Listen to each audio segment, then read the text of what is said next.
Chapter 1. The Towel Emperor makes an entrance. On November 18, 2014, the Arizona Wildcats home arena was packed with fans, their enthusiasm igniting the entire desert like a fire. Today, they were challenged by the Duke Blue Devils. Originally, Duke was expected to dominate the Wildcats, but during the first half of the game, Duke's starting shooting guard, Tyus Jones, unexpectedly sprained his ankle and had to leave the game. The Wildcats seized the opportunity and took the lead. Now, with 8 minutes left in the second half and a score of 5,440, Duke's coach, Coach K, called a timeout. Coach K is one of the most celebrated coaches in NCAA history, but at this moment, he looked dejected as he stared at the bench, his brows furrowed together. After Jones left the game, Duke sent in backup guard, Rashid Suleiman, but he was a mindless jump shooter who couldn't defend at all as soon as he entered the game. The score quickly ballooned to 80 against them. Coach K even tried a two-guard lineup, but it resulted in disaster. The opposing shooting guard, Sam Zickel, was on fire, having already scored 28 points, leaving Coach K in a tough spot with no one reliable on the bench. "Coach, let me in." Suddenly, a player jumped up from the end of the bench. He was a Chinese player with yellow skin and black hair, of ordinary appearance and looking quite thin, but his eyes were bright and full of spirit. Coach K felt a flicker of hope and looked up, only to have his expression darken immediately. The player requesting to enter was Sun Long, a freshman who had just joined Duke. At only 18 years old and standing 65, he had impressive wingspan and good speed, but unfortunately, he was too skinny, weighing only 175 pounds. 2 months ago, Coach K had discovered Sun Long, who had just graduated from St. Mary's High School and was impressed by his physical attributes and potential.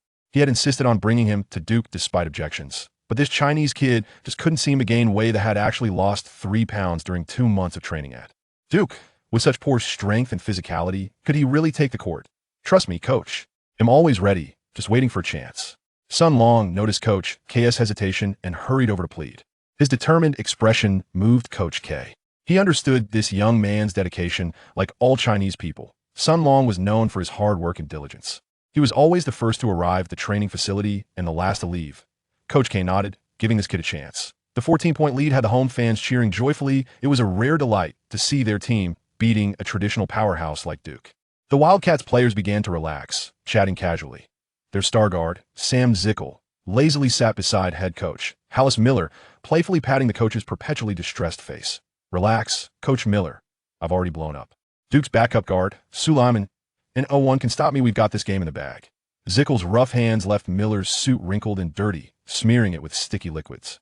Miller's face grew even more distressed, but as a puppet coach without real power, he had to tolerate Zickel's antics to secure his position. The timeout ended. The crowd was surprised to see Duke put in a player who had never stepped on the court before, and it looked like he was Chinese.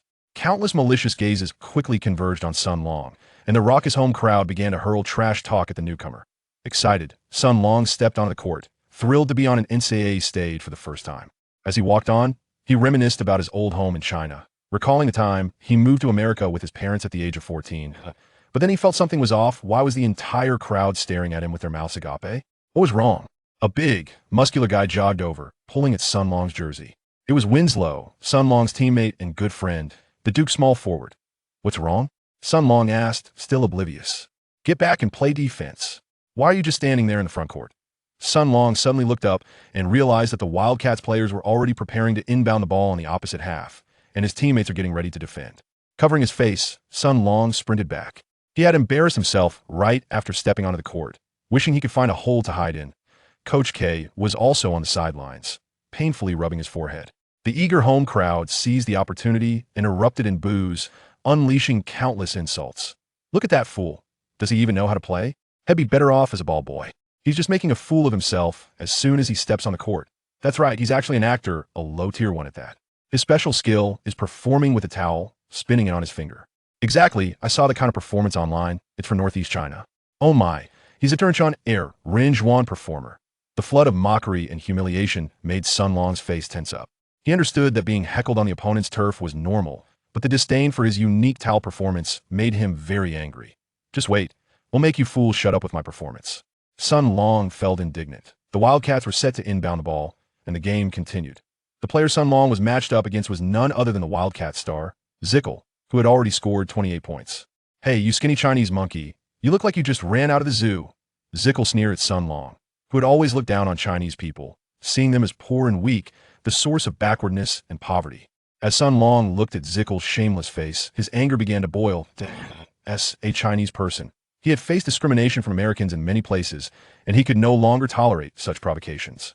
Your mouth is so foul, do you lick other people's butts every day? You got it wrong. I've only done it once. Zickel's IQ seemed to be at a mere 30. Looking at Sun Long's smirk, he was furious, realizing he had been played and needed to retort. But with his limited brain power, Zickel couldn't come up with a clever comeback. He gaped for a while, and his mind went blank, only able to threaten Sun Long with a fierce look. You're dead meat and going to torture you in 100 ways. Seeing his classic idiot expression, Sun Long scoffed. Shut your mouth and come at me unknown. Zickel was taken aback before bursting into laughter. He was the Wildcats' top scorer, and after Jones left the game, he had completely destroyed Duke's perimeter defense. Unknown was his forte. You little brat, let me teach you a lesson. Zickel reached out for the ball, and Sun Long tried to cut off his receiving route. The two made their first physical contact, but Sun Long was easily pushed aside, allowing Zickel to receive the ball and prepare for unknown outside the three-point line. But this guy was indeed arrogant, completely disregarding Sun Long's defense. After signaling his teammates to spread out, Zickel didn't rush to attack. Instead, he cradled the ball behind him with one hand and raised his left hand, vigorously waving it up and down, urging the home crowd to cheer him on. This arrogant move indeed ignited the passion of the entire audience. All the fans excitedly stood up, their eyes wide open watching the court, cursing and spewing trash talk. They were eager to see their supported star completely crush that weak Chinese kid, cruelly trampling him until there was nothing left. Sun Long felt overwhelmed. Being collectively cursed by thousands of spectators away from home was indeed an unpleasant experience.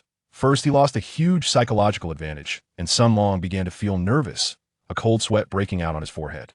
However, Sun Long was not someone who could easily be scared off. He had waited a long time for this opportunity to play. How could he possibly give up? Better to stand and die than to kneel and live. A surge of courage welled up within him, and Sun Long felt his body filled with strength, the noise from the audience no longer disturbing him at all.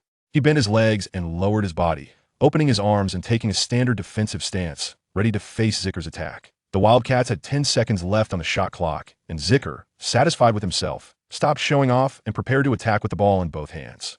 Sun Long nervously focused on Zicker's movements, especially paying attention to his center of gravity.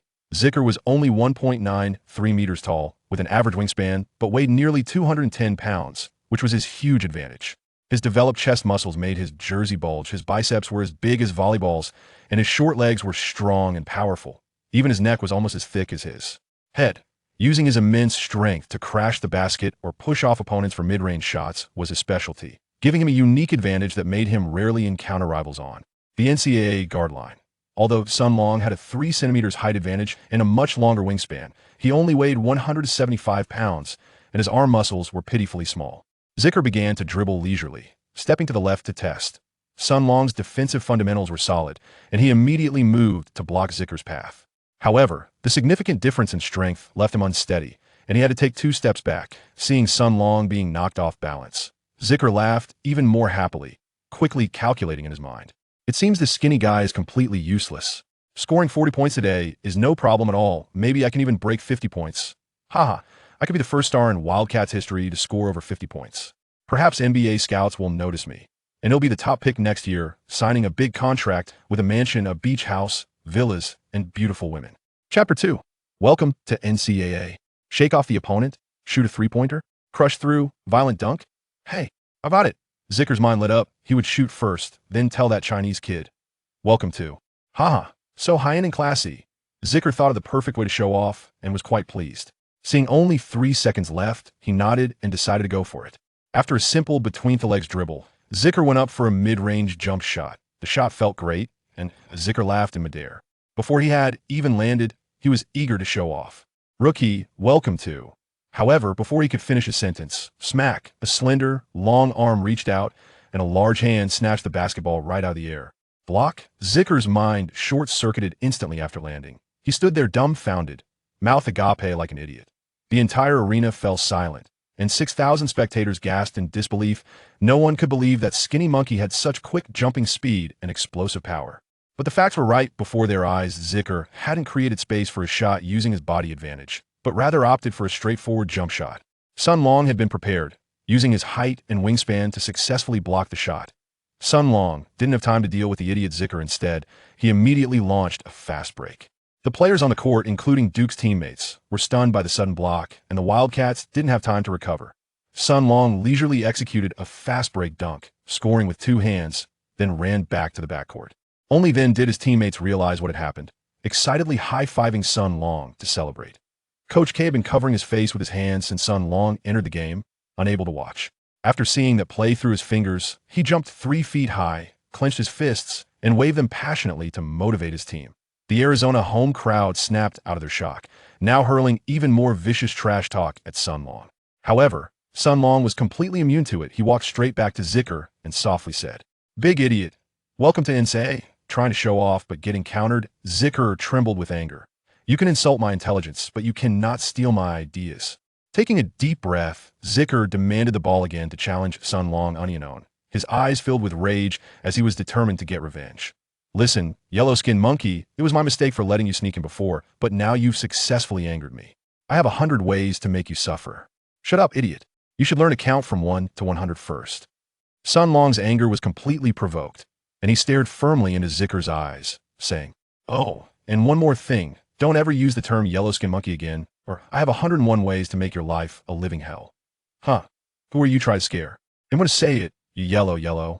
Zicker was instantly locked in by Sun Long's deadly glare. He had never seen such a look ferocious, venomous, as if a dark mamba snake was staring at him. Zicker was so scared he stuttered, goosebumps rising all over his body. At that moment, Sun Long stepped up and accurately swatted the basketball out of Zicker's hands. Winslow, being a good friend of Sun Long, immediately sprinted forward as soon as Sun Long made his move, easily catching the long pass and dunking. After Duke scored 4 points in just 2 minutes, Arizona Wildcats coach Miller couldn't stand it anymore and reminded Zicker from the sidelines to take it seriously. Zicker, embarrassed and angry, turned to yell at the coach. "Stop talking nonsense, old man. If you can do better, then go ahead." Being so brutally retorted, Coach Miller was left gasping for breath, his face turning red and green, finally managing to catch his breath and collapsing into his seat without a word. Zicker was notoriously difficult to manage. He had fought with his coach in high school over disagreements. However, for the sake of the school's performance and the satisfaction of the school leaders, Coach Miller could only reluctantly put up with him, trying to cater to Zicker's whims. Unexpectedly, this guy turned out to be an ingrate, showing no appreciation for Miller's support and attacking him instead. The other players on the Wildcats couldn't stand it anymore, and the bench players rushed over to check on Miller's health, while the other 4 players on the court were also dissatisfied with Zicker. However, Zicker still managed to receive the pass. Going for his 3rd unknown attempt against Sun Long this time, he played it smart after being thrown off rhythm twice by Sun Long. He chose to charge straight in without a word. Sun Long exerted all his strength to resist, but Zicker's small but powerful body pushed him off balance in one go. Zicker then executed a smooth turnaround jump shot, scoring 2 points. "Damn it," Sun Long lamented, slapping his forehead. The difference in power was just too great. Zicker had scored too easily. He needed to apply even greater defensive pressure. It was Duke's turn to attack. Point guard Cook advanced past half court and passed the ball to Sun Long, who had circled around. Zicker took 2 steps back provocatively, beckoning with his finger, signaling for Sun Long to shoot. He had just been blocked by Sun Long and was eager to get revenge. The Arizona home crowd erupted. They loved watching their players humiliate and provoke their opponents. Seeing this scene, they roared and cheered as if they were on steroids. "Shoot it, son. Blow that BH up." Green on Duke's bench could no longer hold back, spitting as he shouted. However, Sun Long hesitated at the 3-point line. He knew very well that his shooting and ball handling skills were still lacking. Moreover, Coach K had given him the task of focusing on defense first and finding teammates for offense. He didn't want to be like Green, who acted without thinking. This opportunity to play was rare, and if he made a reckless shot, he might really end up sitting on the bench for a long time. But looking at Zicker's arrogant demeanor, he really wanted to hit him with a 3-pointer right in the face. Unyielding in spirit, Sun Long raised the ball, bending his knees in preparation for a 3-point shot. A sinister grin crept across Zicker's lips, a testament to his youthful arrogance. As he launched into a soaring block, to his astonishment, just as Sun Long's toes grazed the ground, he abruptly halted, executing a graceful arc with his right hand that deftly evaded his opponent, driving toward the paint. This maneuver bore a striking resemblance to Michael Jordan's iconic one-handed dribble, although Sun Long's prowess paled in comparison to that of the master. Yet, it seemed Zicker's intellect was scarcely more substantial than that of Shrimp, as he fell victim to the exaggerated feint. With his initial thrust, Sun Long sensed the inadequacy of his offensive capabilities. His ball handling was lackluster, his movements rigid. The Wildcat's center, Bellis, loomed like an impenetrable wall, effectively stifling his advance. In a moment of desperation, Sun Long closed his eyes and hurled the ball skyward, only to be met by the swift entry of star center Jalil Okafor, who effortlessly completed the alley-oop. Duke University gained an additional 2 points, their morale soaring. The bench erupted in fervor, and during his return to defense, Okafor playfully collided with Sun Long in a celebratory chest bump, leaving Sun Long both amused and bewildered by the casual display of camaraderie. Zickel, trembling with rage, realized that his self-proclaimed title of King of Kings had once again backfired, prompting him to unleash his ultimate technique, attempting to overpower Sun Long with his back turned. This time, Sun Long focused intently, lowering his center of gravity, his legs firmly planted in a wide stance. He placed his right hand gently against his opponent's waist, attuning himself to the offensive movements, while his left hand dangled, rhythmically swaying before Zickel to distract him and seek an opportunity for a steal. This was a quintessential defensive stance, one that Coach K would nod approvingly at from the sidelines. Regrettably, Sun Long's weight was significantly less than Zickel's. With a sudden thrust, Zickel barged inward, forcing Sun Long to retreat 2 steps. Rather than rushing his shot, Zickel continued to press in, intent on thoroughly humiliating his adversary, ideally grinding his way from the 3-point line to the basket, avenging the earlier misstep.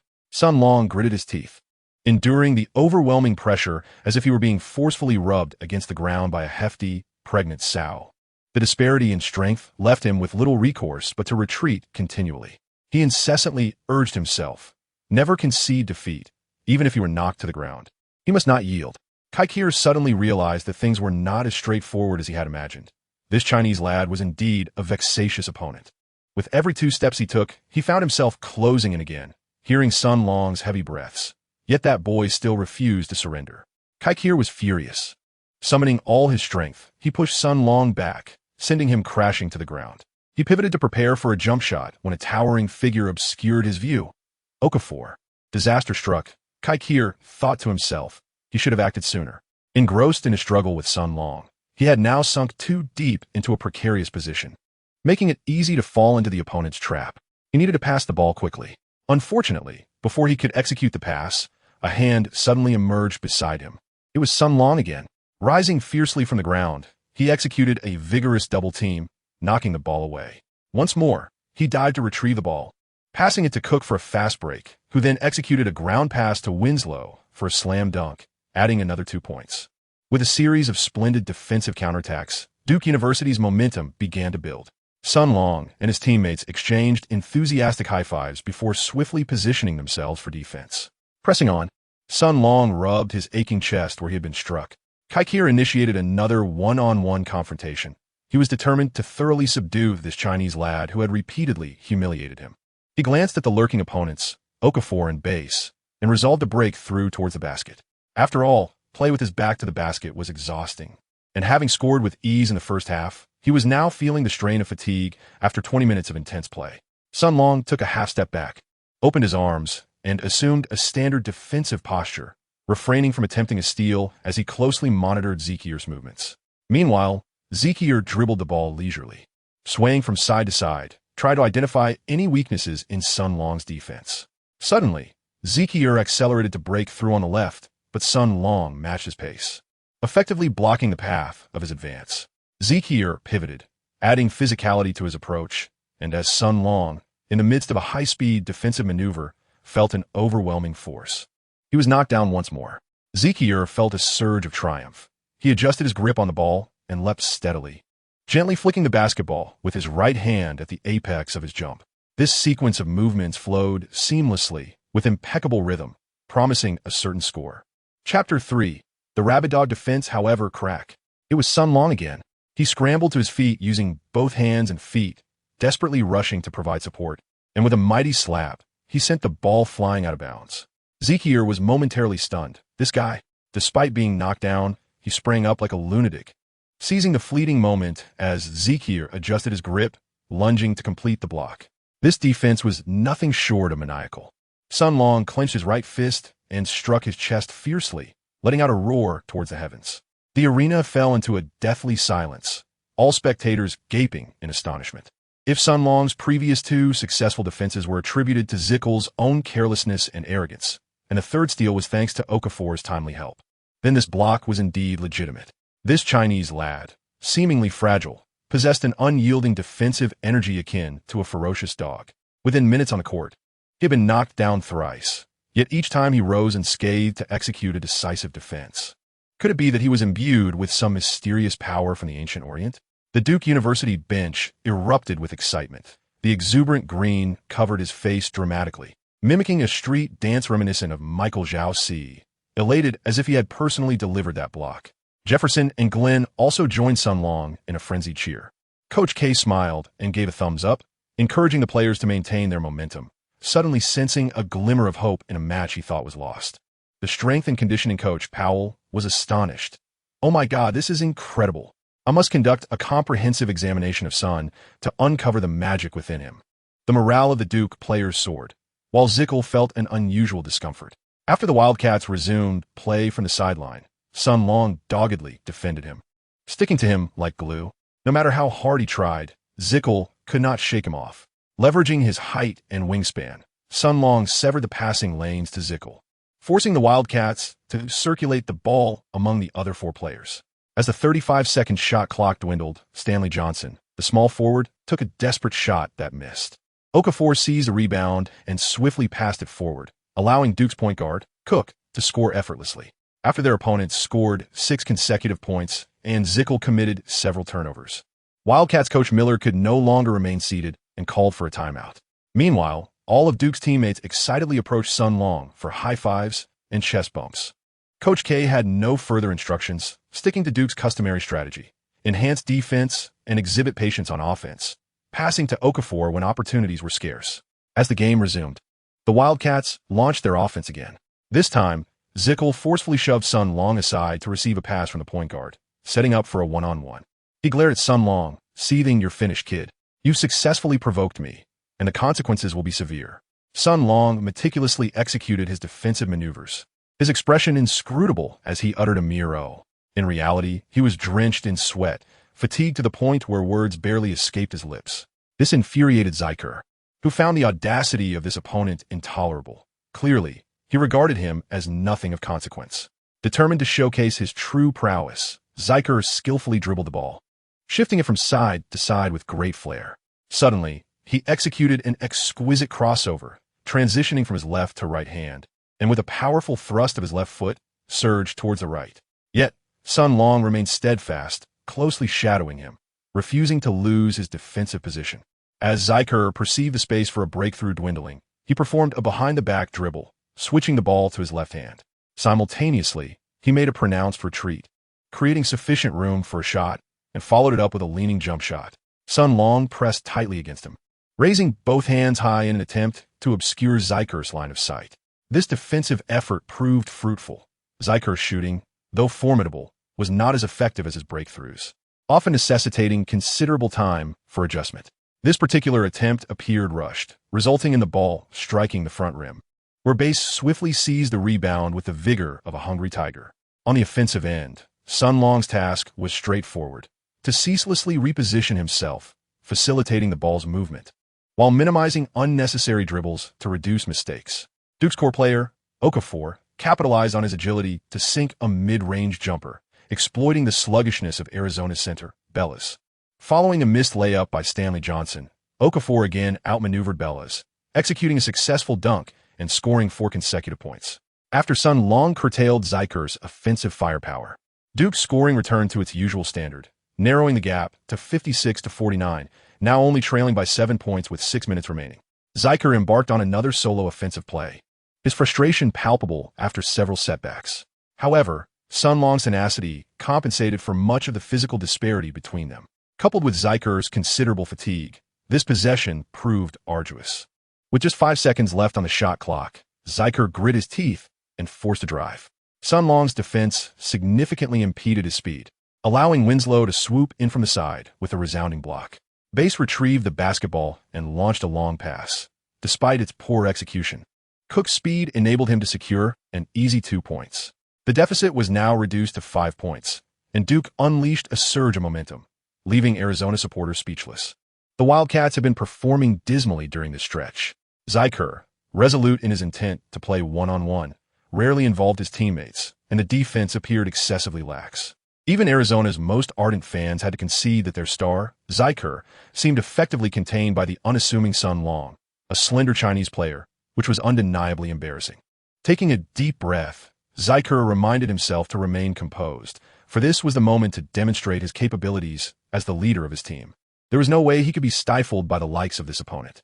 As Zyker dribbled the ball, he pondered the previous matchups. His physical strength had proven advantageous. Yet that Chinese player was undeniably formidable. Moreover, his energy reserves were dwindling, making it impractical to rely solely on brute force. A drive to the basket seemed futile, as his speed and lateral movement could not outpace his opponent. With uncertainty clouding his shooting accuracy, and an outright assault on the rim posing significant risks against Duke's formidable defense, he feared a potential rejection that could be quite humiliating. The opponent's height and wingspan surpassed his own, coupled with a solid defensive foundation that rendered him exceptionally resilient, like a relentless wild dog, refusing to yield, determined to stay glued to him. Lost in thought, Zyker was caught off guard when Sun Long seized the opportunity to advance a step and apply pressure, nearly causing Zyker to lose possession of the ball. He was compelled to retreat, but Sun Long, akin to an indomitable cockroach, pressed closer, seeking physical confrontation. In the collision, Sun Long was pushed back half a step due to his slender frame, yet he immediately surged forward again. Zyker sighed deeply, exasperated by the relentless pursuit. Was it too much to ask for a moment to catch his breath? Exhausted, he found himself positioned just outside the three-point line, shielding the ball with his back. After a prolonged struggle, Winslow stealthily approached and deftly swiped the basketball away, executing a swift dunk for points. Zyker's recent plays had been overly self-reliant, leaving Stanley Johnson of the Wildcats wide open at the arc, hands raised high, yet he never even touched the ball. In a subsequent play, Johnson received the ball directly from the point guard and initiated a one-on-one against Winslow, disregarding Zyker's gestures for the ball. Winslow, a tenacious defender, made it exceedingly difficult for Johnson, who exerted considerable effort to score a mere 2 points. Turning around, Okafor skillfully danced around Bellas, executing a left-handed hook shot that found its mark. Both teams engaged in a fierce exchange, with Johnson leading the charge for the Wildcats, scoring with both drives and jump shots. Meanwhile, Duke diversified its offensive strategy with Winslow's mid-range shots, Okafor's hooks, and a layup from Cook, resulting in a back-and-forth battle as the score fluctuated. With just 45 seconds remaining, Duke trailed by a single point. As Arizona initiated their offense, Zyker received a pass and quickly relayed it back to Johnson, who had been performing remarkably well. Zyker had no choice but to temporarily relinquish the offensive reins to regain some energy. Observing Johnson's scoring spree, Sun Long devised a strategy. He deliberately closed in on Zyker and taunted him with derogatory remarks. "Are you too scared to take the ball, coward?" Indeed, Zykel was seething with rage, exclaiming disdainfully at the Chinese player to silence himself, while he contemplated how to overpower him. Positioned at a 45-degree angle beyond the three-point line, he raised his hand high, signaling his intent to receive the ball for a one-on-one confrontation. Johnson hesitated for a moment, but ultimately complied, recognizing that Zykel was the undisputed leader of the Wildcats. As a freshman, he dared not oppose the captain so directly. The other 4 members of the Wildcats spread out to create space, leaving Winslow and Okafor unable to assist. Now, placing their hopes on Sun Long, coaches Alkay and Miller anxiously observed the two players, aware of the critical nature of this play.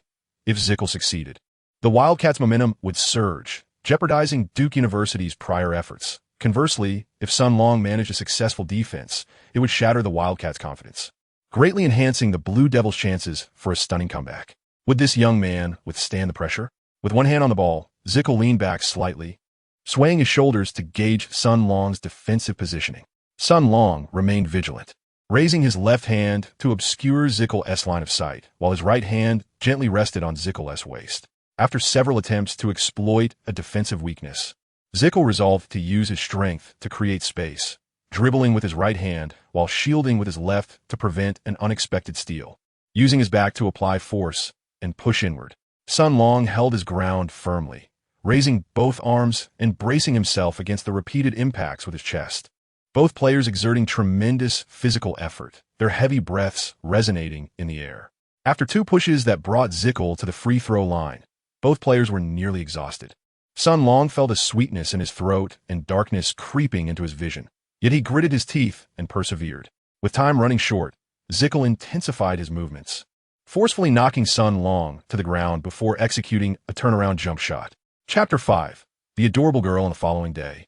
As Sun Long made his way to the training facility, he was pleasantly surprised to find that several Duke students recognized him, with a few attractive girls approaching him for photos and autographs, filling him with joy. Typically, Sun Long was the first to arrive at the training center, but this time, Trainer Powell had arrived even earlier. Upon seeing Sun Long, he hurriedly conducted a brief physical assessment.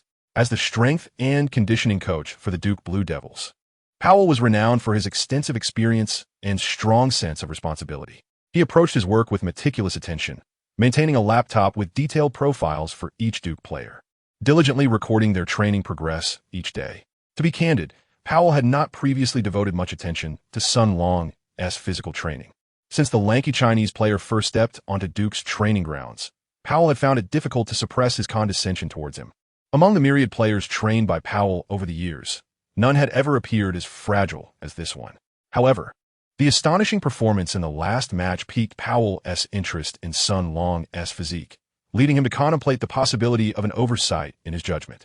Upon reviewing Sun Long's static data, he shook his head, standing at 6 feet 5 inches tall, weighing 180 pounds, with a wingspan of 6 feet 9 inches, converted. That amounts to approximately 196 centimeters in height, 5 kilograms in weight, and a wingspan of 2.07 meters. This was the standard height for a shooting guard, accompanied by a commendable wingspan. As for the weight, it was best left unmentioned, though it was at least a modest increase of 3 pounds since his arrival. With such a weight, one might as well be cannon fodder. Powell contemplated abandoning Sun Long once again, casually assigning him a few training tasks, convinced that he would falter and thus spare himself the trouble. Yet, to his astonishment, Sun Long gritted his teeth and completed the entire training regimen. And after nearly 5 minutes of rest, he appeared revitalized. His tenacity and remarkable recovery ultimately left Powell in awe for the first time. He meticulously conducted a comprehensive assessment of Sun Long, subsequently devising a systematic and scientific long-term training plan tailored to his needs. The stone he had previously disregarded now emerged as a treasure in Powell's eyes, igniting a fervent desire to discover whether this rough gem could indeed be polished into a pearl. He yearned to create a miracle with his own hands. Once all members of the Blue Devils assembled, Coach Old K began by offering commendations for their defensive performance in the last match, particularly singling out Sun Long for praise. He then divided the players into red and white teams for a scrimmage.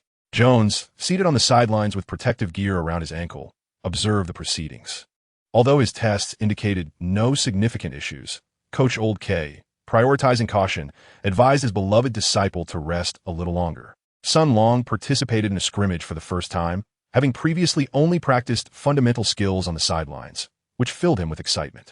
The red team, in addition to shooting guard Sun Long, comprised point guard Cook, small forward Winslow, power forward Okafor, and the diminutive center Lewis Base. Apart from Sun Long, the other four were starting players for the Blue Devils. The white team featured point guard Glennon Allen, shooting guard Elkins, Green in the small forward position, power forward Umani Jefferson, and the tall, slender center Plumlee. This scrimmage was decidedly lacking in intrigue, as the red team completely dominated the white team, composed of substitutes. From start to finish, Umani Jefferson had gained 15 kilograms over the summer, struggling to keep pace with Okafor's explosive drives after just a few steps, while the lanky Plumlee's rim protection was ineffective, allowing Okafor to wreak havoc. Sun Long faced Elkins, a seasoned veteran known for his lethargic movements. In such internal scrimmages, he was accustomed to dragging his feet, rarely initiating any offensive maneuvers. Thus, Sun Long found himself merely running aimlessly for an extended period, unable to exert his strength. The sole benefit he gleaned from this experience was a deeper familiarity with Duke's fundamental strategies. Nevertheless, this had already achieved Coach K's objective of training. He signaled the conclusion of today's practice. Typically, this would be the moment when everyone would gather their belongings and head home. However, today, several players congregated around to witness an impromptu, one-on-one showdown between Winslow and Sun Long, both still eager for more. Under Coach K's guidance, Duke had consistently ranked among the top 10 seeds in the NCAA for several years, relying on a defense as impenetrable as a fortress. Every key player boasted exceptional individual defensive skills, and their strategy involved expanding their defensive coverage and executing localized traps, creating ample opportunities for transitions between offense and defense. Notably, Winslow, standing at 6 feet 7 inches, possessed a robust physique at just 19 years of age, holding his own in the paint. His rebounding prowess was particularly remarkable, as he often excelled in defensive duties even against power forwards, making him a formidable shield on the defensive front and an incisive weapon during transitions under Coach K's tutelage. Under the relentless pressure of Winslow's defense, Sun Long's offensive capabilities faltered miserably. The moment the opponent initiated their aggressive pursuit, he would lose possession of the ball, prompting him to abandon the offensive altogether, focusing solely on defense during 10 exchanges to see how many points Winslow could score.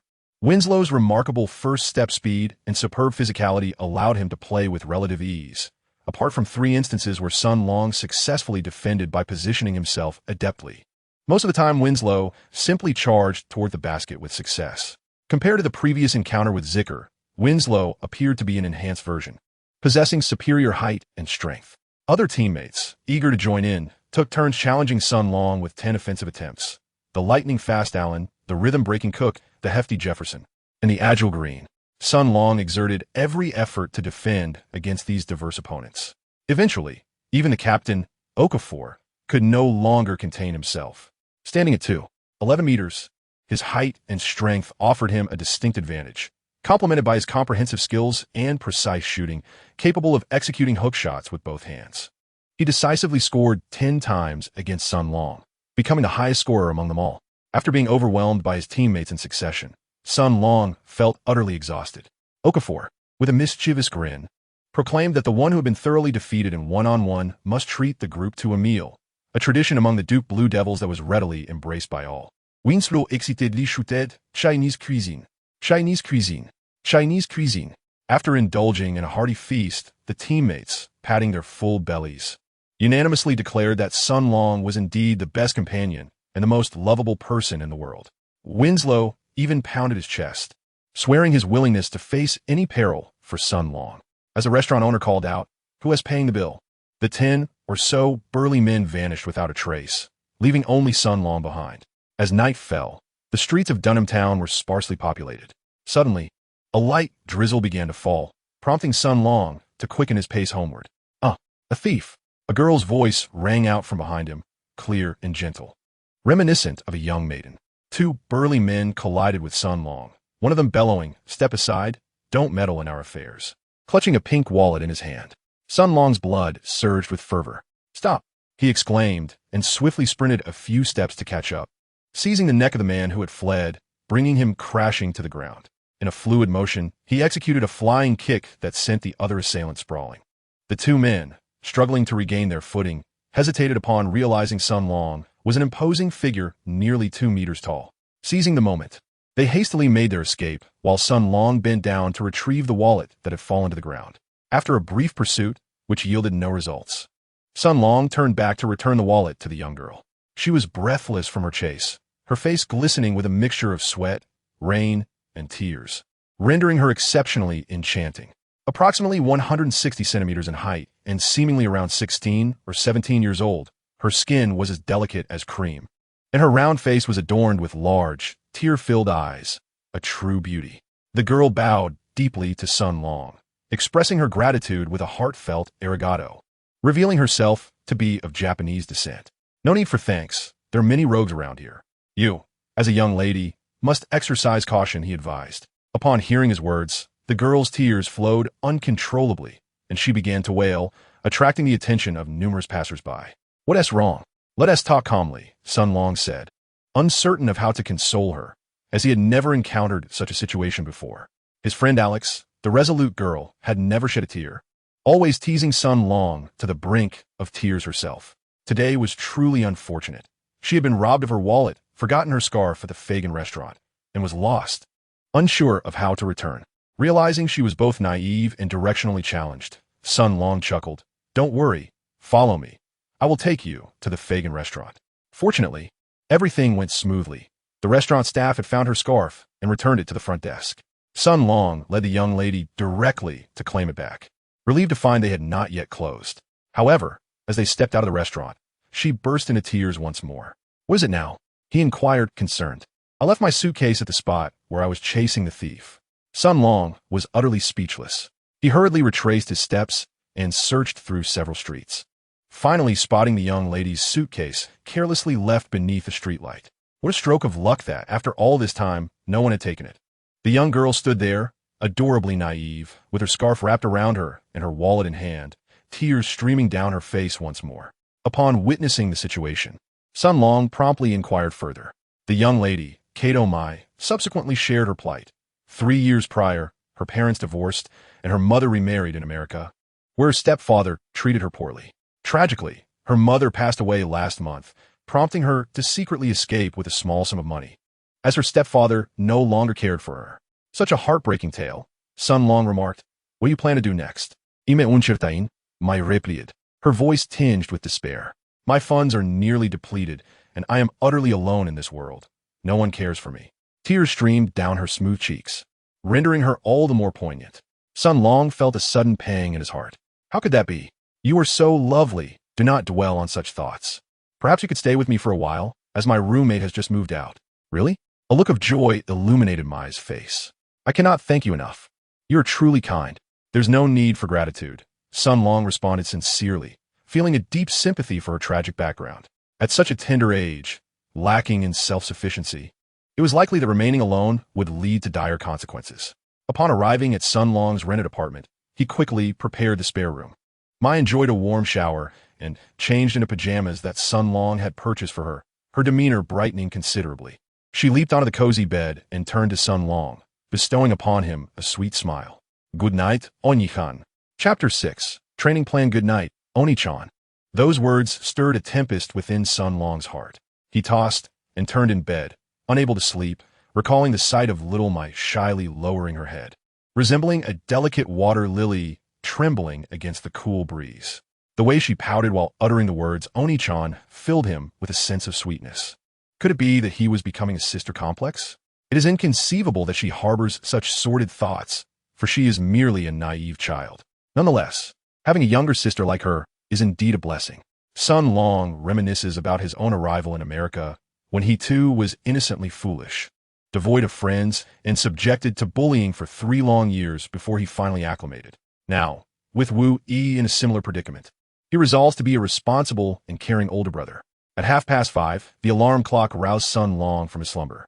He swiftly arose, as was his custom, dressing and grooming himself before embarking on a morning jog along the streets of Duhin Town. This habit, cultivated over the past 6 months, invigorated his cardiovascular health, enhanced his endurance, and bolstered his metabolism, keeping him alert throughout the day. An hour later, Sun Long returned home, completing 5 sets of push-ups, each consisting of 30 repetitions, followed by 60 sit-ups and a session with dumbbells, until he was drenched in sweat. After a quick shower, he went to rouse his sister Wu Yi. The adorable girl had left her bedroom door ajar, her blanket strewn on the floor, and her delicate legs sprawled out, while her petite posterior was playfully raised. A glistening droplet of saliva lingered at the corner of her mouth. Deciding to let her sleep a little longer, reflecting on the exhausting day she had before, Sun Long stepped out to fetch breakfast, returning to gently wake her. Wu Yi, lost in a blissful dream, was reluctantly stirred from her slumber.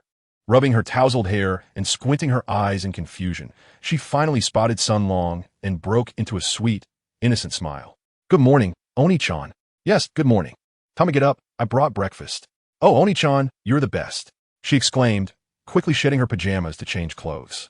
Startled, Sun Long hastily turned away, laughter echoing from the bedroom.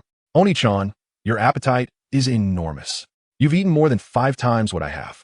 Wu Yi observed in astonishment as Sun Long leisurely consumed 3 eggs, a colossal burger, half a pound of vegetable salad, 2 slices of toast, and a full liter of milk, leaving her with her mouth agape in disbelief. A bead of sweat trickled down Sun Long's forehead. In a bid to gain weight and enhance his resilience, he had meticulously arranged a substantial meal plan, consuming significantly more than the average person at every meal. After returning from the strength training room or gym, he would add another meal. Yet despite his considerable intake, he found himself devoid of any weight gain, which left him quite frustrated. I am a basketball player from Duke University, he stammered. It must be said that your brother, being so tall, must be quite adept at basketball. Well, I suppose I'm doing okay. Just average, he replied, as a second bead of sweat appeared on his brow. What should he do? Should he confess that his brother is merely a perennial towel-waving enthusiast who has only recently been afforded his first opportunity to play? Sun Long quickly diverted the conversation. Wui, what are your plans moving forward? How about continuing your education? Do you have any relatives or friends? Upon hearing this, Wui's lips formed a small pout, her eyes brimming with tears. She had been attending high school, but after her mother passed away, her stepfather forced her to drop out. Now, feeling utterly alone and lacking any skills, how could she possibly earn a living? After all, she was merely 16. All right, don't be disheartened. Given the circumstances, you can stay here with me as long as you wish. I won't charge you any rent. Sun Long contemplated for a moment. Since the guest room was vacant, it would be rather inconvenient to rent it out to unfamiliar individuals. Instead, it would be far more agreeable to allow Wu Yi to stay indefinitely. Having such a gentle and delightful younger sister for companionship would alleviate his solitude, and considering her modest appetite, her monthly food expenses would be quite manageable. Really? On-chan, you are too kind. I can wash clothes, cook, and do housework. Anything you need. Unexpectedly, Wu Yi suddenly leapt into Sun Long's embrace, offering him a warm hug. Realizing her boldness, she quickly scrambled to her feet, her face flushed with embarrassment as she retreated to her room. This marked Sun Long's first intimate encounter with a girl. Inhaling the lingering fragrance from her clothing, he found himself momentarily distracted. He immediately shook his head vigorously. After all, she was merely a little sister, and he must not entertain any inappropriate thoughts.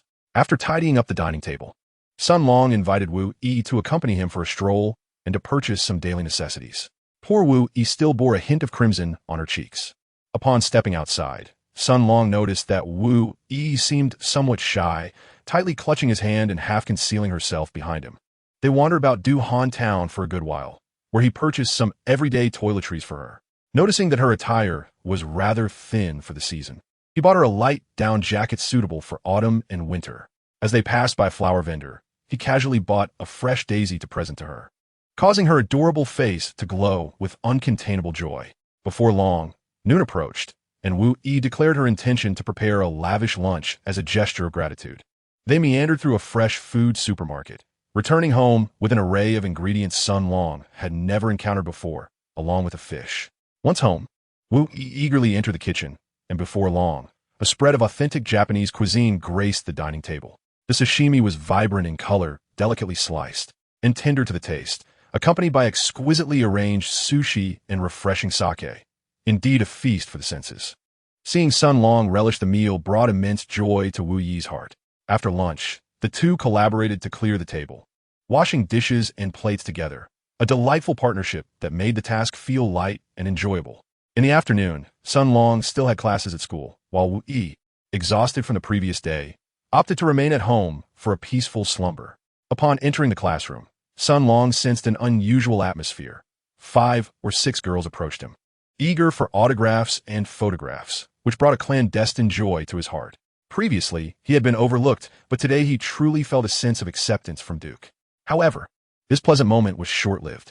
A fiery-haired girl stormed in, displaying remarkable prowess as she dispersed the crowd of admirers, then arrogantly took a seat beside Sun Long, glaring at him with indignation. "Son, it appears you've been thriving in my absence, amassing quite the fan club," she remarked, her tone laced with sarcasm. "Fans? Where? Alex, you're the only one beside me." Sun Long deftly sidestepped her ire, pondering who had provoked this feisty girl. "Humph, you may have me physically near, yet I reside nowhere in your thoughts," she retorted. How could that possibly be?" he stammered. "Class is commencing. The teacher has arrived." As soon as the bell rang, Sun Long seized the opportunity to escape to the training facility, leaving Alex fuming with her hands on her hips, stamping her foot in frustration. Powell had meticulously devised a series of physical training regimens tailored for Sun Long, proudly dubbing this intensive program the journey of becoming a dragon. As soon as Sun Long appeared in the training hall, the old man Powell pounced upon him, initiating the first phase of his physical enhancement training. This initial phase is expected to last 2 weeks, during which Sun Long is to run 10 laps around the field daily to build stamina, engage in repeated sprints for explosive power, and complete 5 sets of 30 standard dumbbell exercises.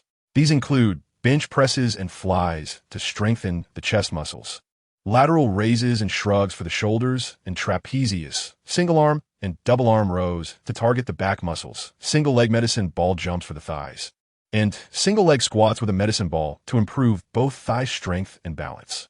After this rigorous routine, Sun Long was drenched in sweat, his jersey saturated to the point of wringing out water.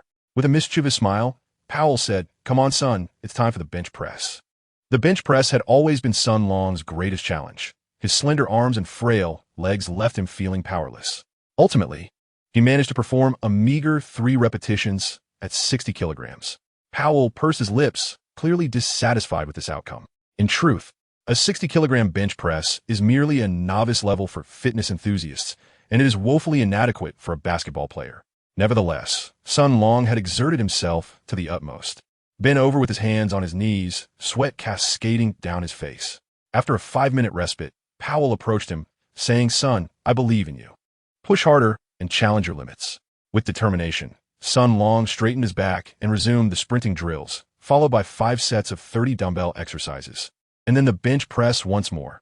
After another 5-minute break, he repeated the cycle. At last, following 3 hours of intense training, Sun Long demonstrated progress in his bench press, managing 8 repetitions at 60 kilograms and barely lifting 65 kilograms. Despite his hands, arms, shoulders, back, and thighs trembling violently, he had, after all, succeeded in breaking through his own limitations. Powell nodded with satisfaction, exclaiming, "Well done, son. I am proud of you. Go home and rest well. We shall return for training on the afternoon of the day after tomorrow." Sun Long bid farewell to Powell in a state of bewilderment, drifting homeward, utterly exhausted to the point of numbness, unaware of the sensation of his feet meeting the ground. Upon seeing Sun Long, drenched in perspiration, Maikoto felt a wave of sorrow that brought tears to her eyes. After grasping the situation, she swiftly filled a bathtub with water and assisted Sun Long into the bathroom. As he submerged himself in the warm embrace of the bath, a profound sense of comfort enveloped him. The tormented cells within him exhaled a collective sigh of relief, leaving him languid and drowsy. When he finally opened his eyes, he realized he had dozed in the bathtub for a full 3 hours, the hour now nearing midnight. Mai lay beside the tub, equally fatigued and in a daze, propping her head on her left hand, with drool trickling from the corner of her mouth into the bathwater. Beside her was a generous platter of sashimi and potato salad. Sun Long felt a surge of emotion within him. He quietly rose, dressed himself, and gently awakened the adorable girl, Wu-Yi. Upon waking and discovering the bathtub filled with her drool, her face flushed a deep crimson, and she hurriedly apologized. The two enjoyed a delightful dinner together, exchanged goodnights, and retired to their respective rooms. Chapter 7. The grand debut at precisely 5:30 a.m. Sun Long awakened, stretching languidly and feeling invigorated. His body restored to an admirable state. He continued with his morning run and training. Wu-Yi, however, lingered in bed, reluctant to rise. After leaving her breakfast, Sun Long hurried to school, where a full schedule awaited him. In the afternoon, Duke would face off against the University of Tennessee Volunteers on their home court, necessitating early training. The Tennessee Volunteers have historically maintained a mediocre standing within the NCAA, having produced notable talents such as Allen Houston, a master of mid-range shooting and an NBA superstar. However, he appears to be the sole standout among them. The current head coach, Daniel Dindal, represents the 5th change in leadership for the team in recent years, a revolving door of coaching that has left the Volunteers stagnating. This visit to Duke University was not anticipated to yield victory, given the Blue Devil superior prowess and the electrifying home court advantage they possessed. Before the game commenced, the Cameron Indoor Stadium was filled to capacity, the atmosphere electrified by soaring Duke flags and deafening cheers, elevating the pre-game excitement to its zenith. Fans adorned their faces and arms in blue, proudly showcasing their allegiance to the Blue Devils, transforming the arena into a vast ocean of blue. Many supporters raised banners of their favorite Duke players, with Jahlil Okafor, Justice Winslow, and Quinn Cook reigning as the most celebrated. Yet, a small section in the front row stood out, home to Sun Long supporters. Numerous Chinese fans waved images of Sun Long and displayed vibrant banners reading "Go, Chinese Dragon." In the center of the front row sat a vivacious girl, her fiery red hair capturing everyone's attention as she blew kisses towards Sun Long. Alex was indeed quite audacious, and Sun Long responded with a cheerful wave. This scene did not escape the notice of the curious fans. Heavens, what is the nature of their relationship? It was evident. They must be involved. Oh no, this is absurd. Alex, my goddess, how could you do this to me? For the Chinese fans in attendance, this moment was nothing short of explosive. In the eyes of foreign women, Chinese men are often perceived as reserved and introverted, seemingly lacking in physical fitness, making it easier for foreign men to pursue Chinese women, a reversal of fortunes that is quite rare. To them, Sun Long not only earned the respect of the Duke community on the court, but also managed to captivate the top campus beauty, Alex, truly bringing honor to his compatriots. Thus, the Chinese fans fervently cheered for Sun Long, encouraging him to persevere and secure victory over Alex, bringing glory to their nation. Both coaches were making pre-game arrangements. On Duke's side, Jones had recovered well from his ankle injury and would continue to start. The players concluded their warm-ups, and the match was about to commence. Tennessee's starting five consisted of center Brian Williams, power forward Keith James, small forward Scotty Hobson, shooting guard Josh Richardson, point guard Melvin Taylor. Duke's starting five included center Luis Bass, power forward Okafor, small forward Winslow, shooting guard Jones, point guard Cook. Finally, amidst the cheers of the Duke Blue Devils fans, the referee tossed the basketball high into the air. Bass and Brian Williams leaped simultaneously, extending their arms toward the ball. Brian, leveraging his height advantage, directed the basketball to his teammate, granting Tennessee the first offensive possession. "Son, come here," Coach K called out to him early on, catching Sun Long by surprise. Was he to enter the game so soon? He sprang up and rushed to Coach K's side. Coach K smiled slightly, gesturing for him to remain calm. Pointing to Tennessee's number 31, shooting guard Josh Richardson, he instructed Sun Long, "Son, this number 31 is the player you'll be matching up against. Take a seat beside me and observe carefully. Let me know if you notice anything." "Ah, it seems I am to receive some personalized coaching," Sun Long thought as he settled down beside Coach K, focusing intently on the game. Number 31, Josh Richardson, had a height and wingspan comparable to his own. He exhibited remarkable defensive prowess. Although somewhat slender, his speed, lateral movement, physicality, and jumping ability were exceptional, making him a formidable opponent and Tennessee's best perimeter defender. At that moment, Jones on the court had just been blocked by Richardson from beyond the three-point line. Quite impressive. What about his offensive capabilities? Sun pondered. Well, he possesses a balanced ability to handle the ball with both hands, and his first step is quick. However, he struggles with sustained acceleration, and his success rate against strong defensive contests near the basket is not high. He rarely backs down, and his passing under pressure is often delayed. His three-point shooting is decent but lacks consistency. He frequently relies on isolation plays and does not effectively utilize screens to create opportunities. As he spoke, Richardson capitalized on a fast break, sinking a three-pointer. I'm observing clearly. If you were to take the court to guard him, how would you defend? As the player approached the three-point line, I adhered closely, determined to deny any opportunity for a three-pointer. Despite the opponent's swift initial step, I remained confident in my ability to keep pace, particularly since he tended to avoid physical confrontation during his drives, a factor that worked to my advantage. Upon nearing the free throw line, I actively sought to apply pressure, hoping to induce a turnover from the opposing team. Additionally, I required the support of our team's interior defense. Coach K expressed his satisfaction with Sun Long's keen observation skills and basketball intelligence, proactively sharing his insights. Using Jones on the court as an example, he eloquently illustrated the appropriate defensive strategies for various situations and highlighted actions detrimental to the team.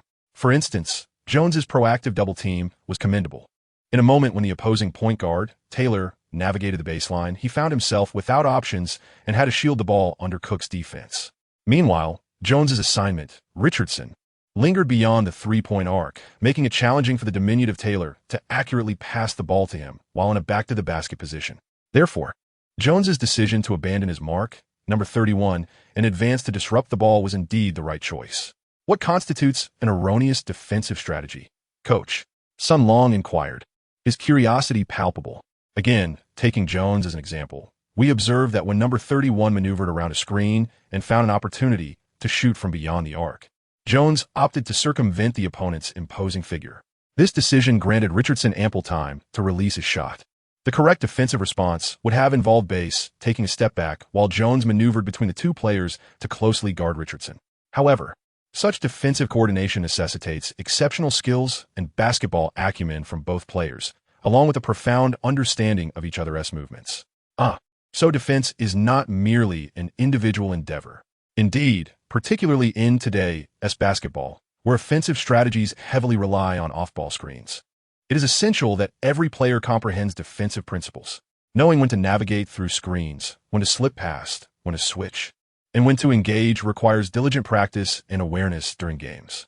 As the two of them excitedly exchanged thoughts, Coach K was eager to impart all his defensive wisdom to Sun Long, continuing their on-court teaching by analyzing the players in action. Look at Winslow's defensive positioning, exquisite. Observe Cook's ill-fated gamble for a steal, lamentable, and the lackluster eye-test defense exhibited by the opposing small forward, Hobson, truly poor. Their amusement was palpable, while the players on the court found themselves in a challenging predicament. Hobson, the opposing small forward, felt profoundly disheartened, lamenting, "I've endured 1,000 injuries to my pride. My coach hasn't criticized my test defense, yet here you are, fixating on my shortcomings, leaving my dignity in tatters." With 5 minutes remaining in the first half, Sun Long received his chance to take the court, as Duke University led 28-21. The myriad defensive techniques and experiences imparted by Coach K were perfectly timed for him to apply. The opposing number 31, Josh Richardson, was brimming with energy, averaging 30 minutes of playtime, and this time he found himself directly matched against Sun Long. They were, in fact, quite similar in their style of play, both lacking in physical confrontation yet exhibiting resolute defensive tenacity. As Sun Long took to the court, he immediately imposed a tight defensive presence that left Richardson somewhat disoriented, unable to shake off his opponent during off-ball movements. Richardson's pride in his explosive first step only yielded a meager half-step of space. His attempts at half-range shots lacked precision, resulting in a rather lackluster performance in the final 5 minutes of the first half, with few opportunities to score. Duke University seized the moment, steadily extending their lead to 12 points. During halftime, Coach K approached Sun Long to point out several defensive errors he had made, while Powell busied himself ensuring Sun Long consumed his meticulously prepared protein drink, claiming it would greatly aid in recovery and enhance nutrition. The second half unfolded with a dull monotony. Tennessee remained thoroughly stifled, unable to mount any significant counterattacks. With 12 minutes left in the game, Coach K opted to substitute all the reserves early, introducing Allen, Sun Long, Green, Jefferson, and Plumlee, granting them the freedom to express their skills. The opposing coach decisively opted to substitute the entire bench, conceding defeat in advance. Ultimately, Duke University secured a comfortable victory with a score of 72-58. Sun Long, who came off the bench for 17 minutes, managed to score 2 points through a fast break, alongside 3 steals, 3 rebounds, 1 block, and 2 assists. Although his statistics may not seem particularly impressive, Sun Long felt a sense of satisfaction, as his role was that of a defensive specialist, and he executed his responsibilities commendably. Coach K also expressed contentment with Sun Long's vigorous defensive efforts and tenacity on the court, noting his exceptional understanding of defensive strategies in alignment with Duke's overall tactics, which showcased his impressive basketball intelligence. Coach K's expectations for this player have certainly risen significantly. The Duke fans in attendance were thoroughly delighted with the commanding victory, relishing the continuous suppression of their opponents.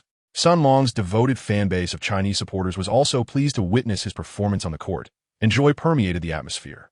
After showering in a locker room and packing his belongings, Sun Long prepared to head home, anticipating the grueling training session with Powell awaiting him the following day. "Son, wait for me," a familiar voice called out from behind him. Chapter 8. Uncle Henry. As he turned, an arm encircled Sun Long's neck, smooth and finely toned, yet muscled and robust. It was none other than the vivacious Alex. "Son, let me introduce you to my father, who came specifically to watch your game." A formidable middle-aged man, resembling a giant polar bear, approached. Standing at 6 feet 4 inches tall, his well-developed muscles and powerful arms complemented his shiny bald head, reminiscent of Dwayne Johnson, and his body was covered in a thick layer of hair. He playfully thumped his fist, which was the size of a sandbag, against Sun Long's chest, cheerily exclaiming, "Hi, son. You played quite well today." The impact was rather overwhelming, and Sun Long could only muster a strained smile in appreciation. "Thank you for the compliment, Uncle. I'm glad you could come to watch my game." "Oh no, please do not call me Uncle. That feels too formal. My name is Henry Volvos. Just call me Henry. I prefer it when young people refrain from calling me Uncle. I am not that old." "All right, Henry. Do you enjoy basketball as well?" "To be precise, basketball strikes me as too genteel. I prefer more physically demanding sports. You know, football is the true sport for real men." I was once the top quarterback in Oklahoma, and during a game against Dallas, I was unstoppable.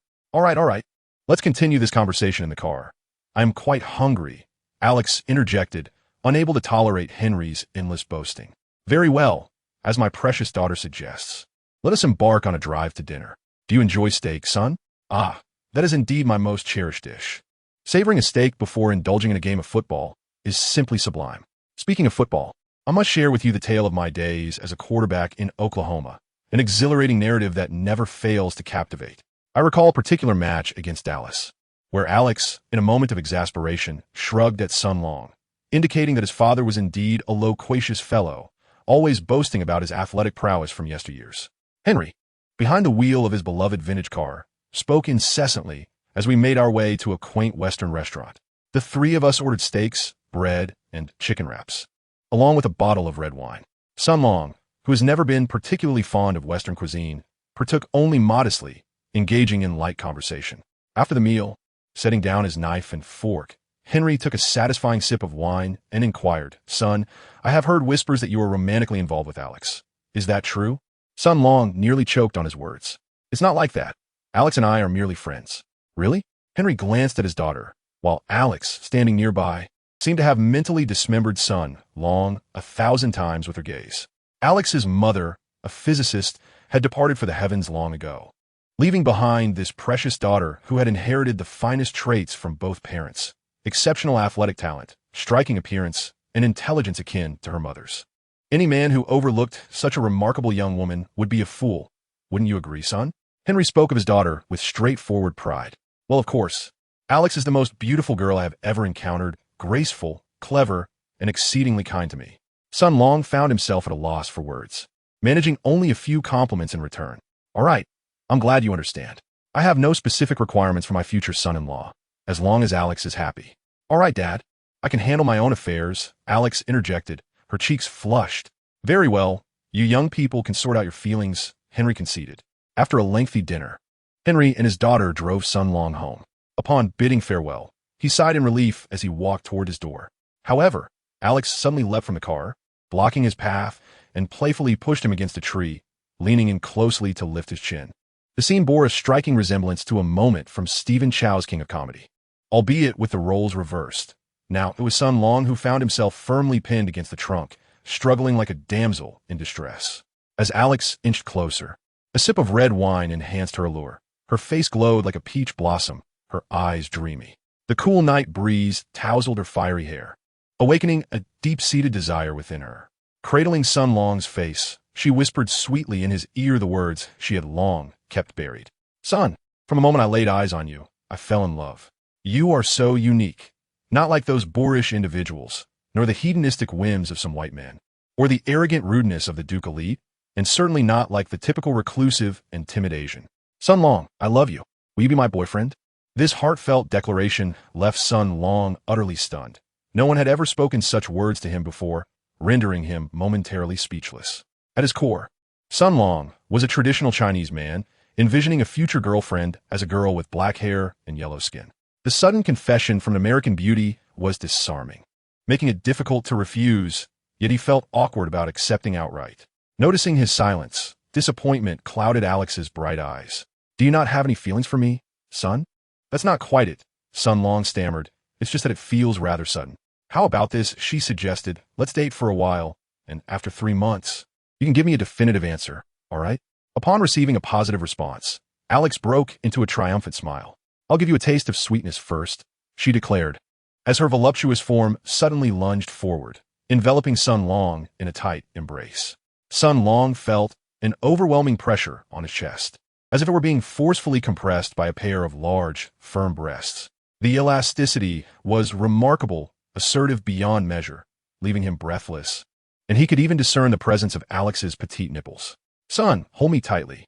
Sun Long's hands trembled, unsure of where to rest.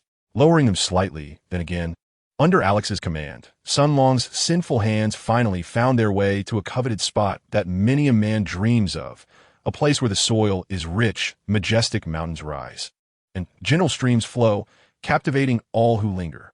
The tent beneath Sun Long grew increasingly prominent, compelling him to stoop in an effort to conceal it.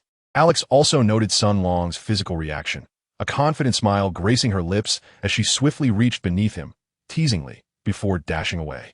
"See you tomorrow, son." Her heart raced as she made her way to the car.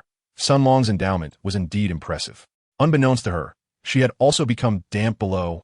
Realizing that lingering any longer might lead to an irreversible situation with Sun Long, Henry stood by the car, proud of his daughter's exceptional flirting skills, joking with Sun Long. "Come spend the night at my place, son. You can share a room with Alex," only to be promptly pulled into the vehicle by his daughter.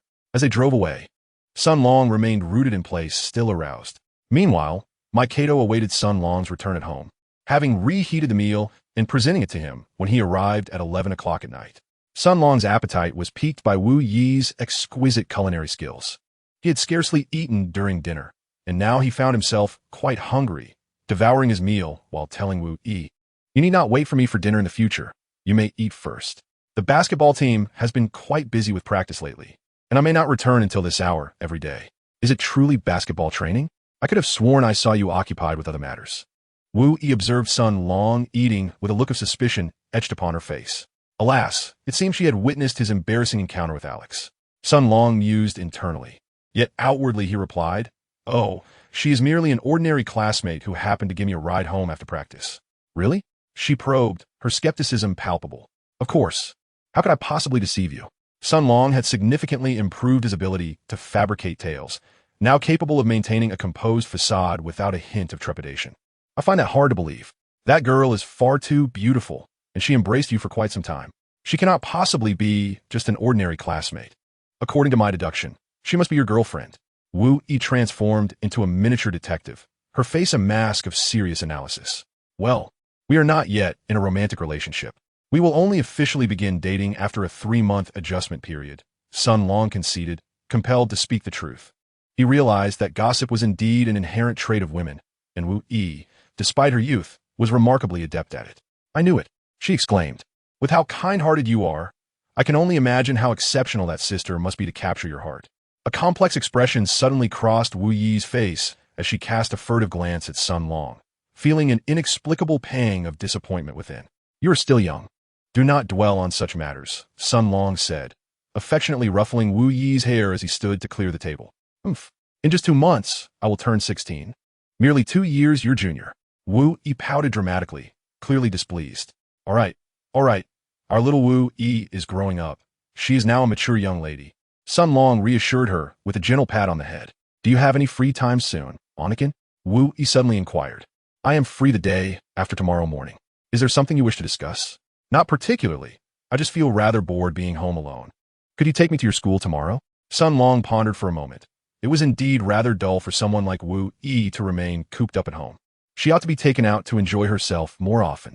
"All right, I promise you, but you must rise early the day after tomorrow. No more lingering in bed." He replied, "Okay, Oni-chan, you are truly wonderful." Chapter 9.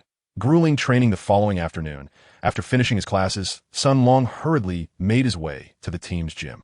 Upon spotting him, Coach Olke broke into a mischievous grin, while Powell wore a displeased expression.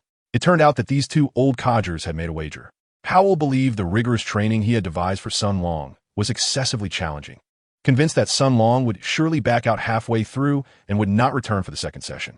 However, Coach Old K had complete faith in Sun Long's resilience, resulting in Old K triumphantly claiming all of Powell's cherished Playboy magazines. With his face turning a shade of green from distress, Powell unleashed his pent-up fury upon Sun Long. After completing his warm-up, Sun Long embarked on his arduous journey of training. For 5 continuous minutes, Sun Long engaged in relentless shuttle sprints, followed by 10 sets of 30 standard dumbbell exercises. He then completed 10 laps of high-speed sprints around the basketball court and managed to bench press an impressive 60 kilograms for 10 repetitions, surpassing all his previous records. Coach Old K, unable to bear the intensity, secretly admired the formidable Powell, whose exterior was as dark as his heart. Yet against all odds, Sun Long accomplished all these feats, crediting his remarkable physical recovery abilities. After the shuttle runs, his legs felt utterly spent. However, following the dumbbell training, he regained his strength. Even the bench press, which had previously posed a significant challenge, seemed less daunting this time, as Sun Long gritted his teeth and pushed through an astonishing 13 repetitions, exceeding the required task. Despite Powell's lingering ire, Sun Long barely caught his breath before resuming with the fundamental shuttle runs and push-ups, completing a set of standard routine training. Finally, he was granted a 5-minute respite. His shirt drenched in sweat. He downed 3 bottles of protein drink in quick succession, discarding the empty containers as he resolutely dashed back to the training ground. As darkness enveloped the evening, Sun Long practiced for a total of 4 hours, witnessing a rise in his bench press to 65 kilograms for 10 repetitions. At last, Powell nodded in satisfaction, declaring the special training session concluded, allowing for 2 days of rest before resuming practice.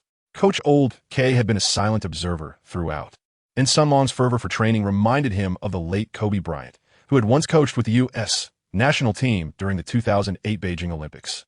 Though their technical prowess and status were incomparable, their unwavering dedication to victory and their nearly obsessive self-discipline bore striking similarities.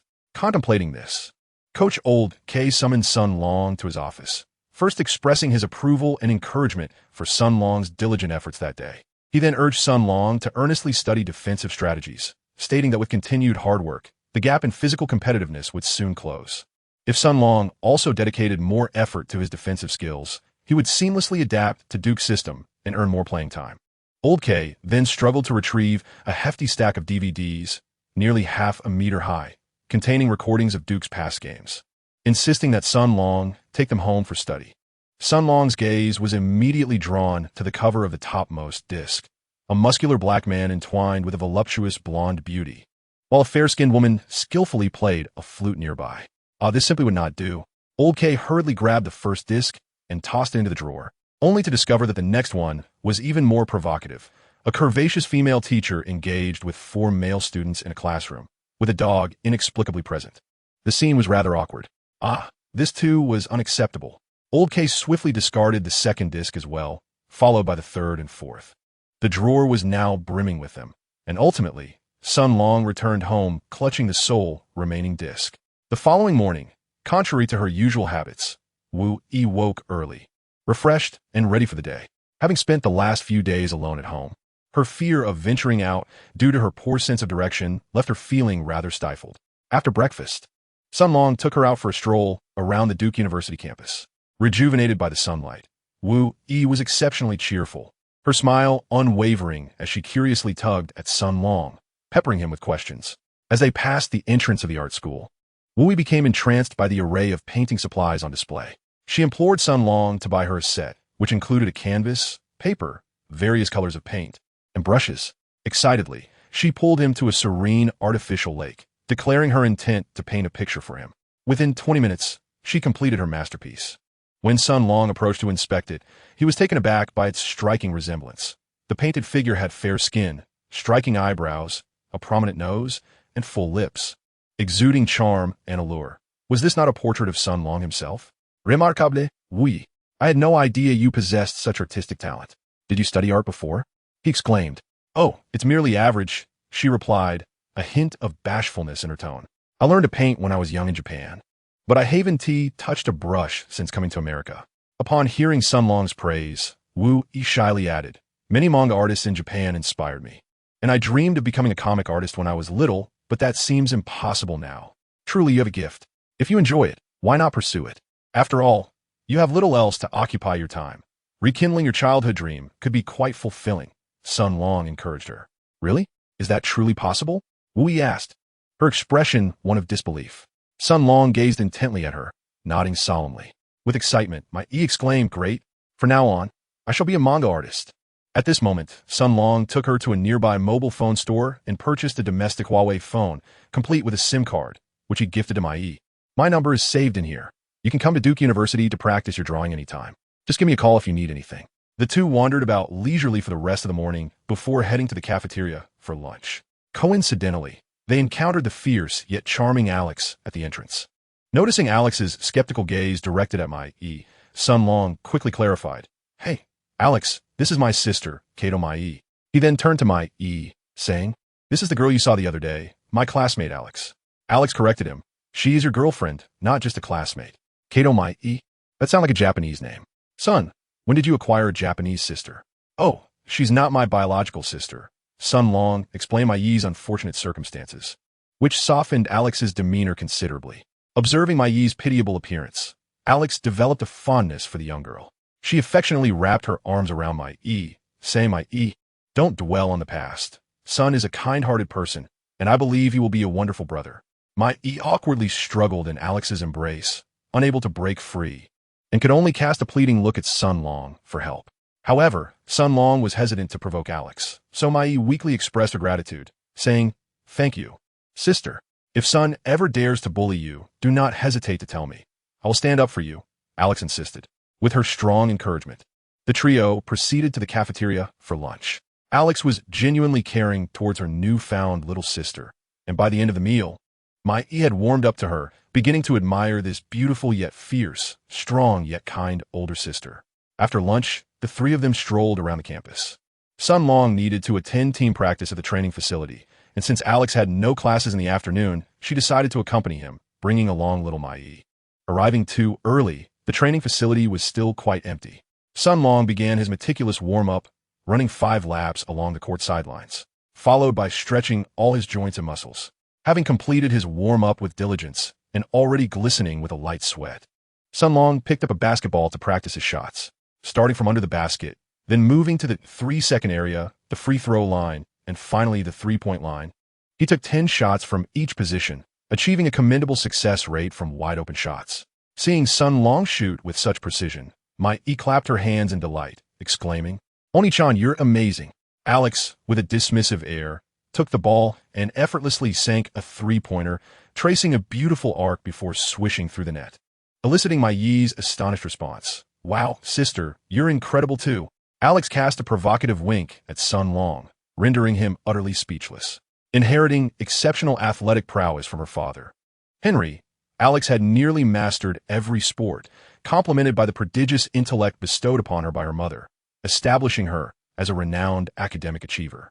Coupled with her sculpted physique and striking beauty, she was, in every conceivable way, flawless, save for her boisterous demeanor, reminiscent of a tomboy. When the members of the Duke Blue Devils arrived at the training facility, they were profoundly captivated by Alex's regal presence. Regrettably, everyone was acutely aware of the ambiguous relationship between Alex and Sun Long, leaving them to watch the couple's affectionate displays with envy. The presence of dancing clothes was largely overlooked. Most perceived Sun Long's newly acknowledged sister as sweet and adorably innocent. However, her youthful charm did not appeal to the American taste, save for Winslow, who approached her with a lewd grin, only to be swiftly rebuffed by a sharp slap from Sun Long. "My sister is off limits to all of you."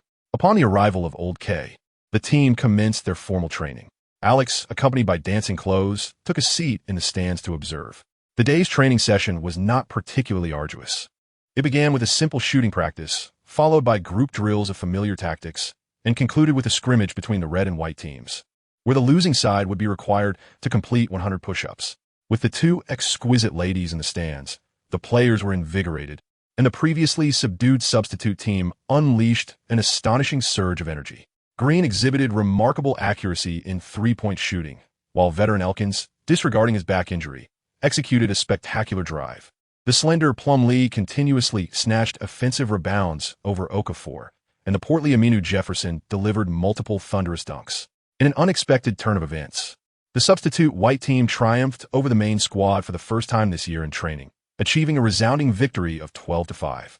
Coach K has begun contemplating the recruitment of Alex and Dance E as professional practice partners, observing Sun Long helplessly performing push-ups in front of his girlfriend and sister.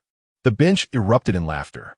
In Chapter 10, confronting the stalwart North Carolina, having endured the grueling first phase of Powell's training thrice, Sun Long perceived a notable transformation in his physique. His lower body had gained stability, and the muscle definition in his arms had become more pronounced. Although he still could not compare to teammates like Cook and Allen, he had at least reached a similar level to Alex. In recent days, Sun Long had been diligently studying the DVDs provided by Coach K. He was an astute player, possessing solid defensive fundamentals. After watching numerous Duke games, he developed a deeper understanding of the traditional defensive tactics employed by the team. On November 24, 2014, Duke University welcomed its formidable adversary, the University of North Carolina. North Carolina, a prestigious institution, proudly boasts of having nurtured NBA legend Michael Jordan. Presently, this youthful squad is brimming with talent, featuring 4 robust players in the front court: Abdu Makhoud, Leonard Freeman, and Bazian, all towering over 6 feet 9 inches. Their playing style is notoriously aggressive. Led by the cornrowed Clay Washington, a player known for his contentious relationship with referees, averaging 4.6 fouls per game. Anyone daring to challenge him must be prepared to pay a hefty price. His idol is none other than NBA's Rasheed Wallace. The perimeter shooters, Trevor Lance and Rustin Turner, are exceptional scorers, averaging 16, 2, and 13, 5 points per game, respectively, during the NCAA regular season. Sun Long had meticulously analyzed their playing styles and technical attributes prior to the match. Small forward Rustin Turner possesses remarkable height and wingspan, demonstrating an impressive three-point shooting accuracy of 46.9 this season. Shooting guard Trevor Lance, standing at 6 feet 7 inches, combines his considerable height with adept ball handling and shooting skills, making him a well-rounded threat both in drives and long-range shooting. With their interior powerhouses complemented by a rain of three-pointers, North Carolina, under the guidance of esteemed coach Roy Williams, has achieved an impressive record of 6 wins and 0 losses this season, posing a challenge that no team has yet managed to surmount. As Trevor Lance stepped into Cameron Indoor Stadium, excitement coursed through his veins. The haunting memory of last season's defeat to Duke in the Sweet 16 lingered in his mind. But now the moment of revenge he had long desired had finally arrived. Gazing at the resurgent North Carolina team, he felt an unwavering conviction in their victory, already preparing a triumphant speech to deliver post-game. Brothers, let us conquer Duke and avenge last season's loss. Trevor Lawrence, in the locker room before the game, was delivering an impassioned pre-game rally, striving to elevate his teammates' fighting spirit to its zenith. Even before the match commenced, the Cameron Indoor Stadium was teeming with spectators. Confronted by their formidable rivals, the Duke fans showed no mercy, unleashing a cacophony of boos directed at the North Carolina players who had just emerged from the locker room. Trevor Lawrence, well accustomed to such hostility, brazenly extended his middle finger towards the crowd alongside Clay Washington, provoking an uproar of derisive jeers and foul insults. This audacious display ignited the ire of the Duke players, leading to a fierce exchange of glares as old adversaries locked eyes with palpable animosity. Though the contest had yet to commence, the arena was already thick with the scent of rivalry. The electrifying atmosphere ignited the fervor of the audience. And with the referee's whistle, 2 formidable giants soared into action. Duke retained their customary starting lineup, featuring a formidable interior duo of Bass and Okafor, with Winslow as the small forward and Jones and Cook manning the perimeter. North Carolina's starting quintet comprised center Clay Washington, power forward Abdoulaye Muku, small forward Turner, shooting guard Trevor Lawrence, and point guard Anthony Baber. Sun Long sat on the bench, intently observing the movements of his opponent, Trevorance, in an effort to discern any weaknesses. The match commenced with both teams evenly matched, engaging in a fierce contest. North Carolina's robust and formidable defense posed challenges for Okafor, who missed his first 2 attempts. Winslow closely guarded the opponent's shooter, Turner, denying him any opportunity to score. Cook faced North Carolina's point guard, the relatively average Anthony Babauer, and held a slight advantage in skill. However, as the game progressed to the 5-minute mark, the dynamics shifted dramatically. Trevorance began to dominate the court, and Duke's shooting guard, Jones, found himself at a disadvantage due to a height difference of 7 centimeters, rendering his defense ineffective. Trevorance scored repeatedly with jump shots, notably sinking 2 consecutive three-pointers over Jones, propelling North Carolina on an 8-0 scoring run. Frustrated by his poor performance in front of a packed crowd at Duke's home court, Jones was determined to reclaim his dignity by challenging Trevorance one-on-one. Unfortunately, Trevorance's long reach and tight defense forced Jones into a forced shot that missed the mark. Meanwhile, the powerful center, Clay Washington, muscled past Bass to secure the rebound, allowing North Carolina to launch a fast break. Babauer, unguarded, effortlessly converted a layup. Before the midway point of the first half, Duke found themselves on the receiving end of a 10-0 run, prompting Coach K to call a timeout.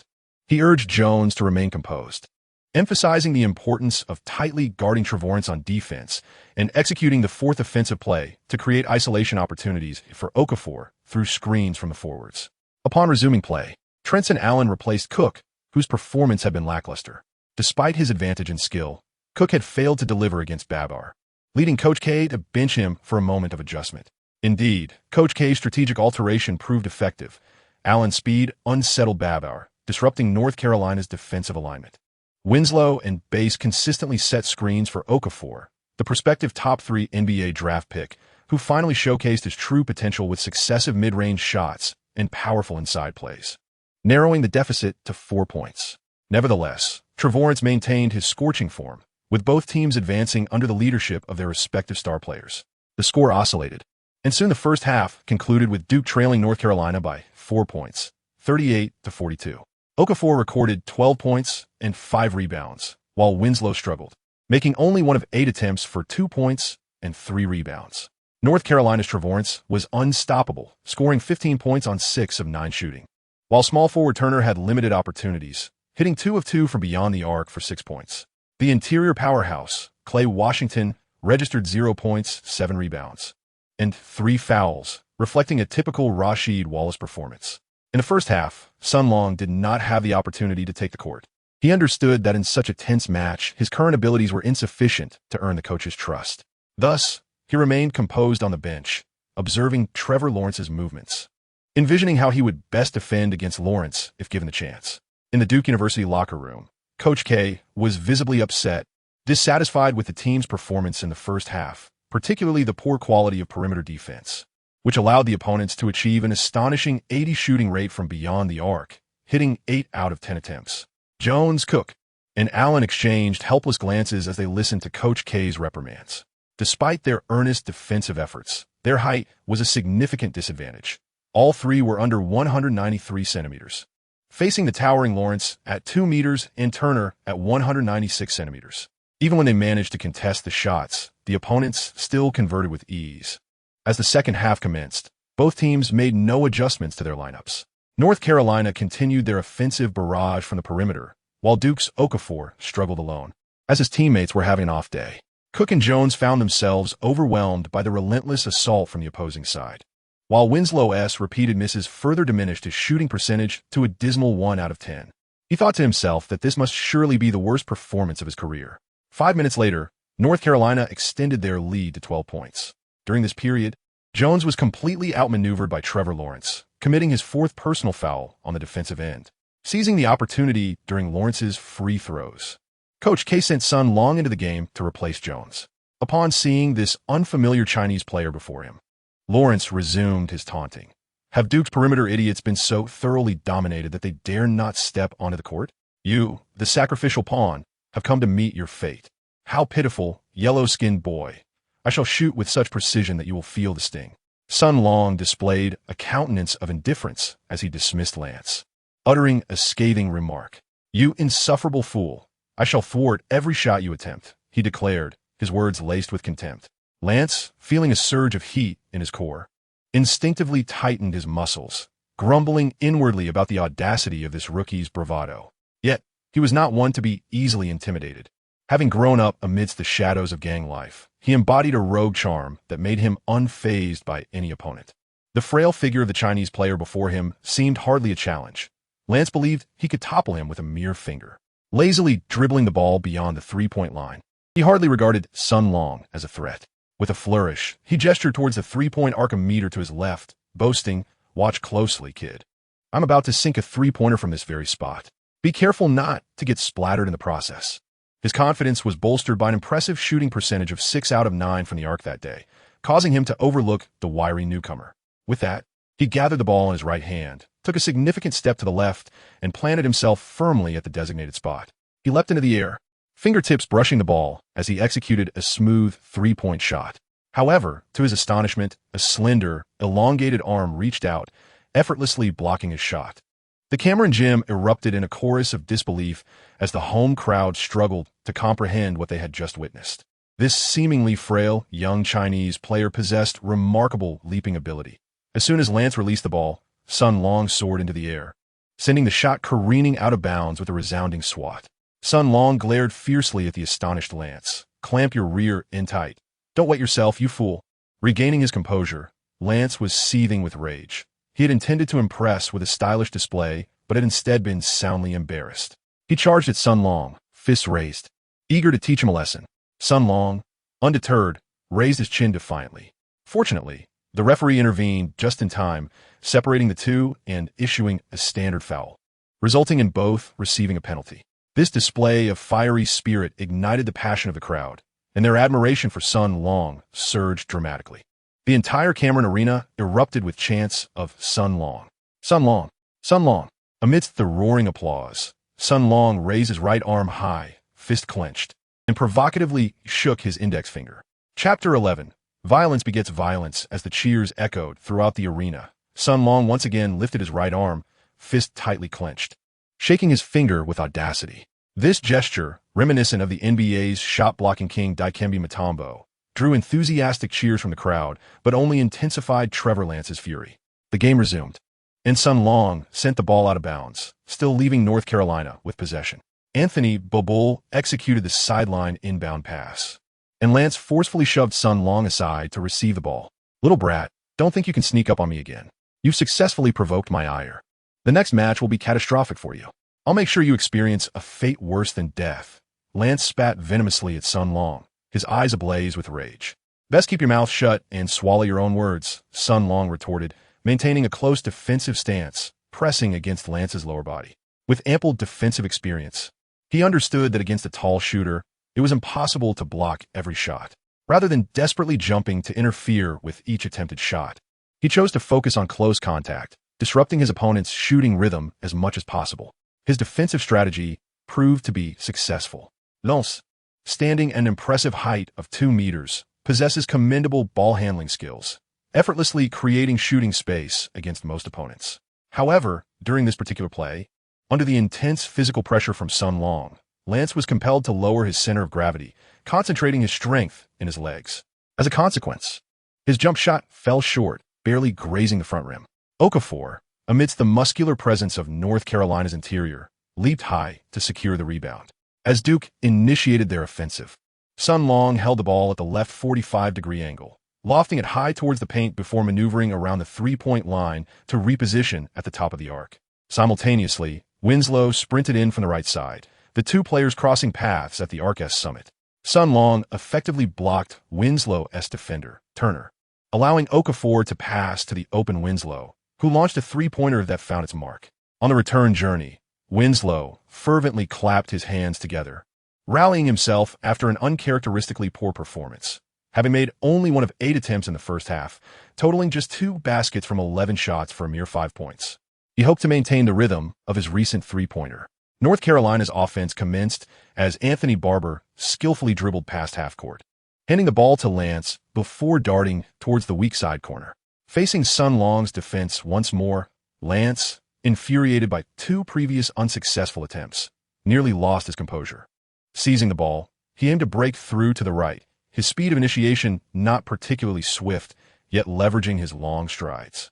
Suddenly, he executed a sharp stop, dribbling behind his back to switch to his left hand, then performed a step-back maneuver, releasing a fadeaway jump shot.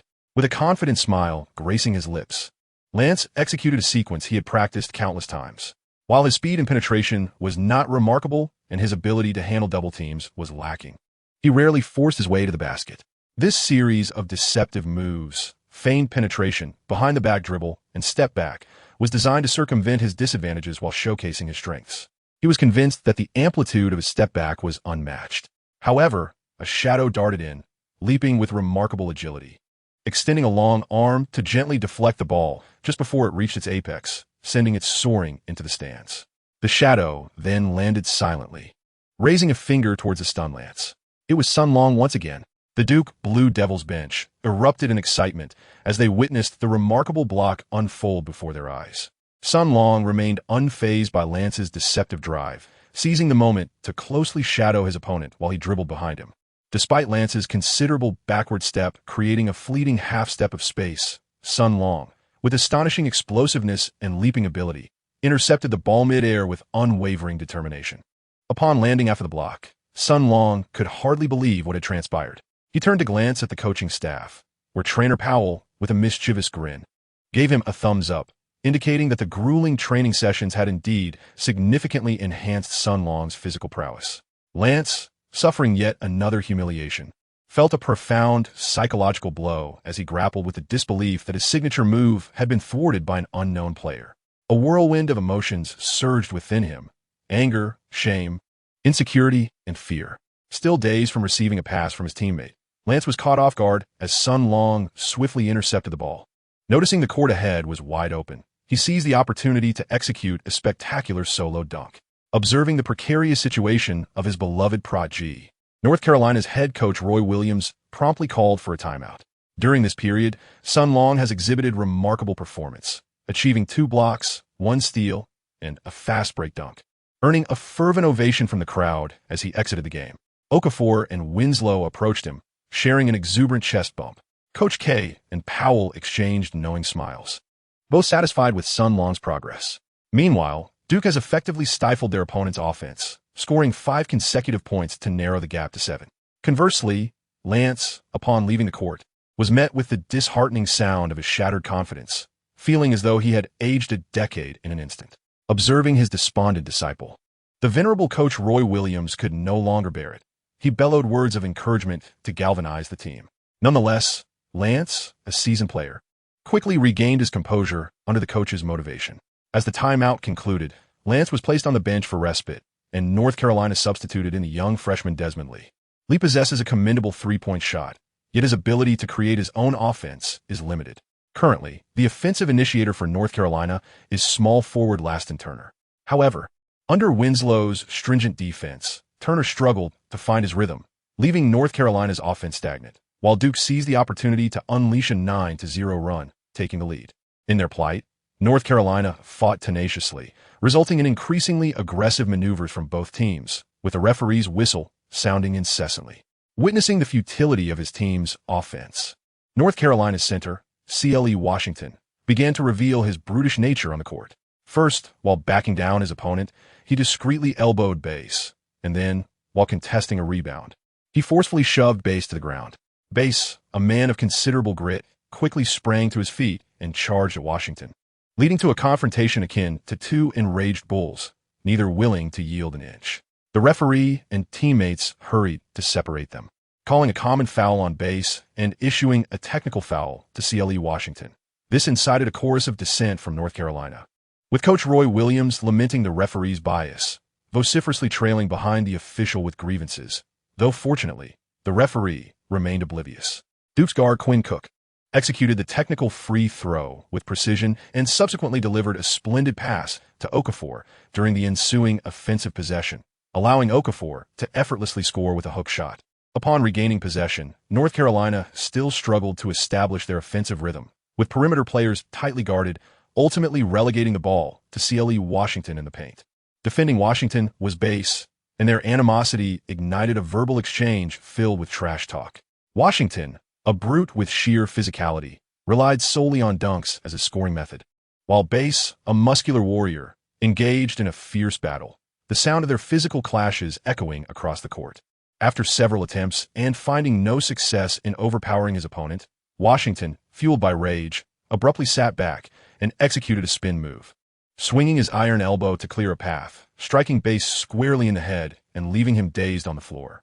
Duke's medical staff rushed over for an urgent assessment, determining it to be a concussion, necessitating a minimum of 2 months of recovery time.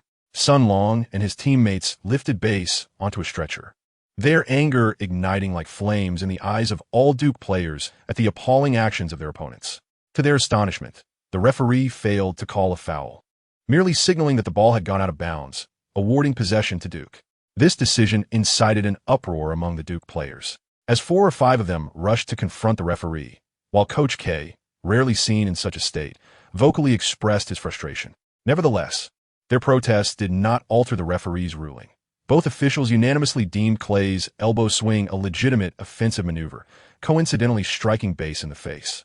Faced with the obstinate referees, Coach K had no choice but to concede, with Bass's departure leaving Duke's interior defense vulnerable and only 8 minutes and 40 seconds remaining in the game. Coach K glanced at the bench and decided to send in backup center Marshall Plumlee. The game resumed with Duke on offense. Clay Washington, having escaped a foul call, wore a smug grin, defiantly flexing his biceps towards the booing Duke fans. This display proved intolerable for Sun Long, who suddenly accelerated, shaking off Desmond Lee. Cook, in perfect sync, delivered a bounce pass to the cutting Sun Long, who seized the basketball with both hands and soared into the air. This marked Sun Long's first proactive offensive attempt, as he aimed to viciously dunk over Clay Washington in retribution for Bass. Clay Washington, anticipating the move, leapt high with arms spread wide, enveloping Sun Long within his defensive reach, akin to an eagle swooping down to seize a fleeing rabbit. Sun Long overestimated his capabilities. The 15 centimeters height disparity posed a formidable challenge. As he sensed an impending block, he twisted his body mid-air, executing a maneuver reminiscent of a lever, with both hands clasping the ball as he swung it in a graceful arc. By sheer coincidence, his rigid elbow collided squarely with Clay Washington's head. With a wretched cry, Clay clutched his face and tumbled heavily to the ground, blood gushing from his nose. Meanwhile, the airborne Sun Long was also sent sprawling, losing his balance and plummeting downward. In a desperate attempt before hitting the ground, he hurled the ball toward the hoop with his right hand, watching helplessly as it predictably missed the mark entirely. Finally, he reclined backward, landing with his back first, the tremendous impact causing him to roll over. Clay Washington quickly regained his footing. Upon touching his face, he discovered a split at the corner of his mouth, swollen like that of a baboon, and was uncertain how many teeth had been dislodged. Known as the notorious bully of the court, he had never suffered such a significant setback, and with clenched fists, he charged at Sun Long. Chapter 12. If you don't accept it, fight back. Sun Long, undaunted, sprang to his feet and charged at his opponent. Embracing the uncertainty of life and death, he was resolute in his defiance. Nearby, teammates Okafor and Winslow swiftly rushed to intercept the enraged Clay Washington, forming a protective barrier around Sun Long. From the bench, several stalwart allies dashed onto the scene, while North Carolina players converged, creating a chaotic throng on the court.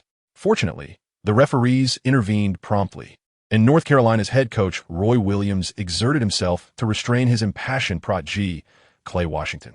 This year, North Carolina aspired to clinch the championship, and any altercation resulting in player suspensions would be a grievous setback. Observing the tumult, Coach K signaled for his players to retreat. The fracas was finally quelled, leading to a pause in the game as both teams returned to their respective benches. Roy Williams immediately summoned the team physician to attend to Clay Washington's wounds while urging his players to remain composed, seizing the opportunity created by the absence of the opposing team's star center, base, to secure victory. On Duke's side, Sun Long's valor was met with unanimous acclaim. The spectators had already vocally denounced Clay Washington's family countless times, and witnessing Sun Long leave him bloodied was immensely gratifying, providing a sense of catharsis. The entire Cameron Indoor Stadium erupted in applause, hailing Sun Long as a hero. Duke's players reveled in the moment, feeling a collective release as they encircled Sun Long, embracing him tightly to signify their unity. Although Coach K outwardly refrained from endorsing such violent conduct, he discreetly gave Sun Long a thumbs up. The three referees huddled together to deliberate on the appropriate penalties. One referee believed that Sun Long's action was clearly an offensive foul, excessively forceful, and malicious in intent, warranting an ejection for a flagrant foul. Conversely, another referee held a differing opinion, noting that Clay Washington's recent foul on base was strikingly similar, yet went unpunished. Such disparate judgments for two analogous actions would likely be met with discontent, especially from the throngs of Duke supporters present, who would vocally express their dissent. After considerable deliberation and weighing various factors, the final ruling was as follows. Clay Washington was assessed one shooting foul, while Sun Long received a technical foul. This decision was accepted by both sides. Coach Roy Williams felt that as long as Clay remained in the game, North Carolina still had a chance to turn the tide. Duke, for its part, was amenable to the technical foul called on Sun Long, as it also afforded them 2 free throw opportunities.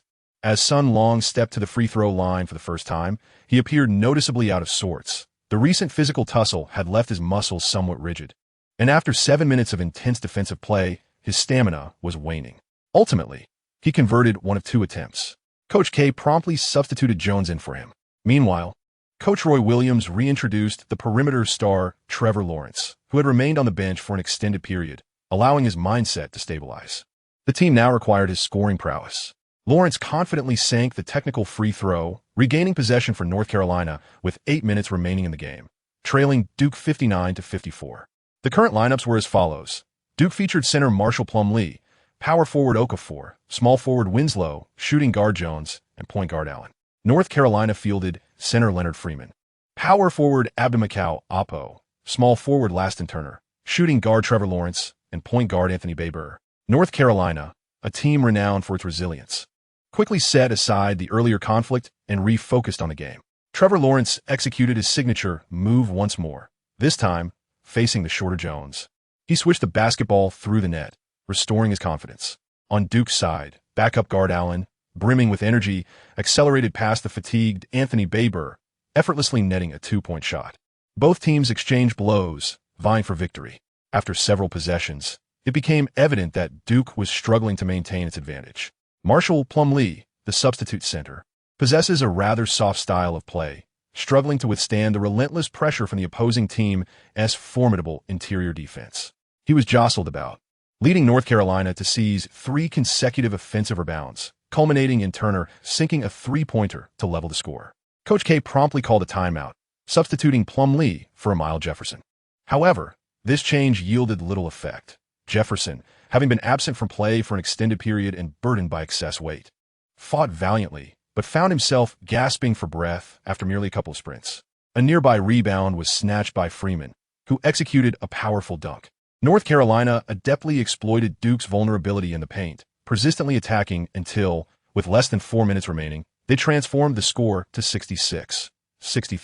Coach K called another timeout, observing the fatigued Jefferson and the silent Plumlee, feeling quite helpless. Nevertheless, being a legendary coach, he bravely shifted his strategy, deploying a lineup of Okafor, Winslow, Sun Long, Cook, and Allen, a small ball formation, aiming to accelerate the game's tempo. This tactical adjustment proved effective as the opposing guards, Anthony Barber and Trevor Lacey, struggled with their stamina, while Duke's 2 smaller guards capitalized on their speed with aggressive drives to the basket. Yet, defensively, Duke suffered significantly. North Carolina reintroduced the battle-hardened Kennedy Meeks, whose presence greatly uplifted his teammates. A rejuvenated Lacey returned to form, launching a three-pointer and a mid-range shot, once again tipping the scales in favor of North Carolina.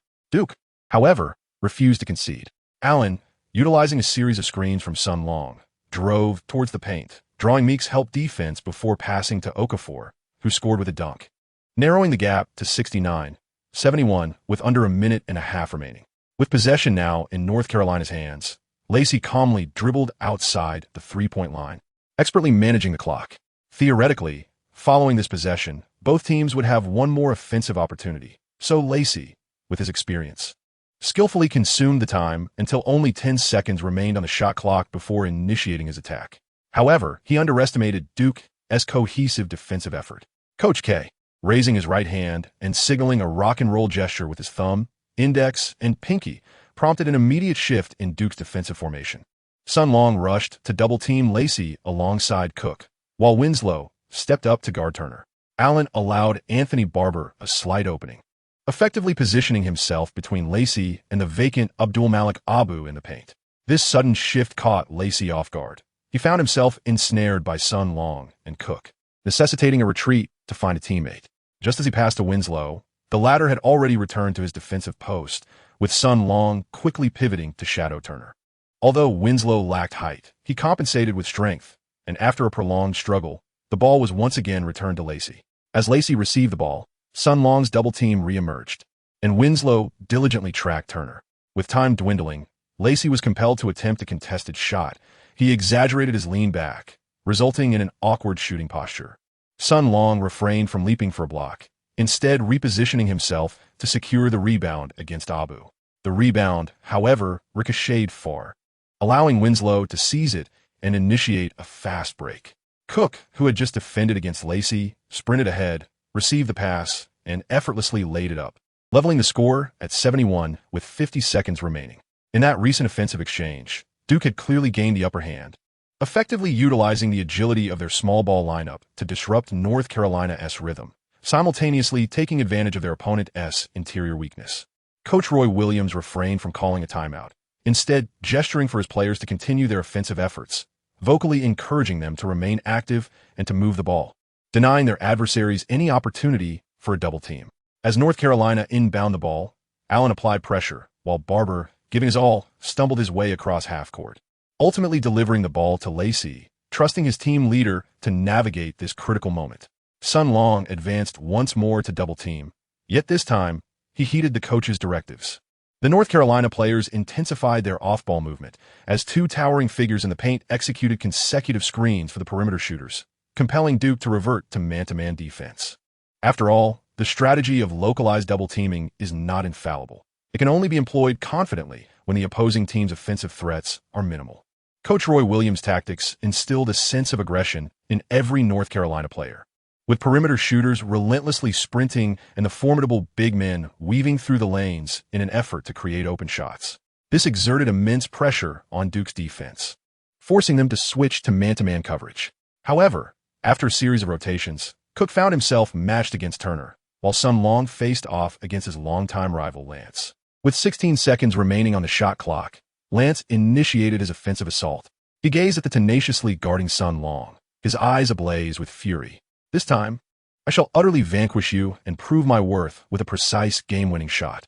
Sun Long fixed his gaze on the shifting center of gravity of his opponent, his expression devoid of emotion as he declared, "No way." The two continued to test each other, when suddenly, Lance sprang into action, swiftly extending his long legs to break through on the right side.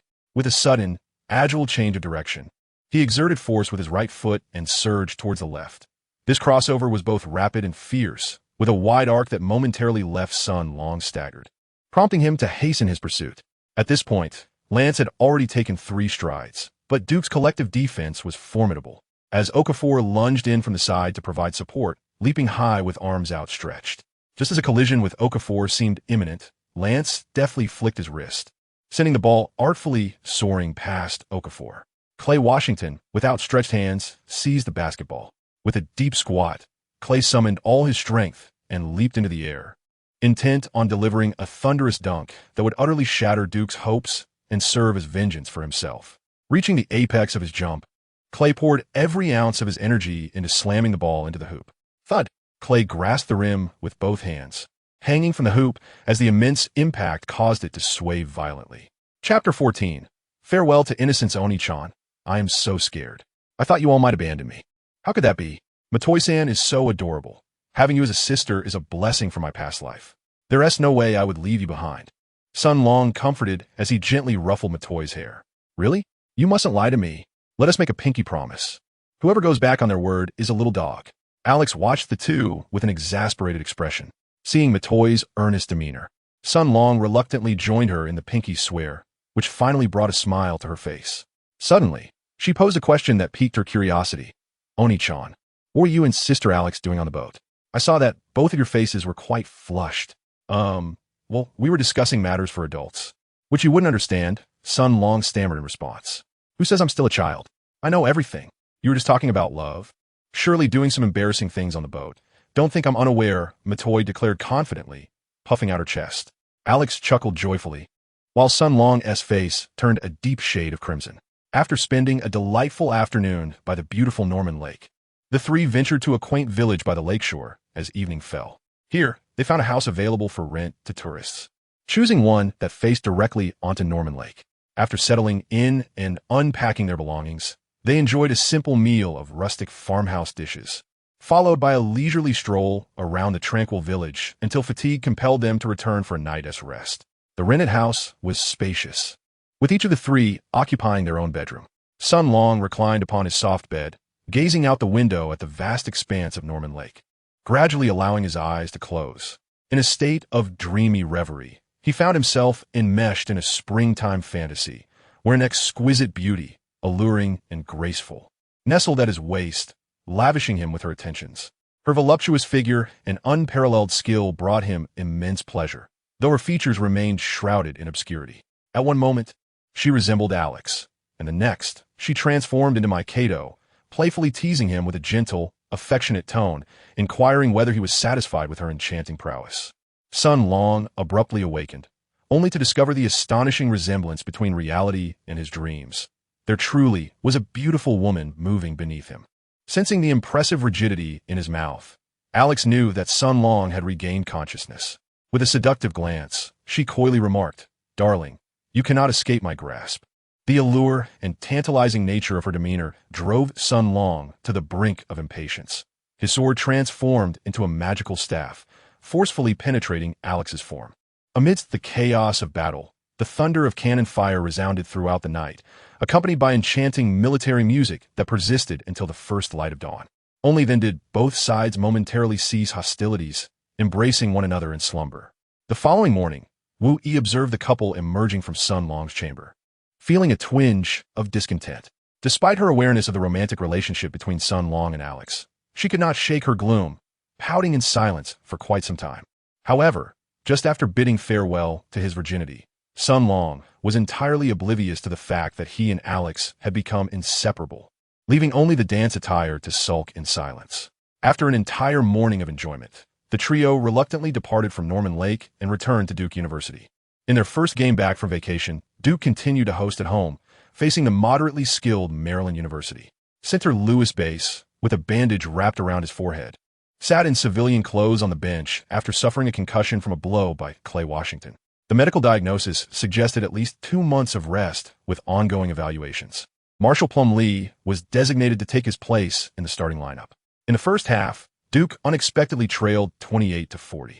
As the players struggled to find their rhythm after a 2-day break, with a series of missed shots allowing Maryland to establish a 12-point lead. Sun Long, who played for a mere 4 minutes in the first half, exhibited an exceptionally poor performance, possibly due to the physical drain inflicted by Alex. In defense, he could not keep pace with the opposing players, panting heavily after merely 2 possessions. Coach K expressed his dissatisfaction with a fervent reprimand in the locker room. As anticipated, Duke's performance returned to its usual caliber in the second half. Coach K deployed a lineup of 1 big and 4 small players, with Okafor scoring consecutively. Sun Long regained his stamina, collaborating with Winslow to stifle the opponent's offense, while Cook and Jones consistently sank 3-pointers. Ultimately, victory belonged to Duke. Alex excitedly leaped into Sun Long's embrace, bestowing upon him a sweet kiss that incited envy in the single Winslow. The dismal state of the first half compelled Sun Long to recognize the necessity of maintaining his physical condition at a high level as a basketball player. Thus, the afternoon following the game, he arrived early at the gym, preparing to embark on the second phase of rigorous training. Powell expressed immense satisfaction with the results from the first phase. In just over 10 days, Sun Long's physique had undergone significant transformation, with muscle definition in his arms becoming increasingly visible. He could bench press 70 kilograms, and there were improvements in both his jumping speed and height, as well as notable enhancements in endurance, lower body strength, core power, and explosiveness. These advancements enabled Sun Long to perform exceptionally on the court, exemplified by 3 blocks against North Carolina and a game-winning dunk over Clay Washington that heightened Powell's expectations for Sun Long's potential. He had already devised a 2.5-month plan for the second phase of intensive training and was eager to commence Sun Long's further development. Sun, having successfully completed the first phase of training, your metabolic rate has reached a commendable level and your body has attained a certain strength, qualifying you for the second phase of training, Powell conveyed. The foremost requirement of the second phase is to increase your dietary intake. I have prepared a dietary guideline for you. Review it, and if there are no issues, adhere strictly to it daily. Sun Long took a glance at the dietary plan and was taken aback by its sheer volume. It comprised 4 meals daily. Breakfast, for poached eggs, 3 pancakes, 3 slices of ham, and a large cup of protein shake. Lunch, 10 ounces, approximately 290 grams, of chicken breast, a generous serving of fruit salad, a bowl of vegetables, and a whole pizza. Dinner, 10 ounces of chicken breast, a bowl of rice, a bowl of vegetables, and 100 grams of steak. Snack, 5 slices of whole wheat bread, 1 energy bar, a piece of chocolate cake, a cup of whole milk, and several pieces of fruit. Gazing at this extensive meal plan, Sun Long exclaimed in astonishment, "Surely, this must be designed for NBA players."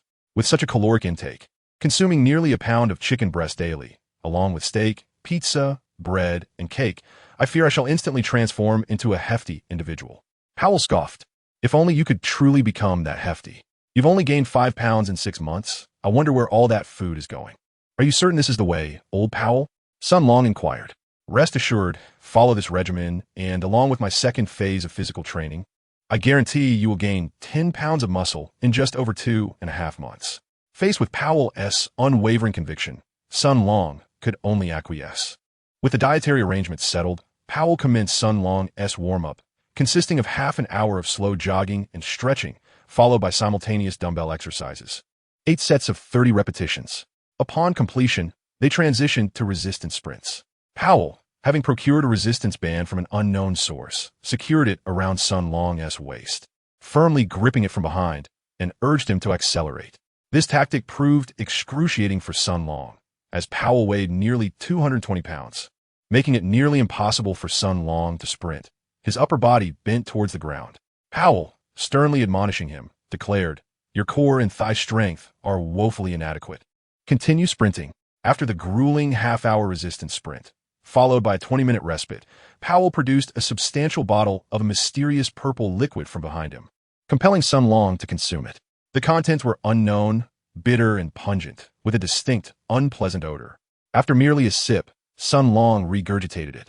But upon witnessing Powell's stern expression, he could only utter an apology before swallowing it down in one go. Remarkably, this concoction proved effective within 10 minutes. Sun Long felt invigorated, his body devoid of fatigue, as he ascended 5 flights of stairs effortlessly. The devilish training continued with a new regimen.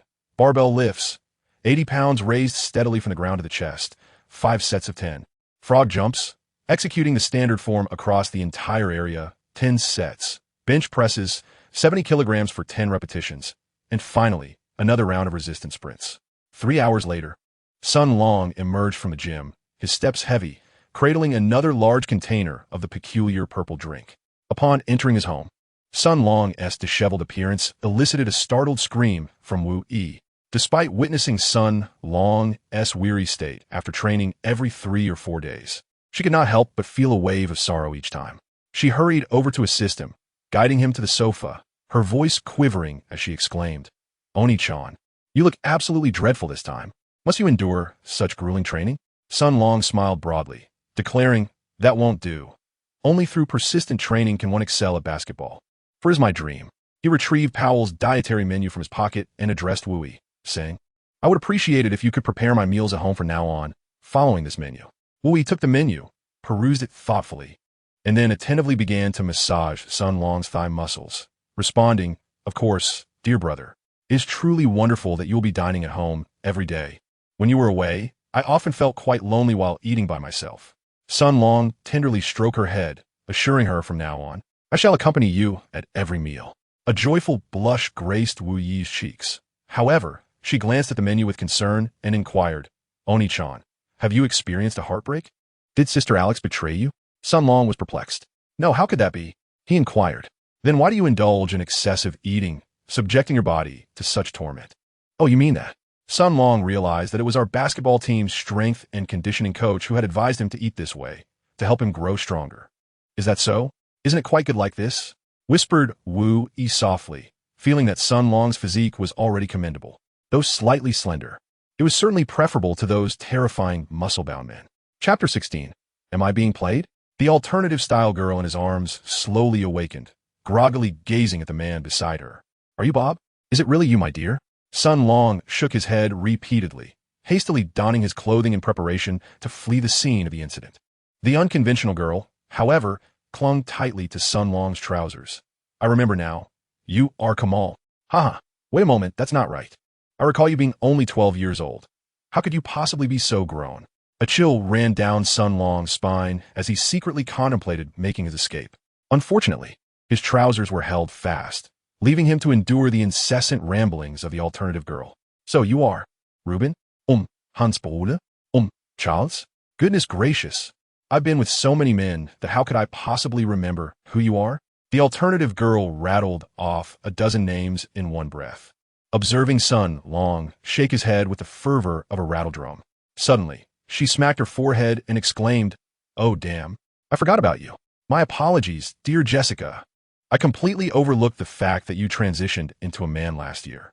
"Moi, don't cry now." Sun Long lay sprawled on the bed, weeping profusely. He felt as though he had fallen into the clutches of a malevolent demon, one that seemed intent on tearing his trousers apart. The blue eyes gazed at Sun Long for quite some time, until the alternative-style girl finally regained her senses. "Ah, I recognize you. You are the sole Chinese player of the Duke Blue Devils." Sun Long nodded repeatedly, expressing his sincere apologies. "I am truly sorry. Last night was an unfortunate incident. I was at Coach Powell's residence to celebrate Christmas." "I know you are training under that ancient relic," she remarked, her tone dripping with disdain. Upon hearing her refer to Powell in such a manner, Sun Long was taken aback. Could it be that this unconventional young woman was none other than Powell's daughter, Sophia? "Do not let your imagination run wild regarding my relationship with that old man. I have no father, and that scoundrel is unworthy of such a title, Sophia retorted. Her face darkening with anger at the mere mention of Powell, her small hands clenched into tight fists.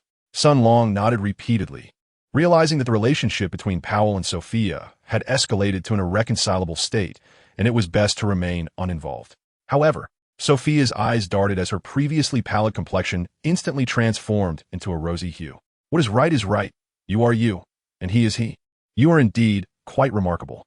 Sun Long let out a sigh of relief, fearing that Sophia might report him to Powell, which could result in him being accused of rape and potentially facing imprisonment.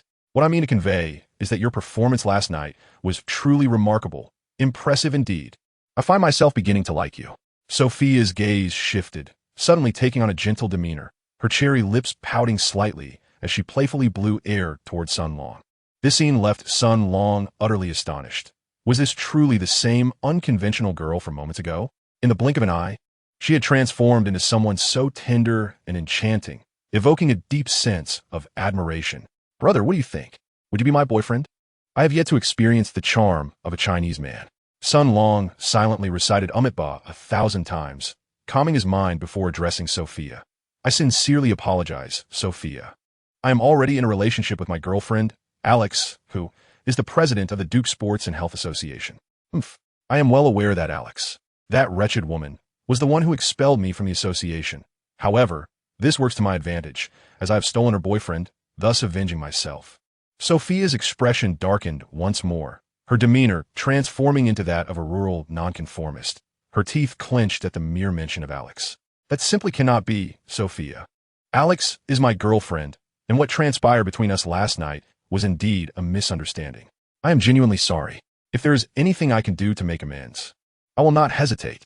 Seizing an opportune moment when Sophia was distracted, Sun Long abruptly tugged at his trousers, which granted him a fleeting sense of security. Before Sophia, he was indeed the one being toyed with. How could you behave this way? What makes Alex so special that you cling to him so desperately?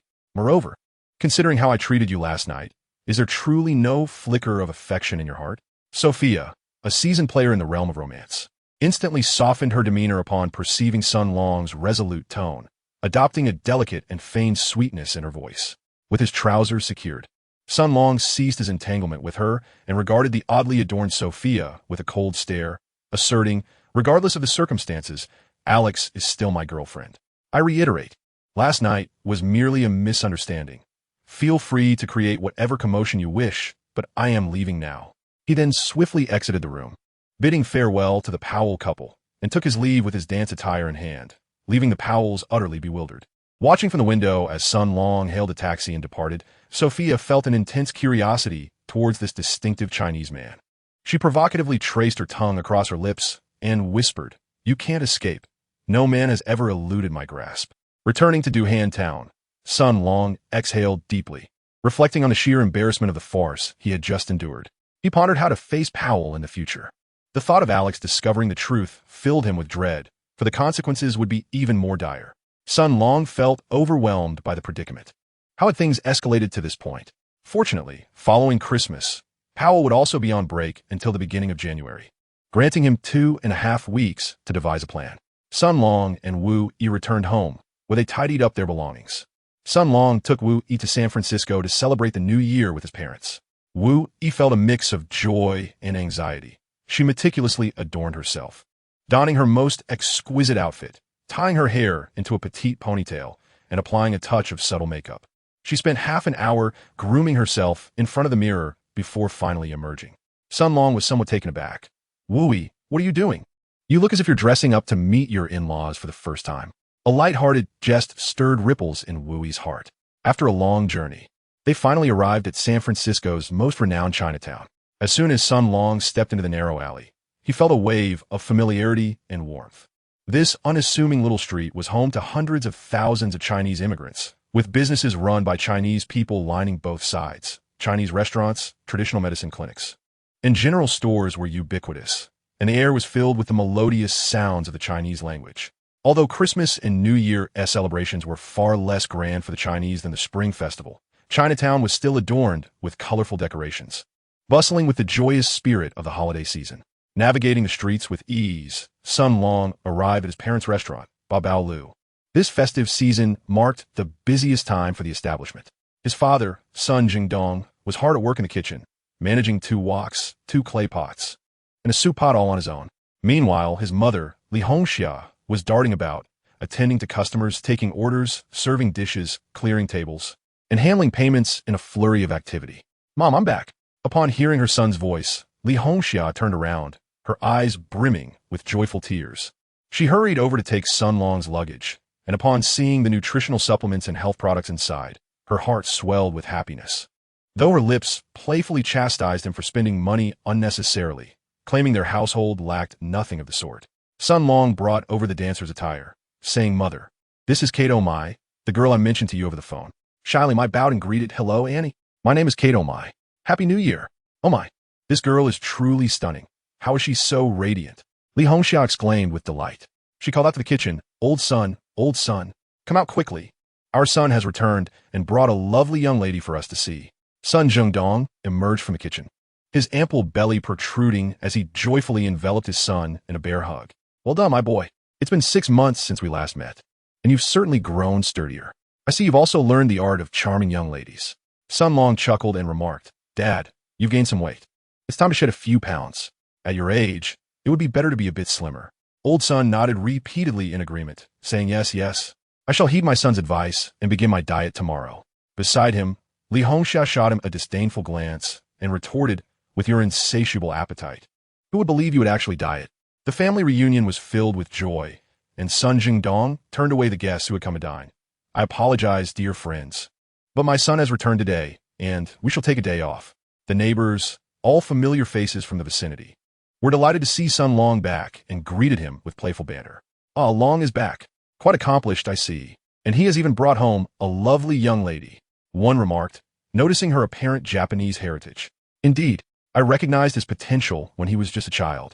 This lad has always had a way with the ladies, flourishing in his youthful exuberance." "You wouldn't know anything," another chimed in. "I used to hold him when he was just 3 years old. Even then, he was as tough as a steel drill. I knew he was destined for greatness." As the neighbors chattered and drifted away, Sun Jingdong and Li Hongxia tidied up the restaurant, with Sun Long lending a hand. Wu attempted to assist, but Li Hongxia firmly restrained her, insisting she remain seated and enjoy her tea. Soon, twilight descended, and Old Sun prepared a sumptuous feast. The family of 4 gathered around the table to partake in the meal. Throughout dinner, Sun Long raised a few glasses and toasted his father, then shared stories of his life over the past 6 months with the Duke basketball team. Upon hearing the hardships her son endured during training, Li Hongxia could not help but shed tears. Sun Jingdong solemnly reprimanded his partner, saying, "All you do is cry. Do you not realize this is a good thing? A man must endure hardships. How else can one succeed? Moreover, look at how much our child has progressed, how robust he has become. If he manages to make it to the NBA, he could be a figure akin to Yao Ming, bringing glory to our nation. As parents, we must wholeheartedly support him." Sun Long quickly comforted his mother, saying, "Indeed, it is not as difficult as it seems. Once one becomes accustomed to it, it no longer feels burdensome. Moreover, I have already gained the recognition of Coach Old K and my teammates, and I have numerous supporters among the fans at university." Sun Jingdong nodded, and it was only then that Li Hongxia managed to cease her tears. Following this, Sun Long recounted the origin of the dance attire, detailing how he and the garment had met and how they had come to reside together, now resembling a sibling bond. This narrative once again earned his father, Lao Sun, to give a thumbs up for his son's chivalrous deed, heroically rescuing a damsel in distress, truly worthy of being a descendant of the Sun family, reminiscent of his father's former glory. Chapter 18. The first battle of the top 64 on March 20th, 2015 in the United States. The Duke University Blue Devils faced off against the Ohio State University Buckeyes in the inaugural game of the exhilarating month of March. The Buckeyes were not particularly formidable. Their late season 4 consecutive victories had merely enabled them to secure the 14th seed in the Midwest region and board the last train to the madness of March. Despite this, their guard, D'Angelo Russell, boasted immense popularity, characterized by a mature playing style, exceptional basketball IQ, and exquisite passing. As a prodigious freshman, he averaged 19, 3 points, 5, 7 rebounds, and 5 assists per game, with a shooting accuracy of 44.9 and an impressive 3-point shooting percentage of 41.1. In a game on February 9th, Russell delivered a remarkable performance, amassing 23 points, 11 rebounds, and 11 assists, becoming the first freshman in Ohio State University's history to achieve a triple-double. His stellar performance attracted the attention of numerous NBA scouts, with teams like the Lakers, Knicks, and 76ers, all possessing lottery picks, sending representatives to observe this match in person. Although the Buckeyes were not as strong as Duke University, Russell remained confident in his abilities. In a pre-game interview, he exhibited considerable bravado. Today's game holds great significance for me personally. While we may not be favored, I will prove myself with this victory. I aim to demonstrate to every scout present that I am deserving of this year's first overall pick. When questioned about his thoughts on the storied Duke University, Russell displayed a hint of disdain. Duke is not our opponent. I firmly believe this. They have many outstanding players and execute excellent defense. Yet their offense relies too heavily on individual prowess. I am a pass-first guard, and I will lead my teammates to victory with beautiful assists, teaching them how to play team basketball rather than resorting to playground-style one-on-one. Such remarks ignited a frenzy among fans and piqued the interest of scouts, who were eager to witness Russell's leadership on the court. Meanwhile, Jahlil Okafor from Duke was widely regarded as a top 3 prospect in the draft. Yet he maintained a humble demeanor in front of reporters. I do not concern myself with D'Angelo's statements. I am focused solely on the game at hand. Regardless of the outcome, I am thoroughly prepared. A verbal skirmish failed to ignite, prompting the diligent journalists to redirect their focus onto Sun Long, an unfamiliar Chinese youth who appeared somewhat naive, providing them with ample fodder for discussion. Billy Ramos, a shrewd reporter for Sports Illustrated's NCAA column, malevolently embellished Russell's remarks before relaying them to Sun Long, seeking to provoke a reaction. Indeed, Sun Long fell into the trap, responding to Ramos. Like Jahlil, I am indifferent to D'Angelo's comments. However, I firmly believe that Duke will secure this victory, and we are undoubtedly the superior team. The notion of having a point guard who monopolizes the ball is rather daunting. Despite Russell's impressive individual statistics and eye-catching assists, his team remains mired in difficulties. In my view, he still lags significantly behind my teammate Cook. Billy Ramos, grinning mischievously, promptly exaggerated Sun Long's statements before conveying them to Russell. Upon hearing Sun Long's critique of him as a black hole for ball control, Russell's ire flared, his nostrils flaring in indignation. He had not anticipated that his pride and his passing prowess would be disparaged. Without hesitation, Russell retorted, I do not require anyone to instruct me on how to play the point guard position, especially not someone who merely waves a towel. Perhaps he should first pray to God for an opportunity to step onto the court. The two engaged in a media-fueled exchange, each unwilling to concede. Sun Long is indeed a peculiar individual. Generally possessing a pleasant demeanor and a somewhat introverted nature, he transforms into an obsessive and unyielding force whenever basketball is involved, refusing to relent until his goals are achieved. It is precisely due to his fervent dedication to the sport that he has evolved from an insignificant figure to one capable of gracing the courts during the exhilarating March Madness. The venue for this competition is none other than the Staples Center in Los Angeles. At 2 p.m., the Duke Blue Devils arrived at their destination, with Coach K leading the team in a tour of the Staples Center. Although the Lakers of today are far from the championship titans they once were, the young men of the Blue Devils remain undeniably exhilarated. This is the storied franchise that has reached the NBA Finals 31 times and secured the championship title 16 times. From the legendary Jerry West to the iconic Kareem Abdul-Jabbar, from the magical Magic Johnson to the formidable Shaquille O'Neal, and now to the superstar Kobe Bryant. The Lakers have forged one purple and gold dynasty after another, with countless legendary figures bestowing unparalleled glory upon the franchise. Yet, the current Lakers seem somewhat forlorn. Before the commencement of the 2012-13 season, the Lakers acquired Dwight Howard and Steve Nash, alongside Pau Gasol, forming a new version of the Super F4. Regrettably, the outcome mirrored that of 2004, as the Lakers failed to advance far in the 2012 playoffs. Subsequently, the devoted basketball follower Howard joined the Houston Rockets. And prior to the 2014-15 season, Pau Gasol departed after 6 years to join the Chicago Bulls. Kobe recently suffered a recurrence of shoulder injury, leading to his season-ending announcement, while Nash teeters on the brink of retirement. The once mighty Giants have faded, leaving the current Lakers as regular inhabitants of the lottery zone. Sun Long gently caressed the seat of Kobe Bryant in the Lakers locker room, a wave of nostalgia washing over him.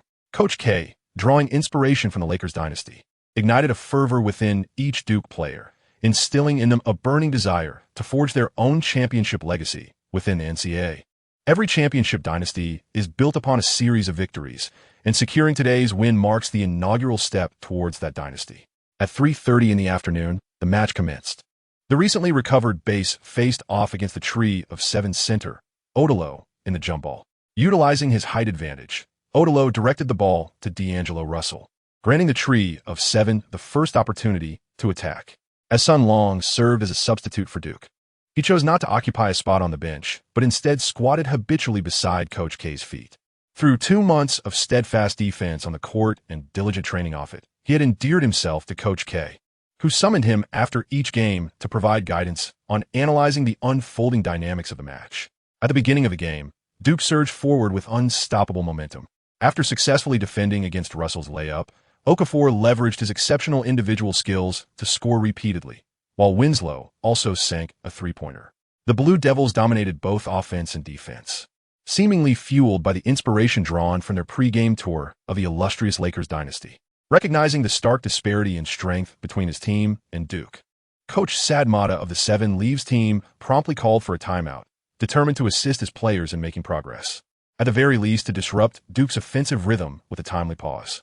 Upon returning from the break, the 7 Leaves team adjusted their lineup, substituting their towering center, Otello, for the 2.06-meter tall swingman, Berryman. Coach K furrowed his brow. The already lacking height in the 7 Leaves interior was further diminished with Otello's exit. Was the opposing team relying on the 2.8-meter power forward, Chaperis, and the 2.6-meter Berryman to secure rebounds? Indeed, the 7 Leaves strategy shifted. With the ball in hand, Russell called for an inside play, and Chaperis stepped up to set a screen. Russell, utilizing the screen, attempted a drive to the left, though his speed was not remarkable. The robust Chaperis effectively blocked Cook, allowing Russell to advance unencumbered. As Okafor stepped out to assist, Russell skillfully passed the ball into the paint, where Chaperis swiftly turned and completed an effortless dunk. At that moment, Okafor had just turned back. This offensive play by the 7 Leaves was executed beautifully. Chaperis set a high-quality screen that compelled Okafor to defend against a smaller player, and Russell's pass was both precise and timely, showcasing a remarkable synergy between the two players. An NBA scout observing from the sidelines noted this sequence in his notebook. D'Angelo Russell, passing ability A. In the Lakers locker room, a somewhat aloof African-American player lay on a massage table, his shoulder wrapped in thick bandages. He winked at a slender, handsome white player nearby. Steve, this guy has quite the passing prowess. How does he compare to you? Steve Nash, clad in casual attire, lazily glanced over without offering a direct assessment, and instead asked, "What's the rush, old friend? Trying to get rid of me?" A flicker of a smile graced Kobe's typically stoic visage. "No joke, Steve. You're the finest passer in my eyes." He gazed at Nash, his eyes brimming with deep affection. "Please, don't rush into retirement. Wait until my injuries heal, and then accompany me for a season." As the game progresses, Russell showcases his exceptional passing skills, initiating attacks repeatedly through screens. Much like a seasoned hunter who seizes the fleeting opportunity presented by Duke's defensive switch, delivering the basketball to the open interior with precision, completing the kill. After communicating, Okafor and Cook ceased their defensive efforts, closely shadowing Shapiro. However, Russell himself possesses formidable shooting abilities. As Cook is momentarily delayed by Shapiro, Russell decisively launches a three-pointer, which finds its mark. Duke counters with an offensive play. Leveraging his height and strength, Okafor drives into the paint, drawing a double team before distributing the ball to Jones, who executes a mid-range jumper successfully. Once again, Russell calls for a screen. This time, Cook, having learned from past mistakes, forcefully maneuvers past Shapiro to attempt a block. Unfortunately, Russell anticipates his movement. The three-point shot was merely a feint. After deceiving Cook, Russell dribbles towards the basket, executing a deft behind-the-back dribble to evade the help defense from Winslow, and, facing base's challenge, he releases a left-handed floater. Chapter 19. The passing virtuoso Russell. The ball ricochets off the rim several times before finally rolling in. Sun Long watched D'Angelo Russell's individual performance from the sidelines, and unexpectedly found himself harboring a certain fondness for the dark and unappealing fellow. Facing the overwhelming strength of Duke, the 7 Leaves team found themselves trailing with a score of 16-7 at the outset. However, their adversaries did not relent. Russell revitalized the entire team with his precise passing and commendable offensive skills, and now the 7 Leaves team had leveled the score. With 9 minutes remaining in the first half, Coach Old K refrained from calling a timeout for adjustments, instead gently tapping his temple with his slender fingers, deep in thought. Cook lobbed the ball to the interior player Okafor, then cut into the paint, moving out to the three-point line from the weak side. As one of Duke's captains, Cook possessed a calm demeanor and astutely recognized the opponent's significant lack of height in the paint, thus endeavoring to facilitate plays for Okafor. Exploiting their strengths against the enemy's weaknesses, Okafor, deserving of his elite status, established his position with his back to the basket, pivoted, and executed a hook shot against Shapiro, who, despite his outstretched arms, could only watch as the ball swished through the net. Russell received the ball and signaled, prompting all his teammates to surge forward in a frantic push for a fast-paced strategy. Though Russell was not particularly swift as a tall guard, he dribbled the ball while keeping his head raised, keenly observing the positioning of his teammates. Cook is tightly marked. However, the others lag behind. Bass and Okafor are left far behind by the opposing team's two diminutive big men. Berryman has made his way to the free throw line. While Bass is still pursuing from beyond the arc, Russell's eyes gleam with opportunity as he accelerates, suddenly pausing mid-drive to loft the basketball high into the air. Berryman, unguarded, executes a spectacular alley-oop dunk. The Seven Leaves team's unexpected fast break strategy catches Duke off guard. Duke responds by directing the ball to Okafor for a low-post isolation play. But the recent sprint leaves him slightly breathless, resulting in a missed hook shot from close range. Fortunately, the opposing big men lack sufficient height. Bass manages to push Berryman aside and secures the offensive rebound, passing it back to Cook to orchestrate another play. He feeds Okafor once more, who this time confidently sinks a mid-range jumper. As the Seven Leaves team attempts another fast break, Duke is now prepared. Okafor's successful jump shot is immediately followed by a swift retreat to defense, with Bass closely trailing Berryman to the free throw line. With no advantageous options available, Russell makes a decisive move, utilizing Shapiro's screen to charge into the paint. Poor Okafor, having just returned to defense, scarcely catches his breath before he is forced to chase Shapiro back to the three-point line, but is too late to catch up to Russell. With extended arms, Russell executes a crafty layup, evading Bass's attempt to block. Coach K, unable to remain seated any longer, calls a timeout. The Seven Leaves team's impressive performance elicits a thunderous applause from the audience. NBA scouts once again pull out their notebooks, noting D'Angelo Russell, passing ability A, game reading ability A, basketball IQ A. In the Lakers locker room, I admire this young man's passing skills. He is indeed a fine playmaker, reminiscent of my younger self. Steve Nash muses, watching Russell's dazzling display. Oh, come on, Steve, let's not kid ourselves. In my view, there are two types of passers, everyone else and you. Nash chuckles at Kobe's remark. Well, bro, I'm glad to hear you say that, Kobe responds, turning to Nash with a serious gaze. I'm not joking. That kid from Ohio truly has talent, but compared to you, he still has a long way to go. Their fast break style is child's play compared to what you executed in Phoenix. Nash contemplates this, replying, I don't see it that way.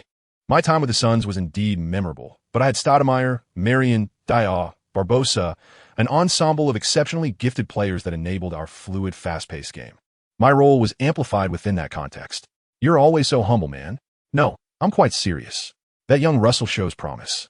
Perhaps we should consider bringing him on board for some proper development. Come on, brother. Our draft picks this year are incredibly valuable. I believe we should focus on securing a big man. Do you not find that Duke resembles our Spanish giant? Kobe inquired, gesturing towards Jahlil Okafor. Yet his thoughts wandered to the elegantly coiffed Pau Gasol. 6 years of camaraderie have passed. I wonder how you fare with the Bulls. As the timeout concluded, Coach K implemented significant alterations to the lineup, introducing a combination of Bass, Winslow, Langford, Sun Long, and Glenn Robinson III. This ensemble had never been employed before. Originally, Bass was meant to occupy Okafor's position, but given Okafor's fatigue, it was prudent to conserve his energy for the second half, leaving Bass to endure the lengthy minutes. With 6 minutes remaining, Coach K hoped they could withstand the first half. The Seven Leaves team maintained their original lineup, persisting with their fast-paced style. However, Duke's defensive speed had also intensified, and the small ball configuration proved competent in their execution. Russell employed a familiar tactic, utilizing Shapiro's screen to draw the attention of Allen and Bass, who converged on him. Glenn Robinson III, swift and precise in his attempts to steal the ball, was Duke's most prolific thief. He lunged aggressively at Russell, eager to snatch the ball away. Russell showcased his adept dribbling skills, weaving swiftly from side to side, leaving Bass disoriented, while employing crossover moves and feints that rendered Allen ineffective. In a fleeting moment of defensive relaxation, Russell decisively threaded the ball through the narrow gap to Shapiro beneath the basket. Collapsed the defense, Coach K exclaimed, leaping to his feet, arms flailing on the sidelines. The small ball lineup indeed exhibited improved mobility as Winslow rushed to provide support, obstructing Shapiro's path, while Base swiftly returned to double team. Shapiro, a rugged player unaccustomed to such double coverage, fumbled, his grip on the ball faltering amid the fray. As the ball teetered on the brink of out of bounds, Shapiro leaped to salvage it, hurling it backward mid-air. This resulted in an immediate turnover as Russell accelerated past Allen, penetrating the lane, a step ahead of Base, poised to attempt a layup. Not so fast. Sun Long had just retreated to the vicinity of the free throw line. At that moment, he leaped high to intercept. Russell's physical attributes were not particularly remarkable. His vertical leap and ability to withstand contact fell short. Just as it seemed he would be blocked, he suddenly flicked his wrist. Sun Long gazed in astonishment as the basketball soared past his ear, tracing a peculiar arc as it effortlessly sailed over the heads of Base and Winslow. The ball landed with remarkable precision in the hands of Groom, the small forward from the seven-leaf tree, positioned just beyond the three-point line. At that moment, all the Duke players had collapsed within the confines of the free throw line, leaving Groom with a clear 3-meter shot, which he executed flawlessly, sending the ball through the net with unwavering accuracy. Sun Long gazed in astonishment at Russell, utterly taken aback by the elusive pass that had just unfolded before him. He found it hard to fathom how Russell had managed to locate Gloom in midair. The awareness, vision, and technique displayed in that pass were nothing short of impeccable. The audience erupted with enthusiasm, showering Russell with thunderous applause for his assist. Meanwhile, NBA scouts on the sidelines applauded fervently, elevating Russell's passing prowess to an A, a level rarely seen in NCAA history, potentially placing him in comparison with the likes of Chris Paul. With this surge, the seven-leaf tree team seized the lead, their morale soaring and their defense intensified. Okafor and Cook sat on the bench, while Duke's current lineup found their offense in disarray. Glenn and Allen struggled to orchestrate plays. While Rom Green was an erratic shooter, Winslow's perimeter shooting was inconsistent, and Base functioned primarily as a defensive enforcer, alongside Sun Long, who hardly contributed offensively. This modified lineup of one big and four small players could barely keep pace defensively, lacking a true organizer and scorer on the offensive end, resulting in chaotic plays. After several fruitless passes, Rom Green attempted a contested three-pointer, which missed entirely, sailing out of bounds. Distracted by the previous shot, Green failed to refocus on defense, allowing Gloom to slip past him. Russell, with keen eyes and swift hands, delivered the ball to Gloom the moment he cut into the paint. The sequence transpired so rapidly that Base had no time to provide help, and Gloom completed a dunk before touching the ground. Coach K's piercing gaze bore into Green, instilling a sense of dread among all Duke players, who silently reminded themselves to maintain their focus. This time, Allen passed the ball to Winslow, the 19-year-old rookie eager to showcase his offensive capabilities before the NBA scouts. With everyone spacing out, Winslow engaged in a one-on-one duel with the opposing power forward Berryman. The 198 centimeters tall Winslow exhibited remarkable agility, executing a crossover to bypass Berryman and charging into the lane for a successful dunk, thus halting Duke's scoring drought that had persisted for the past 2 minutes. The seven-leaf tree team continued to implement their pick-and-roll strategy, combining Russell's elusive passing with his precise long-range shooting, presenting a dilemma for Allen, who found it challenging to defend without overcommitting or staying too close. Russell utilized the pick to penetrate the lane, drawing Winslow's help defense, then deftly delivered the ball to Berryman behind Winslow, setting up yet another easy dunk opportunity. As play resumed, Sun Long and Winslow executed a cross screen, drawing Berryman away, while Winslow backed down Gloom and calmly sank a turnaround jumper. The pace remained brisk as both teams exchanged baskets, their scores fluctuating. With 2 minutes left in the first half, Winslow began to tire from his relentless isolation plays, his speed diminishing. Russell, astutely observing this, directed teammates to apply pressure, forcing Winslow into a contested jump shot that clanged off the rim. The seven-leaf tree team maintained a balanced scoring distribution, with Russell orchestrating the offense, while others moved fluidly, ensuring that whenever an opportunity arose, Russell was always ready to deliver the ball at the opportune moment. The offensive firepower of the seven-leaf tree team persisted, while Duke struggled to find their rhythm. As the first half concluded, the seven-leaf tree team led 39-32. In the locker room, Coach K wore a stern expression, not out of frustration with his players' effort, but rather as he endeavored to devise a strategy to counter the fast-paced style of play. In the Lakers' locker room, Steve Nash smiled at Kobe, remarking, "It seems my judgment is sound. This kid possesses exceptional passing awareness and has a keen sense of the game. If he strengthens his physique and improves his shooting, I believe he could evolve into an all-star player." Chapter 20. The bet of Kobe and Nash. Kobe smiled in silence. "All right, Kobe, I admit you look quite cool like this, but alas, I am not a 17-year-old girl. Speak plainly." Observing the cold demeanor of Kobe, Steve Nash tossed his flowing hair and cast a sidelong glance at him, the meaning unmistakable. "I can play the cool card too." Kobe chuckled heartily, revealing a set of pristine white teeth. "I concur with your assessment.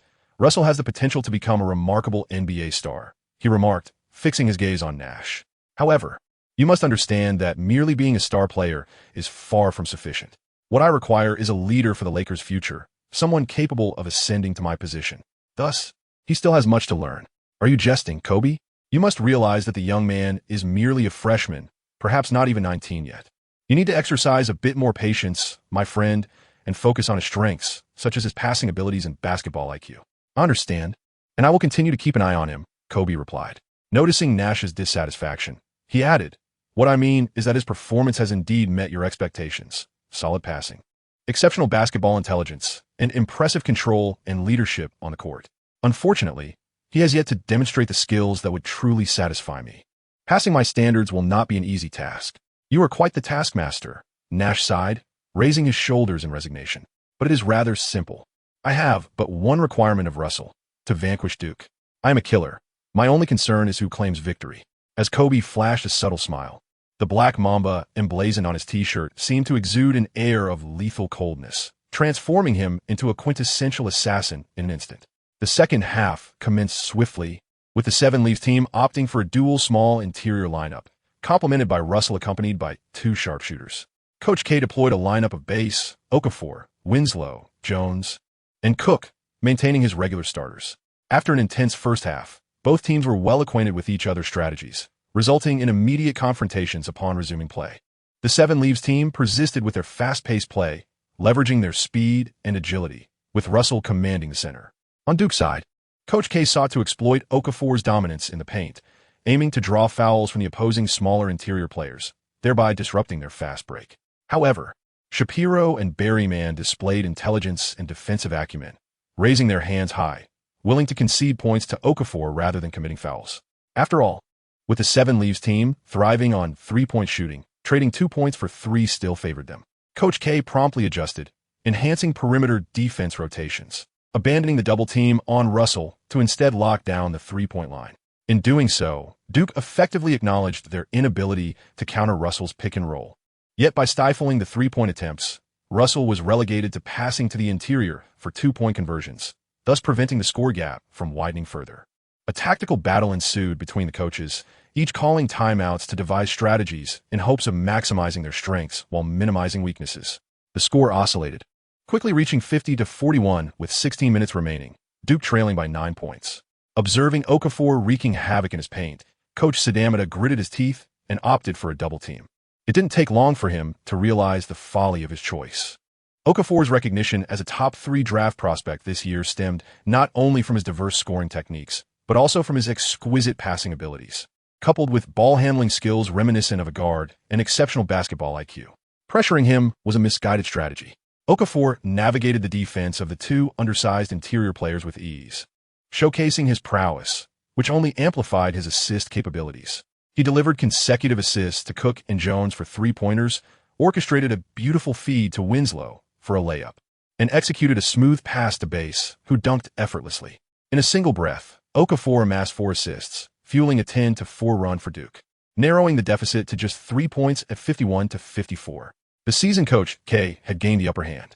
Anxiously, Sadamada called a timeout, filled with regret over nearly squandering a favorable position, but remained composed, recognizing that time was still on their side. Okafor's dazzling performance garnered enthusiastic applause from the NBA scouts present.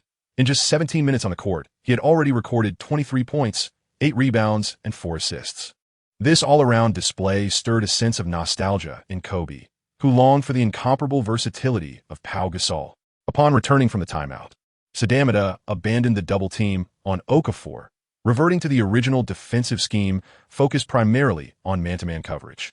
Let Okafor score 40 points if he must. We seek victory. Sadamada reassured himself. Russell gathered his teammates, motivating them with the fervor of a true leader. The game resumed, and Okafor remained unstoppable, while Russell fiercely retaliated, one battling in the paint and the other executing a relentless fast break with successive screens. Both teams tightened their perimeter defense, with Coach K urging Duke to persist in their pursuit of points, while Russell's jump shots and assists kept the 7 Leafs team ahead. This contest became a test of willpower and tenacity, where the first to falter would inevitably face defeat. Finally, after a prolonged 6-minute stalemate, the dynamics of the game shifted when Duke's guard Jones twisted his right ankle, having previously injured it against the Arizona Wildcats during the regular season.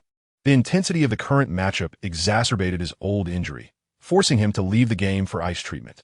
With 9 minutes remaining, the 7 Leafs team led 64-61.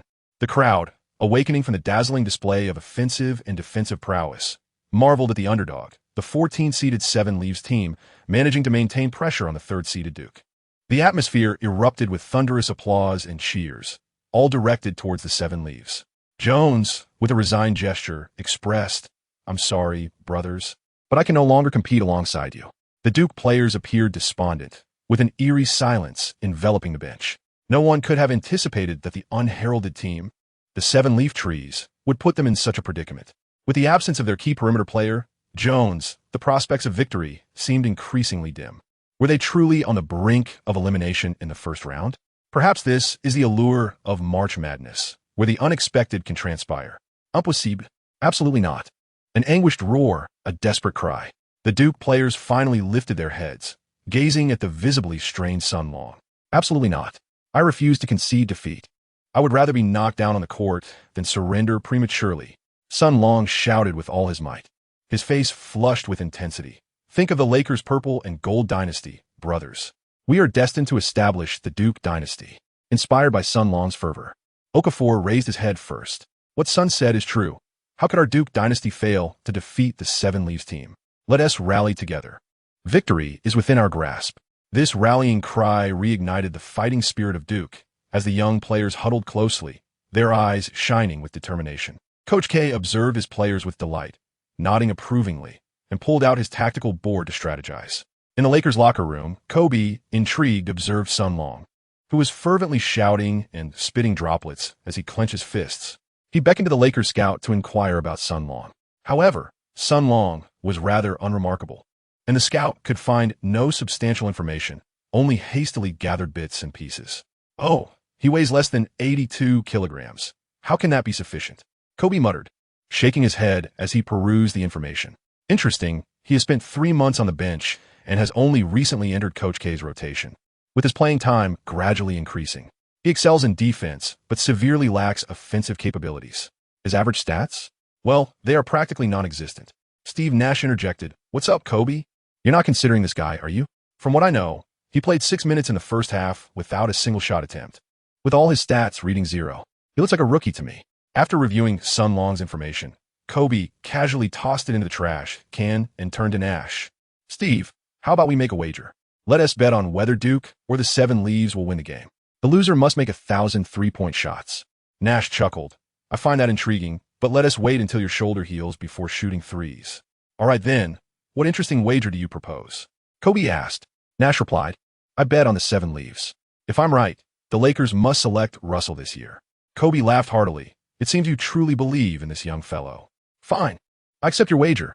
I bet Duke will win. If I'm correct, you simply owe me a hamburger." Coach K quickly conveyed his strategies to the players. "Do not fret about our offense. The opponent's defense is inadequate, and we've never had issues on that front. The real concern lies in our defense against the 7 Leaves, particularly in limiting Russell's impact. If we can stifle their offense, victory will be ours.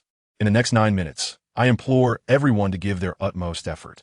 Our bench is insufficient, and with Jones unable to participate, I am acutely aware of the fatigue weighing upon you all. Nevertheless, we must grit our teeth and persevere. Now, Okafor and Winslow, you two will command the interior. Allen and Cook seek opportunities on the perimeter, And let's not forget, Coach Old K's discerning gaze is scanning the bench. Sun Long sprang to his feet, exclaiming, "Coach, allow me to play." Old K nodded in acknowledgement. "Son, do you understand what must be done?" "Certainly. I will focus on staunchly defending Russell." Striving to sever his connection with his teammates, Sun Long replied with unwavering confidence. "Indeed, I have been contemplating how to counter the fast-paced offensive strategy, experimenting with various combinations to no avail. However, I now comprehend that the 7-leaf tree's fast break is merely a work in progress, aside from Russell. No one can score independently. Therefore, we must dedicate ourselves to completely neutralizing Russell. You four must closely shadow your assigned opponents, effectively cutting off their passing lane stem. Son, it is your responsibility to isolate him." Old K's words enlightened the Duke players, and they began to perceive a glimmer of hope for victory. Yet, there exists no infallible strategy. Can Old K's plan truly succeed? Chapter 21. Coach Old K's screen defense as Russell initiated his offensive play. He caught sight of the yellow-skinned Sun Long before him, and suddenly recalled the pre-game banter. "How's it going? I believe I've already dished out several assists, 9 or 10 perhaps. I've been leading my team to dominate you. What do you have to say for yourself?" Russell was filled with delight. He had proven his worth on the court, countering Sun Long's pre-game assertion that he was a black hole for ball possession. Sun Long diligently focused on his defense and remarked, "You are an exceptional point guard. I truly admire you." "What?" Russell gazed at Sun Long in astonishment, wondering if the latter had lost his mind, as he had been fiercely criticizing him before the game. "I must say, you're the finest passer I have ever encountered. I mean it sincerely. You have led the 7-leaf trees to an outstanding performance, and I hold you in great esteem." Sun Long earnestly remarked that Russell, today, is single-handedly propelling the team forward. Such performance and spirit have transformed Sun Long from a critic to an admirer. Russell, fixating his gaze on Sun Long's eyes, took 5 seconds before he finally believed in the sincerity of Sun Long's words. The abrupt change in attitude from his opponent left Russell somewhat disconcerted, and a stream of compliments made him feel a twinge of pride. He suddenly found this yellow-skinned fellow quite admirable, perhaps even a potential friend. Russell mused to himself, "Oh, it's really nothing. I'm not as formidable as you claim. Ha ha ha." However, upon hearing Sun Long continue, "Nevertheless, while I admire you, I shall defend with all my might on the court. Victory will ultimately belong to the Duke Blue Devils." Russell's expression darkened once more, his lips pursed in annoyance. "All right, my friend, I too will give my all to prove myself through victory." The two reached a mutual understanding, engaged in a battle of wits. Sun Long harbored a keen anticipation of enticing Russell into a one-on-one duel, as this would significantly diminish the offensive prowess of the 7-leaf tree. However, Russell was a shrewd player with a high basketball IQ, and being a traditional point guard who prioritized passing, he was not easily lured. From a half-step beyond the three-point line, Russell signaled for Shapiro to set screen. With the ball in hand, he made his move, penetrating towards the right. Sun Long remained acutely aware of his opponent's movements, intent on maneuvering past to closely guard Russell. However, as he took his initial steps to the right, he collided with an immovable barrier. Shapiro, both robust and broad, executed a screen with remarkable precision, positioning himself squarely against Sun Long. His right foot rested beyond the three-point line, while his left foot barely grazed it. Such a screen left no room for passage. Shapiro had afforded not even the slightest space, forcing Russell to navigate closely alongside him even during his drive. Moreover, Shapiro's considerable weight and muscularity served as formidable assets, effectively immobilizing Sun Long. Consequently, Okafor was compelled to lower his center of gravity and rush in to defend Russell, trailing the opponent to the vicinity of the right side 45-degree three-point line. Once Shapiro completed a screen, he withdrew, prompting Sun Long to glance at Okafor and decide to switch defenses. He swiftly converged into the paint, positioning himself to counter Shapiro. Yet, the disparity in strength was insurmountable. Shapiro easily pushed past to establish his position, receiving a bounce pass from Russell, thereby rendering Sun Long's defensive effort futile. Okafor found himself unable to recover, while Winslow was too late to assist. Nevertheless, Sun Long refused to concede defeat. He lowered his stance, preparing to counter the impending post-up. Gasps echoed from the crowd, with many spectators even closing their eyes, unable to bear witness to such a brutal scene. Shapiro, towering at 208 centimeters and weighing 115 kilograms, against Sun Long at 196 centimeters and 83 kilograms. This was not merely a basketball contest, but a tragic tableau. Surpass, however, showed no mercy akin to that of the audience. He had firmly decided to dominate Sun Long. With a swift dribble, he leaned back, the tremendous force of his motion toppling Sun Long, who was then met with a resounding dunk as Surpass pivoted forward. The seven-leaf tree team secured 2 points, while Sun Long nimbly rose from the floor, wiping the blood from his mouth, and passed the ball to Allen before sprinting towards the frontcourt. The Duke players' fury began to ignite as the extraordinary Okafor confronted Surpass directly, his deft footwork deceiving the opponent before delivering a one-handed slam dunk, avenging Sun Long's earlier humiliation. The seven-leaf tree team pressed on with their offense, and before Russell could utter a word, Sun Long preemptively declared, "This is entirely normal. Being dunked on, being faked out, being overpowered, and facing last-second shots. One cannot become a proficient defender without experiencing these trials. It's all right. Let us continue." The resolute gaze moved Russell, prompting him to nod in silence. Once again calling for a pick, Sun Long still found it impossible to navigate past Russell in pursuit. Okafor was once more tasked with guarding the smaller opponent. The audience gasped collectively, unable to bear witness to yet another impending disaster, particularly for the same unfortunate soul. Some kindly elderly ladies even began to pray, invoking the almighty Jesus to bless the unfortunate Chinese boy. "This time I must hold my ground," Sun Long thought resolutely. He chose to adopt a defensive strategy from the front, yet instead of relying on sheer strength to establish position, he angled his body between Russell and Shapiro, extending his arms to disrupt Shapiro's reception of the ball. Shapiro attempted to maneuver around him to secure a favorable position, but Sun Long's agility far surpassed his own. Whether Shapiro moved left or right, Sun Long consistently anticipated his route, effectively blocking his advance. After several futile attempts to escape, Shapiro simply conceded, raising his left hand high behind Sun Long, signaling Russell to deliver the ball directly. This posed a significant dilemma for Russell. Okafor's towering height and long reach greatly obstructed his line of sight for passing. While a bounce pass might suffice, a high lob would prove exceedingly challenging to execute accurately. As Shapiro approached the 3-second violation, Russell, relying on instinct, released the ball. The placement of the pass was commendable, yet in evading Okafor's interference, it had an excessive arc, causing the ball to travel too slowly. The moment Shapiro caught the ball and landed, Winslow's double team closed in, with Sun Long trailing closely behind. Shapiro's view was obscured by Winslow, and his fourth shot missed the mark, allowing Winslow to secure the rebound firmly. Sun Long exhaled a sigh of relief. Having successfully defended against the onslaught, the defense of the seven-leaf trees proved inadequate. The ball traversed through the hands of the Duke players several times, leading to disarray in the opponent's defense. Cook found himself unguarded just 2 meters away and effortlessly sank a shot into the net. With 7 minutes and 12 seconds remaining, Duke trailed by a mere point at 65-66.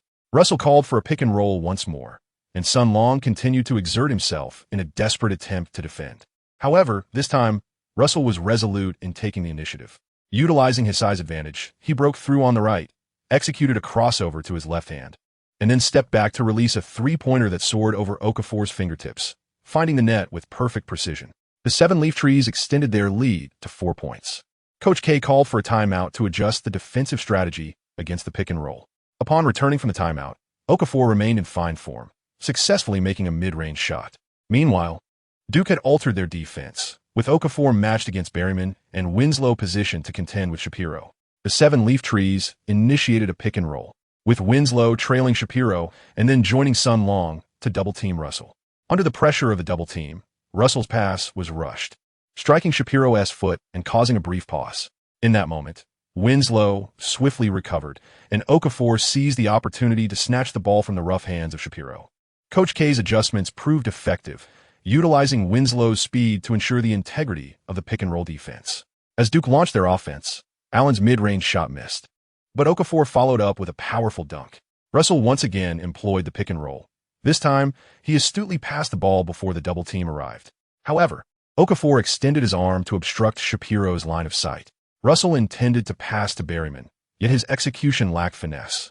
The ball was delivered too low. Just as Berryman straightened up, Okafor had already repositioned defensively, with Winslow also returning to shadow Shapiro. Consequently, this attempt at a pick-and-roll was thwarted, leaving Berryman with no opportunity to attack, compelling him to seek out Russell once more. In this instance, Sun Long showcased his defensive prowess, clinging to his opponent like a piece of chewing gum, leaving Russell with no opportunity for a clean catch. As time dwindled, Berryman launched a long pass towards Russell. But under Sun Long's relentless pressure, Russell's jump was insufficient, resulting in the ball sailing out of bounds. This play underscored Coach K's astute adjustments. Even in the absence of Winslow's timely defense, Okafor positioned himself just inside the free throw line, appearing neither too forward nor too withdrawn, effectively neutralizing both Shapiro and Berryman, who relied solely on pick-and-roll plays for scoring. Having thwarted the opponent's 2 consecutive assaults, Duke's momentum surged. Their offensive rhythm remained intact, culminating in Winslow's successful drive against Berryman. With 4 minutes remaining, Duke seized the lead at 71-69. Immediately, Coach Sad Mata called a timeout, gathering the Seven Leaves team in hushed conversation. Curiously, he occasionally cast a peculiar glance at Sun Long, a sly smile gracing his lips. This unsettling grin sent shivers down Sun Long's spine, prompting him to ask Winslow to check if his pants had torn, exposing his rear. Coach K had little to elaborate on. Duke had been performing splendidly, flowing seamlessly in offense and effectively containing the opponent's pick-and-roll strategies. Everything was running smoothly, and Coach K simply offered some routine motivational words to his players. Soon, the timeout concluded, and both teams returned to the court. Russell once again called for a pick, leaving Sun Long at a loss. "You truly are relentless." The sequence unfolded. Pick, double team, ball distribution, elevation, and defensive retreat. Berryman found the basketball back in his hands. Yet this time he refrained from attempting a one-on-one and opted to pass instead. Having squandered a full 20 seconds on the sidelines, Sad Mata could only chuckle helplessly. "I've run out of ideas." Russell remained undeterred, fiercely protecting the ball under the relentless pressure of Sun Long's defense, darting left and right in search of an opportunity. However, his teammates were closely marked, with Duke's defenders shadowing their every move as the Blue Devils entwined themselves around their opponents like a swarm of azure sprites. Russell found himself in despair. When a playmaker realizes that all his teammates are effectively neutralized, his passing prowess becomes futile. With only 35 seconds remaining, Russell forced a three-point shot, altering his shooting posture under Sun Long's tight defense, and inevitably, the ball clanged off the rim. Chapter 22. Sun Long versus Russell. Winslow leapt high to secure the rebound. As a power forward within a small ball lineup, Winslow stood at a modest height of 198 centimeters, yet boasted a robust physique and tenacity in competition. Particularly in battling for rebounds, his experience ensuring that Duke did not suffer in rebounding while employing a small ball strategy. The Seven Leaves team quickly retreated on defense. Cook, orchestrating the offensive play, suddenly noticed a shift in the defensive tactics of the Seven Leaves team. It was no longer man-to-man, but resembled Duke's localized double-team approach. Cook passed the ball to Okafor as 2 opposing big men converged to trap him. Simultaneously, the perimeter defense of the Seven Leaves team adjusted, with small forward Groom penetrating the paint to mark Winslow, while shooting guard Trenton Allen closely followed suit, leaving only Sun Long outside the three-point line. Old K slapped his forehead. "Isn't this just Duke's fundamental defensive strategy? Sad Mata, have you no shame?" In response to Coach Old K's remark, Sad Mata covered his face, shyly admitting, "No need for more. One is sufficient. Asking for another would make it a double face." Sun Long immediately sensed the shift in the dynamics of the game, and with a flash of inspiration, he swiftly penetrated the interior. Unfortunately, although the opponent's offensive play was rather clumsy, their defensive prowess was quite seasoned. Berryman took a step outward, and with that single movement, he effectively obstructed Sun Long's path to the basket. Sun Long had no choice but to withdraw. However, Berryman had already become astute, releasing Sun Long and continuing to double-team Okafor.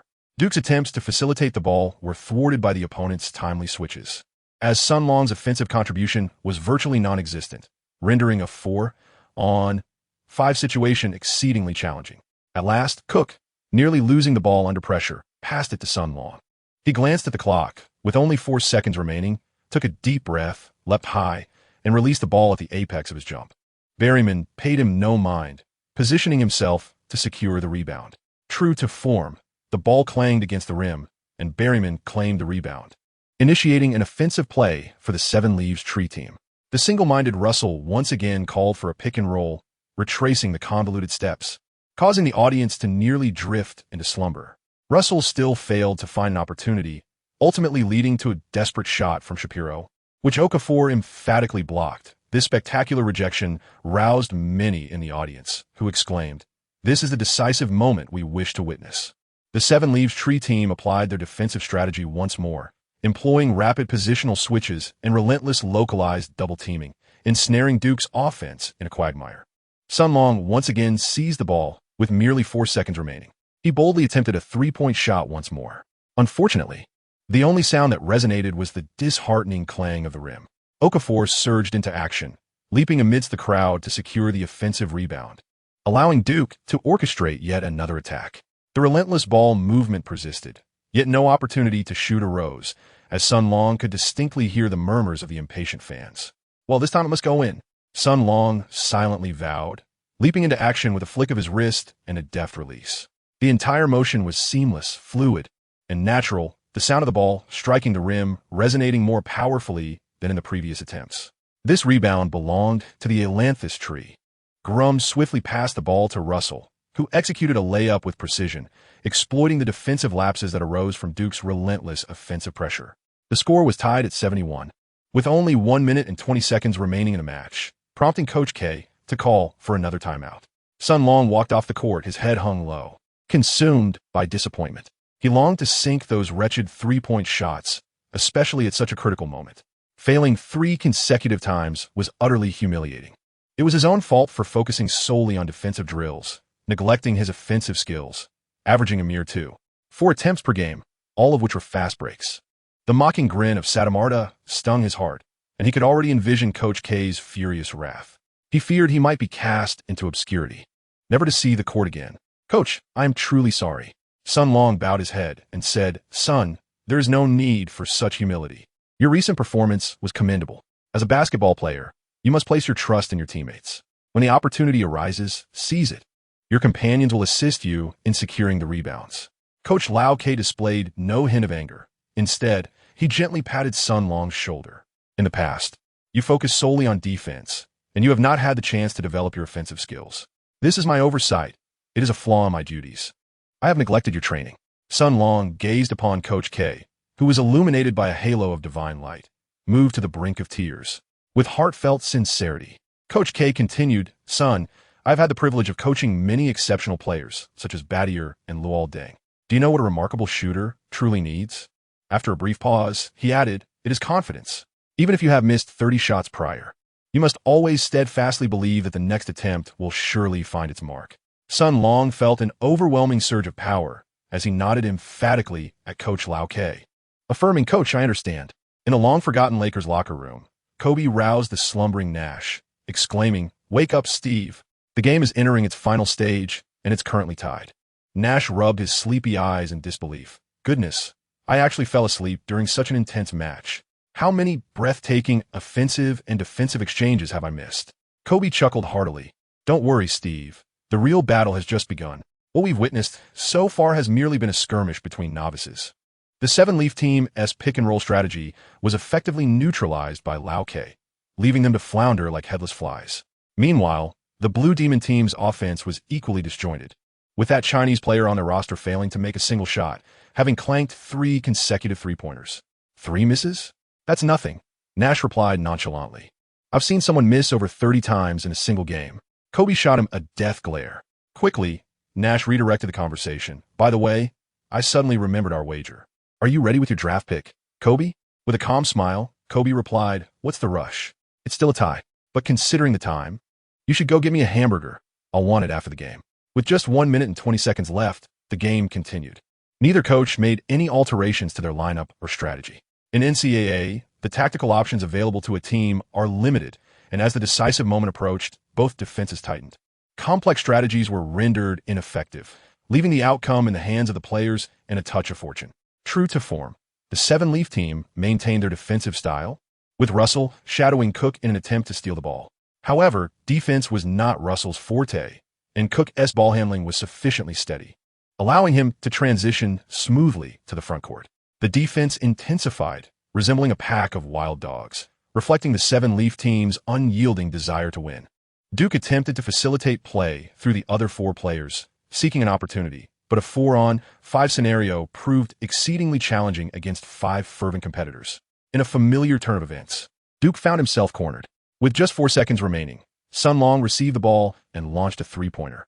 This time, however, Sun Long's mindset and shooting rhythm were transformed. After Longtai's insightful guidance, it seemed he had grasped the essence of shooting. Believe in yourself. You are extraordinary.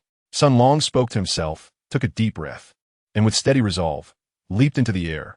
His left hand gently guided while his right hand decisively released the basketball. It traced a graceful arc through the air before landing directly in Winslow's embrace. 3. No. Airball. All the players momentarily froze, and then reacted. Winslow hurriedly took a shot, but was thwarted by Shapiro's interference, causing the ball to clang off the rim. However, Okafor seized the invaluable offensive rebound and passed it to Cook. Okafor shouted, "Don't rush, there are still 45 seconds left. Let us do this again." Cook composed himself, directing his teammates to reposition as they reorganized their offense. The defense of the 7 leaf trees remained steadfast, determined to seize victory from Duke's grasp. Sun Long stood beyond the three-point line, seemingly pondering the intricacies of life. After 4 consecutive missed three-point attempts, his increasingly erratic shooting left his opponent, who was 3 meters away, in a state of disbelief, while the 50,000 spectators in attendance gazed on in astonishment. Sun Long felt as though he was not a basketball player. He yearned for a secluded place to hide away from the torment of his basketball dreams. Yet, the pain coursing through his body, Coach Old K's earnest gaze, the camaraderie and unity of his teammates, and the illustrious Duke dynasty weighed heavily on him. As the shot clock dwindled to 4 seconds, Sun Long received a pass from Cook and resolutely lifted his head. "If defeat were to come, let it be upon my shoulders," Sun Long bellowed, then dribbled fiercely towards the basket. Shapilis trembled in fright, not out of fear, but because he was accustomed to Sun Long's three-point attempts. Suddenly witnessing Sun Long's drive to the basket, his muscles lagged behind his instincts, leaving him momentarily unsure of how to defend. As Sun Long dribbled forward, he suddenly halted half a meter in front of Shapiro, preparing for a mid-range jumper. Shapiro lunged to intercept, leaping into the air, only to regret his impulsive decision. Sun Long's feint was overly dramatic, clearly an attempt to draw foul. Unfortunately, before his mind could catch up, his body's instinctive reaction compelled him to attempt the block. Much like Allen Iverson's legendary crossover, where everyone anticipates his left-to-right shift, even the great Michael Jordan fell victim to his deception on 2 occasions. However, Iverson's fakes were executed with such swiftness and realism that they ensnared his opponent's reflexes. In contrast, Sun Long's maneuver was merely a testament to Shapiro's folly. "You fell for it." Sun Long chuckled as he leaped toward Shapiro, raising his hands and smoothly drawing the foul. The referee, ever compliant, whistled the infraction. With 2 free throws, Sun Long finally made his mark, the weight on his shoulders lifting as he confidently sank both shots. With 12 seconds remaining, Duke led by 2 points. Sadamada called a timeout, substituting 2 interior players for 2 perimeter sharpshooters. Coach K chose not to make any changes, as he believed all his suitable players were already on the court. He addressed his team, saying, "I have no one left to substitute. It is only you who can secure our victory." The game resumed, but the 5 perimeter players of the 7 Leaf Trees team made Duke wary of double teaming, leaving Russell directly facing Sun Long's defense. Both players were intensely focused, exchanging no idle chatter. The cruel hand of fate had transformed the defensive stalwart Sun Long into a three-point shooter, forcing the playmaking virtuoso Russell into one-on-one battles. The fans in attendance grew increasingly excited, their eyes locked onto the 2 competitors on the court, the Staples Center falling silent save for the rhythmic beating of hearts. Thump, thump, signed. Ha ha, what a splendid day. I am filled with joy. This is my first foray into writing, and I never intended to create a sensation. Since beginning on August 23rd, my clicks, favorites, and recommendations have been dismal, and I have never solicited votes, fully aware of my limited skills. Everyone has their own standards for judgment, so I will refrain from further comment. I did not expect to achieve a successful ace signing, though I still have a long way to go before making any money. Nevertheless, I am elated, as writing a book that no one reads or reviews is a disheartening experience. Things have improved in recent days. Regarding this book, I acknowledge that the beginning is somewhat chaotic and slow-paced, lacking in allure, with an excess of female characters that I struggle to manage. Additionally, the protagonist remains a bench player with limited appearances, resulting in a dearth of satisfying moments. I am aware of these shortcomings. Being my first book, I am constrained by my abilities, and I ask for your understanding. I extend my gratitude to editor Hui and to my signing editor E, who possesses a unique personality that I greatly admire. Although I have not conversed extensively with them, I must express my gratitude to the humble yet generous supporter, the Song of the God of War, for their kind contributions. I also thank the Flower with No Tears for their poignant comments and unwavering support. My appreciation extends to the Sky with You for their recommendations. It seems there was also a brother who recommended, though I am unable to see who it was. Thank you all. Lastly, I will strive to maintain a consistent schedule of 2 updates daily. P.S. What? People usually express their sentiments only after their works have been published as VIP. And here you are, just having signed a contract and already being so proactive. Well, I'm feeling a bit cheerful today, so I shall write as I please. P.P.S. In the future, I will periodically take a moment to thank all the comrades who have provided support and encouragement, and once I have gathered enough, I will compile a dedicated chapter related to my previous works. Supplementary thanks, as of September 1st, to the Wine Sword Immortal and the Flower with No Tears. Special thanks to the Flower with No Tears for their steadfast support from the beginning and for their generous donation of 3 recommendation votes yesterday. Thank you. Chapter 23. A respected adversary. Let us once again turn our attention to the Lakers' locker room. Do not fret. I assure you this is the final time. On the spacious massage table, Kobe and Nash sat shoulder to shoulder, their gazes fixed intently on the broadcast signal emanating from the television.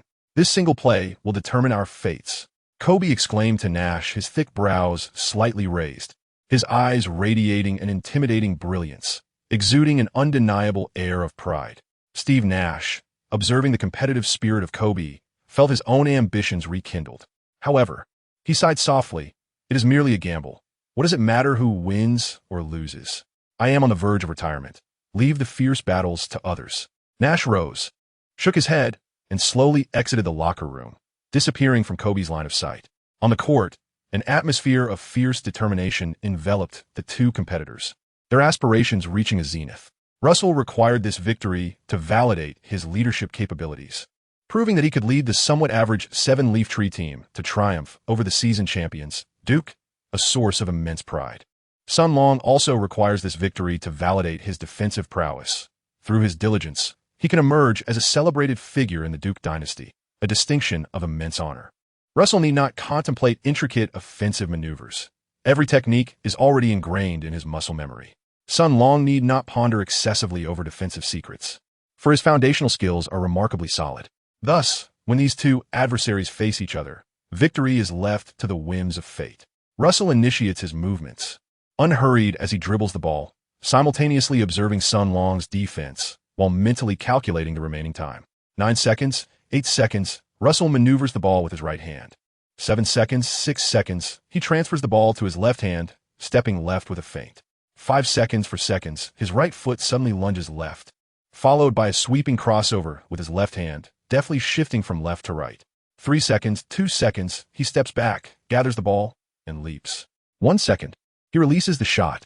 The entire sequence flows with such grace and naturalness. Russell seems to transcend into a state of oblivion, unconcerned with how much space his crossover has created between him and Sun Long, nor the distance opened by his step back. Russell embodies his finest self. Yet, Sun Long leaps forward, exerting all his strength to touch the basketball with his fingertips. The decelerated ball strikes the front rim, and, at that moment, the referee blows the final whistle, signaling the end of the match, with Duke securing a hard-fought victory of 73-71. Ignoring the deafening cheers of the crowd, Sun Long approaches Russell, whispering, "Your final attack was exquisite. The crossover left me off balance, and the step back provided ample space for your shot." Russell, just emerging from the haze of defeat, appears somewhat disoriented as he asks, "Then, why were you able to?" Sun Long remarked, "Your shooting technique is flawed. As a left-handed player, I have closely observed your shooting posture. When you release the ball, your body tilts towards the left front. I just leap from the left side towards the right, aiming to block with your left hand, while you launch your shot from the right side towards the left, which allowed me to seize the opportunity." Russell remained silent. Sun Long embraced the young man warmly, declaring, "Regardless of the outcome, we have both given our all. You're the first opponent I truly respect." Russell, with a determined tilt of his head, replied, "I will strive to improve. You do the same." and we shall meet again in the NBA. Sports journalist Billy Ramos captured the poignant moment of their embrace, showcasing two brave young athletes who, though adversaries on the court, held mutual respect off of it. This photograph circulated widely online, becoming a cherished anecdote in the annals of sports history. In the Lakers' locker room, someone interjected, "Wait, didn't you just say this was the last time?" Outside the locker room, Kobe leaned against the door, loudly calling Steve, "Were you going to repay me for that hamburger you owe?" Steve Nash approached slowly, carrying a bag that contained 2 Whoppers. Kobe accepted the bag with a cheerful grin, saying, "Steve, you're quite considerate to have bought me 2. Nash's face turned green with envy. "Isn't 1 for each of us sufficient?" The two sat side by side, enjoying their burgers. Kobe took large bites, and with a sense of pride, remarked to Nash, "How does it taste? My judgment has always been impeccable." "You win this time," Nash conceded. "However, Russell is merely 19. He is still a child, and I believe he possesses immense potential for growth." Now, Steve, to be honest, Russell's issues extend beyond that dismal ass shot. In the final 3 minutes, the team's offense was stagnant. As the core player, he should have stepped up when the pick and roll was thwarted, rather than rigidly adhering to that inflexible Sadamoto strategy. If you review the footage, you'll see he never attempted personal offense to aid the team. The last 3 minutes were merely spent running in circles. Having expressed so much, Kobe retorted, "Do you truly believe such a hesitant and inflexible individual could be molded into a cold-blooded assassin?" Nash fell silent, contemplating for a while before responding. "You cannot entirely impose your standards upon him. After all, there's only one Kobe. Perhaps Russell will evolve into the next Chris Paul, or perhaps his model is Chauncey Billups." Kobe shook his head. "Chris is a guard with explosive scoring ability, and Chauncey may be the most ruthless three-point shooter. Their desire for victory drives them to hone every skill, allowing them to both assist and score. They will refine their abilities for the sake of triumph. Russell, however, is merely a child who takes pride in his passing."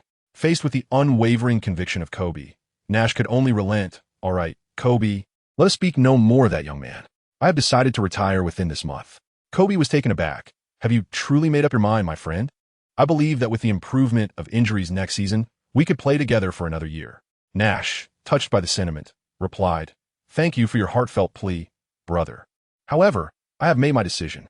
At the age of 41, I must consider my family, and my twin daughters require more of my presence." Speaking of my daughters, a smile graced Kobe's face once more. "You speak the truth, Steve. Best wishes to you." The victorious Duke Blue Devils returned by bus, their spirits high. Winslow led the group in song, and soon, a dozen burly men were crooning Maroon 5's "One More Night" in falsetto, creating a scene reminiscent of a lunatic gathering at a slaughterhouse. Coach K sat in the front row, his brow furrowed in contemplation. This year, Duke's roster was not particularly strong. The interior rotation was insufficient, and the perimeter lacked height. These issues needed addressing, especially after the near upset against the Sycamores today, which worried Coach K greatly. With so many concerns weighing on him, how could he find the heart to sing? Lank Green casually draped his arm over Coach K's shoulder, his booming voice breaking the tension. "Why the long face, Coach? We won the game. Let me sing you an Adele song." Coach K looked at him with disdain. "Is that what you call singing? I must enlighten you."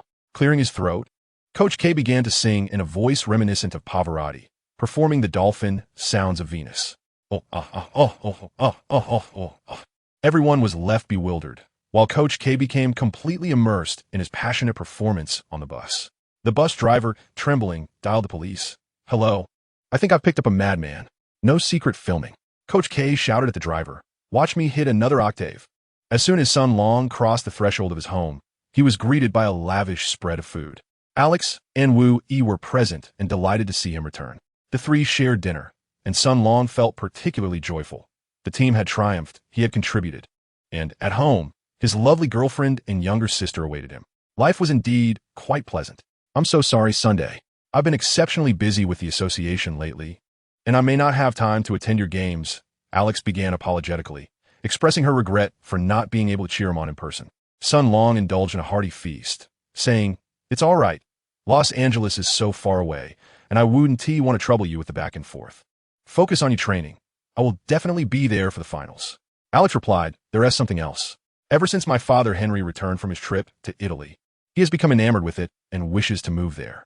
"That sounds wonderful. Italy boasts stunning scenery, and Milan is a fashion capital. He wants me to join him and attend university there. You know, Ever since my mother passed away, he left my side. What do you think? Alex inquired. Well, that depends on your thoughts, Sun Long replied, unsure of how to respond. I haven't made up my mind, and I'd like to hear your opinion. Then perhaps you shouldn't go. Isn't it wonderful at Duke? Besides, Italy is so far away. I would miss you dearly. Sun Long spoke sincerely. Yes, I knew you cared for me, Alex exclaimed joyfully. I want to go anywhere. I'll stay right here with you. The two embraced tightly, sharing a passionate kiss. Hey, this is inappropriate. There are underage girls present. Wu Yi knocked on the table, wearing a disapproving expression. Haha, then let us retreat to the bedroom. Good night. Little Wu Yi. The pair swiftly made their way to the bedroom, while Wu Yi lamented, now I have to clean the table alone. This is child abuse. After their fervent encounter, Alex nestled sweetly against his boyfriend, drifting into a peaceful slumber, while Sun Long tossed and turned, unable to sleep, burdened by an unshakable concern. As soon as he closed his eyes, memories of his awkward three-point shots during the competition flooded his mind. The sound of the ball clanging against the rim echoed hauntingly within his thoughts. Sun Long distinctly recalls that he missed 5 consecutive three-point attempts, all of which clanged off the rim during the crucial last 6 minutes. How could this possibly happen?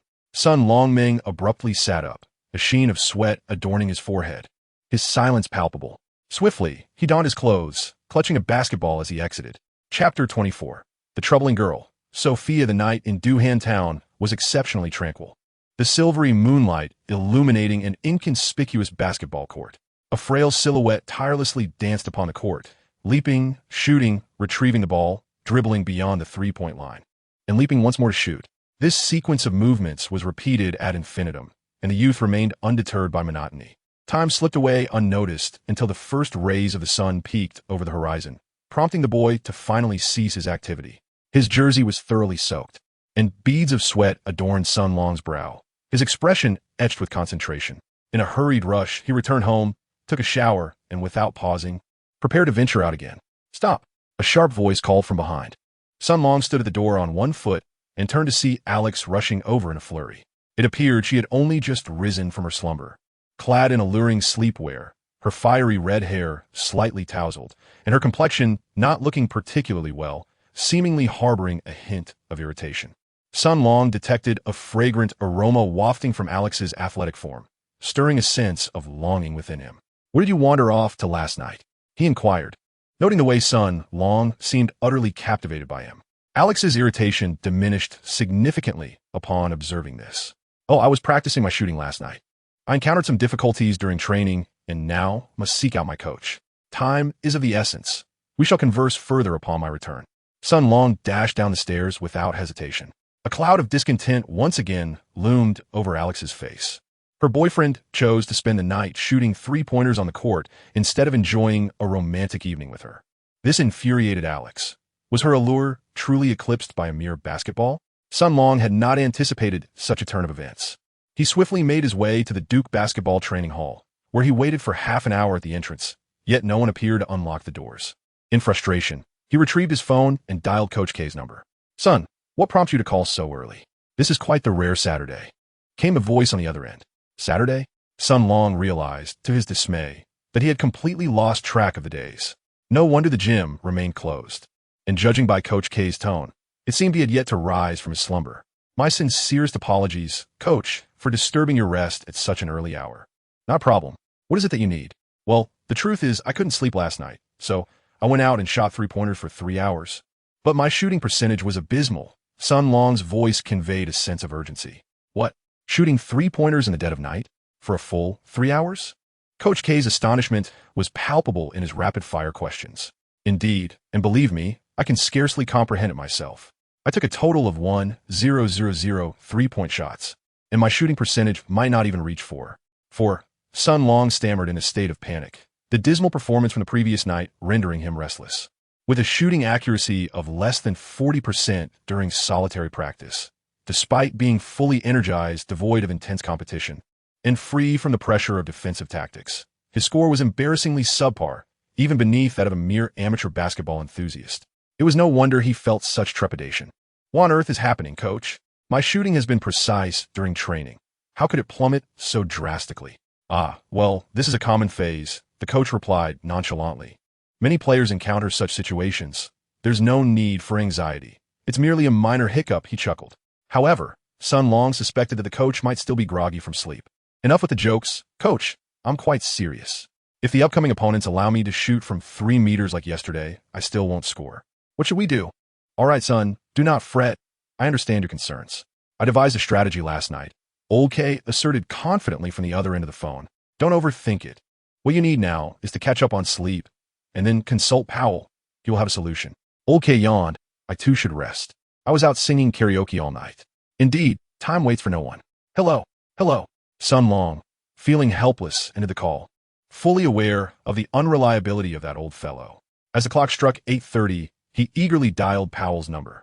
The seasoned Powell appeared far more professional, inviting Sun Long to his home for a thorough discussion. Confirming that Sophia had indeed formed a band and was off gallivanting, Sun Long hailed a cab to Charlotte. Upon entering Powell's residence, his heart raced, haunted by the guilt from last Christmas's reckless liaison with Sophia. His wife, Jennifer, had taken their young son, Tabby, out for some fun, leaving Powell alone, idly perusing the newspaper. After listening to Sun Long's account, Powell found it rather peculiar. He guided Sun Long to the backyard, where a basketball hoop stood, only half a court in size. Powell instructed Sun Long to practice his three-point shots while he observed attentively. The sound of clanging iron echoed as Sun Long completed 10 attempts, managing only 2 successful shots. That was rather poor, Powell remarked. Now, son, reflect on your previous shooting form and identify the differences. Well, before, my movements felt fluid, as if after 100 shots. Each release had a similar hand position and force, with minimal deviation. Now, every shot feels inconsistent, and I cannot find that sweet spot. The issue lies here, Powell explained. In the past, your strength was lacking. Your jumps were not high enough, your shooting arc was too low, and your form was not sufficiently refined. However, prolonged practice had ingrained that shooting style in you. After my rigorous training, your physical capabilities are now entirely transformed. The old method is no longer suitable for you, which is why you are encountering numerous shooting issues that require a complete overhaul. After taking a sip of water, Powell continued, first and foremost, let us address your jumping technique. Previously, your explosive power was inadequate. Each leap necessitated a lengthy preparation time and a pronounced squat to generate force. Moreover, you tended to lean back during your jumps, a result of the physical disadvantage in defense, forcing you to evade opponents. You are still adhering to this outdated jumping posture. Sun Long attempted a shot and discovered the truth of the matter. Indeed, such a jump is rather inadequate. The prolonged preparation time grants the opponent an opportunity to interfere, while an excessive squat concentrates most of the power in the legs. Coupled with a deliberate lean back, this results in a challenging balance for the upper body post-jump, leading to an awkward release. However, you have made significant improvements in explosiveness, jumping ability, and shooting speed. There is no longer a need for deep squats to achieve great heights, nor for leaning back to evade blocks. Furthermore, regarding your shooting technique, while your posture appears commendable and your release point is elevated, the trajectory is regrettably too low, nearly horizontal. This is a remnant of your previous lack of strength. Now, you should maintain your previous release position and hand shape, but elevate the arc. Remember, the higher the arc, the harder it is to be blocked, and the more accurate the shot becomes. Sun Long keenly discerned the issue. Wait a moment, old Bao. You mentioned that my previous jump was inadequate, with too low an arc, yet why was my three-point shooting quite commendable back then? I recall my shooting percentage exceeding 80%. Bao Wei chuckled. Have you ever successfully landed a three-pointer during a game, my dear? Naturally. Your accuracy is higher during unguarded practice sessions. This revelation resonated with Sun Long. Moreover, I wager that your previous shooting technique would scarcely hold up in an actual match. After merely a couple of back-and-forth runs, your stamina would dwindle, and expecting to shoot with a deep squat and lean back is ambitious at best. Yes, you. Merely grazing the rim would be a triumph, Bao Wei added. And a third point, your arm strength has significantly improved compared to before. A sudden surge in power can render your shooting rigid, necessitating extensive practice for adaptation. Bao Wei concluded, thus, what you must alter is to quicken your shooting release. Maintain a standard jump without deep squats, shoot vertically without leaning back, and gradually elevate your shooting arc while striving to stabilize your body midair. You might consider studying highlight reels of NBA sharpshooters. Players like Ray Allen, J.J. Redick, and Kyle Korver are exemplary marksmen, with clarity dawning upon him. Sun Long felt a sense of enlightenment. However, Bao Wei cautioned, do not perceive this journey as overly simplistic. Moreover, do not rush the process. Shooting is not akin to physical conditioning, where a few months of practice yield results. It requires patience, and only through daily dedication will you reap rewards. How long might that take? Sun Long inquired. That is difficult to ascertain. Shooting proficiency is also contingent upon innate talent. Some individuals become sharpshooters through diligent practice, while others, regardless of effort, resemble shot putters. In essence, there is a widely acknowledged adage within the community. It takes 100,000 shots to cultivate a refined shooting touch. After a profoundly enlightening morning, Sun Long graciously declined old Bao's invitation to stay for lunch, eager to reflect on his shooting technique. Just as he exited Bao Wei's residence, he spotted a suspicious figure lurking in the roadside bushes. With a disheveled hairstyle, multicolored locks, heavy smoky makeup, and an abundance of tattoos, he recognized her instantly. Sophia. Sun Long was taken aback. Indeed, fate had conspired to bring adversaries together. Where do you think you're going? Sophia had also spotted Sun Long and, in an instant, teleported to him, deftly grasping his trousers. Can we have a civil conversation without tugging at my pants? Sun Long lamented, his expression one of despair. This countryside girl had mastered the art of holding on to trousers with unwavering tenacity. Come over here, Sophia insisted, leading Sun Long to the shade of a tree. Once they were concealed from prying eyes, she finally released her grip. It has been quite a while, my handsome Chinese friend. I have missed you dearly. Sun Long skillfully evaded Sophia's advances, rolling away to create a safe distance of 2 meters. He felt a momentary sense of security, aware that this troublesome girl was akin to a volatile explosive, and even more alarming was the fact that he held the key to her leverage. He needed to remain vigilant at all times. What are you afraid of? Come here, Sophia smiled, inching closer to Sun Long. Stay back. Stop right there. Otherwise, I will call the police. Sun Long shouted, as if facing a formidable adversary. Upon hearing his words, Sophia momentarily froze, her outstretched hand suspended in midair, her smile faltering into a mask of disbelief. She gazed at Sun Long's rejection, rendered speechless for a long while, as tears began to stream down her cheeks. Chapter 25. The War Among Women. Sun Long was momentarily taken aback. I'm the one who is weak. I'm the one who is being bullied. So why are you crying? Sophia remained silent, tears streaming down her cheeks. Sun Long felt a pang of compassion, wishing to console her, but at a loss for words. Sophia curled up tightly, her arms wrapped around her knees, burying her head deep between her legs, appearing quite cold. How pitiful, Sun Long thought. Perhaps this girl has endured some painful memories. Just as he was about to speak words of comfort, Sophia coldly replied, without lifting her head, just go away. I do not know you. Sun Long opened his mouth but ultimately uttered, all right, farewell. Rising to his feet, he departed from the lawn, contemplating that perhaps this farce had reached its conclusion, severing all ties with the peculiar girl. A sense of relief washed over him, mingled with an inexplicable feeling, perhaps a tinge of reluctance, a hint of compassion, and even a whisper of guilt. Please don't go, don't leave. Would you come and keep me company? Sophia suddenly implored, her tone devoid of its earlier indifference, reminiscent of a forlorn, innocent child. Sun Long was deeply moved. Without hesitation, he returned and sat beside Sophia. She rested her head on his shoulder, entwining her arms around his right arm. Do not worry. I merely seek a companion to converse with, for I am truly quite unhappy, she confided, her tears continuing to flow. Sun Long sat quietly beside her, refraining from asking questions, knowing that Sophia would speak when she was ready. Indeed, after 10 minutes, Sophia calmed her emotions and began to softly recount her story. The young Powell discovered that his wife, Jennifer, had engaged in dubious behavior with another man prior to their marriage. Enraged, he physically assaulted Jennifer and even questioned the paternity of the girl she bore, with a paternity test failing to allay Powell's suspicions. Poor Sophia, from the moment she was born, faced her father's neglect and endured domestic violence, gradually becoming rebellious and reckless. At odds with Powell, she grew up amidst misfortune, naturally befriending a group of delinquent boys who smoked and did drugs. No one empathized with her. No one showed her compassion, and the contempt she faced only deepened her dissent. She smoked, drank, and recognized that she was not a virtuous girl. Yet, she yearned profoundly for care and understanding. In the depths of night, she would reflect on her actions, often weeping in regret. However, upon awakening, her indifferent father left her with no choice but to continue her self-indulgence. My poor child, I understand your feelings. Sun Long gently stroked her hair, offering comfort. Really? You don't look down on me, do you? Sophia asked softly. Of course not. You are merely a girl in need of love. You have done nothing wrong. The fault lies with Powell. How could I ever disdain you? Then, would you be willing to be my friend? A glimmer of hope shone in Sophia's eyes. I would be delighted, but merely as ordinary friends. I understand. I am so happy. You are my first true friend. The people I hung out with before were just smokers and drinkers, hardly friends at all. Sophia, listen. If you consider me a friend, then please heed my advice. Tidy your disheveled hair, refrain from wearing heavy makeup, and remove all those piercings.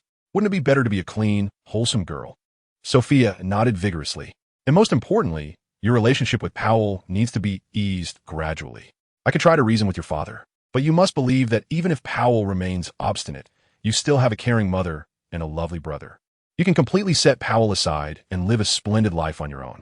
These heartfelt words deeply moved Sophia, and she said, "Wait for me here." Then she dashed into the house.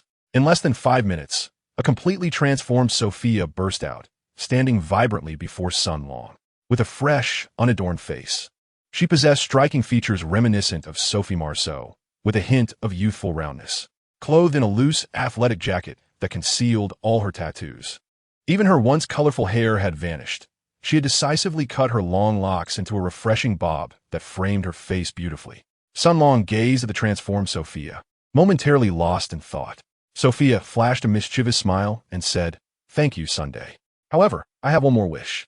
If you can help me fulfill it, I shall never mention that night again." "Really? What is your wish?" he inquired. It's quite simple. You must accompany me for the entirety of today." "What?" Observing Sun Long's reluctant demeanor, Sophia pouted playfully, expressing her displeasure. "What is the matter? You granted me a new lease on life, so you have a responsibility to look after me. At the very least, you could spend a day with me, right?" All right, as you wish. But I do need to return for training," he conceded. "Great.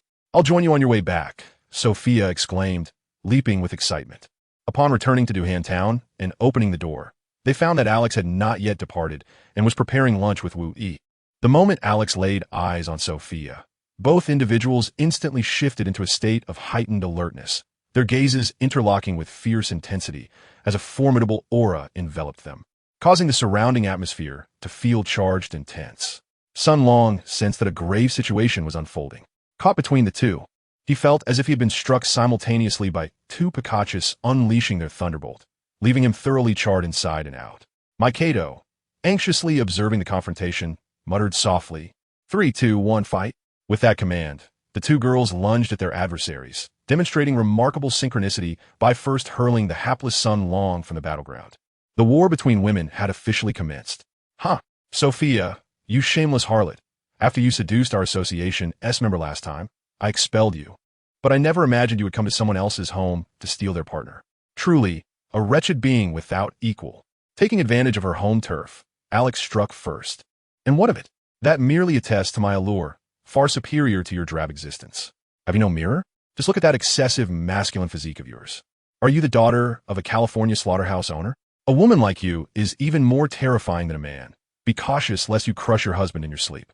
Sophia, the quintessential country girl, adeptly maintained a defensive stance while launching rapid counterattacks, specifically targeting her opponent's vulnerabilities. Alex, incensed, leaped 3 feet into the air, emitting a furious howl that significantly enhanced both her attack power and speed. Much better than your pathetic self.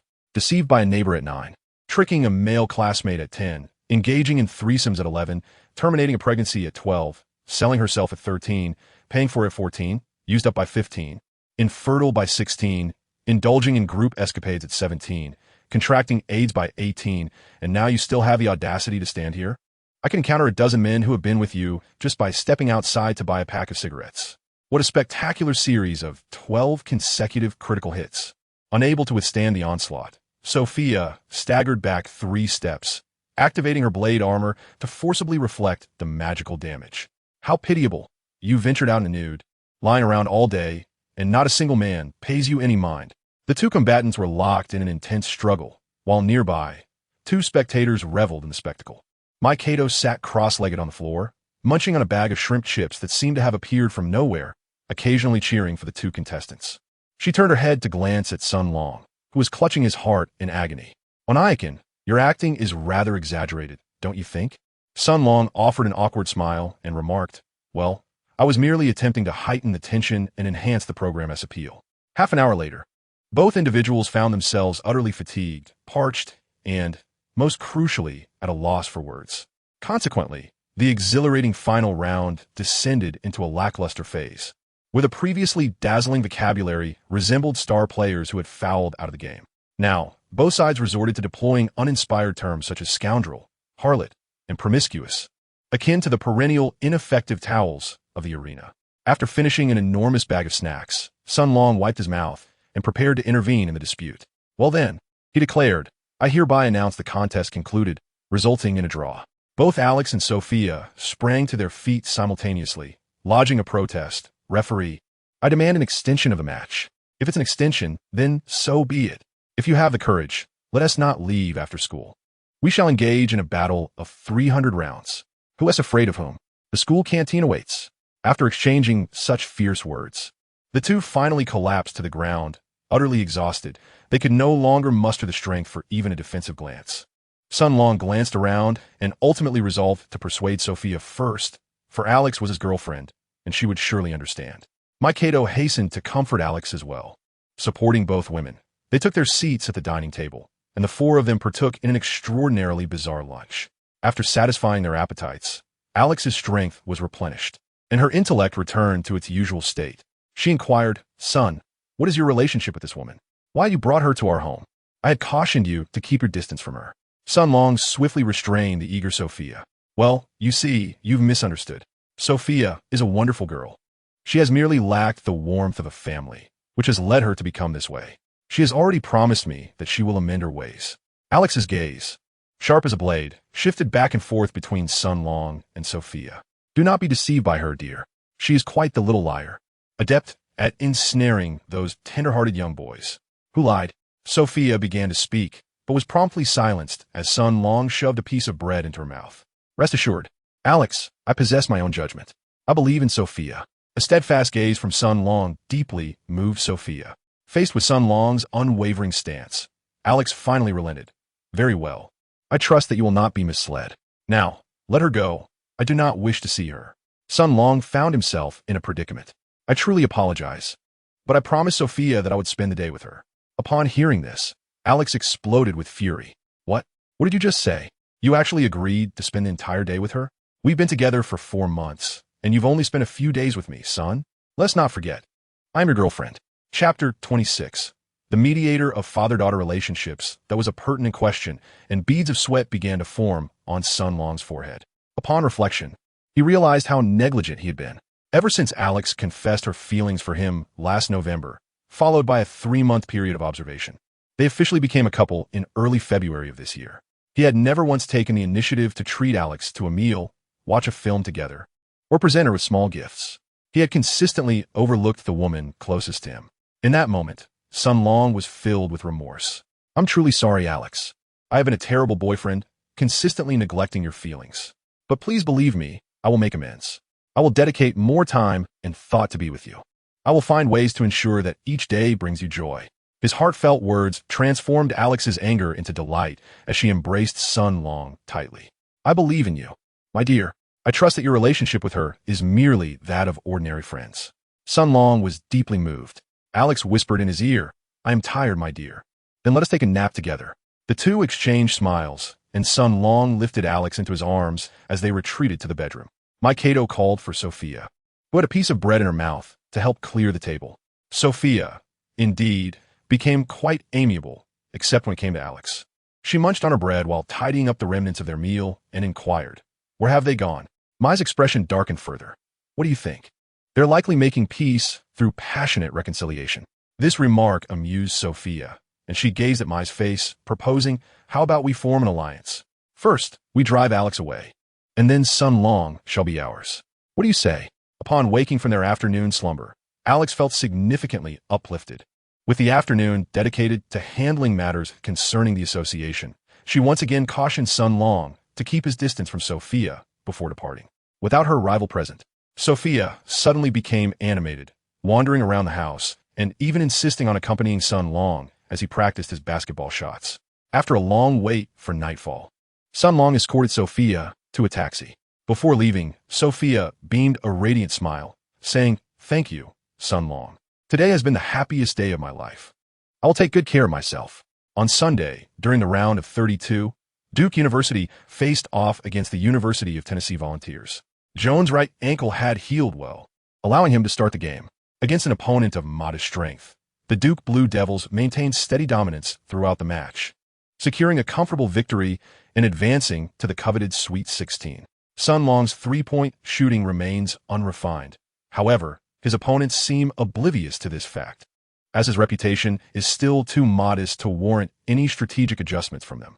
Nonetheless, his defensive prowess is commendable. In facing his seasoned rival, Josh Richardson, Sun effectively restricted his three-point attempts to a mere 2 out of 10. Consequently, Richardson managed to secure only 12 points today, falling short of his average by a significant 5 points. After the game, Josh made it a point to seek out Sun Long, offering high praise for his defensive efforts. Sun Long harbored a fondness for the fellow with a pair of prominent ears.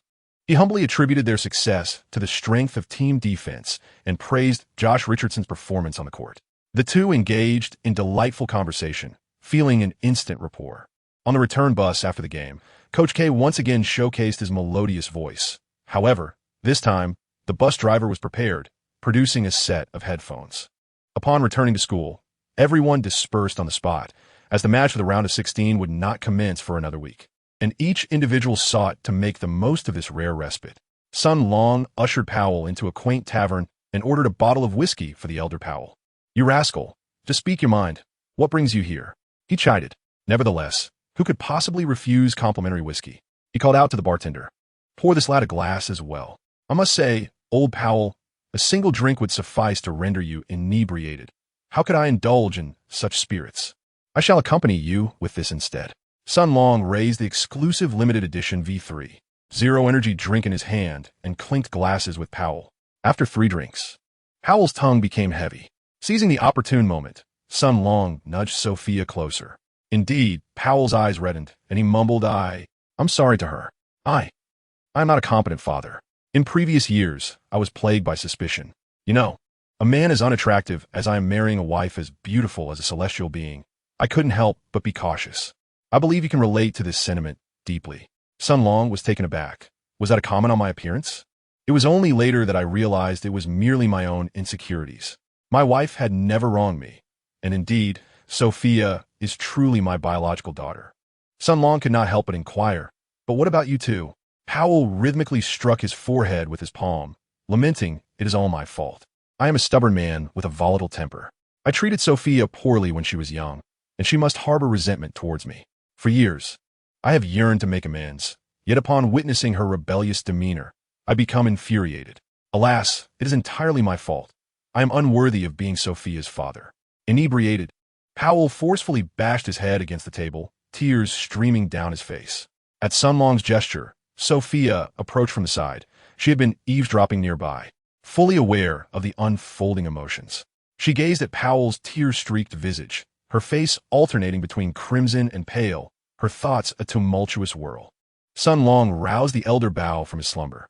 The poor father gazed blankly at Sophia, and after a prolonged silence, he managed to utter a few words. "Heavens, is this real? Sophia, is it truly you?" Powell stammered in a fit of excitement. "My dear daughter, it is all my fault. I have wronged you." At last, Sophia could no longer contain her emotions and threw herself into the embrace of the elder Bao. The long-awaited call of Dad from her lips brought forth a cascade of tears from Powell. As Sun Long beheld the poignant scene before him, his eyes began to glisten with tears. He clasped Sophia's hand and placed it in Powell's, uttering, "All right, old Powell, I now formally entrust Sophia to you. I hope you will treat her well." Does this phrase sound familiar? A traditional line from a father-in-law to his new son-in-law. Powell wiped away his tears, assuring, "Do not worry, father-in-law. Oh, wait. Do not worry, son-in-law. No, still not right. Do not worry, Sun Long." Finally, settling on the correct address. Powell's face turned a shade of purple from the effort. As dusk settled, Sun Long hailed a cab to take Sophia and Powell home, entrusting the inebriated, slumbering Powell to Mrs. Jennifer before hastily departing, leaving behind the thwarted Sophia. Having resolved the father-daughter dilemma between Powell and Sophia, Sun Long felt a sense of accomplishment and satisfaction. In the ensuing week, aside from attending classes, Sun Long seized every opportunity to accompany Alex, dining at several delightful restaurants and watching the newly released Cinderella. He also visited the Duke Sports and Health Association for the first time, where, as the boyfriend of the president, he received a warm welcome from the members. In summary, having temporarily resolved Sophia's issue, the bond between the two grew more intimate, and Sun Long sensed his own maturation in handling emotional matters. Regrettably, his shooting skills showed little improvement. He continuously adjusted his jumping technique and studied the shooting drills of NBA sharpshooters while maintaining a regimen of 500 three-point shots daily. Yet after a week, his shooting percentage remained dismal, and he reluctantly admitted that he had even lost his initial shooting form, resulting in an array of peculiar release styles, as he struggled to find one that suited him. On a positive note, the arc of his shots had indeed improved, and it seemed that the sound of hitting the rim was now more melodious than before. With continued, dedicated practice, I am certain I will become an exceptional musician, Sun Long reassured himself. A week passed swiftly, and on March 27, 2015, Duke faced off against St. John's University in the round of 16. The St. John's Red Storm is one of the traditional powerhouses of the NCAA, standing alongside Duke, North Carolina, Kentucky, and Kansas. However, it is somewhat awkward that among these five-storied programs is the only one that has never claimed a national championship. Throughout its history, the team has produced numerous superstars, including Hall of Famer Dick McGuire, Dream Team member Chris Mullin, and defensive stalwart Ron Artest. However, since Artest's entry into the NBA, St. John's has experienced a prolonged period of decline. This year, under the leadership of core player Dominic Pointer, the team made a return to the NCAA tournament after a 4-year absence, and against the odds, they triumphed over their opponents in the first 2 rounds, successfully advancing to the Sweet 16. Before the match, Sun Long conducted a thorough analysis of Dominic Pont, a versatile forward standing at 198 centimeters. Pont possesses remarkable physical attributes, enabling him to power through defenders for emphatic dunks, while also providing tenacious defense to support his team. This season, he has averaged 13, 7 points, 7 rebounds, 3 assists, 2, 4 blocks, and 9 steals per game. His all-around performance has earned him the prestigious Haggerty Award for the New York Regional Player of the Year and the title of Best Defensive Player in the Big East Conference.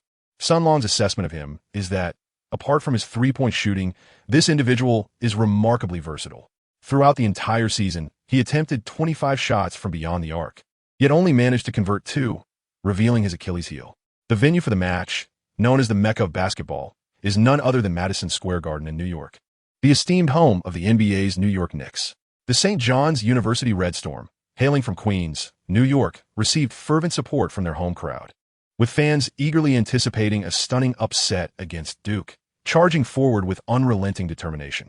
Alex traveled from afar, occupying a central position in the left section of the stands, holding up a sign that boldly proclaimed in English, Sun Ismy Chinese BF.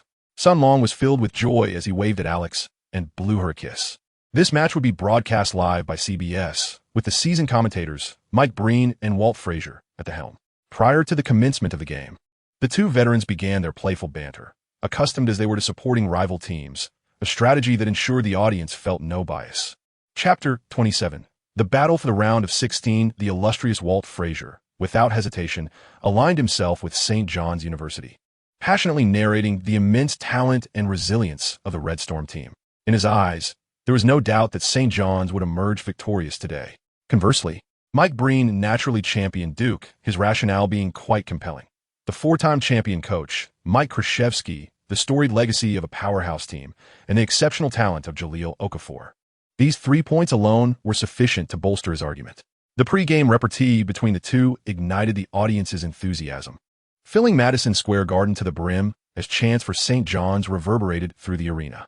As the game officially commenced, Sun Long, as per his usual practice, did not take the floor as a starter, nor did he occupy a spot on the bench. Instead, he settled directly beside Coach K, perched on his lap. Listening to the incessant murmurs of Coach Old K, the Red Storm's offense was exceptionally sharp, launching into the game with a fervent 12 for lead. Coach Old K refrained from calling a timeout. He had weathered countless storms and was familiar with the might of world-class teams like Spain and France. Having exchanged light-hearted banter with them during the 2008 Olympics, he dismissed this minor setback, harboring unwavering confidence in his players. Indeed, Duke showcased the depth and experience of a seasoned team, with Cook, the captain, establishing a steady rhythm, while Okafor and Winslow consistently contributed points. The Red Storm, being a youthful squad, found themselves on the grand stage of March Madness for the first time in 4 years, grappling with a lack of experience. They surged ahead initially, but soon realized they had charged too fervently and faltered, allowing Duke to gradually level the score. Veteran coach Steve Lavin promptly called timeout, recognizing that for this young team to secure victory, maintaining a lead was paramount. Unlike their seasoned opponents, these young players thrived in favorable conditions, and falling behind could induce psychological pressure. A significant deficit over time could lead to their unraveling. In contrast to Lavin's cautious demeanor, Old K appeared at ease, humming a playful tune that startled Sun Long. Upon resuming play, the Red Storm's performance showed slight improvement, yet it was short-lived. Under Duke's relentless defense, they failed on 3 consecutive offensive attempts, which adversely affected their defensive quality. Duke seized the opportunity, launching a barrage of 3-pointers, altering the score to 40-26 with 5 minutes remaining in the first half. The audience fell into a heavy silence. With a comfortable 14-point lead, Coach Old K confidently dispatched his rotation players, including Sun Long, who made his entrance onto the court. As he stepped onto the floor, Sun Long noticed 2 identical signs being held up in the stands. Upon closer inspection, the signs bore the same design and text. Behind the sign on the left stood Alex, joyfully waving her hands. And what the one on the right? Sun Long's gaze shifted, and he beheld a figure of commendable stature, with short hair elegantly grazing her eyebrows and a strikingly beautiful visage. It was none other than Sophia. Goodness, how did she arrive here? I had not the faintest idea. Sun Long was taken aback and hurried to check on Alex. Indeed, Alex had already noticed his opponent. Their gazes locked, and the 50,000 spectators present suddenly felt a chill in the air. Sun Long clasped his head in agony, exclaiming, "These 2 adversaries are destined to create a sensational headline today." What absurd thoughts! The commanding voice of Coach Old K jolted Sun Long back to reality. He vigorously shook his head, redirecting his focus to the court. After the Red Storm team faced a hindrance in their offensive efforts, the pivotal scoring guard, Dominic Pont, took charge, demanding the ball beyond the 3-point line, poised for a one-on-one showdown. Sun Long confronted Pang Tay directly, recalling the pre-match analysis, deliberately allowing Pang Tay a 2-step distance. Aware of his weakness in 3-point shooting, Pang Tay nonetheless sought an opportunity to penetrate the paint. However, upon stepping left to test the waters, Sun Long retreated a step to his left rear. When Pang Tay shifted right, Sun Long likewise adjusted, maintaining a constant distance of 1 meter from Pang Tay. After several attempts to probe, Pang Tay, losing patience, opted for a direct pull-up 3-pointer. Sun Long averted his gaze, turning away to position himself for the rebound. This left Pang Tay feeling rather embarrassed. Come on, with so many spectators present, at least make a gesture. Give me an excuse for missing the shot. Indeed, the basketball traced a rather unconventional arc, striking the backboard directly without even grazing the rim. Sun Long could not help but chuckle. I have finally found someone even less reliable than myself. The rebound soared far, captured by Cook, as Duke initiated their offensive play. Sun Long was deeply concerned that his opponent might disregard him and focus on other players. However, that did not happen, and he breathed a sigh of relief, albeit with a tinge of irritation. How could you not notice such an obvious flaw? Even cannon fodder deserves dignity. Just wait. One day, I shall demonstrate my prowess and make you regret overlooking me. With a commanding lead, Duke's offensive tactics began to appear somewhat casual. Glennon Allen maneuvered past his defender for a mid-range shot, only to be met by Pont, who swooped in from the side, delivering a resounding block. His defensive skills remained exceptional. Duke executed an inbound play, and this time, Run Green attempted a drive, facing the defensive center. He forced a difficult fadeaway shot. Such a feat was achievable only by the likes of Kobe. St. John's University secured the rebound and initiated their offensive play. Once again, Pont faced Sun Long's defense. Having just executed a block, he was brimming with excitement and wasted no time, swiftly changing direction and charging towards the paint. His approach was indeed straightforward and powerful. Sun Long, however, did not falter. Although he was unable to withstand Pont's onslaught, he maintained his defensive position with remarkable tenacity. From the perspective of commentator Walt Frazier, Pont's drive was unstoppable, powering through while Sun Long clung to him, displaying physical attributes worthy of the NBA. Mike Breen, however, offered a different opinion. Oh, you are mistaken. My friend, Pont's drive is impressive, but he relies too heavily on his physique. Did you not notice that the Chinese kid consistently stood in front of Pont? This indicates that his drive was effectively contained. The Chinese player is indeed underrated. Upon hearing the commentator praise Sun Long, Alex was ecstatic, exuberantly gesturing in delight, while Sophia nearby excitedly waved her sign. Pont leapt into the paint, his tremendous force finally knocking Sun Long down. Unfortunately, his drive had been slowed by Sun Long's defense.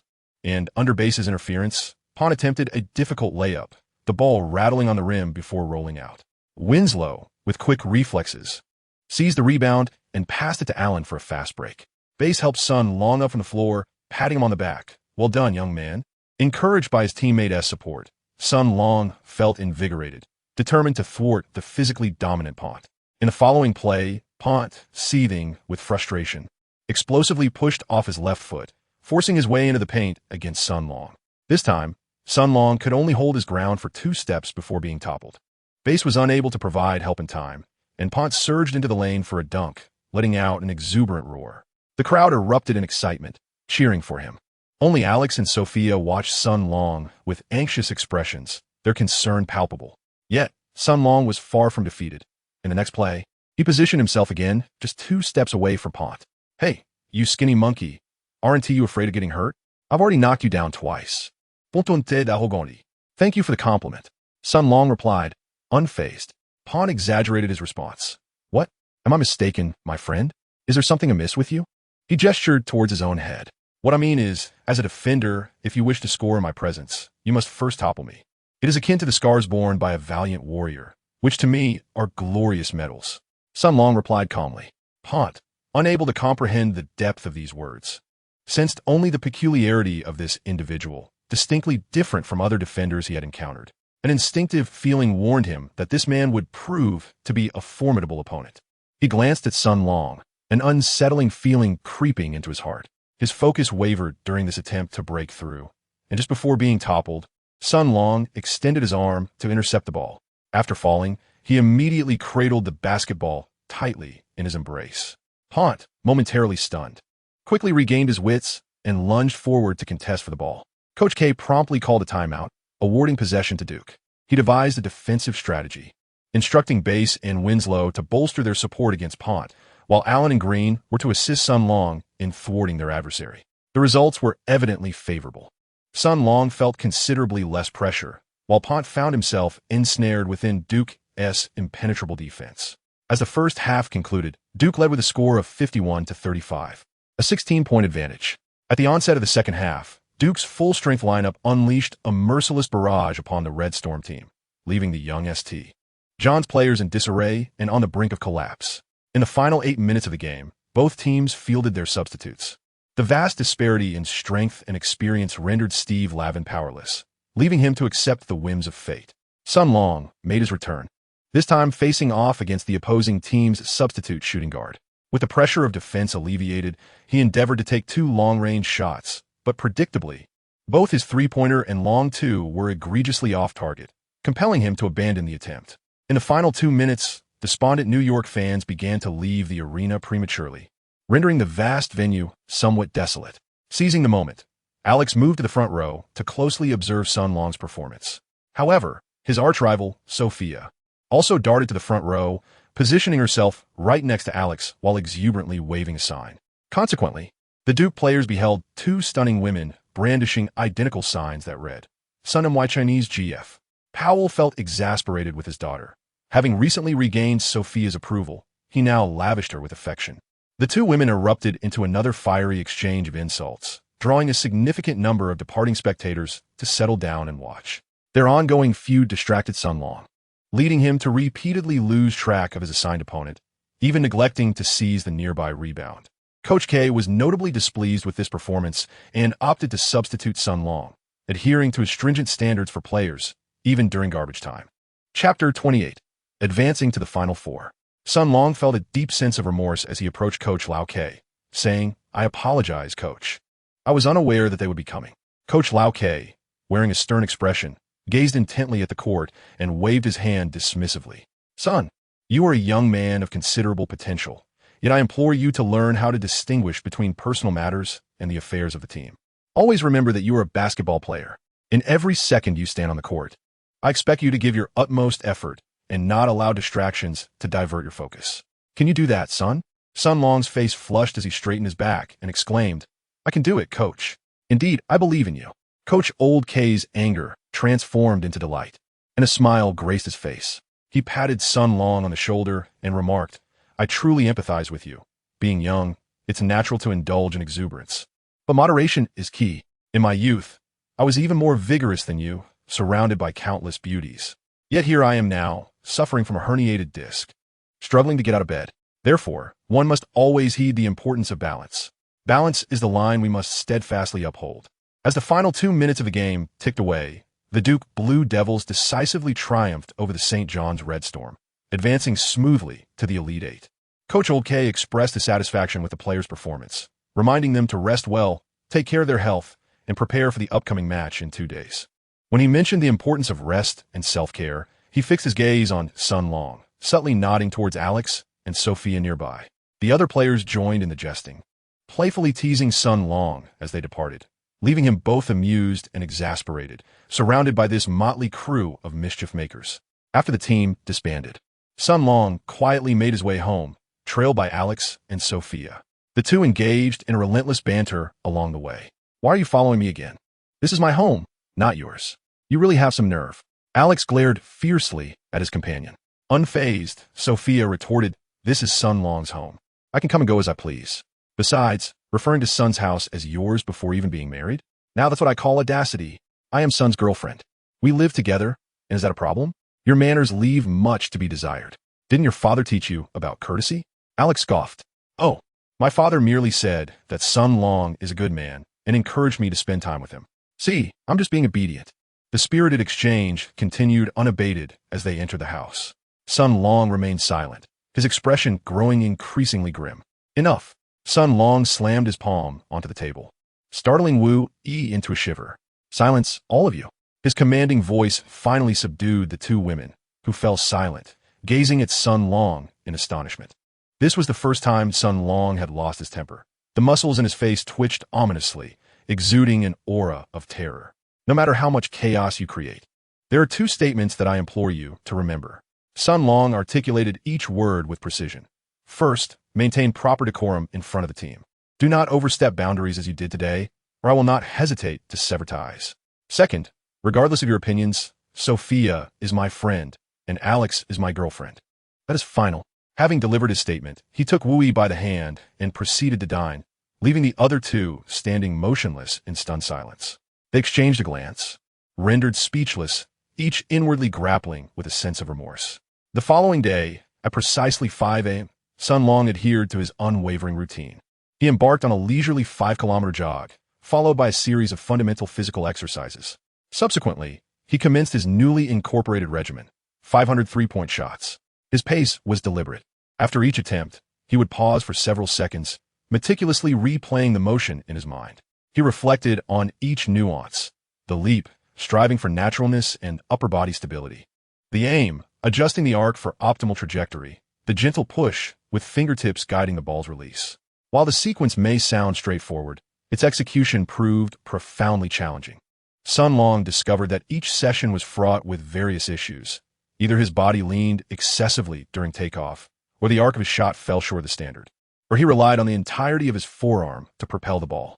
After executing a 3-point shot, he stood still to reflect, shaking his head in acknowledgement of a misstep in his technique before proceeding to the next shot.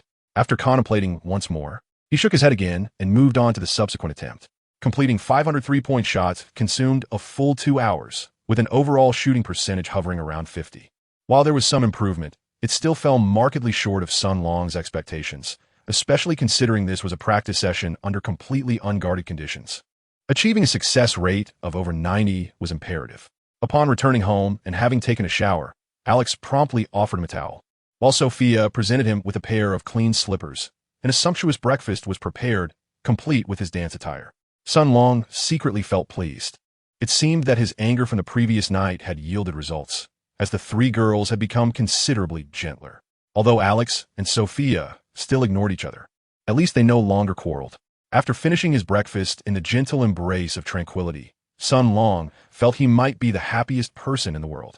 On March 29, 2015, the much-anticipated match of the Elite Eight commenced, with their adversary being the University of North Carolina. For months prior, during the regular season, Sun Long had delivered a humiliating defeat to North Carolina with a last-second dunk, leaving the Tar Heels seething with resentment, eager for revenge in this encounter. Duke University harbored a deep-seated disdain for this unscrupulous opponent, particularly towards base. The unfortunate giant, who had previously suffered a concussion from a brutal elbow delivered by North Carolina's Clay Washington, sidelining him for over 2 months. As the game began, there was no room for pleasantries. The confrontation erupted into a fierce battle, reminiscent of wild beasts clashing. After a 7-minute stalemate, Sun Long was brought into the game early, as Coach K sought to bolster Duke's perimeter defense. True to form, Winslow effectively contained North Carolina's small forward, Turner, while Sun Long adeptly neutralized the core guard, Trayvon Lawrence. Over the past 4 months, Lawrence had shown minimal improvement, whereas Sun Long had made significant strides. Enduring Powell's grueling training regimen, Sun Long's physical prowess had notably enhanced, allowing him to hold his ground against opposing players of similar stature, and instances of being knocked off balance had become increasingly rare. Moreover, the myriad of games had honed his defensive acumen, as he adeptly withstood the onslaught of various offensive players. He remained closely tethered to Lawrence, forcing the latter to expend considerable energy merely to receive the ball.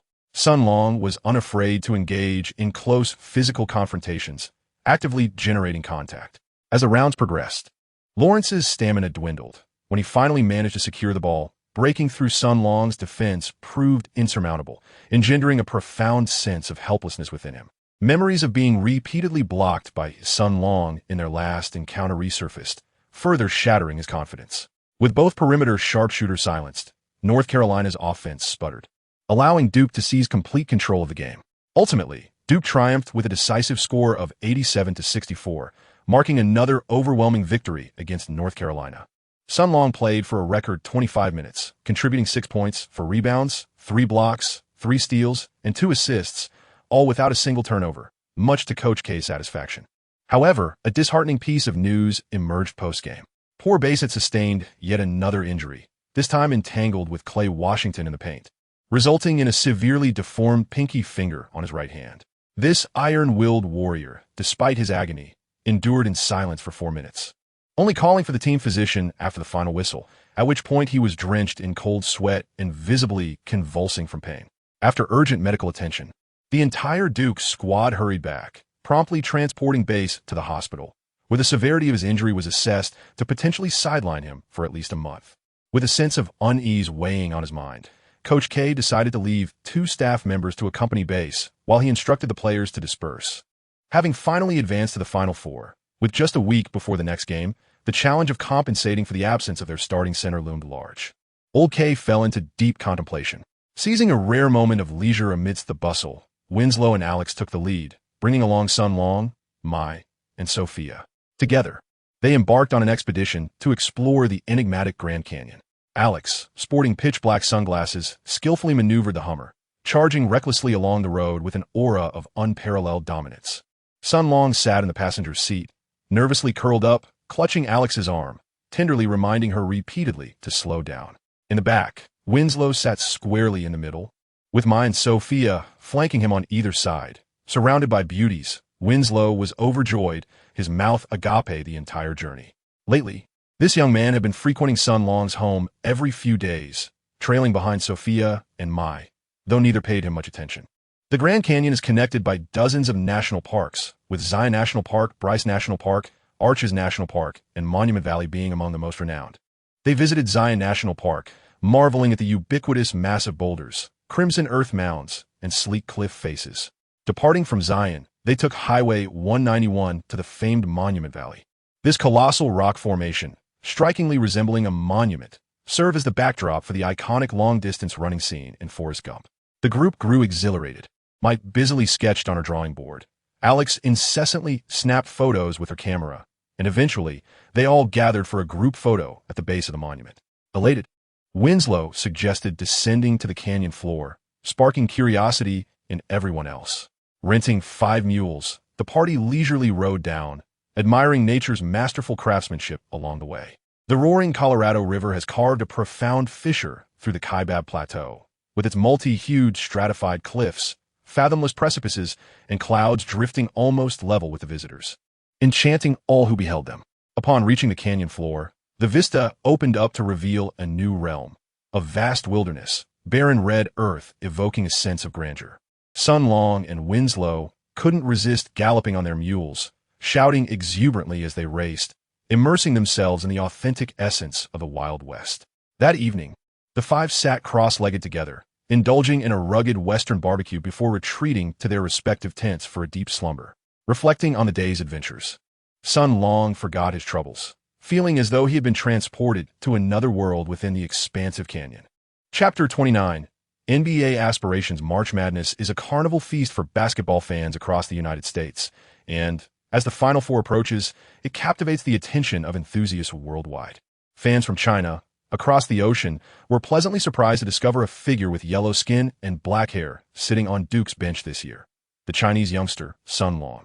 This significant discovery thrilled Chinese fans, since Yao Ming's injury-induced retirement in 2011 and Yi Jianlian's somber departure in 2012.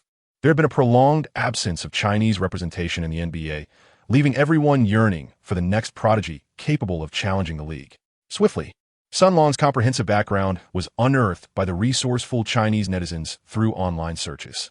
Enthusiastic supporters compiled his personal profile, including his hometown, educational history from childhood, experiences abroad, and even photos from when he was 6 years old.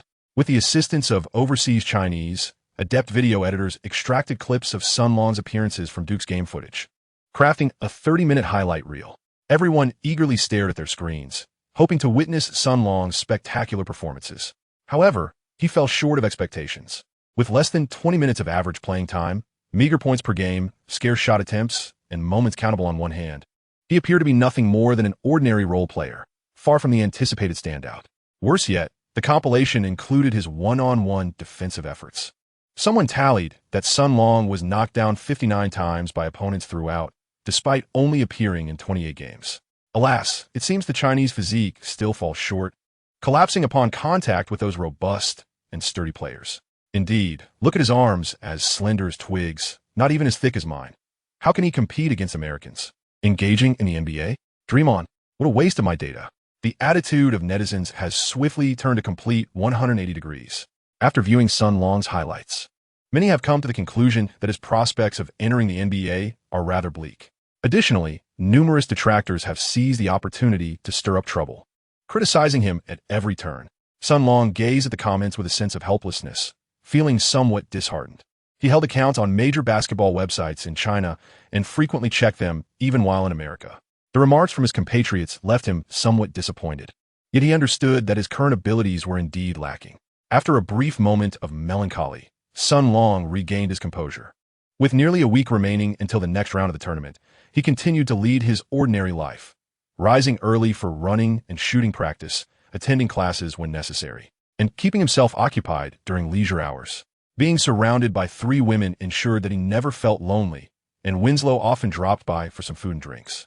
Powell treated Sun Long to a full-body massage to alleviate muscle tension and fatigue, together with Okafor and Winslow. He went to pick up Bass from the hospital after his successful surgery on his little finger, though he would be unable to play basketball for the next 2 to 3 months. On Wednesday evening, Sun Long's phone suddenly rang, displaying an unfamiliar number. "Hello, is this Sun Long?" A voice on the other end spoke in impeccable Mandarin, causing Sun Long to momentarily pause. Once he regained his composure, he responded in Chinese, "Oh, yes. I'm Sun Long. May I inquire who you are?" "Haha, this is Yao Ming." Sun Long's heart raced as he pondered. Yao Ming? The towering Yao Ming at 26 meters? The foremost figure in the history of Chinese basketball? Could this be true? Why would Yao Ming be calling me? Could it be a telephone scam? Perhaps a front for a Chinese pyramid scheme operating in America? In an instant, Sun Long was besieged by a flurry of questions, his mind filled with uncertainties. Hello, are you there?" "Oh, yes," Sun Long replied, shaking his head to dispel the whirlwind of thoughts. He quickly resumed the conversation. "Yao, brother Yao?" Unsure of how to address this esteemed figure, he hesitated, uncertain if calling him brother might seem too informal. "Haha, that's fine, you can call me along." Yao Ming responded amicably. The thing is, I've been following your progress closely. You've delivered an outstanding performance at Duke. Keep it up. I'm rooting for you. Sun Long's heart surged with excitement upon receiving praise from a venerable figure of the Chinese men's basketball team. His face flushed with emotion. Thank you, Brother Yao. I will certainly strive even harder. Indeed, I am well aware of the efforts you have invested, Yao Ming replied. However, the primary reason for my call today is to inquire about your plans for the future, such as whether you intend to participate in this year's NBA draft. You see, having spent some time in the NBA, I can offer guidance on matters concerning the draft. Well, to be honest, I haven't really considered that yet. I'm uncertain whether I should declare, Sun Long admitted, hesitating. How about this? Discuss it with your family and friends, come to a decision. The NBA draft day is at the end of June, and as a freshman like you, if you wish to declare, you must register in advance. Understood. I will make a decision promptly. Thank you, Brother Yao. All right then, I won't keep you. Remember my number. Feel free to reach out with any questions. After Yao Ming hung up, Sun Long fell into deep contemplation, pondering whether to register for the draft. The following morning, Sun Long invited Winslow, Okafor, and Jones to his home, all of whom had already decided to enter the draft. He sought their wisdom. The four young men gathered in the living room, with Alex joining as Sun Long's girlfriend. Maikato and Sophia occupied the sofa, eager to join the lively atmosphere despite their lack of knowledge on the subject. As he beheld the three stunning beauties, Jones nearly drooled, exclaiming, "Son, my good brother, you must teach me how to win the hearts of women." Sun Long cast a disdainful glance and directly addressed the topic, inquiring about everyone's opinion on whether he should participate in this year's NBA draft. Really, son? Is this when you finally remember to sign up? We've already submitted our applications ages ago. As soon as Sun Long finished speaking, Winslow exaggeratedly exclaimed, Haven T, I've been pondering this for quite some time. Furthermore, last year I hardly had any opportunities to play, so I never truly contemplated this matter. What's there to think about? We undoubtedly must register. The four of us could enter the NBA together, and who knows? We might even have the chance to be teammates again. Without a moment's hesitation, Winslow expressed his unwavering support for Sun Long's candidacy. However, it is not as straightforward as it seems. Gaining entry into the NBA is exceedingly challenging. Even I'm uncertain about my prospects of making it into the first round. And, judging by Sun's average statistics this year, it is highly improbable for him to reach even the second round. Jones, on the other hand, remained cautious. Unlike Winslow and Okafor, who had already secured their positions in the lottery, he harbored no such confidence regarding his own ranking. Sun Long's spirits dimmed as he acknowledged the truth in Jones's words. He was well aware of his own capabilities and understood that once he declared for the draft, NCAA regulations would bar his return if he went unselected. The worst-case scenario would involve drifting through the NBDL, European leagues, or returning to China for the CBA. Given such high stakes, perhaps it was wiser to remain at Duke for another year, dedicating himself to improvement with the hope of securing a lottery pick next season. Alex dreaded the idea of Sun entering the draft now. Whether selected or not, he would leave Duke to pursue a professional career elsewhere, drastically reducing their time together. She feared their relationship would grow distant under such circumstances. Okafor's sudden interjection took everyone by surprise. You can't stay Sunday. If you want to make it to the NBA, this year is your only chance. He elaborated calmly. First, unlike Jones, you're a defensive wing player. It's natural for your stats not to dazzle, so there's no need to overthink that. Second, honing offensive skills within a year is incredibly challenging. Even with another season at Duke, I doubt your numbers would shine significantly brighter. Third, you're a team player. This year's outstanding record works in your favor. Soon, all three of us will be moving on. Cook is graduating, and Duke's strength will decline sharply next season, which would hurt your draft prospects. So, son, declaring now is not just your best opportunity, it's your only one. Stop overanalyzing. Showcase your defensive prowess, and plenty of teams will see your value. Truly, Okafor lived up to his reputation for high basketball IQ and intelligence. His analysis was thorough, logical, and impeccably reasoned. Sun Long pondered carefully, realizing that Okafor was indeed correct. He finally resolved to declare his intention to participate in the 2015 NBA draft. The room erupted in warm applause, celebrating his decision, although Alex appeared somewhat discontented. Having settled a significant dilemma, Sun Long invited everyone to stay for dinner. This time, he took the initiative to prepare a few Chinese dishes himself, showcasing the remarkable culinary talent he inherited from his father. The meal was a delightful feast, rich in flavor and aroma, and the group of young individuals indulged heartily. In the afternoon, they held a small karaoke competition at home, and the satisfied youngsters reveled in their merriment. In the evening, Sun Long called his parents to share his aspirations regarding the draft. His mother, Li Hongxia, expressed concern, unable to comprehend why he would abandon a promising university education for basketball. In contrast, his father, Sun Jingdong, exhibited a more open-minded attitude, offering unwavering support for his son's pursuit of dreams.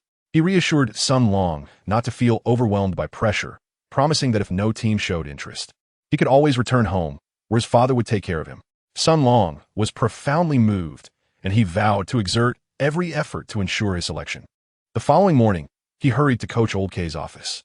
To his surprise, Old K wholeheartedly supported Sun Long's decision.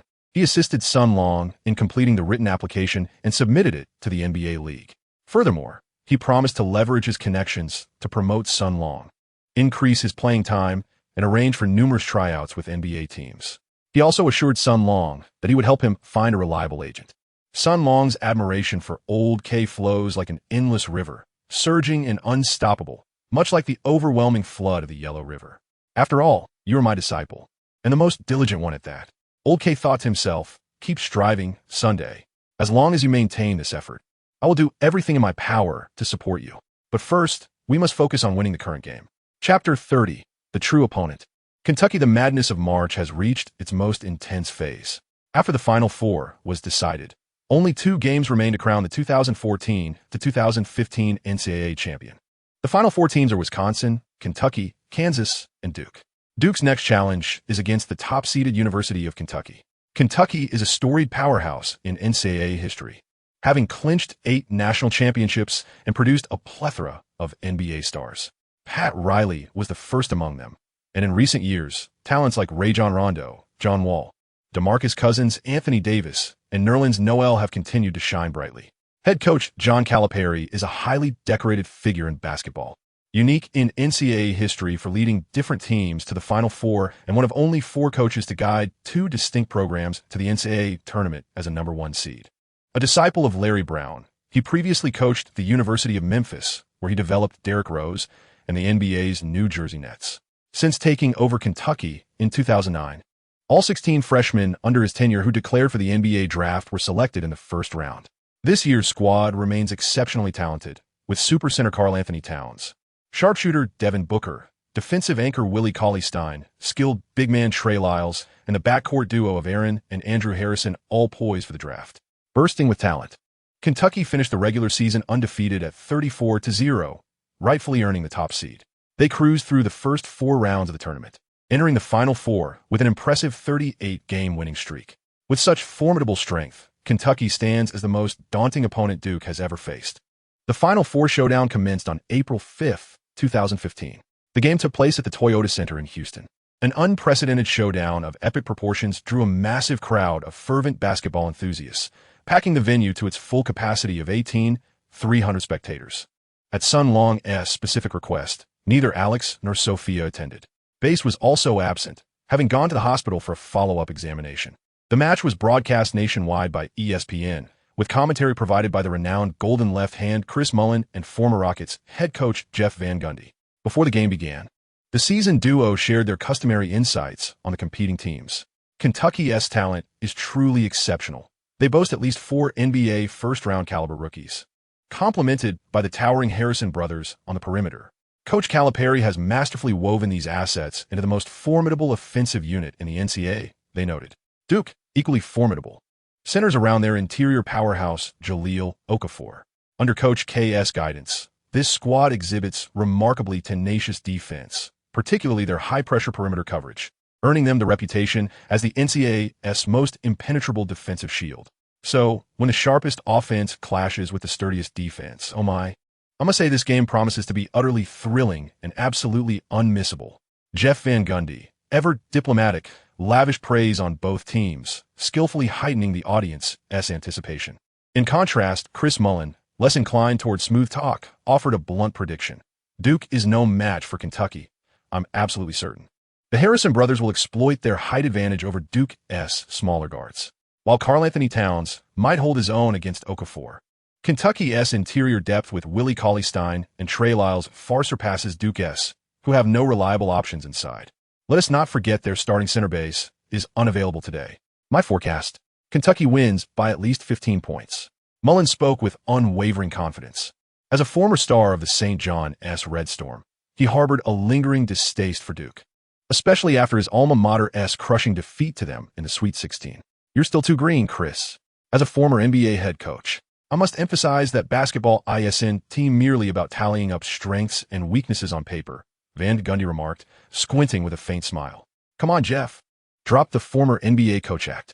I know this game better than you do, Mullen retorted sharply, refusing to yield.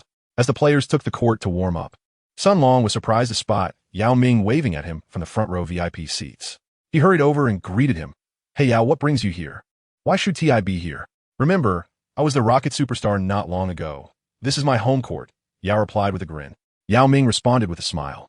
Posing a rhetorical question, Sun Long felt somewhat embarrassed. He had instinctively spoken in English, only to have Yao Ming respond in Chinese, leaving him quite flustered. No, I meant to say that Sun Long had chosen to speak in Chinese this time, yet found himself at a loss for words. Well, have you decided to participate in the draft? Yao Ming, noticing Sun Long's hesitance, took the initiative to change the subject. Yes, I have already registered for the selection. Sun Long replied. That's wonderful, Yao Ming said, patting Sun Long on the shoulder with a sense of reassurance. Go warm up. We can chat more after the game. Sun Long had just taken a few steps when Yao Ming called out to him again. Perform well tonight. I'll be your fan. Don't let me down. With the referee's whistle, the game between Kentucky and Duke officially began. Starting in place of BAS was Marshall Plumlee. Despite his height advantage, he lost the tip-off to Kentucky's center, Willie Cauley-Stein, who, with his exceptional leaping ability, tapped the ball to point guard Andrew Harrison. Kentucky secured the first possession. Seizing the moment, commentator Chris Mullen couldn't resist a jab. See, I told you, this Marshall is quite the gem. Even at full jump, he barely gets off the ground. With an interior lineup like this, how can they possibly challenge Kentucky? Jeff Van Gundy chose not to engage in the banter. Patience, Chris. Let's wait and see. On Kentucky's first offensive play, Andrew Harrison passed the ball to Karl Anthony Towns for a one-on-one matchup against Jahlil Okafor. This young interior star possesses remarkable physical gifts. Standing over 7 feet tall, Towns demonstrates polished skills in both post-up and face-up situations, along with excellent rebounding ability. What is even more astonishing is his speed, unusually swift for a big man. Whether sprinting in transition or switching on a guards defensively, he handles it all with ease. Facing Okafor's defense, Towns caught the ball just inside the three-point line, extended his long arms, faked left and right, then suddenly stepped forward with his right foot, drawing a reaction from Okafor. Yet Towns kept his balance, quickly pulled back his right foot, bent his knees slightly, and raised up for a shot fake. Okafor, recovering his stance, leaped to block. Unfortunately, it was another fake. After shaking Okafor off, Towns took one swift dribble, covered large ground with a long stride into the paint, elevated, and finished with a powerful dunk. This dazzling offensive display earned roaring cheers from the crowd. Chris Mullen added his commentary. No wonder he is projected as the top pick. Towns boasts not only enviable physical talent, but also refined skills. Let us revisit that play. A shake, a pump, fake, two seamless fakes combined perfectly. Even a defender like Okafor had no answer. As it was Duke's turn to attack, Okafor positioned himself, extending his long arms, and Cook, understanding the cue, deftly lobbed the ball inside. Towns, proactive, closed in. His defensive prowess surpassed that of Okafor, and he relished physical confrontations. However, Okafor's dribbling skills were superior, even to those of guards. He leaned against Towns, rhythmically dribbling his way in, and Towns' 2 attempts to intercept proved fruitless. As they approached the 3-second zone, Okafor took a small step forward with his left foot, raised his arms high, leaning against Towns, preparing to execute a hook shot with his right hand. The hook shot is notoriously difficult to block, yet Towns held a different perspective, albeit a moment behind. He leaped with all his might in an attempt to contest the shot. Okafor smiled slightly, pivoting on his right foot in a swift turn, then executed a left-handed hook shot that found its mark with precision. This prompted Jeff Van Gundy to extol Okafor's talents, remarking on his ability to rival Towns for the top draft pick. Despite being somewhat at a disadvantage in physical matchups, Okafor compensated with exceptional technique. This recent one-on-one showcased Okafor's dribbling prowess akin to that of a guard, his elegant footwork in the paint, and his ambidextrous hook shot, leaving Towns momentarily bewildered. The audience erupted into even more fervent applause, as the core players of both teams had already delivered a thrilling exchange, satisfying the fans' cravings for excitement. Towns and Okafor exchanged a glance, their competitive spirits intensifying. Yet, both sides deliberately enhanced their defenses. Each had a chance for a one-on-one, but failed to capitalize. In contrast to the stellar performances of the core players, the other participants appeared somewhat sluggish, with several consecutive attempts resulting in no points. With 3 minutes elapsed, the score stood at a stalemate of 2-2. Kentucky initiated an offensive play, with shooting guard Aaron Harrison launching a shot over Jones, which struck the inner rim and bounced out. However, Collins swiftly leaped, securing the rebound in front of Plumlee, and with a forceful push, he displaced Plumlee before taking flight once more for an effortless dunk. Okafor, backing down, swiftly passed to a cutting Winslow, who, facing Collins' block, scored with a left-handed floater. Towns engaged in a one-on-one with Okafor, dishing the ball to the perimeter for Devin Booker, whose three-point attempt fell short. Once again, Collins demonstrated resilience, effectively maneuvering past Plumlee to secure his second offensive rebound, and passed back to Booker, who shot another three-pointer, this time hitting nothing but net. Jones attempted a corner three, but missed, leading Towns to gather the rebound. Once more, Towns, drawing a double team, passed inward to Collins, who had already pushed Plumlee out of position. Okafor had no choice but to jump for a block, resulting in a foul against him. Cauley-Stein sank both free throws. Duke launched their offense, with Okafor overpowering Towns to deliver a commanding and one play in response. Yet on the defensive end, Plumlee once again lost his positioning, leaving Okafor to defend two players in the paint, ultimately forcing him to wrap up Towns in a foul. Chapter 31. Miles' return to glory in the Final Four matchup between Duke and Kentucky. 6 minutes into the game, Kentucky led 9-7. Coach K called his first timeout, substituting the overwhelmed and exhausted Plumlee with Miles Jefferson to pair with Okafor in the frontcourt. Before sending him in, Coach K specifically reminded Jefferson to box out Cauley-Stein aggressively, preventing him from dominating the paint, and to provide protection for Okafor, who had already picked up 2 fouls. Jefferson agreed enthusiastically and took the court with excitement. With Okafor's rapid emergence, Jefferson's playing time had been severely reduced, and he sensed that today might offer him ample opportunity to prove himself. On the sidelines, Coach K shook his head ruefully. He knew Jefferson all too well. Just last season, he had been Duke's star power forward, a precise outside shooter, a physical presence in the paint who could secure rebounds through positioning, and a player with a versatile offensive arsenal. Most importantly, he possessed elite playmaking ability. Coach K had envisioned molding him into the next Boris Diaw. Unfortunately, Jefferson's inherent laziness took over. A summer of indulgence had caused him to gain 30 pounds, and lacking the discipline to shed the weight, he managed to lose fewer than 5 pounds over the entire season. Unable to control his physique, Jefferson could no longer leverage his skills effectively. The promising Boris Diaw prototype had devolved into a Glenn Big Baby Davis replica. Dissatisfied with his progress and further challenged by Okafor's arrival, Jefferson found himself relegated to the bench, largely forgotten. Just hold your ground through the first half. That's all we need. In the quiet recesses of his mind, Old K contemplated the unfolding scene. Kentucky prepared to execute an inbounds play, where Andrew Harrison decisively passed the ball to Towns. During the recent timeout, Kentucky's head coach, John Calipari, had urged his players to exploit the interior, ruthlessly dismantling Duke's frail rebounding defense while simultaneously striving to provoke Okafor's third foul. Indeed, faced with Towns' aggressive onslaught, Okafor hesitated to defend too fiercely, allowing Towns to score with a delicate floater. Duke's offense, however, stagnated. The diminutive guards Cook and Jones found themselves overshadowed by the towering Harrison brothers, their every pass fraught with interference. Okafor, unable to receive the ball, felt the pressure mount as the shot clock dwindled, culminating in Cook's ill-fated attempt at a mid-range shot that fell short. Amir Jefferson, positioned advantageously under the basket, prepared to seize the offensive rebound, executing a deep squat before leaping with confidence. Yet, suddenly, Collins stormed in with ferocity, colliding with Jefferson midair. The unexpected force sent Jefferson, weighing in at 250 pounds, careening away, and the rebound was swiftly claimed by the opponent.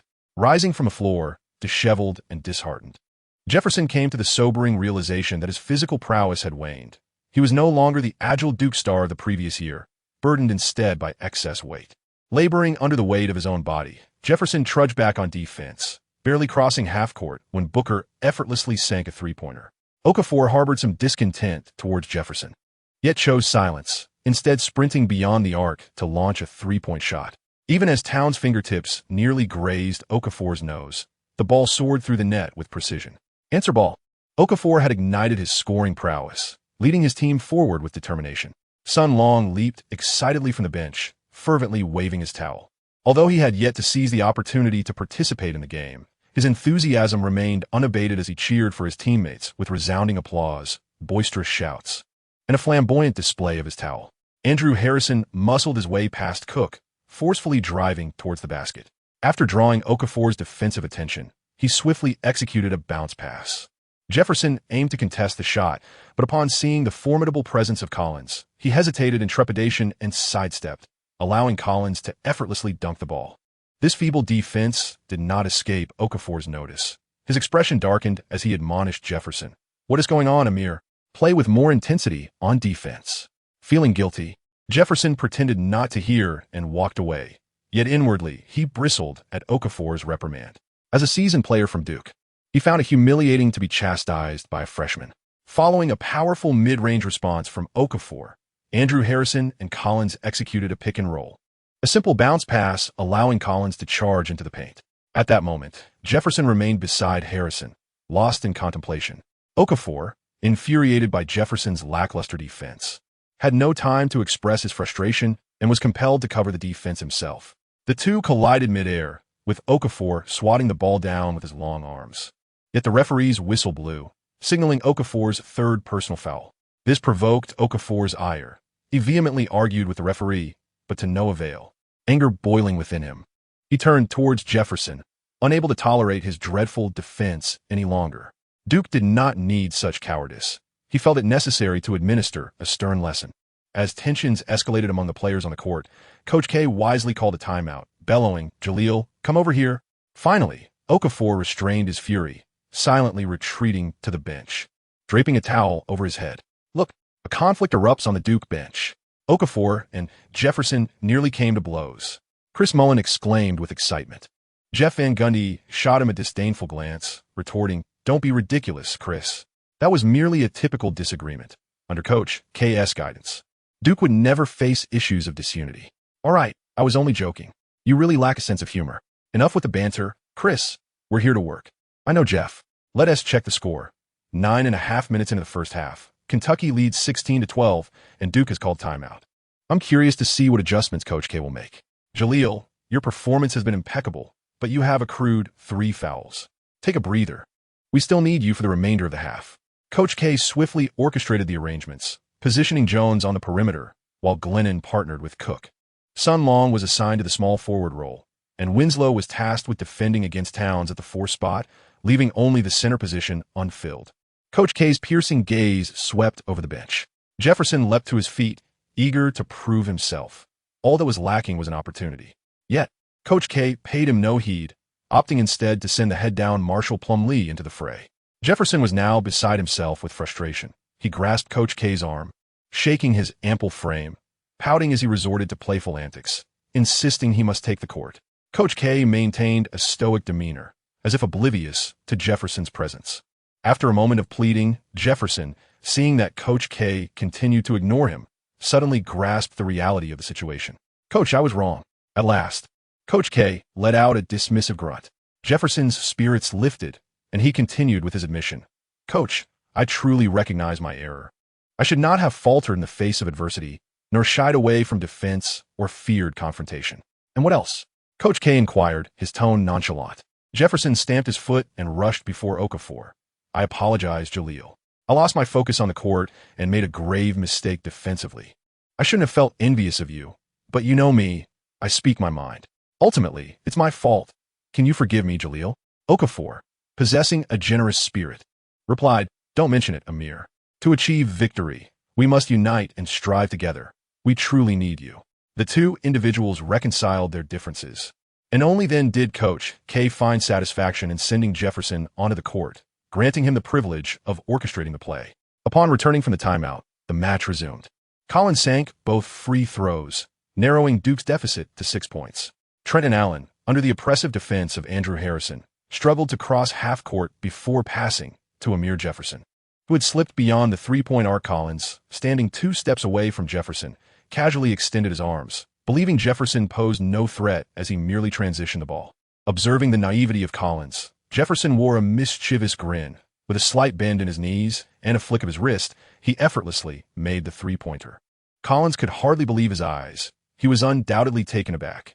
As Kentucky launched their offensive, Sun Long faced off against sharpshooter Devin Booker. This white marksman possessed exceptional three-point shooting skills, but relied on a rather singular approach, lacking ball-handling prowess and, crucially, the ability to withstand physical confrontations. Exploiting this weakness, Sun Long guarded closely, and as soon as Booker received the ball, he was met with staunch defense, leaving him no room to shoot and causing him to fumble, resulting in a clumsy missed three-pointer. Jefferson exerted considerable effort, using his substantial frame to push Collins out of the restricted area, securing the rebound. Yao Ming rose from his seat, applauding Sun Long for his impressive defense. Duke's offense continued, with Jefferson once more holding the ball beyond the three-point line. However, this time he opted for a drive, deftly executing a behind-the-back maneuver that left Collins off balance. Towns could scarcely believe that this individual, more rotund than big baby Glenn Davis, could perform such a delicate technical move. A momentary lapse in defense allowed Jefferson to score off the backboard. Duke surged with 4 consecutive points, their morale soaring. In the subsequent 8 minutes, Jefferson experienced a renaissance, alternating between drives and outside shots, while also showcasing his exquisite passing. When Cook and Allen were obstructed in their passing lanes by taller opponents, Jefferson took on the role of facilitator, invigorating Duke's offense with his exceptional distribution. Allen ignited the outside shooting, while Sun Long cleverly seized the opportunity when Towns was drawn out by Winslow, slicing through for a layup to score 2 points. However, the diminutive lineup struggled to contain Kentucky's fierce offense. Despite Sun Long's tight marking of Devin Booker, Winslow faltered against Towns, whose height and strength were simply overwhelming, allowing him to score repeatedly. The score remained tightly contested, with 9 ties already recorded. Unfortunately, Jefferson's momentum could not be sustained. The energy ignited by Coach K's motivational tactics propelled him to extraordinary heights for just 8 minutes, after which he could no longer keep pace. And Kentucky seized the opportunity to gain a 3-point advantage. Coach K called another timeout, patting Jefferson's belly with a sense of pride. This once-beloved Prot G had risen to the occasion, bolstering Duke's frail interior while delivering a versatile performance reminiscent of Boris Diaw, thereby earning Coach K's renewed trust. Okafor returned to the court, with Jones replacing Cook, while Winslow and Sun Long remained active. Kentucky, on the other hand, substituted Towns for the versatile Trey Lyles. Chapter 32. Sun Long's fierce battle against Harrison with the interior advantage dissipated. Devin Booker found himself effectively contained by Sun Long, prompting the Harrison brothers to engage in a series of consecutive one-on-one plays, leveraging their height and strength to dominate their opponents. The energetic Okafor maintained his scorching touch, proving unstoppable. As the first half concluded, Duke trailed Kentucky by 3 points at 39-42. It was truly unfortunate that Okafor faced foul troubles, limiting him to just 12 minutes of play. Kentucky ought to have capitalized on this opportunity to extend their lead to over 15 points. Chris Mullen wore an expression of frustration, believing that Duke should have already been overwhelmed. "Ha, you are still too young, Chris. You underestimate old K. This old fellow is the craftiest of foxes," Jeff Van Gundy remarked with a playful smirk, appearing quite relaxed alongside his longtime partner. In the locker room, Coach K delivered his halftime address. He first acknowledged the players' efforts in the first half, specifically praising Okafor and Jefferson. The former had an explosive performance, amassing 18 points and 6 rebounds by halftime. The latter made a triumphant return, scoring 12 points, grabbing 4 rebounds, and dishing out 4 assists in just 11 minutes. Receiving renewed recognition from his mentor, Jefferson beamed with joy, leaning languidly in his seat while still connected to an 4 drip, a consequence of his earlier exertion. It appeared he would be unable to participate in the second half. Despite the unavailability of his secret weapon, Coach K remained composed, exuding a calm demeanor in stark contrast to the tension of the first half. Having secured a solid lead, he seemed more confident than ever. He gathered all the players around him to begin outlining the tactical plans for the second half. During halftime, ESPN's beautiful reporter, Sina, conducted a brief interview with the legendary Yao Ming, who was in attendance. After exchanging pleasantries, she promptly got to the point. "Yao, it seems you are quite invested in the NCAA. Which team do you think will triumph today?" "That is indeed a challenging question," Yao replied thoughtfully. Both teams possess formidable strength. It feels less like an NCAA game and more akin to a playoff-level NBA clash. However, to be candid, I am leaning towards Duke. He blinked and continued in fluent English. Duke player Sun Long is my compatriot. He is an exceptional young man, brimming with energy and passion, possessing top-tier perimeter defense skills in the NCAA. Furthermore, he is also entering this year's NBA draft, and I have high hopes for him. Indeed, I came here specifically to watch his game today. Hina's eyes widened in astonishment. She knew nothing of Sun Long and could hardly believe that such a legendary NBA figure as Yao Ming would so openly promote his compatriot. After a few haphazard remarks, Hina concluded the interview and awkwardly retreated, reflecting on her insufficient preparation. The second half officially commenced, with Duke making notable adjustments to their lineup, elevating Sun Long to the starting small forward position alongside Okafor, Winslow, Cook, and Jones. Spotting Yao Ming winking at him from the sidelines left Sun Long utterly bewildered. He was oblivious to the earlier interview and could only respond with a sheepish grin. Kentucky maintained their established starting five: Karl-Anthony Towns, Devin Booker, Aaron Harrison, and Andrew Harrison. Once the small ball strategy was deployed, Duke's pace quickened dramatically. Okafor ceased to demand the ball in the low post, instead collaborating with Winslow to execute a double screen. The two agile guards began to exploit their speed advantage, driving to the basket with successive layups that not only reclaimed the lead, but also forced Karl-Anthony Towns into his third personal foul. Coach K nodded approvingly from the sidelines, having observed that his guards had previously struggled to find passing lanes against the towering Harrison brothers, leading to numerous turnovers when attempting to feed the post. With this in mind, Coach K boldly restructured the offense, placing Okafor at the center and shifting the guards away from playmaking responsibilities to assume a more aggressive scoring role, effectively utilizing their speed to exploit the opposition. This adjustment yielded remarkable results. With Towns sidelined, Kentucky's interior dominance evaporated. Towns deferred to Okafor for solutions, while newly introduced Trey Lyles exhibited only moderate effectiveness in the paint, allowing Winslow to manage the situation competently. However, Coach John Calipari was no ordinary coach. Once the interior advantage dissipated, he empowered the Harrison brothers to take charge offensively. Indeed, Aaron Harrison leveraged his height to repeatedly overpower Jones, shifting the lead back in Kentucky's favor. Just 3 minutes into the second half, both teams frequently altered their strategies, striving to capitalize on their strengths while mitigating weaknesses.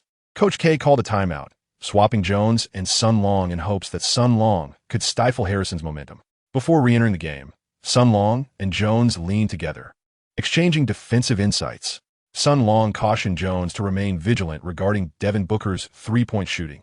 However, it was noted that the opponent was not accustomed to robust physical contact, making aggressive man-to-man defense the most suitable strategy. Jones also reminded Sun Long that Aaron Harrison excelled at utilizing his physique for strong drives, albeit with only average shooting capabilities from beyond the arc. Following the timeout, the game resumed. Aaron Harrison noticed a stranger before him, a Chinese player, but he paid it no mind, believing that Duke's perimeter defense was of little consequence. In reality, against the relentless defenses of Cook, Jones, and Allen, Aaron had already made 9 out of 13 attempts, scoring 18 points, and he brimmed with confidence. However, once they clashed, Aaron Harrison sensed something amiss. This player could keep pace with his driving speed, and he found that he did not hold a significant advantage in strength, which he had always prided himself on. Sun Long utilized his remarkable lateral speed to thwart the initial offensive surge of a lone Harrison, resulting in a collision that caused both competitors to retreat a half step. Sun Long casually expressed that it was no big deal. He could easily withstand the might of the more formidable Dominic Pont, let alone the individual before him. With a slight smile, he observed the astonished Aaron Harrison and provocatively beckoned him with a finger, inviting him to come forth. This gesture ignited Harrison's fury. Filled with rage, he shielded the ball while attempting to overpower Sun Long with his size and strength. As their bodies collided once more, Sun Long maintained his solid stance. Noticing that Harrison's back-to-basket skills were rather clumsy, hampering his ability to handle the ball under pressure, Harrison, still recklessly pushing forward, found himself outmaneuvered as Sun Long swiftly seized the opportunity, lowering his center of gravity to deftly swipe the ball away. Before Harrison could react, Sun Long darted past him, firmly securing possession. In their initial confrontation, Sun Long executed a successful defense. Turning back, He weaved around his teammates in continuous motion, while Aaron Harrison exerted considerable effort to keep pace. However, this was merely a ruse, for Duke's offense had never been heavily reliant on Sun Longtai. Utilizing Winslow's screen, penetrated the lane with precision, executing a layup to score 2 points. Once again, Aaron Harrison took control of the ball for a one-on-one, this time wisely opting to break through facing the basket. Sun Long's defense has been honed to an impressive level of precision. Despite Aaron's continuous feints, he found no openings. He was left with no choice but to force his way along the baseline. Sun Long made a swift step, effectively blocking his opponent's advance, and subsequently joined forces with Winslow to apply pressure. Realizing the precariousness of his situation, Alonzo Harrison decisively executed a behind-the-back dribble, managing to evade the encirclement just in time. 20 precious seconds have been squandered, yet Alonzo remained just inside the three-point line, unable to advance further under Sun Long's vigilant defense. As time ticked away, with only 10 seconds remaining, Sun Long suddenly intensified his defensive aggression, pressing forward to challenge. This took Alonzo by surprise, forcing him to retreat continuously to avoid a potential steal. Sun Long remained relentless, forcing his opponent beyond the three-point line while continuing to exert pressure. Aaron's rhythm was thoroughly disrupted. Just before stepping out of bounds, he tossed the ball to Devin Booker, who made a desperate attempt to shoot but failed to score, allowing Winslow to secure the rebound. Duke's defense once again proved effective. However, Kentucky intensified their defense against screens. Cook's mid-range shot clanged off the rim, and Towns seized the rebound. After successfully stifling their adversary twice in succession, Sun Long's confidence soared, and his defense became increasingly ferocious. This time, Aaron Harrison struggled to manage the ball under pressure and could only pass it to the interior player, Towns. Cook rushed over to double-team, but Towns wisely distributed the ball to the unguarded Andrew Harrison beyond the three-point line. Not a chance. Sun Long charged forward with a fierce roar, fully immersed in the moment, intent on completely freezing his opponent's perimeter. Indeed, Andrew found himself intimidated by the menacing presence of Sun Long. A moment's hesitation in his mind allowed Sun Long to close in on him. With no choice left, he passed the ball to his brother, Alonzo Harrison, stationed at the corner beyond the three-point line. However, as Alonzo received the ball, Sun Long, swift as a specter, pursued him relentlessly. Alonzo's shooting prowess was already questionable, and now he felt even less inclined to take the shot, passing the ball back to his brother Andrew. As Andrew grasped the ball, he glanced at the rapidly approaching Sun Long and, in exasperation, once again passed it back. The two brothers engaged in a frantic exchange, increasingly hesitant under Sun Long's defense, resorting to erratic passing. Sun Long would not allow him to succeed. As he prepared for the defense, he was already ready. He effortlessly intercepted the pass. It was a flawless 1-against-2, and Sun Long's blood surged with excitement as he roared to the heavens, slamming the basketball in preparation for a fast break. The Harrison brothers endured a series of humiliations, igniting Andrew's fury. He charged forward and forcefully shoved Sun Long, who, caught off guard while sprinting, was sent flying from behind, landing directly in the front row of the audience. Sun Long struggled to rise, and despite the cushioning provided by a hefty American beneath him, he felt an overwhelming pain coursing through his body, his face ablaze. Upon touching it, he discovered blood streaming from his nose. The referee swiftly intervened, restraining the furious Duke player, and issued a flagrant foul against Andrew Harrison. After a brief attempt to staunch the bleeding with cotton stuffed into his nostrils, Sun Long buzzed to his teammates, "I'm fine, brothers, I must return to the court. We need to obliterate them." His fierce defense and indomitable spirit garnered applause from the audience, and even Yao Ming rose once more to cheer for him. Coach John Calipari observed Sun Long with keen interest, benching Andrew Harrison and reintroducing Karl-Anthony Towns. Chapter 33, Rebounding and Off-Ball Screens with 13 minutes remaining in the match. The score stood at a stalemate of 50. Duke maintained a smaller lineup featuring Okafor, Winslow, Sun Long, Jones, and Cook. Kentucky, on the other hand, deployed an unconventional trio of big men: Towns, Trey Lyles, Devin Booker, and Aaron Harrison. Sun Long made both free throws, allowing Duke to continue their offensive efforts. Aaron Harrison was thoroughly contained by Sun Long, while Andrew Harrison was burdened with a flagrant foul. Devin Booker struggled to find his rhythm, and the perimeter trio faltered completely. Coach Calipari had no choice but to deploy a tall lineup, shifting the focus of the offense back to the interior. Under Coach K's strategy, Jones took on the role of guarding Booker at the shooting guard position, while Sun Long returned to the small forward spot to match up against Trey Lyles. Kentucky's dominance in the paint became increasingly evident as Towns successfully executed 2 consecutive isolations against Winslow, taking the lead. Duke maintained a dual guard setup, striving to accelerate the pace of the game. The 2 smaller guards continually attacked the interior using screens, countering height with speed and helping Duke stay close in the score. Sun Long's counterpart, Trey Lyles, is an exceptionally unique player. Standing at 2.03 meters, he possesses a somewhat slender physique and is said to be versatile, though in reality, he lacks proficiency in both the small forward and power forward positions. He struggles with three-point shooting and is unable to match his opponent's speed.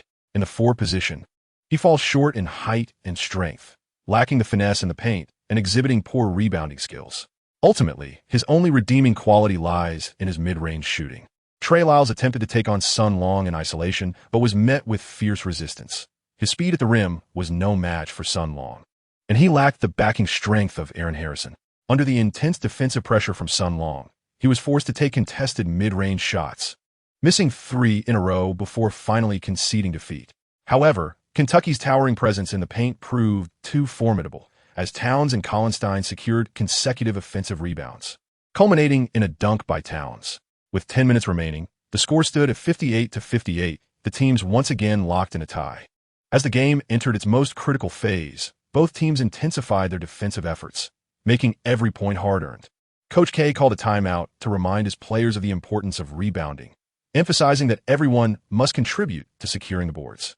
Coach John Calipari kept a close watch on Sun Long, the unfamiliar Chinese player who had excelled, effectively neutralizing Devin Booker's three-point shooting in the first half and then completely stifling Aaron Harrison in the second, followed by 3 successful defensive stands against Trey Lyles. Glancing through the recently compiled notes on Sun Long by his assistant coaches, Calipari smiled and gathered his players to outline defensive strategies. Returning to the court, Duke initiated their offense. Suddenly, Kentucky's defensive formation shifted. Lyles abandoned Sun Long to double-team Cook. Cook quickly passed the ball to Okafor, prompting Lyles to once again converge for the double-team. With a sudden buzz in his mind, Sun Long recognized the familiar defense and the familiar scent. Upon seeing Calipari's mischievous grin, he immediately understood that his meager scoring ability had been thoroughly discerned by his opponent. Sun Long harbored doubts about his three-point shooting ability, opting instead to drive towards the paint in an effort to draw defensive attention. Yet his adversaries paid him no heed. Aware that once inside he was devoid of options, he found himself at a disadvantage against Towns and Collinstein, who loomed large, rendering his layup attempts futile. After several attempts to maneuver, opportunities eluded him, compelling Sun Long to retreat beyond the arc, raising his hands in a gesture to beckon a defender. However, the defender remained unmoved. While a pass from Cook soared toward him, time was of the essence. Sun Long recalled the shooting form from his training, leaping swiftly to release a three-point shot. Alas, the ball clanged against the rim. Indeed, it was yet another miss. Towns secured the rebound, and Calipari reveled in his successful stratagem, wearing a broad smile from the sidelines. Sun Long wore a furrowed brow, burdened with concern. Retreat. Quick retreat. Pay attention to the rebounds. Coach Old K's booming voice jolted Sun Long back to reality, igniting his fighting spirit once more. If he could not score, he would strive to excel in defense instead. Towns once again faced off against Winslow, leveraging his height advantage to attempt a jump shot. However, this time the force was slightly lacking, causing the ball to strike the front of the rim. Rebound. Both Old K and Calipari shouted in unison. Winslow promptly bent down, positioning himself to block Towns, preventing the opponent from seizing the rebound. Inside, Okafor and Collins tangled with one another, neither willing to leap. Trey Lyles and Sun Long surged in from the flanks, eager to contest for the rebound. Though Lyles had a height advantage of 7 centimeters, Sun Long possessed superior speed. Arriving in the paint first, Sun Long soared into the air, securing the rebound firmly against his chest, deftly shielding it from Lyles. Well done. Coach Old K expressed his satisfaction. However, Coach Calipari shot a fierce glare at Lyles. Yet, Sun Long soon found himself troubled once more in offense. Despite his utmost efforts to position himself, the opponent paid him no heed. Only as he neared the paint did Collins come to shove him aside. Just as before, Duke was effectively contained, leading Sun Long to miss yet another three-pointer. Following that, Devin Booker attempted a contested 3 but failed, and the 6 players in the paint created a congested wall, all vying for that elusive rebound. Sun Longtai bent down, firmly ensnaring Lyles and securing the most advantageous position for the rebound. However, amidst such congestion, his leap was insufficient, preventing him from successfully seizing the ball, compelling him to direct it towards Okafor. Okafor and Collins were engaged in a fierce contest, their bodies entwined like octopuses as they relentlessly pushed against one another. Neither could dislodge the other, necessitating a simultaneous jump. Collins, possessing greater height, and Okafor, with his longer wingspan, both reached out, causing the basketball to change trajectory and fly towards Towns. On the opposite side, Winslow and Towns were embroiled in a fierce struggle as well. Towns, with his superior height, wingspan, and strength, had the upper hand, yet Winslow valiantly contested him at the lower half. They both leapt simultaneously, and Towns extended his long arms to secure the rebound. It appeared that Kentucky had the advantage in this brutal battle for the boards, prompting Coach Calipari to breathe a sigh of relief. However, just as Towns landed and processed the situation, Sun Long had stealthily approached from behind, executing a precise and forceful swipe for the ball. It struck Towns' shoe and rolled away. In an instant, everyone reacted, scrambling to seize the loose ball. This time, the height advantage of Kentucky became a disadvantage, as the smaller players from Duke exhibited remarkable agility. Winslow retrieved the basketball and swiftly passed it to Cook, who fast break for an easy 2 points, while Collins was still unable to bend down. Duke had gained a 2-point lead, prompting Coach Calipari to call a timeout, visibly displeased with his team's performance in the recent rebounding exchanges, as they had failed to capitalize on their interior advantage. Sun Long wiped away a bead of sweat in haste and anxiously inquired of Coach K, "Coach, my 3-point shots have been targeted again, and I simply cannot make them. What should I do? You mentioned previously that you had devised a strategy." Coach K replied with calm assurance, "Do not fret, Sunday. I have already formulated a plan to ensure the opposing team will no longer leave you unguarded." Sun Long felt a surge of admiration for the champion coach. Yet Coach K continued, "It is quite simple, just do not take the court." After a brief moment of silence, Sun Long cast a death glare at Coach K. "Haha, relax. I see everyone is so tense. I thought I would lighten the mood with a jest," Coach K said. All the Duke players looked at him with discontent, finding his levity inappropriate. "All right, I won't joke any longer. I truly have devised a solution." Coach K then summoned all the Duke players and shared a few whispered words with them. "Is it really that simple? Will this truly work?" Upon hearing this, Sun Long displayed an expression of skepticism. The pause concluded, and Kentucky initiated their offensive play. Towns, with his back to the basket, attempted to overpower Winslow. Winslow's defensive prowess was impressive as he made Towns struggle, forcing him to attempt a backward shot. The ball hit the inner rim of the hoop, and this time, Collins Town asserted himself, forcefully pushing Okafor aside to secure the offensive rebound. As soon as he landed, Sun Long employed the same tactic, attempting once more to strip the ball away. To his surprise, Collins Town gripped the ball firmly. This time, he failed to dislodge it and was called for a foul. Kentucky executed an inbound play, and Towns, facing the basket, maneuvered to shake off Winslow and made a decisive layup, leveling the score. It was Duke's turn to attack. Lyles chose to ignore Sun Long, double-teaming Cook instead. Cook, without hesitation, directly passed the ball to Okafor. With the ball at his waist, Okafor faced Collins Town and the double-team from Lyles, opting not to rush his attack, but instead signaling for his teammates to reposition. Sun Long and Jones exchanged a glance as he sprinted towards the right corner, positioning his feet parallel to his shoulders and lowering his center of gravity. Meanwhile, Jones slid along the baseline, and Sun Long expertly shielded Devin Booker. Jones received a pass from Okafor beyond the 3-point arc, unguarded, and effortlessly sank the shot. On their way back to defense, Jones and Sun Long celebrated with a chest bump, exuberantly exclaiming, "Great screen, brother." Just like that, I'm a seasoned veteran, especially when it comes to 3-pointers. Sun Long was immensely joyful. Despite his inability to make a basket, he felt a sense of fulfillment in providing solid screens to assist his teammates in scoring, akin to the satisfaction of having made the 3-pointer himself. On the Kentucky side, Towns continued his astonishing scoring spree, sinking a jumper over Winslow. However, Sun Long had already established his position on the offensive end, ready to set screens on the weak side as Jones cut along the baseline from the strong side. Devin Booker found himself tightly guarded by Sun Long, and Okafor executed a behind-the-back pass to Jones, who effortlessly converted an open 2-pointer. With 5 minutes remaining in the game, Duke led by a narrow margin of 63-62. Coach K's strategy proved effective, leveraging Okafor's exceptional playmaking ability, specifically targeting Kentucky's weakest defender, Devin Booker, by having Sun Long set off-ball screens for Jones, yielding clear results. Coach John Calipari once again called for a timeout, abandoning the strategy of leaving Sun Long unguarded.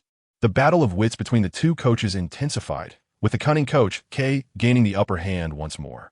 As the final 5 minutes approached, both teams remained closely matched, and the atmosphere in the arena reached a fever pitch. Yao Ming trembled with excitement. As a retired athlete, he had not experienced such exhilarating emotions in quite some time. His thoughts drifted back to the 2009 playoffs when he led the Rockets in an intense 7-game showdown against Kobe's Lakers, a battle that was nothing short of monumental. In the 34th chapter, the decisive 27 seconds, the final 5 minutes of the game entered a phase of fierce competition, devoid of clever tricks, unexpected heroes, or varied tactics. As both teams braced for a head-on confrontation, the two illustrious coaches fervently motivated their players, striving to elevate their team's momentum to its peak. Following the timeout, Kentucky struck first. Towns broke through Winslow, executing a powerful dunk over Okafor's defensive effort.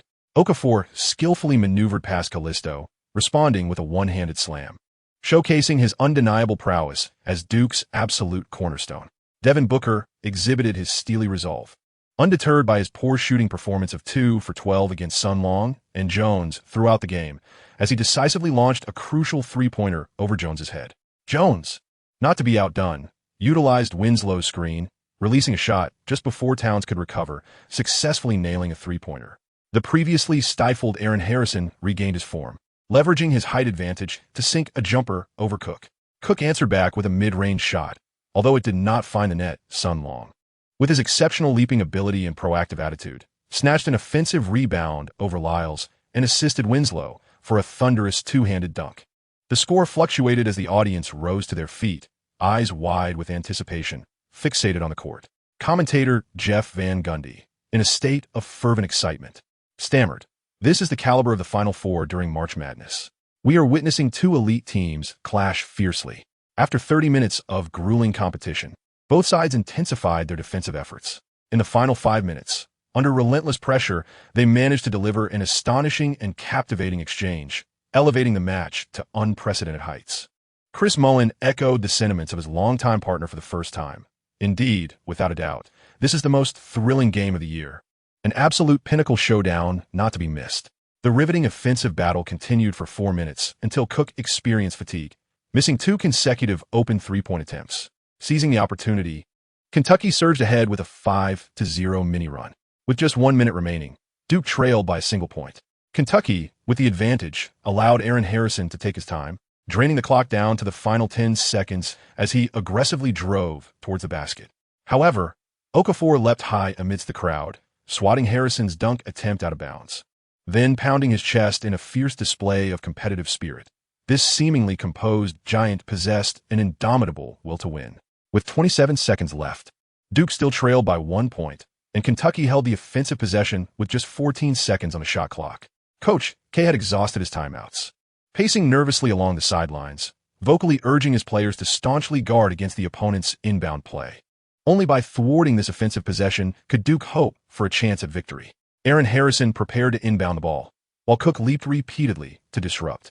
Winslow and Okafor closely marked their opponents, and Towns and Collins were agile enough that a momentary lapse could lead to an easy alley-oop. Jones doggedly pursued Devin Booker on the perimeter, denying him any breathing room. The only one who managed to establish position was Lyles, who had sealed off Sun Long. Harrison glanced and passed the ball to Lyles. Finally in possession, Lyles relaxed, anticipating Harrison's approach for a catch. Yet in that very instant, Sun Long unexpectedly reached in from behind, executing a clean and decisive steal. Once again, it was Sun Long. The pivotal interception. Coach K leapt in exhilaration, fists clenched, as if he could already glimpse the dawn of victory.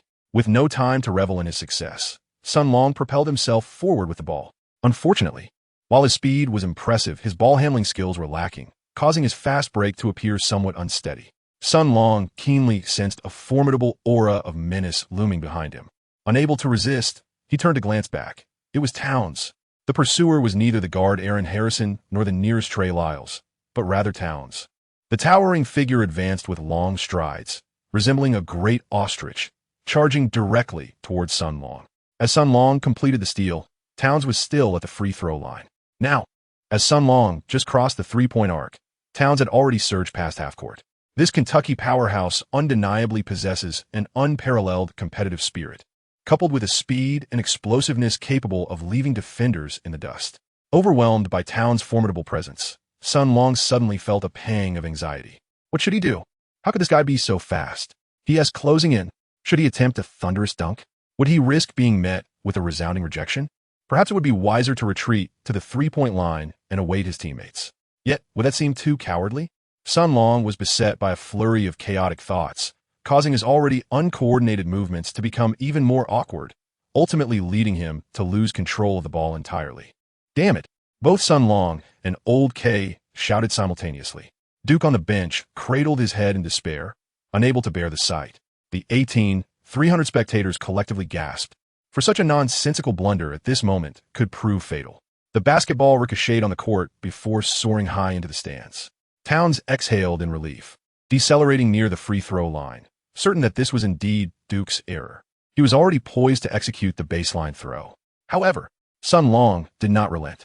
After a brief hesitation of merely 0.01 seconds following his release, he accelerated once more, reaching the pinnacle of his speed in a no-ball sprint. At the baseline, he leaped with a single bound, extending his arm as he soared toward the basketball, despite his body being nearly parallel to the ground. Sun Long managed to grasp the ball, and without a moment to glance back, he flung it over his shoulder purely by instinct. The spectators, quicker than Sun Long himself, vanished in an instant, leaving him with nothing but an array of empty seats. Nevertheless, he successfully salvaged the ball. It landed near the left three-point line, and a blue figure surged forward, seizing the basketball and executing a three-step leap.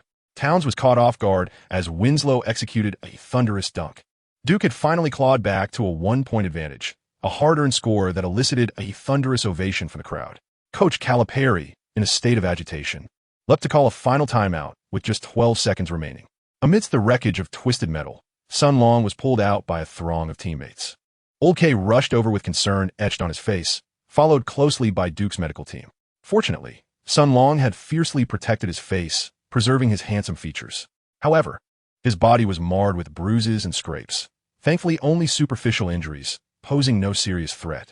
After a brief medical assessment, Sun Long regained his vigor. With the lead once more in their grasp, Coach Old K remained vigilant, focusing on defensive strategies to obliterate the opponent's final opportunity. Kentucky was set to inbound the ball, with Towns taking the pass.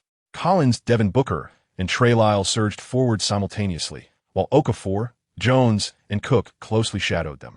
Towns possessed remarkable long passing capability. If he connected directly with a teammate in the front court for an easy score, it would be disastrous. With no viable long pass opportunities, Towns relinquished the ball to the nearby Aaron Harrison, then dashed toward the front court without a backward glance. He needed to establish position quickly to seize the final moments for a game-winning shot. Alas, he was still too young, overly confident, and had overestimated his teammates' capabilities. No, it was more accurate to say he underestimated Duke's tenacious defense. Having just executed a brilliant defensive counterattack against their opponents, Duke's confidence soared, and their defensive pressure peaked. With a mere glance, Winslow and Sun Long understood each other, launching their efforts simultaneously, one to the left, the other to the right, masterfully cutting off all of Aaron Harrison's advance routes. Under the pressure of these two defensive stalwarts, Harrison found himself struggling, forced to retreat to the left sideline, where he could only cautiously secure the ball, gripping it tightly with both hands while loudly calling for his teammates to come to his aid. Sun Long and Winslow refrained from acting impulsively, instead exercising patience as they awaited the opportune moment. At last, upon seeing Devin Booker return to support, Harrison felt a surge of elation akin to a drowning man grasping at a lifeline. He lifted the ball, ready to pass. Just as he was on the verge of breaking through the opponent's pressing defense, however, his protection of the ball faltered. The basketball became exposed, and though less than a second remained, it was more than enough for Sun Long, who had been anticipating this moment. With a resounding smack, Sun Long, with remarkable agility, swiftly intercepted the basketball. Without a moment's hesitation, he dashed forward, snatched the ball, and launched it skyward into the paint. Winslow, in perfect synchrony, soared into the air for a spectacular gliding dunk. The arena erupted with thunderous applause as Winslow and Sun Long embraced, their crossed arms reminiscent of the legendary Wallace duo from the Pistons. The Duke bench was in a frenzy. In a mere 8 seconds, with a 3-point lead, they had secured an insurmountable advantage. Conversely, the Kentucky players were engulfed in despair. Aaron Harrison's eyes reflected hopelessness as he struggled under the pressure of double coverage, ultimately succumbing to a critical turnover in the final moments. Towns remained silent, filled with regret, having been too eager to make the game-winning shot and neglecting to support his teammates. Coach Calipari, his face buried in his hands, had exhausted all timeouts and could only gesture for his players to hastily inbound the ball. Yet, time was slipping away, with Sun Long's relentless defense. Harrison laboriously dribbled past half-court and, from 2 meters beyond the three-point line, hurriedly released a shot. The three-pointer fell short. The audience held their breath, collectively rising as one, the arena resounding with chants of Duke. Duke! Duke! Yao Ming had already risen to his feet, raising both hands and giving a thumbs up to Sun Long. An ecstatic Jeff Van Gundy leaped up, microphone in hand, exclaiming with fervor, "Unbelievable!" Duke University triumphs over the formidable Kentucky with a score of 76-73, ending their 38-game winning streak and shattering their undefeated season. Chris Mullin, thoroughly impressed, shed his previous bias against Duke. "Indeed, I thought Duke would suffer a crushing defeat. Yet they proved remarkably resilient, securing victory with 2 crucial steals. Only such an extraordinary performance can vanquish the behemoth that is Kentucky." Coach K dashed onto the court, enveloping Sun Long in a tight embrace and planting a fervent kiss on his forehead. Soon after, all Duke players stormed the court, embracing one another, exultantly shouting and leaping, reveling in the joy that accompanies triumph. Chapter 35. Yao Ming's Anticipation. The celebration continued for 5 minutes before the collective excitement finally began to settle. Sun Long wiped the drool from his face with a look of disdain. Coach Old K, standing nearby, smiled sheepishly. When emotions run deep, it becomes hard to restrain oneself. At this moment, Yao Ming approached Sun Long, enthusiastically exchanging high fives in celebration as a lively crowd returned to the locker room. Seizing this opportunity, let us examine the game statistics. The final score was Duke 76, Kentucky 73.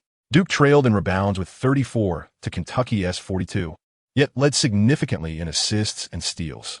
For Kentucky, Town shot 15 out of 22, scoring 33 points with 11 rebounds. His inside partner, Cauley Stein, contributed 8 points and 8 rebounds. Aaron Harrison made 10 out of 15, totaling 21 points. Devin Booker had an off night, shooting 3 out of 13 for 9 points. Andrew Harrison managed only 1 out of 5 for 2 points, and Trey Lyles went scoreless, missing all 3 of his attempts. For Duke, Okafor shot 14 out of 23, amassing 32 points, 12 rebounds, and 4 assists. Jefferson recorded 12 points, 4 rebounds, and 4 assists. Winslow added 12 points and 8 rebounds. Jones made 2 out of 4 from beyond the arc, scoring 8 points. Cook contributed 6 points and 5 assists. Grayson Allen had 2 points and 4 assists. And Marshall Plumlee went scoreless with 1 rebound. Sun Long, with a 3-point shooting record of 0 for 2, amassed a total of 4 points, 5 rebounds, 4 assists, 5 steals, and 4 blocks. After his shower, he leisurely sat in the locker room, perusing the statistics in his hands. In this match, he played the entire second half, achieving a total of 30 minutes on the court, an impressive personal best. His performance was commendable. He effectively neutralized Devin Booker in the first half and subsequently contained Aaron Harrison, even managing to render Trey Lyles scoreless. In the final 30 seconds, he executed 2 crucial steals and assisted Winslow with a dunk, thereby securing victory for his team. Yao Ming sat beside Sun Long, the NBA legend who is a household name in America, warmly welcomed by Coach K, while a throng of Duke players surrounded Yao, clamoring for his autograph. After a brief half-hour break, Coach K delivered a succinct summary before leading the players back on the bus. Yao Ming retained Sun Long for a dinner invitation, which left Sun Long somewhat astonished. At a Chinese restaurant in Houston, Yao Ming and Sun Long sat across from each other at a table by the window. Yao Ming enjoys immense popularity among the Chinese community. As soon as they were seated, a dozen compatriots approached to engage him, ranging from octogenarian ladies to 8-year-old children, requesting autographs and photographs, coming in waves. Yao Ming graciously welcomed each visitor, thoroughly enjoying the attention. Sun Long gazed enviously at the cheerful Yao Ming, pondering when he might also be so well-liked by everyone. After bustling about for 20 minutes, Yao Ming finally found a moment of tranquility and promptly ordered the dishes. Along. Do not be deceived by the modesty of this restaurant. The chef here is truly exceptional, particularly in crafting Shanghai cuisine. Today, you must savor it well, he warmly invited, revealing that the owner was his fellow townsman from Shanghai. Before long, a lavish spread of dishes arrived at their table. Giant prawns, braised mandarin fish, 8 treasure chicken, osmanthus-flavored pork, and 4 delicacies of cabbage, accompanied by exquisite chicken broth pan-fried buns and the famed nanxiang soup dumplings, all delightfully paired with authentic 8 treasure spicy sauce. The two of them indulged heartily, devouring the feast with great enthusiasm until nothing remained. Fully satisfied, they leaned back in their chairs, savoring the delectable pot soup made with fresh mushrooms and crispy rice. What do you think, Along? Is the local cuisine satisfactory? Yao Ming inquired. It is absolutely delightful.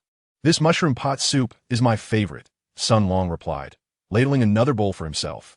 The reputation of Shanghai cuisine indeed lived up to its name.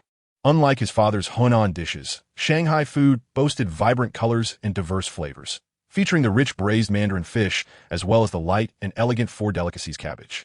The mushroom pot soup, made by sought fresh mushrooms and chicken mushrooms before simmering them and pouring them over crispy rice, crackled delightfully, making it both delicious and entertaining. "Ah, leave me a bowl," Yao Ming exclaimed as he hurriedly finished the soup in his bowl and rose to serve himself again.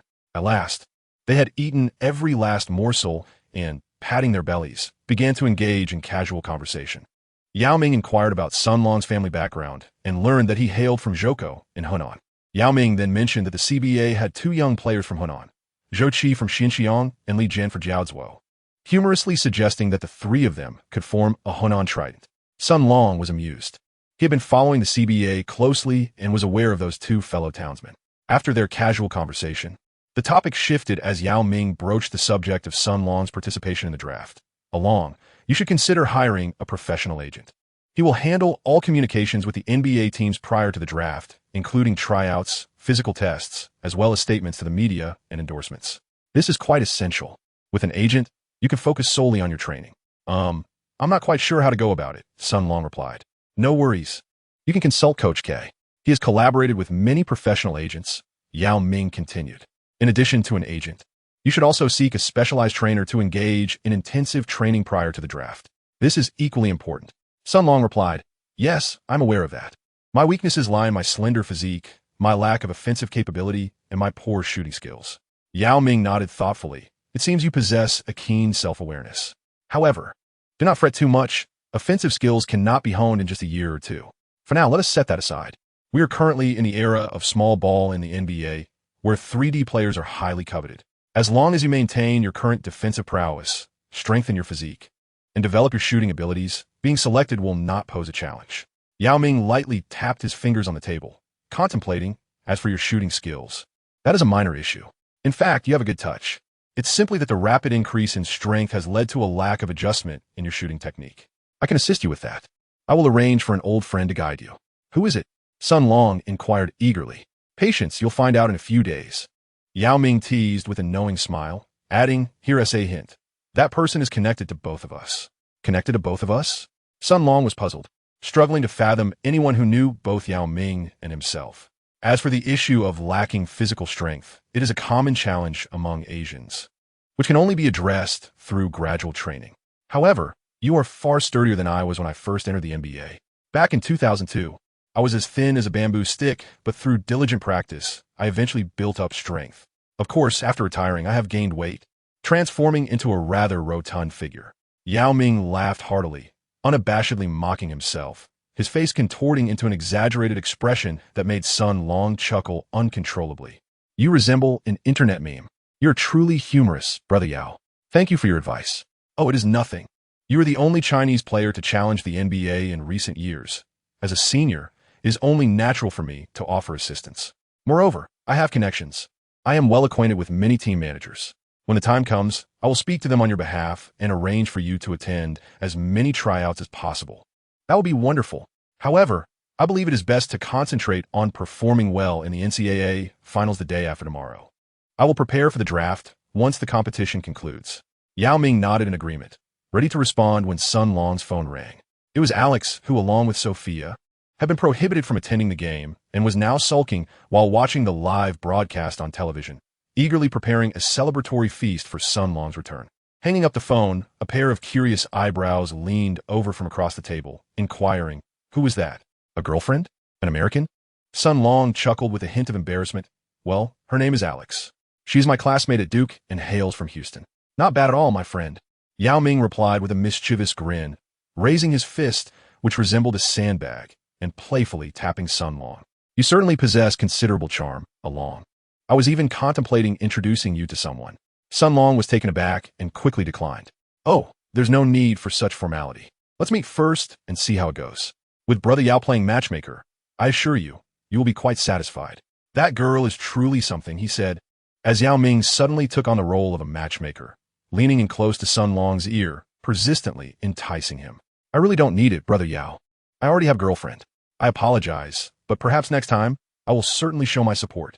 Sun Long, feeling overwhelmed by Yao Ming's enthusiasm, found himself retreating until his back pressed against the wall. "Very well," Yao Ming said after glancing at the time as he rose from his seat. "It's getting late. Perhaps we should conclude our meal here. You should hurry back to accompany your girlfriend." With a sense of relief, Sun Long hastily rose to bid farewell to Yao Ming. As he opened the taxi door, he turned back to express his gratitude once more. "Thank you, Brother Yao, for your hospitality today. Next time, the treat is on me." Yao Ming chuckled heartily. "All right, once you are selected by the NBA, I shall definitely feast upon you."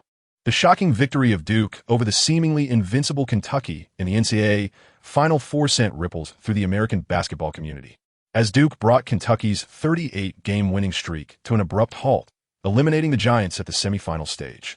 The remarkable performances of Okafor and Towns, both scoring 30-10, dominated Google's trending searches, with names like Okafor, Winslow, and Coach K becoming the new darlings of fans. Even Jones's NBA draft predictions saw a significant boost, smoothly entering the lottery range. However, across the ocean in China, the most popular figure was none other than Sun Long. With his outstanding performances, he effortlessly eclipsed players like Okafor and Towns, emerging as a rising star in the hearts of Chinese basketball enthusiasts. On a mysterious website reputed to be the most professional basketball forum in the country, Hoopu, enthusiastic fans established a new section titled, "Next Stop NBA? Sun Long from China." Within this vibrant space thrived a multitude of self-proclaimed Dragon fans, including passionate middle and high school students, working professionals who played basketball in their spare time, overseas Chinese, and seasoned veterans of the court. Naturally, the presence of youthful, spirited female supporters was indispensable. Amidst animated discussions, fans proposed various nicknames for Sun Long. Some suggested Chinese Dragon, only to be met with objections for being too kitsch, while others proposed Tyrannosaurus Rex, which was dismissed as too pedestrian. A few championed the moniker Imperial Destruction Dragon, yet lamented that it had already been claimed by the table tennis maestro Ma Long. After a lively debate that lasted for hours, they ultimately decided to shelve the nickname discussion for the time being, opting to revisit it once Sun Long made his NBA debut. Chapter 36. The green light of the walking street on Hoopu. Popular threads were dominated by Sun Long. Final Four stats, 4.5454. Can we ask if Sun Long's performance yesterday could herald the next AK-47? In the last 27 seconds, a dual steal. A harmonious discussion on the ferocity of Sun Long's defensive prowess? A tribute to the classics. Sun Long and Winslow's crossed arms. Can they replicate the ironclad defense of Big Ben and Rashid? Of course, numerous entertaining posts also garnered the attention of Hoopu's community. Ligoden, captain of the Wongbatuzi Village College basketball team, shared a video of his street ball exploits. "Sun Long, I caught you in the act." How to counter Sun Long's death steal. Tony from the Samleton Hair Salon teaches you a tactic to defeat him. Dongguanzu Yinzu proclaimed, "In terms of beauty, Sun Long stands no chance." Shocking. With a deep green headband, has Sun Long been greened by some JR? Sun Long sat before his computer, perusing posts that elicited hearty laughter from him, courtesy of the wit and humor of the JRS community. He was a seasoned member, having registered long before his journey to America during middle school. Yet he had remained a silent observer, never having contributed a single post over the years. His favorite haunt was the bustling Hoopu walking street, a lively thoroughfare teeming with JRS enthusiasts, all united in song, their voices harmonizing in praise. At the heart of this vibrant street lay the most popular hair salon, where a universally acknowledged 9-point practical beauty resided, illuminated by the warm glow of dim yellow bulbs. In this moment, he felt a profound joy. Indeed, his remarkable performance against Kentucky had garnered him thousands of admirers, silencing even the most ardent critics who had previously doubted him. Suddenly, two freshly minted pieces of news surged to the forefront of discussion. Sun Long clicked on them, taken aback by the revelations. An ESPN reporter, Xena, had interviewed Yao Ming on-site, revealing that she supported Duke due to Sun Long's influence. Meanwhile, a paparazzi scoop reported that Yao Ming and Sun Long were brotherly figures at Houston Chinese restaurant. These two pieces of news were credible. One stemmed from an ESPN mid-game interview, while Hoopu editor Jiang Duowan had taken the liberty of posting several candid shots of Xena, inciting a frenzy among JRS members. The other featured an image of Yao Ming and Sun Long competing for a bowl of mushroom crispy rice soup, capturing an entire table of dishes, leading to speculation that the restaurant owner might be engaging in self-promotion. With images to substantiate the claims, the fervor of Hoopu fans ignited once more. As discussions erupted, how could Yao Ming and Sun Long share such a close bond? Why was Yao Ming so publicly endorsing Sun Long?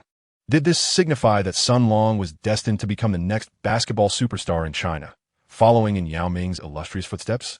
Sun Long was quite flustered.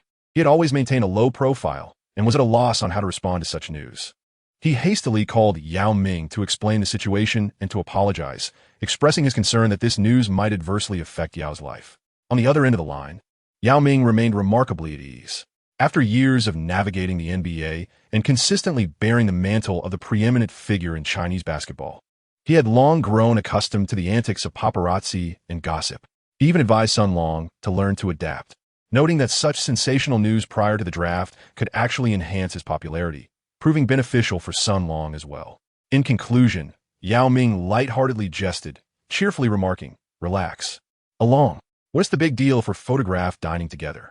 The real news would be if I were caught secretly having dinner with a stunning beauty. Just imagine how your sister-in-law, Yi Li, would react." Sun Long chuckled, intrigued. What did she possibly do to me? He asked. Oh, the usual, family discipline, of course. I'd end up kneeling on a washboard. Yao Ming replied nonchalantly. Sun Long flicked his tongue, conjuring an image of a 26-meter-tall behemoth adorned as a pink bunny girl, kneeling beneath the whip of the dark Queen Yeli, letting out soft gasps. How enormous must the washboard at Yao Ming's residence be? Entertainment aside, let us return to the matter at hand. On the afternoon preceding the finals, the Duke University basketball training facility lay desolate, with only Sun Long practicing his three-point shots. As Duke edged closer to the championship, Sun Long became increasingly aware of his shortcomings. During the final 6 minutes against the seven-leaf tree team, he had missed all 5 of his three-point attempts, and against Kentucky, he managed only 2 out of 0. In fact, since the onset of March Madness, he had yet to sink a single three-pointer, with a dismal record of 0 for 13 beyond the arc. In a bid to better assist his team and to shatter his streak of 0 three-pointers, Sun Long resolutely committed to shooting 500 three-pointers daily, unwavering through rain or shine, without a single day of reprieve for 2 consecutive weeks. Yet, the results left much to be desired. With the finals looming tomorrow, he found himself frantically rushing to the gym for additional practice. The 498th shot. Ding. The 499th shot. Ding. The 500th shot. Ding. After completing his 500 shots, Sun Long sank onto the court, clutching the ball, staring blankly at the hoop, feeling somewhat dejected. Why couldn't he make a single shot? Today, he had only succeeded in 320, and a shooting percentage of 60 to 70 was simply unacceptable. Why was he unable to regain his former shooting rhythm? Applause erupted from behind him, and upon turning, Sun Long discovered it was Powell. Old Powell approached directly, sitting cross-legged beside Sun Long, and spoke. Do not be disheartened, my dear little one. Your shooting form has shown significant improvement. I believe that within a maximum of 2 months, you will have adapted to the standard shooting technique, and by then, your accuracy will surely be commendable. 2 months is far too long. There is no time. Sun Long lamented. The finals are tomorrow. Sun Long remains quite apprehensive. Relax, Sunday. Mastering the art of shooting is not an endeavor easily undertaken. You must entirely relinquish the shooting habits cultivated over the years, adapt to your current physical prowess, and gradually reconstruct your shooting technique while fostering new muscle memory. This is no simple task. In truth, I've been profoundly impressed by your progress over the past 2 weeks. However, tomorrow, before Sun Long could finish his words, Powell clapped a hand on his shoulder and said, "Do not be so pessimistic, young man. You cannot shoulder all the pressure alone. Coach K will lead us to victory. And we have Jaleel Okafor and Just Eyes Winslow, who are the true superheroes destined to save the world. For now, you are merely a top-tier support player. Just focus on your defensive duties and let them handle the rest. There is no need for you to worry." Sun Long felt a twinge of unhappiness.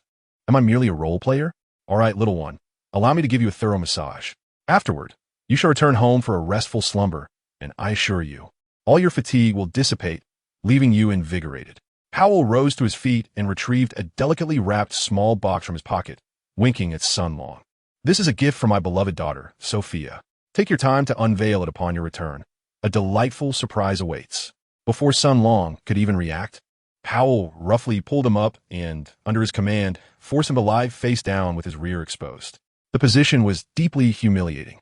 Old Powell, panting heavily, let his coarse hands roam over Sun Long's body, teasing his sensitive spots and occasionally delivering sharp slaps to his buttocks, causing Sun Long to let out involuntary, muffled groans. 15 minutes later, a breathless and exhausted Old Powell slid off Sun Long's body, completely spent. Sun Long rose to his feet, feeling a sense of comfort envelop him. After donning his attire and grasping a gift, he stepped outside, turning back to exclaim, "Thank you, boss. Oh no, I meant to say thank you, old Bow." The following day, at 2 p.m., with merely 3 hours remaining until the NCAA finals, Alex drove her Hummer to Sun Long's doorstep. Her complexion was far from radiant. The previous night, she had observed Sun Long anxiously clutching a small box. Upon inquiry, she learned it was a gift from Sophia, containing an invitation to her 18th birthday ball. In a fit of rage, Alex had crushed the invitation and the box before tossing them into the trash, sternly admonishing Sun Long not to attend.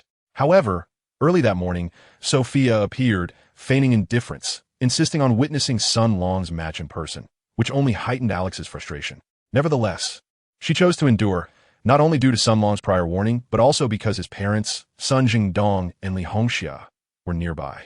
After receiving their son's call, the elder son couple had spent a joyous night awake and rose early to prepare, intending to check on their son's well-being before heading to the venue later that afternoon to cheer him on. Mr. Sun beamed with delight as he observed 3 young ladies swirling around his son, muttering with pride, "A tiger's father indeed has no dog as a son." Li Hongxia found herself flustered, gazing intently at the 3 young women, unable to discern which would be the most suitable daughter-in-law. In the presence of their elders, Alex and Sophia subdued their demeanor, exchanging a glance before taking their seats in the driver and passenger positions, respectively. In the back seat, Sun Long accompanied his parents, while Li Hongxia grasped Kato Mai's hand, feeling a particular affinity for this Asian girl. The group arrived in Indiana with great fanfare. Sun Long headed to the changing room to prepare for the game with his teammates, while the others followed Alex into the arena. Sun Long had already taken it upon himself to purchase 5 tickets in the front row for them. The University of Wisconsin Badgers were vying for the championship against Duke. A storied team, Wisconsin has reached the finals twice in its history, securing 1 championship title. Notable NBA stars hailing from Wisconsin include Michael Finley and Devin Harris, among others. This season, Wisconsin has demonstrated formidable prowess under the guidance of their 67-year-old veteran coach, Bo Ryan, with Kaminsky and Decker at the core of their strategy. The Badgers have executed a sharp offensive style, averaging 121.6 points per 100 possessions, the highest in the NCAA. In the semifinals 2 days prior, Kaminsky delivered a stunning double-double, while Decker contributed 18 points and 9 rebounds, propelling Wisconsin to a comeback victory over the University of Kansas to advance to the finals. The matchup between Wisconsin and Duke promised to be nothing short of explosive, an event not to be missed. Fans arrived early at Lucas Oil Stadium in Indianapolis, armed with ample popcorn, fried chicken, and cola, ready to indulge in this grand annual spectacle. Chapter 37. Facing Wisconsin on April 7, 2015. The highly anticipated NCAA championship took place at Lucas Oil Stadium in Indianapolis. One side was the seasoned powerhouse Duke Blue Devils, who had triumphed over Kentucky, while the other was the formidable Wisconsin team, who had toppled Kansas. One boasted players like Okafor and Winslow, while the other featured Kaminsky and Decker. One was led by the championship coach Mike Krzyzewski, and the other by the venerable Bo Ryan, who had been at the helm for 15 years. This championship became the most watched sporting event in the nation that day, with the NBA even pausing its schedule to avoid overshadowing it. The commentators for the event were TNT's popular duo, Charles Barkley and Reggie Miller. Even before the game officially commenced, Barkley could hardly contain his excitement, exclaiming, "Hello, good afternoon, everyone. I'm the TNT icon, Sir Charles Barkley, and beside me is my good friend Reggie Miller." Miller offered a gentlemanly smile, saying, "Ladies and gentlemen, welcome to the NCAA Championship. I am your old friend Reggie Miller." As soon as he finished speaking, Barkley interjected, "All right, brother, don't be so formal. Relax and enjoy." Miller cast a bewildered glance at the rotund figure of Barkley. Although Miller was known for his tranquil demeanor and graceful conduct, Barkley was unapologetically outspoken, unafraid to voice anything that came to mind. Surprisingly, this incongruous duo delighted the audience, as fans relished the sight of the earnest Miller being playfully teased by Barkley. Watching Miller squirm under his relentless banter brought Barkley immense joy, prompting him to once again provoke Miller by stealing his thunder and announcing the starting lineups. The game is about to commence. And the Wisconsin Team's starting lineup includes Kaminsky, Decker, Hayes, Jeter, and Koenig, he declared, channeling his inner commentator. Reluctantly, Reggie Miller interjected. The Duke players have concluded their warm-up. The starters are Okafor, Winslow, Jones, Cook, and, Sun Long. Miller expressed astonishment at the inclusion of Sun Long in the starting lineup and hastily searched for information about him. Barkley seized the opportunity to showcase his characteristic verbosity, exclaiming, "Look, Duke has altered their starting lineup. With base still hampered by a finger injury, Coach K has made adjustments, placing the Chinese player Sun Long in the 3 spot. He is a formidable two-way swingman, and in the last game against Kentucky, his 2 consecutive steals in the final 27 seconds secured Duke's victory. What impact will his promotion to the starting lineup have?" Miller gazed at Barkley in surprise, realizing that his longtime partner was far from the carefree persona he projected. He had evidently done his homework. Sun Long stood on the field, his heart brimming with excitement. This was his very first start in his career. Gazing at the 70,000 spectators in the Petroleum Gymnasium, Sun Long felt a surge of fervor.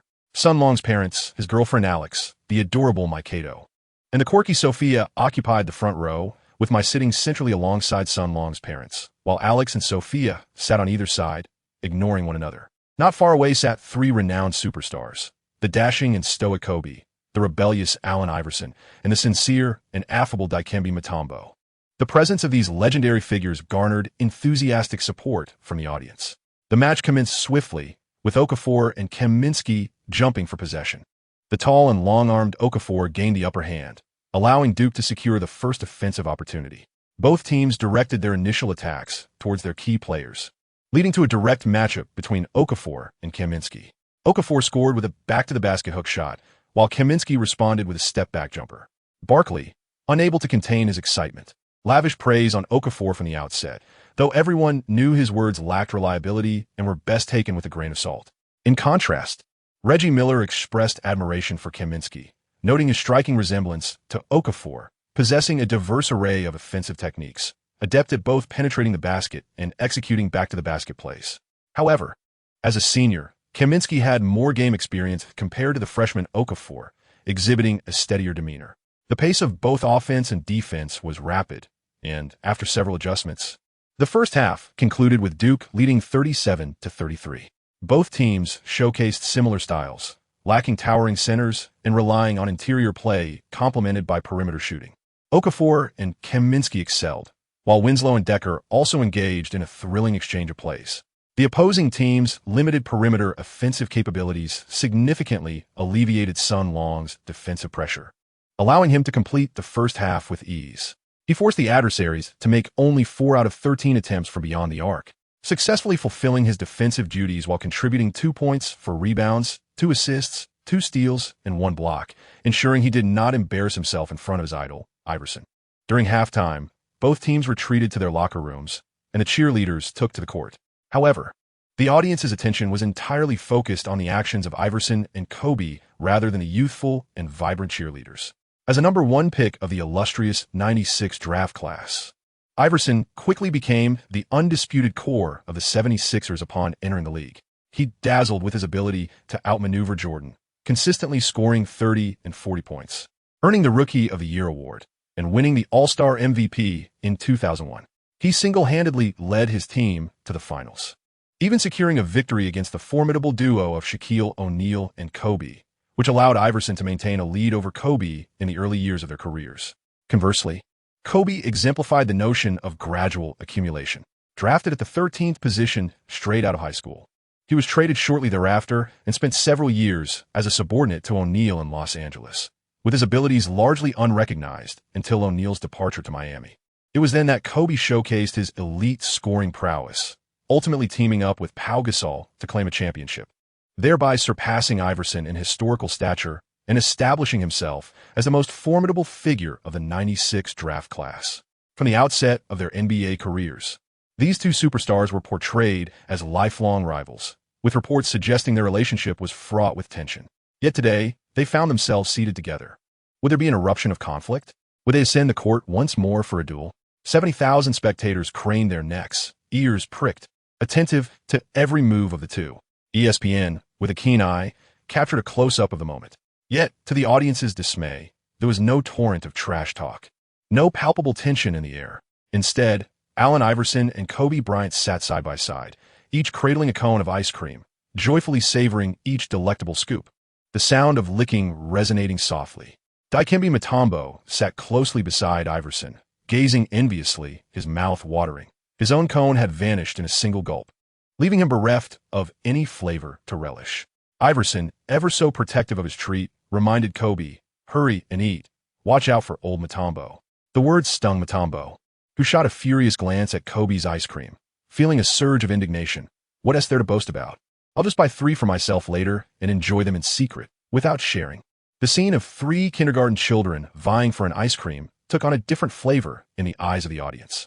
They could not hear the conversation, only guessing through gestures what transpired. "Look, AI just whispered some trash talk to Kobe." Kobe appears quite tense, even a bit frightened. Mutombo is fiercely defending his old teammate. Glaring at Kobe, the atmosphere was charged, as if a great battle were on the verge of igniting. In a distant battlefield, the intensity of both offense and defense escalated once more. In the final 15 minutes, the seasoned Kaminsky erupted, consecutively blocking Okafor's attempts, and, on the offensive end, he sank a 3-pointer, demonstrating a steadiness that overshadowed Okafor and led Wisconsin to reclaim the lead. The young Okafor was momentarily stunned, hesitating with the ball, and when confronted by a double team in the paint, he faltered again. Winslow, too, found himself tightly marked by Decker, and both players struggled to find their scoring rhythm throughout the day. Observing the imbalance in his prized disciple's mindset, Coach K promptly called a timeout, urging his players to loosen up, to cease overthinking, and to redirect their offensive focus towards the perimeter shooters. At the same time, he sought to alleviate Okafor's psychological burden with encouraging words, as the weight of competing on the grand stage of the finals was indeed considerable for this young freshman star. However, Duke's shooting from beyond the arc was abysmal that day. Jones hit only one of 5 3-point attempts, while Cook failed to convert any of his 4 attempts, leaving Okafor without support to alleviate his pressure. Coach Bo Ryan astutely recognized Duke's struggles, and under his guidance, Wisconsin adopted his own defense, effectively stifling penetration from the perimeter and tightening their grip on Okafor. In the face of a double team, Okafor passed to Winslow, who attempted his 3rd 3-pointer but missed again. Fortunately, Okafor intensified his defensive efforts, and when Kaminsky attempted a contested fadeaway, the ball ricocheted off the front of the rim, where Sun Long swiftly secured the rebound. Upon returning to the court, Wisconsin resolutely employed their zone defense, with all players collapsing towards the free throw line, effectively suffocating Okafor's receiving space. Cook, unable to penetrate, hesitated to shoot a 3-pointer and consequently passed to Jones, who had also lost confidence in his long-range shot. Hesitating in an open position, he found the defense closing in and could only pass to Sun Long beyond the 3-point line. Duke had already attempted 15 3-pointers in this match, making only 3. On the grand stage of the finals, perimeter shooters faced immense pressure, and with confidence waning, their shooting became increasingly erratic. Sun Long's 3-point shot has been notoriously off-target, having missed an astounding 13 attempts over the span of 2 weeks. Nevertheless, he still attempted another 3-pointer. As soon as the ball left his hands, Kobe smiled and shook his head, recognizing the flaw in his aim. During the previous match between Duke and the Seven Leaves team, he had already noted Sun Long's lackluster shooting skills. It appeared that no improvement had been made since then. Charles Barkley exclaimed with disbelief. Goodness, what is this Chinese kid thinking? Does he not realize how poor his three-point shooting is? Reggie Miller shook his head in response. I believe he is acutely aware, perhaps more than anyone else. He is forced to shoot threes due to time constraints, as his teammates have lost confidence and have passed the blame onto him in the final moments. It is a situation we have all faced, and there is little to be done about it. Coach K anxiously watched the arc of the basketball as it soared through the air, pondering whether it would find its mark. Chapter 38, a Michael-style block. Sun Long did not ponder deeply. He simply understood that the three-point shot was the quintessential weapon to dismantle a zone defense. Given that his teammates were struggling with their shooting, the onus fell upon him to take the initiative. Despite a less than stellar shooting percentage, he maintained unwavering confidence in his abilities. Only by taking the shot could he hope to score. Under the watchful gaze of 70,000 spectators, Sun Long released his three-point attempt. Alas, it veered off course. Indeed, as Kobe had predicted, his aim was askew. The basketball struck the left side of the rim, allowing Kaminsky to secure the defensive rebound. Barkley shrugged, expressing his resignation over Sun Long's performance. Wisconsin swiftly launched a fast break, with Decker leading the charge, sprinting towards the front court after receiving a pass from Kaminsky. This, too, 6-meter forward possessed exceptional athleticism, exhibiting remarkable speed and explosive power that ranked among the elite in the NCAA. Sun Long swiftly retreated, positioning himself between his opponent and the hoop. Casting a glance at Sun Long, Decker dismissed the slender Chinese lad, elevating his speed to the utmost as he gathered the ball from beyond the arc. With great strides, he charged towards the basket, intending to execute a thunderous dunk over this boy. His commanding drive and audacious demeanor prompted the fans to rise in anticipation, ready to celebrate Decker's anticipated spectacular slam. However, Sun Long leapt vertically from the paint, his arm extended straight. The crowd watched in astonishment as this yellow-skinned youth soared higher and higher, nearly grazing the rim with his head. Bang! The sound of muscle colliding echoed. The two athletes collided fiercely in midair, momentarily paused, before tumbling in opposite directions. Yet, prior to that, Sun Long ruthlessly swatted the basketball with his right hand, sending Decker's arrogant dunk careening into the stands. A profound silence enveloped the arena. The anticipated posterization had been thwarted by an emphatic rejection, leaving everyone in stunned disbelief. Decker crashed heavily to the ground, rolling over, landing face first in a muddled heap. Sun Long's predicament was even more dire as he was struck by the formidable force of Decker, who charged from a distance. However, he adeptly prepared himself mid-air, tightening his core, and as he landed, he rolled backwards in a seamless motion. He executed 3 consecutive somersaults, dissipating the impact before swiftly performing a backflip. Once he regained his footing with poise, Sun Long unhesitatingly raised his right hand high, shaking his index finger in a display of audacity, while simultaneously breaking into a moonwalk. After a graceful lunar stride, he struck the iconic pose of Michael Jackson, his legs slightly bent, left hand discreetly shielding himself, remaining motionless except for his right hand, which continued to defiantly wave. An impressive flourish, a stylish backflip, a brazen finger wag, the quintessential Michael dance steps. Sun Long executed a magnificent block reminiscent of Michael, though not the legendary Michael Jordan, but rather the iconic Michael Jackson. After a brief moment of silence, the audience stirred to life, erupting into thunderous applause, while the DJ aptly played Beat It, transforming the Lucas Oil Stadium into a vibrant celebration of this young Chinese talent's spectacular performance. All the Duke players were animatedly bouncing around. Elkins tossed his hair about like a fan, Jefferson vigorously waved his towel, and Plumlee and Green joined Sun Long in a synchronized display of dance. Even Coach K found himself swaying energetically to the rhythm. The stands were ablaze with excitement. Alex, Sophia, and Kato Mai were flushed with exhilaration, belting out high notes in joy. Meanwhile, Sun Long's parents, 2 elderly figures, gazed at their son's unexpected dance and movement with bewildered expressions, unsure of the chaos around them, as if they had unwittingly entered a madhouse. Following the unexpected display of spirited dance on the court, the referee awkwardly rubbed his hands together, signaling for the game to resume with Wisconsin now in possession. However, the fans were evidently still lost in the euphoria of the recent celebration. Reggie Miller cheerfully remarked, "This is the magic of sports. Sun Long has not only delivered a spectacular block, but has also brought boundless joy to everyone." Charles Barkley eagerly interjected, "Indeed. I never expected this young lad to possess such an entertaining spirit. I'm starting to like him, you know, even though his dancing pales in comparison to mine." In the VIP section, 3 NBA legends could no longer remain seated. Uncle Mo was visibly thrilled at Sun Long's finger-wagging gesture, and, as the NBA's king of blocks, he immediately appreciated the wild rejection.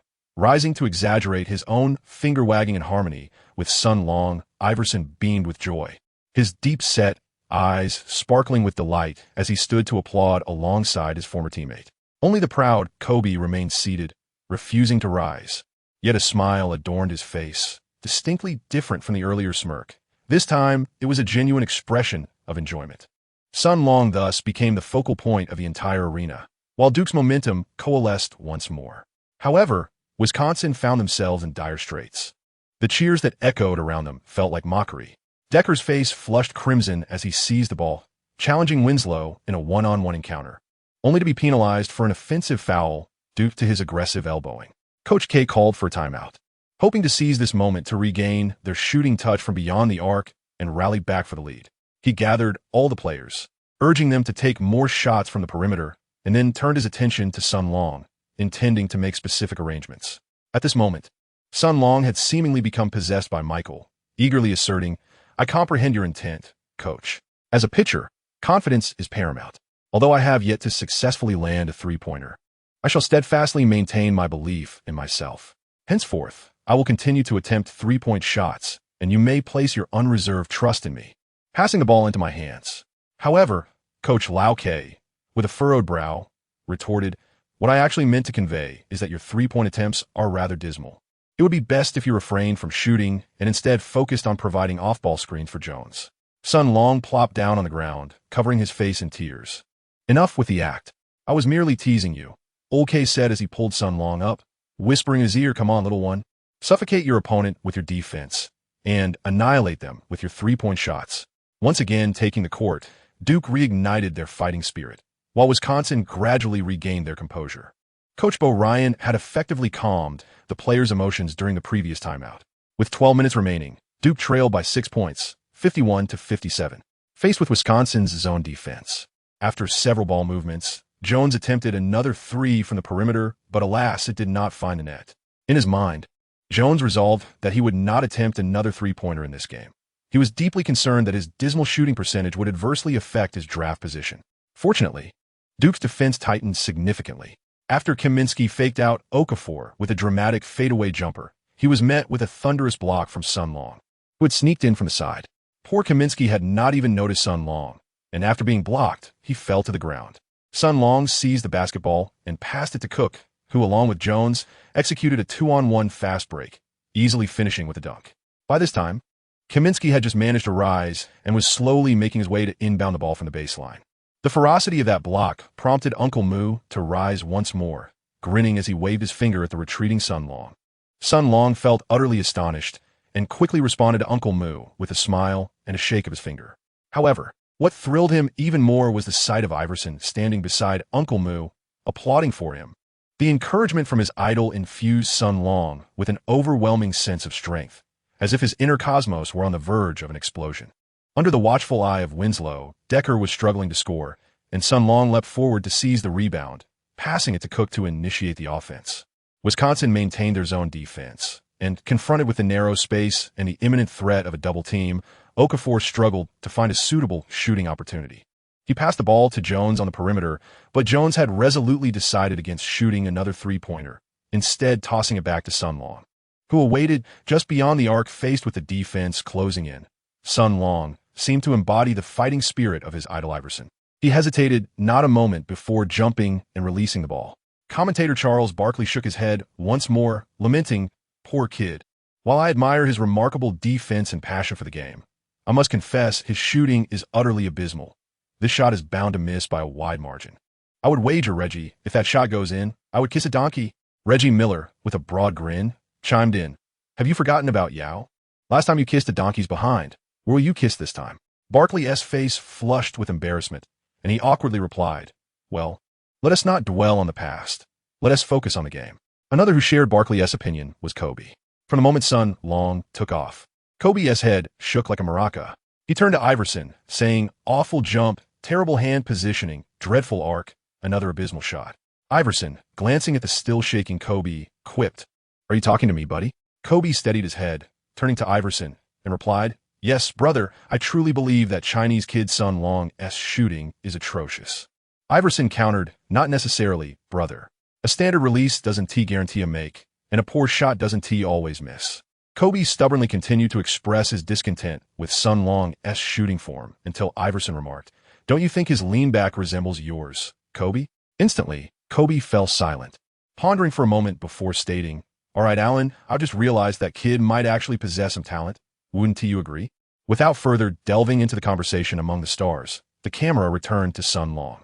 In truth, the moment he released the shot, Sun Long sensed something was amiss. There were numerous issues with his shooting technique. He had fallen back into the habit of leaning, his power application was subpar, and the arc was astonishingly low. In the face of the looming defense, he had forgotten all the painstaking practice of recent days. His shooting form remained unchanged, devoid of any improvement. However, the narrative continued. Chapter 39. Full Throttle. The basketball grazed the inner rim of the hoop before gracefully finding its way through. Sun Long was momentarily taken aback before he finally grasped the situation. He had made it. 3 points. Sun Long made his first three-pointer in the NCAA March Madness during the championship game. At last, he sank his first three-pointer. Sun Long stretched his neck and roared, letting out a thunderous shout towards the heavens. The audience erupted once more in a tidal wave of applause for him.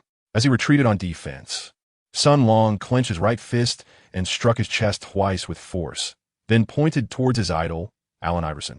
With a raised eyebrow, Iverson acknowledged, realizing that this young lad was indeed his admirer, prompting a hearty laugh from him. He beamed a radiant smile, gently pounded his own chest twice in response, and then pointed his index finger back at Sun Long, overjoyed by the acknowledgement from his idol. Sun Long jubilantly leapt and spun around on the court. Kobe pouted, visibly displeased. Not only had he misjudged the situation, as Sun Long's seemingly dreadful three-pointer had remarkably gone in, but he also found it irksome that Sun Long was a fan of Iverson, rather than his own. Though he tried to dismiss it, the competitive Kobe couldn't help but feel a slight pang of jealousy. Old K was the first to rise to his feet, and all the members of the Duke coaching staff, along with teammates on the bench, cheered and rallied for Sun Longtai, while fervently clapping. Shook his head with a wry smile, realizing that this young man had seemingly forgotten all the shooting techniques he had taught him. It appeared that his natural shooting form was indeed the most accurate. Finally breaking through with a three-pointer, the weight that had burdened the Duke players lifted, and their momentum grew stronger. With 2 blocks followed by the three-pointer, the game was now firmly within Sun Long's rhythm. Sun Long felt as though the very blood coursing through his veins was ignited with fervor. His defensive approach grew increasingly aggressive, his long arms enveloping his opponent. The diminutive Hayes, Kaminsky at the high post, orchestrated the play, delivering a pass to the baseline where Hayes emerged.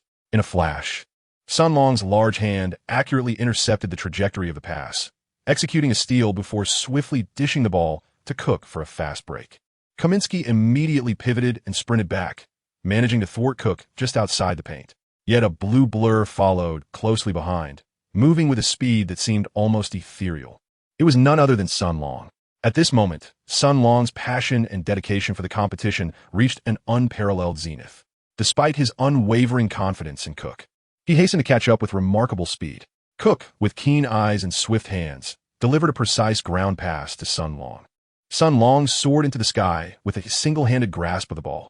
In truth, he had no intention of performing a slam dunk. Rather, his speed was simply too great, and Cook's pass had anticipated his movement, propelling Sun Long towards the basket. More importantly, Kaminsky was intimidated by Sun Long's momentum and hesitated to contest, even stepping aside slightly. Observing his opponent's courteous retreat, Sun Long felt it inappropriate to be modest.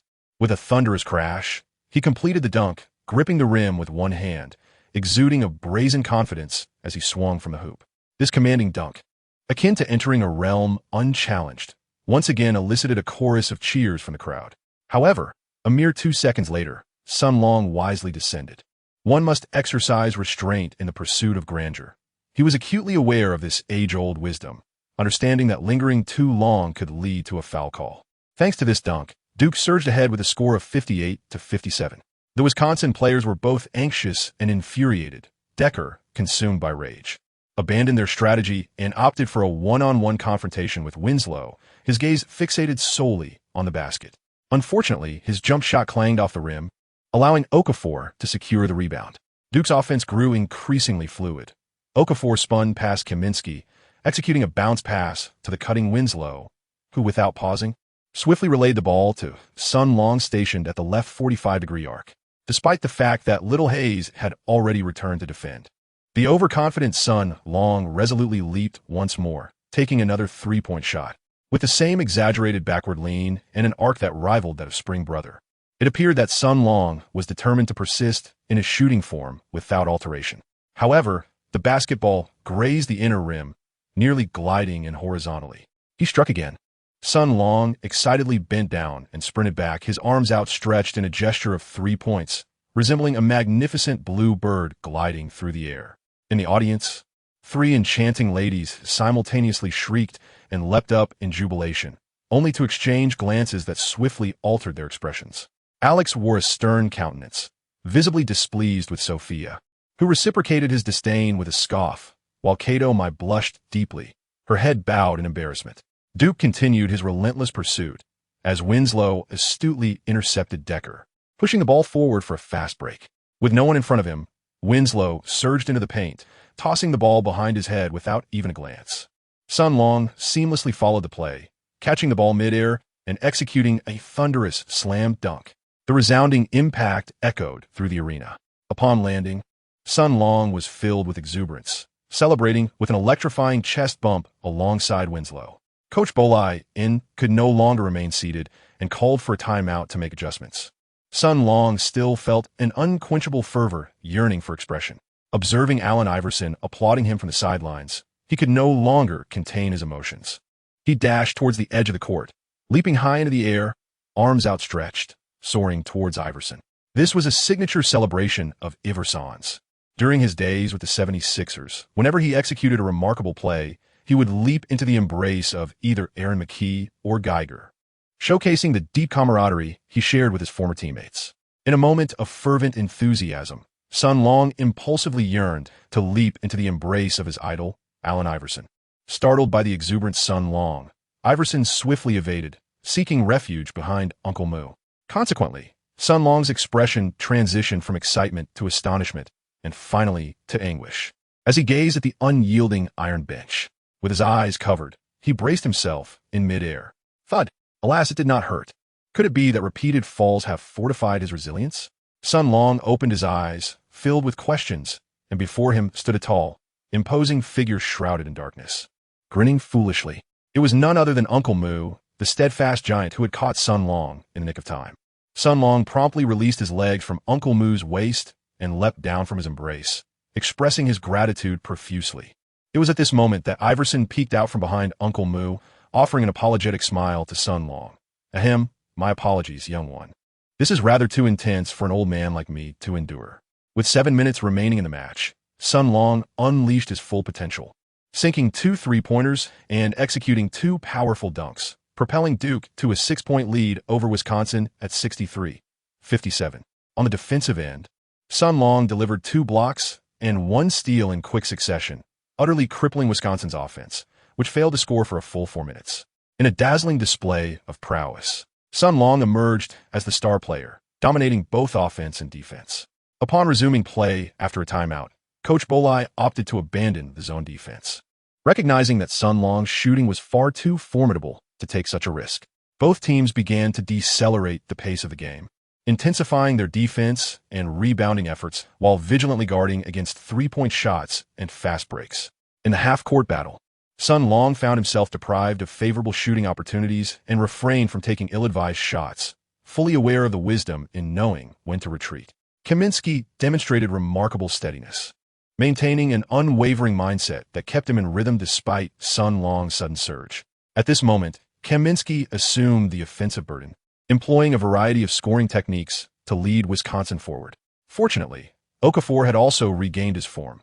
With the abandonment of the zone defense, the pressure on him eased significantly, allowing him to excel both inside and out, firmly securing the lead for Duke. In the ensuing 5 minutes, both teams reverted to their standard strategies, with the two superstars exchanging blows in a fierce contest. It was then that the audience began to realize that the seemingly divine Sun Long was merely a supporting player, while the true protagonists were Okafor and Kaminsky. Uncle Moo nudged his companion Iverson, saying, "Hey, Alan, don't forget that our assignment remains unfinished. We came here with a purpose." "Oh, right, I almost forgot," Iverson replied, slapping his forehead as he retrieved a printed sheet from his pocket. Kobe's curiosity was piqued. "Assignment? What assignment? You two aren't still in elementary school, are you?" He leaned in to see that Iverson held a paper densely printed with text. "Special guest rookie evaluation form for the 76ers. What is this?" Iverson pulled out a pen and signed flamboyantly at the bottom under the special guest signature line, "Allen Iverson." In the evaluation subject section, he inscribed the name Jahlil Okafor. Following this, he had to fill out numerous evaluation criteria, including scoring ability, defensive capability, on-court attitude, leadership potential, and other similar metrics. Iverson furrowed his brow, gnawing on the pen as he pondered for quite some time before looking up at Uncle Moo, asking Dybkin, "How should I fill these out?" I wasn't paying attention to his performance. Uncle Moo shrugged. "I wasn't focused either. In fact, I was primarily watching that Chinese kid. He's impressive." Kobe interjected, "Really, trust me, Okafor will be an exceptional player, perhaps a regular all-star." "All right then, let's go with what you say." Iverson lifted his pen and swiftly marked an A beneath every criterion. As he completed the form, he realized the implications of Kobe's extensive knowledge regarding the 76 heirs, promising rookie, Okafor. Iverson frowned slightly. "Listen, Kobe. The young Okafor is indeed the target of the Philadelphia 76ers, as indicated by General Manager Sam Hinkie, who invited me to assess him. This decision directly pertains to our rebuilding strategy for the next 5 years, so you must not attempt to snatch him away from us. Kobe lauket hateli, asuling allen. Rest easy, my friend. The Lakers have other plans this year, and no one will vie for him. He is yours." Perplexed by Kobe's unusual demeanor, Iverson found himself at a loss. Kobe gazed fondly at the seemingly omnipotent Jahlil Okafor, a pang of regret stirring within him. However, recalling the recently retired Steve Nash, he resolutely shook his head, silently contemplating, "Forgive me, Jahlil. I hold great promise for you, yet I am more inclined to fulfill that gentleman's final wish before his retirement." Chapter 40. The climactic battle at the Forbidden City. After completing Okafor's assessment form, an idea struck Iverson, prompting him to pull out another sheet. Mutombo curiously leaned in to take a look. Iverson had rated Okafor's offensive capability as a C, defensive prowess as B, on-court attitude as A, leadership skills as C, and potential as A. Tilting his head in contemplation, Iverson picked up his pen again and swiftly amended the ratings, elevating defensive capability to A, on-court attitude to S, and potential to A. Who is this individual? Uncle Moo could not resist the urge to inquire. Iverson offered no response. Instead, he inscribed a name in the section designated for the subject of evaluation. After executing a graceful signature, Iverson passed the pen to his longtime teammate. Uncle Moo chuckled heartily, perused the form once more, and then decisively affixed his own signature. As the match entered its final 2 minutes, Duke maintained a 6-point lead at 75-69. However, following Coach Bo Ryan's timeout and subsequent strategy, Wisconsin suddenly intensified their defensive efforts. Cook's mid-range shot clanked off the rim, and Kaminsky secured the rebound. On the offensive end, Decker exhibited a formidable performance, capitalizing on his height to sink a long 2-pointer over Winslow. Okafor, with his back to the basket, attracted a double team before distributing the ball to Jones. Jones resolutely opted against a 3-point attempt, sidestepped his defender, and stepped inside the arc for another long 2, which also failed to find the net. Kaminsky, backing down Okafor, delivered a pass behind him to Decker, who, despite Winslow's interference, managed to bank it in. He converted the ensuing free throw with ease, scoring 5 consecutive points and narrowing the deficit to a single point. With only 50 seconds remaining, Coach K called for a timeout. The tension mounted anew. The audience held their breath, quietly awaiting this climactic moment. Even the outspoken Barkley was visibly anxious, as uncertainty loomed over what would transpire next and where the scales of victory would ultimately tip. Coach K refrained from outlining specific tactics. In truth, Duke had laid everything on the line. At this juncture, strategy had become secondary. What mattered most was the fighting spirit and an indomitable will to succeed. Coach K gathered all players closely into a circle, fervently urging them onward, rallying the entire Duke Blue Devils team in pursuit of their 5th championship title and the legacy of the Duke dynasty. As the timeout concluded, the game resumed. Sun Long stood on the court, gazing at the 70,000 spectators surrounding him, his heart swelling with ambition. No matter the circumstances, this match must be secured. The fervor of Wisconsin reached its zenith, their desire for victory unwavering. Sun Long executed a sideline throw-in to Cook, then swiftly darted towards the corner three-point line, running along the baseline towards the opposite side. Little Hayes, eyes gleaming with intensity, closely shadowed his movements. At this moment, no one could afford to be lax, for any oversight could prove fatal. Cook, gasping for breath under the staunch defense of the opposing guard, had reached the limits of his endurance.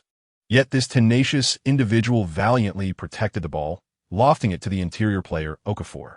Wisconsin chose not to double-team, as the confident Kaminsky was determined to confront Duke's star player alone. Okafor and Kaminsky clashed once more in a fierce physical duel, the sound of muscle colliding resonating in the air. This time, the seasoned Kaminsky gained the upper hand again.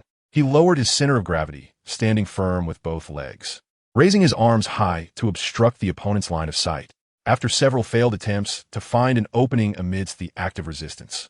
The young Okafor lost his patience and twisted his body for a left-handed hook. Under Kaminsky's interference, the shot was slightly too forceful, causing the basketball to strike the back of the rim and bounce several times on top. All eyes were fixed on the trajectory of the ball. Kaminsky hunched over, firmly pinning Okafor behind him. Winslow and Decker were entangled tightly. Sun Long battled against Little Hayes on the opposite side, enduring the disadvantage of weight, but still managing to hold his ground and force Little Hayes backward. Amidst the eager gazes of the audience, the basketball finally rolled free. The area beneath the basket erupted with activity as Kaminsky positioned himself perfectly for the rebound, extending his arm to claim it. However, the defensive stalwart Winslow dashed in from the side, swiping the ball away just before Kaminsky could seize it, fully aware that Sun Long awaited on the other side. With a perfectly synchronized leap, Sun Long successfully secured a crucial offensive rebound. However, the situation was far from straightforward. As soon as he landed, he was met with a collision from Xiao. Sun Long, momentarily unsteady, hastily passed the ball to Cook on the perimeter. It remains unclear whether the fault lay with Sun Long's pass or Cook's lack of stamina, but the seemingly simple throw struck Cook's shoe. Just as the moment unfolded, Decker seized the basketball and darted away. Coach K shouted in alarm, urging for a quick defensive response. Before his voice could fade, a blue figure darted past in a blur, the wind from his speed tousling Coach K's hair. It was Sun Long, despite the nearly half-court distance separating him from Decker, and the overwhelming odds against him catching up to his opponent. Sun Long unleashed every ounce of his energy. The word give up had never found a place in his vocabulary. He recalled his early days with the Duke Blue Devils, a time when he was a mere scrawny youth, dedicating himself to rigorous training for the dream he held dear. Even when he spent the first 2 months without a single minute on the court, he remained uncomplaining. He remembered the early mornings spent practicing as the sun rose and the nights he left the gym under the cloak of darkness. The rising sun and the bright moon bore witness to his relentless effort. He reminisced about November 28, 2014, the day he first took to the court. Initially, he was overwhelmed by Arizona's Michael, but soon he locked down Michael with a tenacious defense, leading Duke to victory. It was that day's unwavering determination that touched Coach K's heart. He recalled the grueling, hellish training sessions with Powell, leaving him utterly exhausted each time. Yet it was through enduring such hardships that his physical prowess markedly improved, earning him consistent playing time. He vividly remembered facing the formidable North Carolina in the regular season, where he executed his first game-winning shot, a powerful dunk, an unforgettable day etched in his memory. He recalled D'Angelo Russell's encouraging words, "See you in the NBA." He cherished the promise made with Josh Richardson and the aspiration to join the same NBA team as Winslow, to be lifelong teammates. He held dear the expectations of Yao Ming and the unwavering support from Chinese fans. He remembered it all. On the sidelines, Kobe gazed in awe at the sprinting Sun Long, suddenly perceiving his own reflection in the young man's fervor. Years ago, in a bid to rectify past mistakes, Kobe had sprinted 28 meters to swat away a layup from Miller. Mutombo glanced at Iverson beside him. During the last timeout, Sun Long had leaped into Iverson's embrace, the familiar gesture reminiscent of their days battling the OK dynasty side by side. The rushing young man bore an essence akin to that of AI. Only Iverson slowly rose, fixating on Sun Long, his expressive eyes filled with a complex blend of emotions: sorrow, nostalgia, exhilaration, and joy. Sun Long has elevated his speed to its zenith, allowing the audience to hear the rushing wind generated by his rapid strides. The sound resembles a chilling gale, akin to a ferocious tempest. As he fast breaks with the ball, Decker feels enveloped by an overwhelming aura of menace, an inexplicable dread seeping into his core. The whistling wind at his ears feels like countless razor-sharp blades, mercilessly shattering his confidence piece by piece. As Sun Long closes in on him, Decker's movements become rigid. Memories of the brutal rejection he suffered at the hands of Sun Long in the second half flood his mind, causing his morale to crumble instantaneously. Even his post-jump dunk appears sluggish and feeble. This is the moment. Sun Long exerted himself with tremendous force, soaring into the sky with outstretched palms. Ignite, oh, my little cosmos. A season's worth of accumulation has culminated in this moment of brilliance. Bang!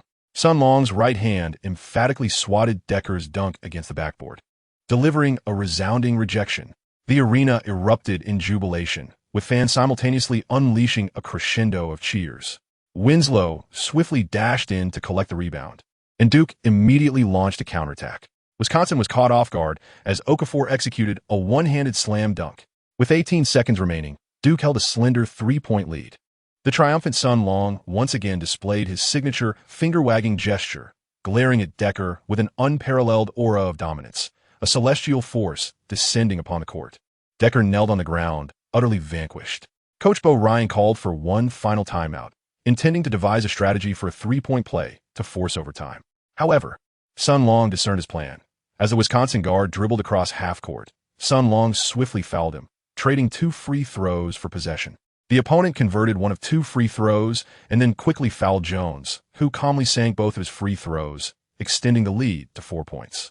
Coach Bo Ryan helplessly raised his hands, acknowledging his defeat in this contest. As time expired, Duke triumphed over Wisconsin with a score of 79-75, securing the 5th championship trophy in the history of their program. Sun Long achieved an impressive stat line of 10 points, 6 rebounds, 3 assists, 3 steals, and 4 blocks. The Duke fans erupted in jubilant celebration, with thousands of Blue Devil supporters adorning their bodies in deep blue, fervently rushing onto the court. Coach K, observing his beloved disciples, was moved to tears of joy, navigating through the throngs of exuberant fans and casting a serene gaze upon the clamor of the world. Sun Long approached Allen Iverson. In this intimate encounter with his idol, Sun Long suddenly realized that this fearless, diminutive legend had aged, with fine lines appearing at the corners of his eyes. Nevertheless, AI's smile remained as innocent as ever. "Congratulations, kid. You are truly remarkable." Sun Long beamed with joy as he raised the game ball to request Allen Iverson's autograph. After Iverson, Dikembe Mutombo, and Kobe Bryant inscribed their illustrious signatures, Sun Long posed for a photograph with the 3 legendary icons. Subsequently, at Iverson's invitation, Sun Long took a seat beside his idol, eagerly anticipating the various awards to be presented after the match. The most outstanding player of the NCAA Final Four for the 2014 to 2015 season has been announced, with Jahlil Okafor from Duke receiving the honor.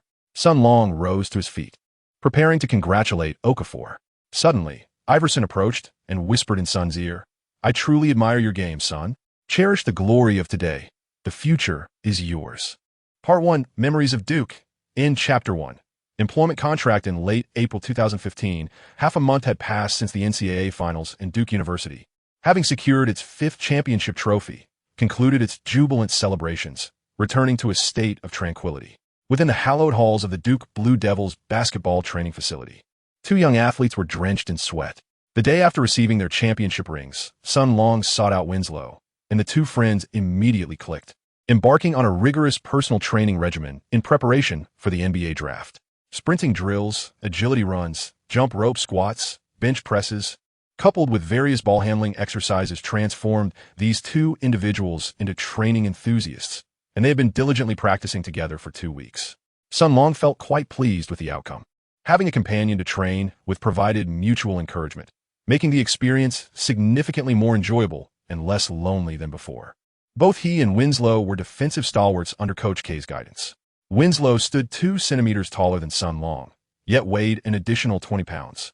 His strength, physicality, and rebounding capabilities clearly surpassed those of Sun Long, allowing him to dominate inside the paint, effectively guarding opposing power forwards and even centers. Sun Long's advantages lay in his speed and agility, primarily facing opponents who were guards or small forwards. While Sun Long was practicing his shooting, the door of the training facility swung open, revealing Coach K and strength trainer Powell, accompanied by two individuals. One was a tall and robust African-American, approximately 10 centimeters shorter than Sun Long, his age indiscernible due to the timeless appearance often associated with his ethnicity. His well-built physique and steady gait were accentuated by a t-shirt stretched taut across his muscular chest, while his bald head, full lips, and bright, spirited eyes suggested a kind-hearted and genuine nature. The other individual was a Caucasian man in his 50s, impeccably dressed in a tailored suit complete with a tie, his polished shoes gleaming under the lights, and sporting a neatly cropped haircut that conveyed an air of a shrewd, meticulous businessman.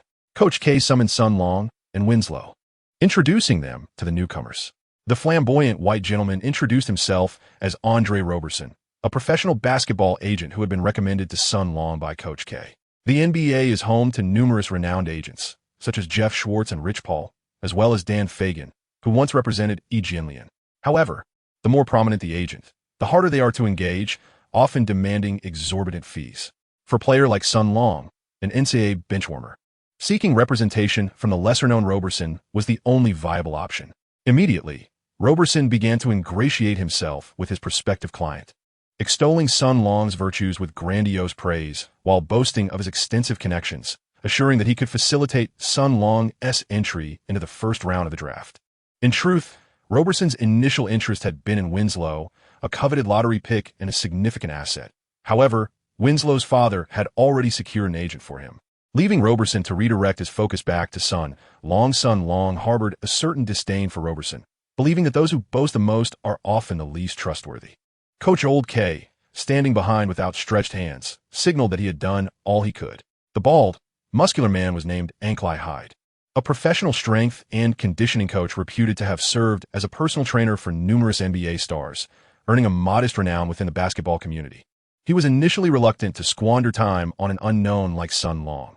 However, out of respect for his longtime friend Powell, Hyde reluctantly agreed to assist. He made it clear from the outset that he had other athletes to train, and his involvement with Sun Long would be merely a side endeavor.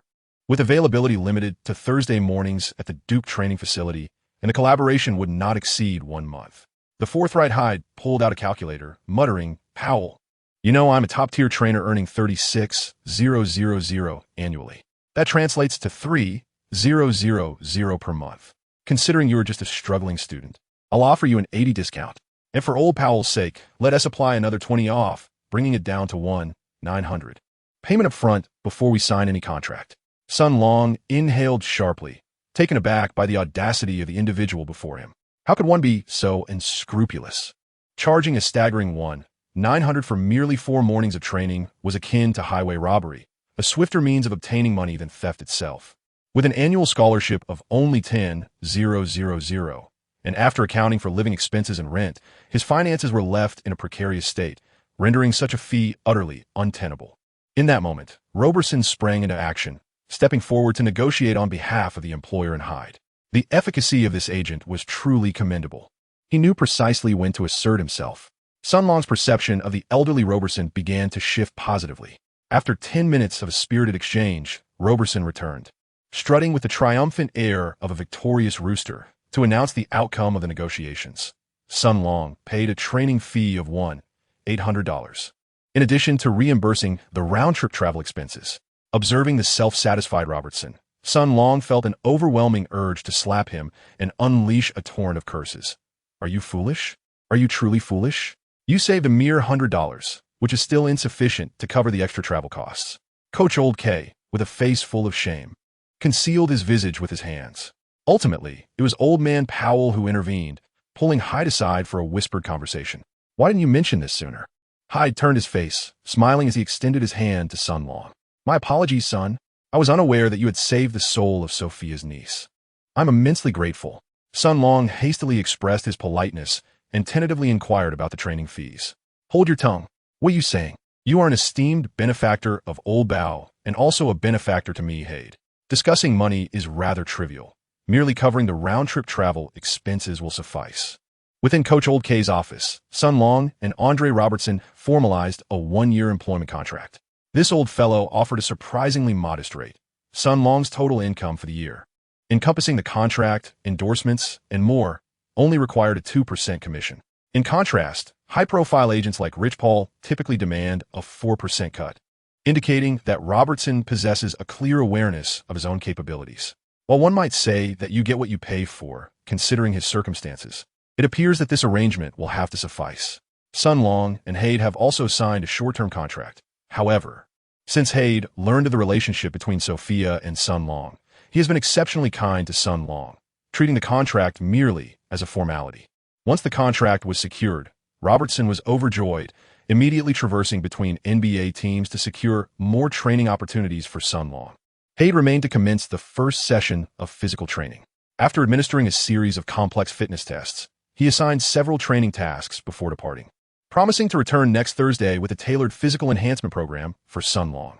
Following an afternoon of continued training, Sun Long bid farewell to Winslow and returned home, exhilarated by the prospect of signing 2 employment contracts in one day.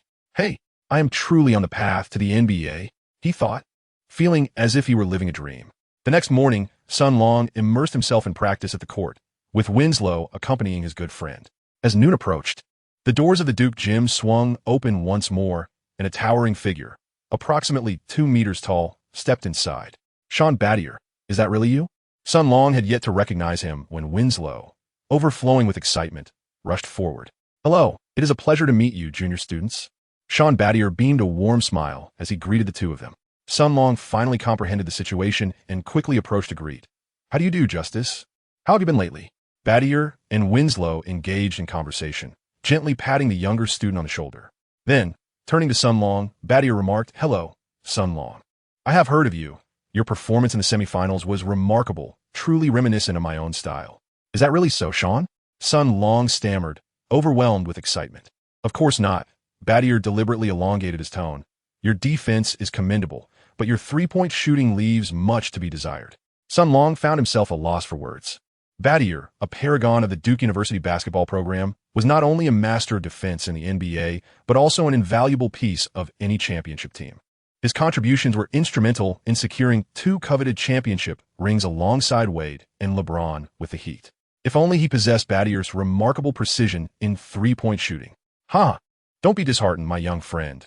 Your youth holds great promise, and under my tutelage, you shall undoubtedly make significant progress.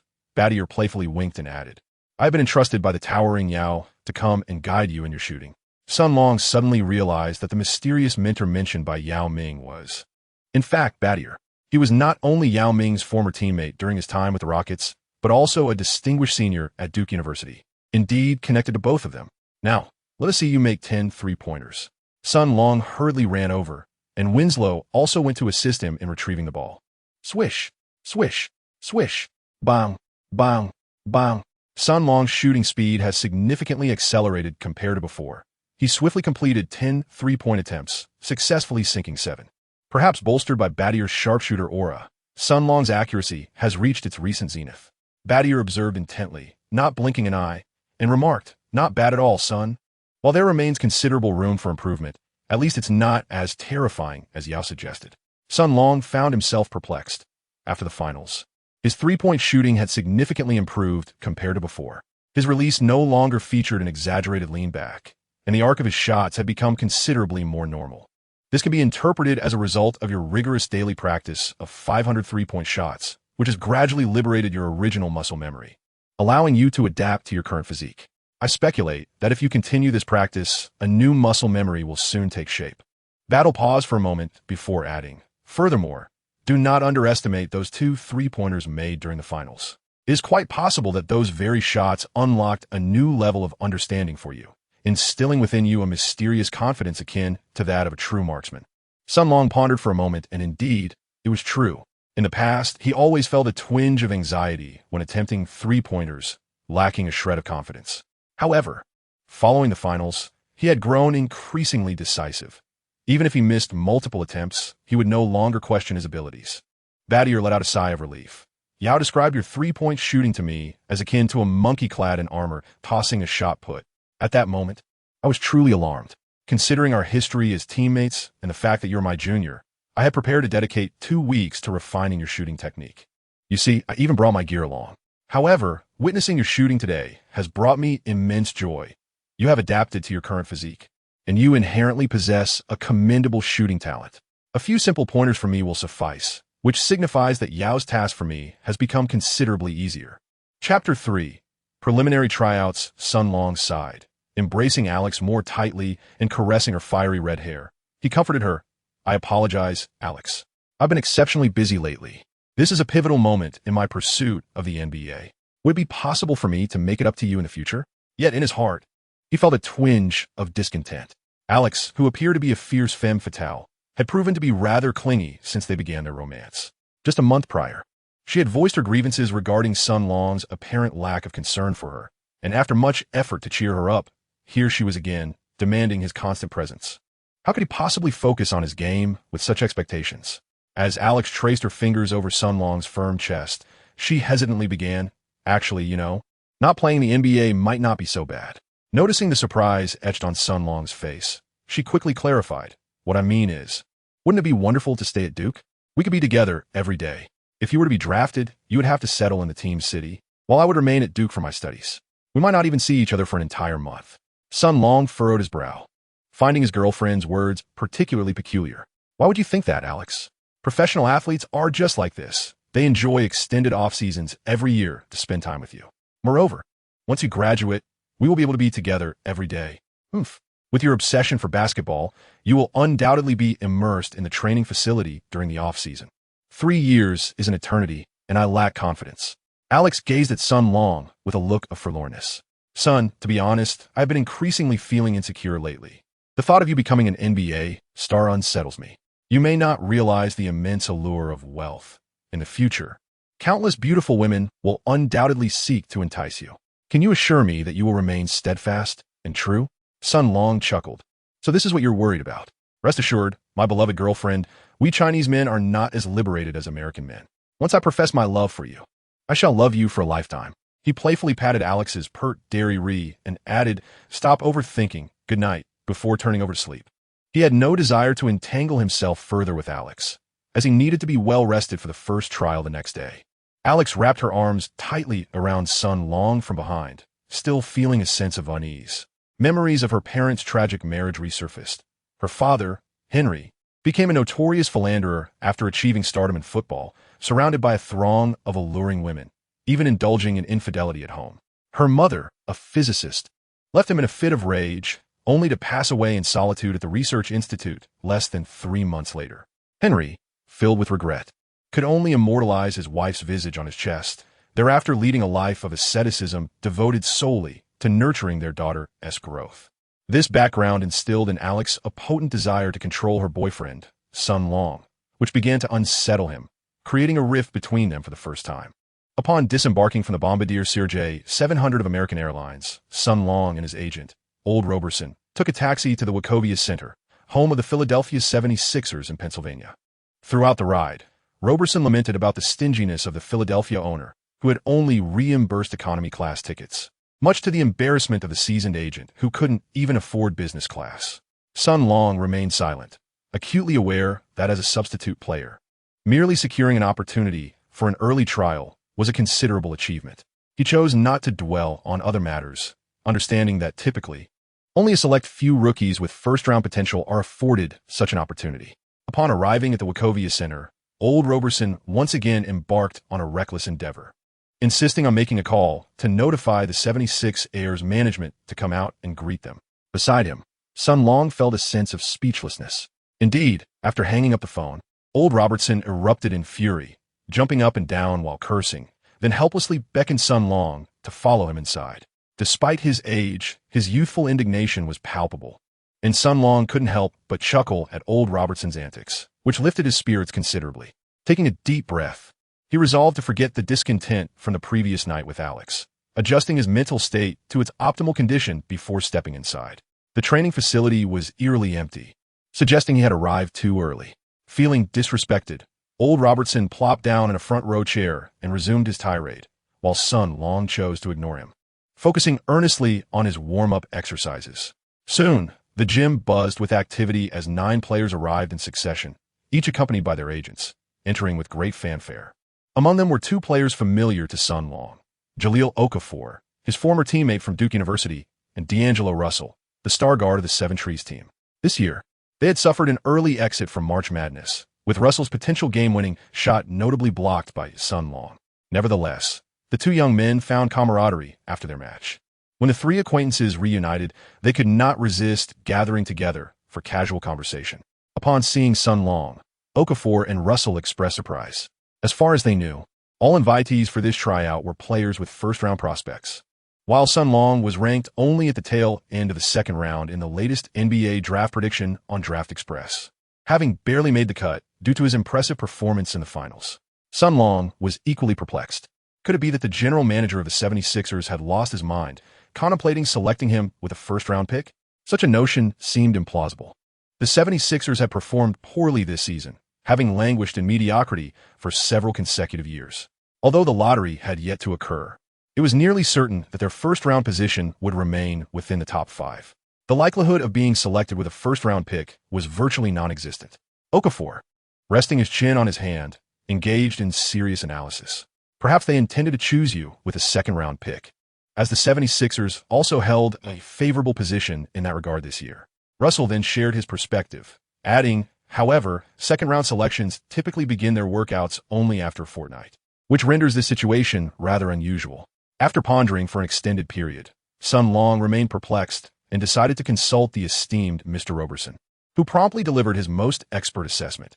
Sun Long is anticipated to be selected by the Philadelphia 76ers within the top 5 picks of the first round. 3 players expressed their disdain for such mindless flattery by gesturing with their middle fingers. Shortly thereafter, the management of the 76ers entered the scene, with head coach Brett Brown, who previously served as an assistant under Greg Popovich before 2013, presiding over this pre-draft workout. While his coaching prowess on the court is rather average, he shares a harmonious rapport with general manager Sam Hinkie, who crafts the strategy while Brown directs the execution. Together, they have orchestrated a few seasons of deliberate underperformance, successfully securing selections such as Nerlens Noel and Joel Embiid. Coach Brown commenced the session with a brief introduction, subsequently inviting the players to introduce themselves, sharing their names, schools, heights, weights, positions, and technical attributes to facilitate familiarity before engaging in scrimmages. For players of first-round caliber, basic tests such as shooting and agility drills are deemed unnecessary. It is only through actual gameplay that their true abilities can be assessed. The level of talent in this workout was indeed impressive, aside from Jahlil Okafor and D'Angelo Russell. The remaining participants were the pivotal players from various NCAA teams. Among the interior players were the slender and agile Miles Turner, the lanky Larry Nance Jr., known for his shooting prowess, and Bobby Portis. In the forward positions, there was the robust Kelly Oubre and the swift Justin Anderson. The guard lineup featured the sharpshooting Terry Rozier and the explosive R.J. Hunter. As Sun Long awaited his turn for the final self-introduction, surrounded by a group of NCAA elites, his credentials seemed rather lackluster. Nevertheless, he mustered his courage and proclaimed, "Hello everyone, I am Sun Long from Duke University, hailing from China. I am a swingman, proficient in defense." The crowd regarded the unfamiliar Sun Long with curiosity, to which he could only shrug in resignation. Coach Brown's demeanor shifted instantly, narrowing his eyes. He scrutinized Sun Long before pulling up his profile. With a sardonic tone, he derisively remarked, Sun Long, averaging 23. 5 minutes per game with a mere 5. For points. Ori, this is a pre-draft trial, exclusively for potential first-round stars. How on earth did you manage to slip in here? Which fool of a staff member made this blunder? It must be that utterly incompetent assistant coach, Harry. Damn Harry, come out here. Sun Long's face flushed crimson, and he yearned to articulate his thoughts when suddenly another player burst into the scene. This individual stormed onto the court with exuberance, boldly proclaiming, "Hey, fellas, you can all leave. This year's first-round pick from the 76ers is mine." Such braggadocio incited the ire of every player present, who glared at him with disdain. This audacious fellow was a slender African-American towering around 2 meters, sporting a small braid, and he fidgeted restlessly as if afflicted by hyperactivity. However, The head coach of the 76ers, Brett Brown, held him in high regard and approached with a beaming smile, introducing him to everyone. This is Anthony Brown, a superstar from Stanford University, and our key focus for today. Okafor and Russell scoffed at the sycophantic Brett Brown, retorting superstar. Aren't we all superstars here? Of course. With the exception of the deeply affected Sun Long, Coach Brown organized the players into opposing teams for scrimmage. 11 players were divided into red and white teams. The red team consisted of center, Okafor, power forward, Larry Nance Jr., small forward, Kelly Oubre, shooting guard, Anthony Brown, point guard, Terry Rozier. The white team comprised center, Miles Turner, power forward, Bobby Portis, small forward, Justin Anderson, shooting guard, R.J. Hunter, point guard, D'Angelo Russell. Sun Long found himself unceremoniously displaced by Anthony Brown, relegated to the sidelines as a mere spectator. His displeasure towards Coach Brett Brown and the audacious Anthony Brown was palpable. Yet he felt powerless to alter his circumstances. Old Roberson lodged a protest, only to be disregarded, and he sat alongside Sun Long, muttering incessantly in frustration. Chapter 4. A humiliating defeat. The intensity of the pre-draft 5-on-5 scrimmage was rather lackluster. The projected first-round draftees played with an air of nonchalance, akin to a leisurely stroll. Under the influence of their agents, these young men opted to conserve their strength, aiming to obscure their flaws and cultivate an air of mystery. In previous years, numerous lottery picks had flatly refused to participate in scrimmages, preferring instead to engage in basic running and jumping tests to enhance their marketability. On the white team, only D'Angelo Russell played with earnestness, yet his teammates' languid movements and careless shots left him exasperated. Conversely, Anthony Brown on the red team became a veritable black hole for the ball. Once it was in his possession, no passes were forthcoming.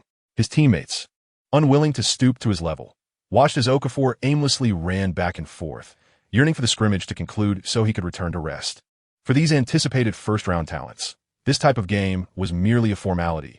They sought to avoid any glaring mistakes, hoping to pass through the event unscathed, confident that it would not impact their draft prospects.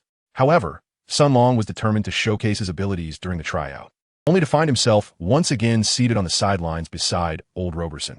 As the game commenced, Sun Long quickly grasped the reality of a low-intensity 5-on-5 match, devoid of coaches and strategy, relying solely on the player's improvisation, with a mere 10 minutes allocated for play. It became evident that he would not receive any opportunity to step onto the court. Feeling both hopeful and scorned, Sun Long was consumed by a profound sense of humiliation, his heart brimming with indignation. In the office of the 76ers general manager, Sam Hinkie lounged comfortably in a leather chair, the large screen on the opposite wall displaying the scrimmage. However, Hinkie was far from attentive, dozing off instead. Sam, wake up and see the mess you've created." Hinkie was jolted awake, his brow furrowed as he turned to Allen Iverson, who, with his characteristic directness and status as the spirit of the 76ers, had disrupted his slumber. "What is wrong, Allen? What has happened?" Hinkie inquired, rubbing his eyes. Without uttering a word, Iverson slammed a piece of paper onto the table. The document was densely packed with text, 76ers special guest rookie evaluation form. The offensive ability was rated AC, defensive ability an A, on-court attitude an S, leadership AC, and potential an A. At the bottom, the signatures of Iverson and Mutombo graced the paper, while the evaluation subject's name shockingly read Sun Long. It turned out that Iverson had prepared a splendid surprise for Sun Long right at the NCAA championship. "What troubles you, Allen? I have sent the trial notification to that Chinese lad as per your instructions. What more could you possibly wish for?" Sam Hinkie glanced at the papers on the desk, reclining in his chair. "How can you say that? Is this the outcome of my collaboration with Dybinkin? You've left him languishing on the bench without a single second of playtime." Allen Iverson retorted, visibly irate. Sam Hinkie did not even lift his eyelids. "Calm down, Allen. I did as you requested by bringing him in. However, the allocation of playtime falls under the purview of the head coach, a matter beyond our influence." His words were laden with implication, subtly suggesting that Iverson was overstepping his bounds. He continued more bluntly, "That Chinese lad is merely a rookie averaging 5 points per game. Players of his caliber are ubiquitous. Do you expect me to select him with a second-round pick? Dream on. I would rather scout for a towering player and assemble the formidable Death 5 to usher in a dynasty for the 76ers." Infuriated, Iverson pointed an accusatory finger at Sam Sinky, ready to unleash a torrent of invectives. Yet he refrained, opting instead to slam his hand on the table and exit, his thoughts echoing. I have never encountered such a foolish general manager. Henceforth, I shall no longer concern myself with the 76 heirs affairs. Sam Sinky slowly opened his eyes, his gaze sharp and venomous, contemplating. You are no longer the AI of yesteryears. Why should I extend you any courtesy? The ongoing match remained tepid, yet Anthony Brown, the team's liability, finally savored some success today, as his teammates refrained from contesting with him. Capitalizing on his height advantage of 7 centimeters over R.J. Hunter, he scored several consecutive three-pointers. Coach Brett Brown observed Anthony Brown's performance, grinning like a blooming chrysanthemum, while his agent, Shackley, stood nearby, both indulging in furtive, mischievous laughter. Old Roberson quickly grasped the situation. Shackley was notorious in the industry for his unscrupulous tactics, willing to employ any means necessary for the benefit of himself and his clients. Colluding with the team's general manager for positional guarantees and bribing the head coach for playtime. It was evident that today's events were the result of a clandestine partnership between Shackley and the upper echelons of the 76ers, transforming this scrimmage into a personal showcase for Anthony Brown. Upon divulging this secret to his employer, Sun Long immediately sprang to his feet, exclaiming, "I quit." His outburst drew the attention of everyone present. Sun Long, oblivious to his surroundings, hastily gathered his belongings and prepared to leave. Today, he was filled with pent-up frustration. What was supposed to be a trial turned into a mere spectator experience, and he had been humiliated by such a lackluster coach. He had long desired to depart. However, Old Roberson produced 2 tickets and inquired, "Have you submitted your reimbursement for the departing flight?" Sun Long suddenly felt deflated, a radiant smile blossoming on his face as he dutifully lay down to sleep. At this moment, departing meant the 76ers would certainly not cover the airfare. One cannot afford to maintain a facade of grandeur. The others simultaneously raised their middle fingers in disdain. TCH, what a pretentious display. They had thought him truly formidable. Old Roberson wished to counsel Sun Long against his youthful arrogance. Yet as fatigue overcame him, he too reclined beside Sun Long. Brett Brown held a low opinion of the two, poised to deliver a condescending reprimand when another voice erupted. "I'm done." A glance revealed it was R.J. Hunter, the shooting guard for the white team. Hunter, clutching his abdomen, groaned about needing to relieve himself, claiming he could not take the court. In truth, his defensive prowess was lacking, consistently overshadowed by Anthony Brown, and he feared the repercussions on his draft stock. Thus, his agent concocted an excuse for him. R.J. Hunter hurried toward the restroom, his agent scurrying behind him with paper in hand. With no other option, Brett Brown was compelled to summon Sun Long. With only 2 minutes remaining, it was untenable to play 4 against 5. Sun Long squinted his eyes, feigning slumber, a wicked smile playing at the corners of his mouth. Old Roberson was also snoring loudly. Neither could be roused, so Brett Brown had no choice but to crouch beside Sun Long, wearing a forced smile. Offering apologies and admitting fault, Sun Long, having regained his composure, stood up with a yawn and humbly remarked, "Oh dear, I cannot possibly participate in such a high-level competition. I am merely a minor substitute, averaging a mere 5 points per game." Brett Brown, his teeth clenched in frustration, yet wearing a fa-ade of sycophantic smiles, retorted, "My dear son, I can see you are undoubtedly a first-round caliber player. It is beyond doubt. What you just witnessed was merely the intention of General Manager Sam Hinkie. I truly hold great expectations for you." The sight of that aged face made Sun Long feel nauseated, leaving him devoid of any desire to further engage in mockery. After several unsuccessful attempts to rouse Old Roberson, it became evident that the man was genuinely asleep.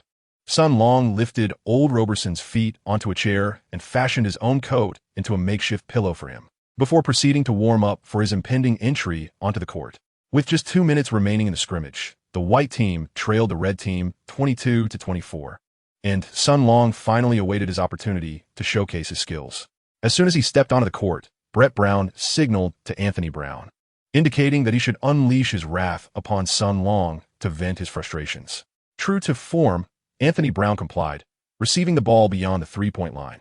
He discreetly delivered an elbow to Sun Long, followed by a torrent of taunts. "Get back to China, you skinny monkey." Sun Long was taken aback. After enduring rigorous training and undergoing specialized instruction from Haid, his physique had become comparable to that of an average African-American athlete. Observing Anthony Brown's arms, which were even slimmer than his own, he could not fathom how one could dare to call him thin. This epitomized the ignorance of certain Americans who, regardless of the exceptional abilities of Chinese individuals, would continue to look down upon them. Unreservedly, Sun Long retorted, "You are the true embodiment of a scrawny wretch, a pitiful individual suffering from impotency. Look at your arms. They're thinner than my little finger. Do you rely on your thighs to satisfy your girlfriend?" Anthony Brown was momentarily stunned by the insult, taking a while to process it before finally asking, "How do you know? Have you seen the little videos I made?" Sun Long burst into hearty laughter, reveling in the sheer intellectual dominance he exerted over others. The members of the white team were equally delighted, and even Anthony Brown, a teammate of Okafor on the red team, could not suppress his amusement. Feeling insulted, Anthony Brown dared not engage in further banter with Sun Long and swiftly initiated an offensive. Sun Long also retracted his smile and adopted a serious defensive stance. His defensive prowess has now reached an elite level in NCAA perimeter defense. Aside from a few exceptionally gifted athletes, he can handle anyone else with ease. Meanwhile, Anthony Brown excels in three-point shooting but is somewhat lacking in physicality. During his time on the sidelines, Sun Long had observed meticulously, so now he approached without hesitation, employing fierce confrontation to pressure his opponent. Anthony Brown was nearly startled into dropping the ball, as Sun Long's defense was significantly more tenacious than that of R.J. Hunter, even surpassing the toughness he had encountered on the NCAA courts. In a state of panic, he quickly dribbled backward. Sun Long, fierce and relentless, lunged forward, effortlessly executing a steal with his left hand before swiftly passing the ball to the fast-breaking D'Angelo Russell. Had the venerable Roberson witnessed this assist, he would undoubtedly have berated Sun Long, for in such an evaluative contest, the outcome is inconsequential.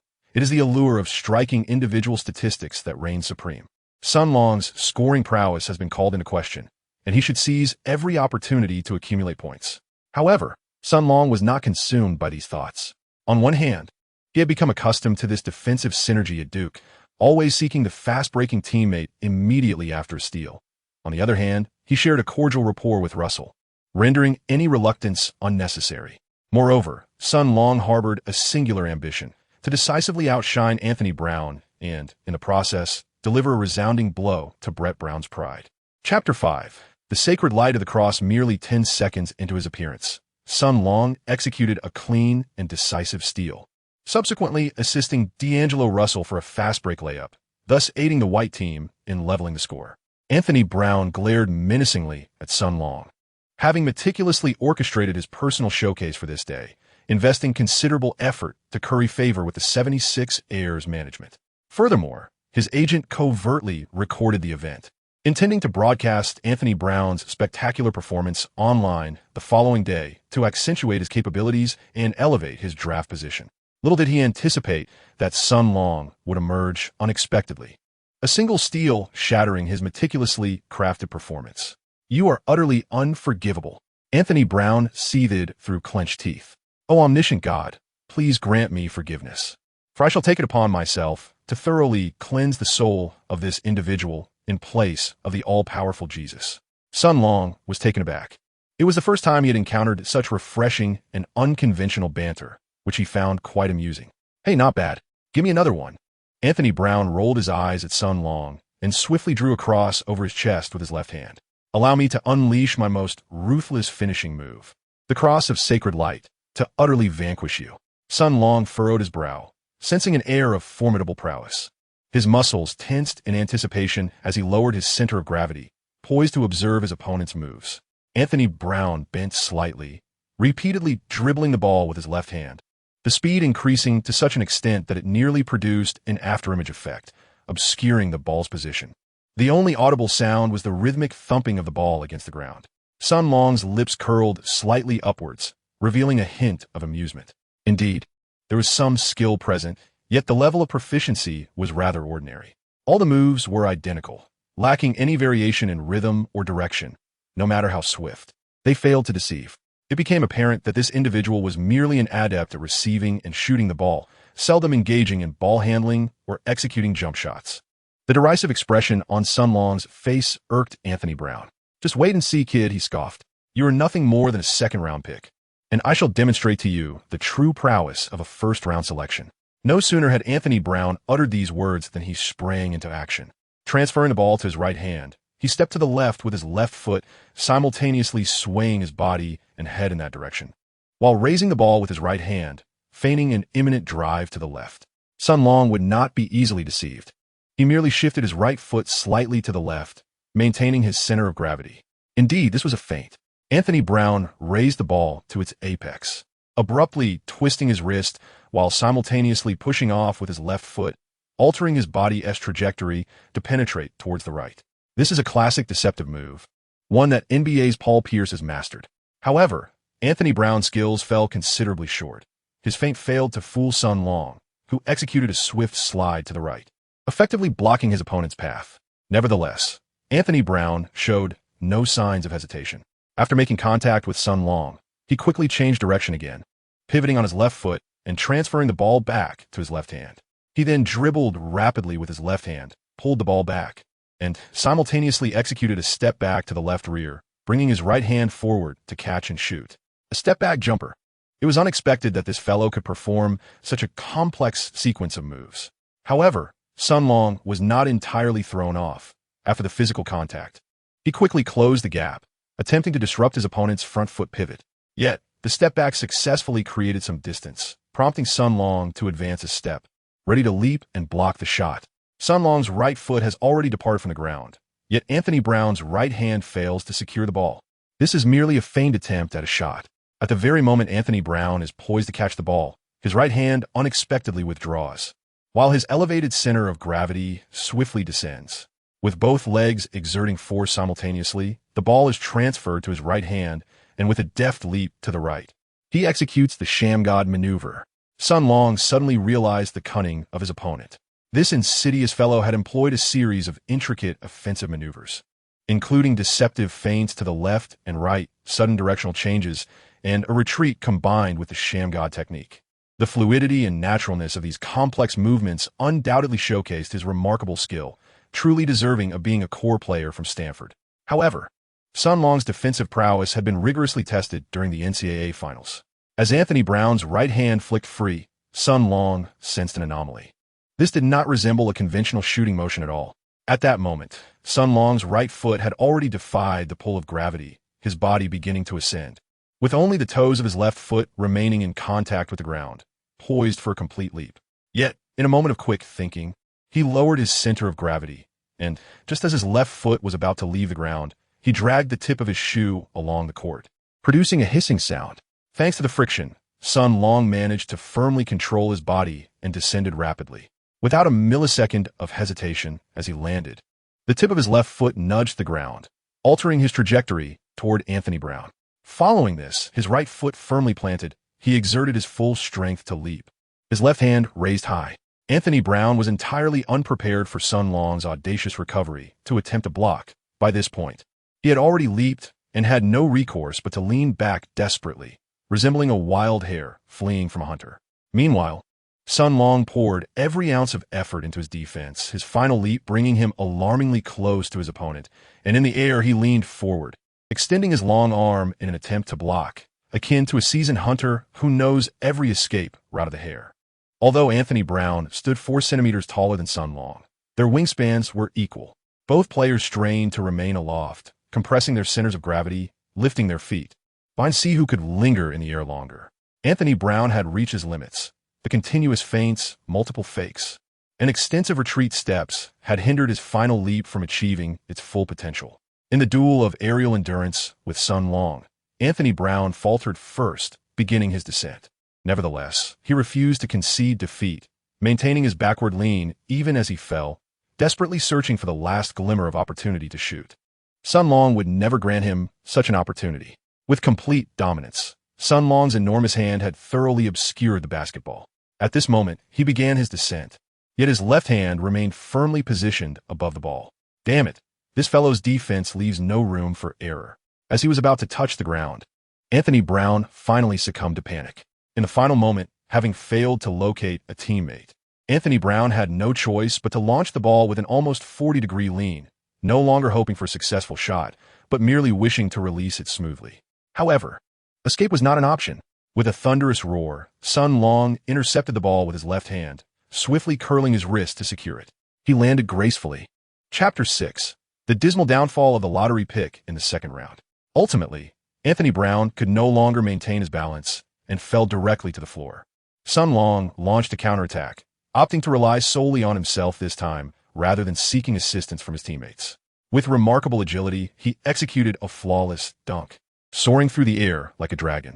Determined to secure victory, Sun Long returned to Anthony Brown's side, a confident smile gracing his face. He taunted his recently risen opponent, saying, "Is this your ultimate technique, the cross-holy light? It appears to be nothing more than an ordinary sham god. I haven't even exerted my full strength, and yet you have already fallen." Sun Long shook his head and shrugged at his opponent, spreading his hands to indicate that he had not even broken a sweat. Under the scornful gaze of Sun Long, Anthony Brown's face turned ashen, his jaw clenched tightly, rendered speechless. What more could he say? Once stripped of the ball, once blocked. Even his signature move had been countered. What purpose did trash-talking serve now? Anthony Brown felt an overwhelming sense of despair, even beginning to question his very existence. With only 30 seconds remaining in the game, 76ers head coach Brett Brown was utterly stunned by Sun Long's wild block, his face transforming from vibrant to wilted in an instant.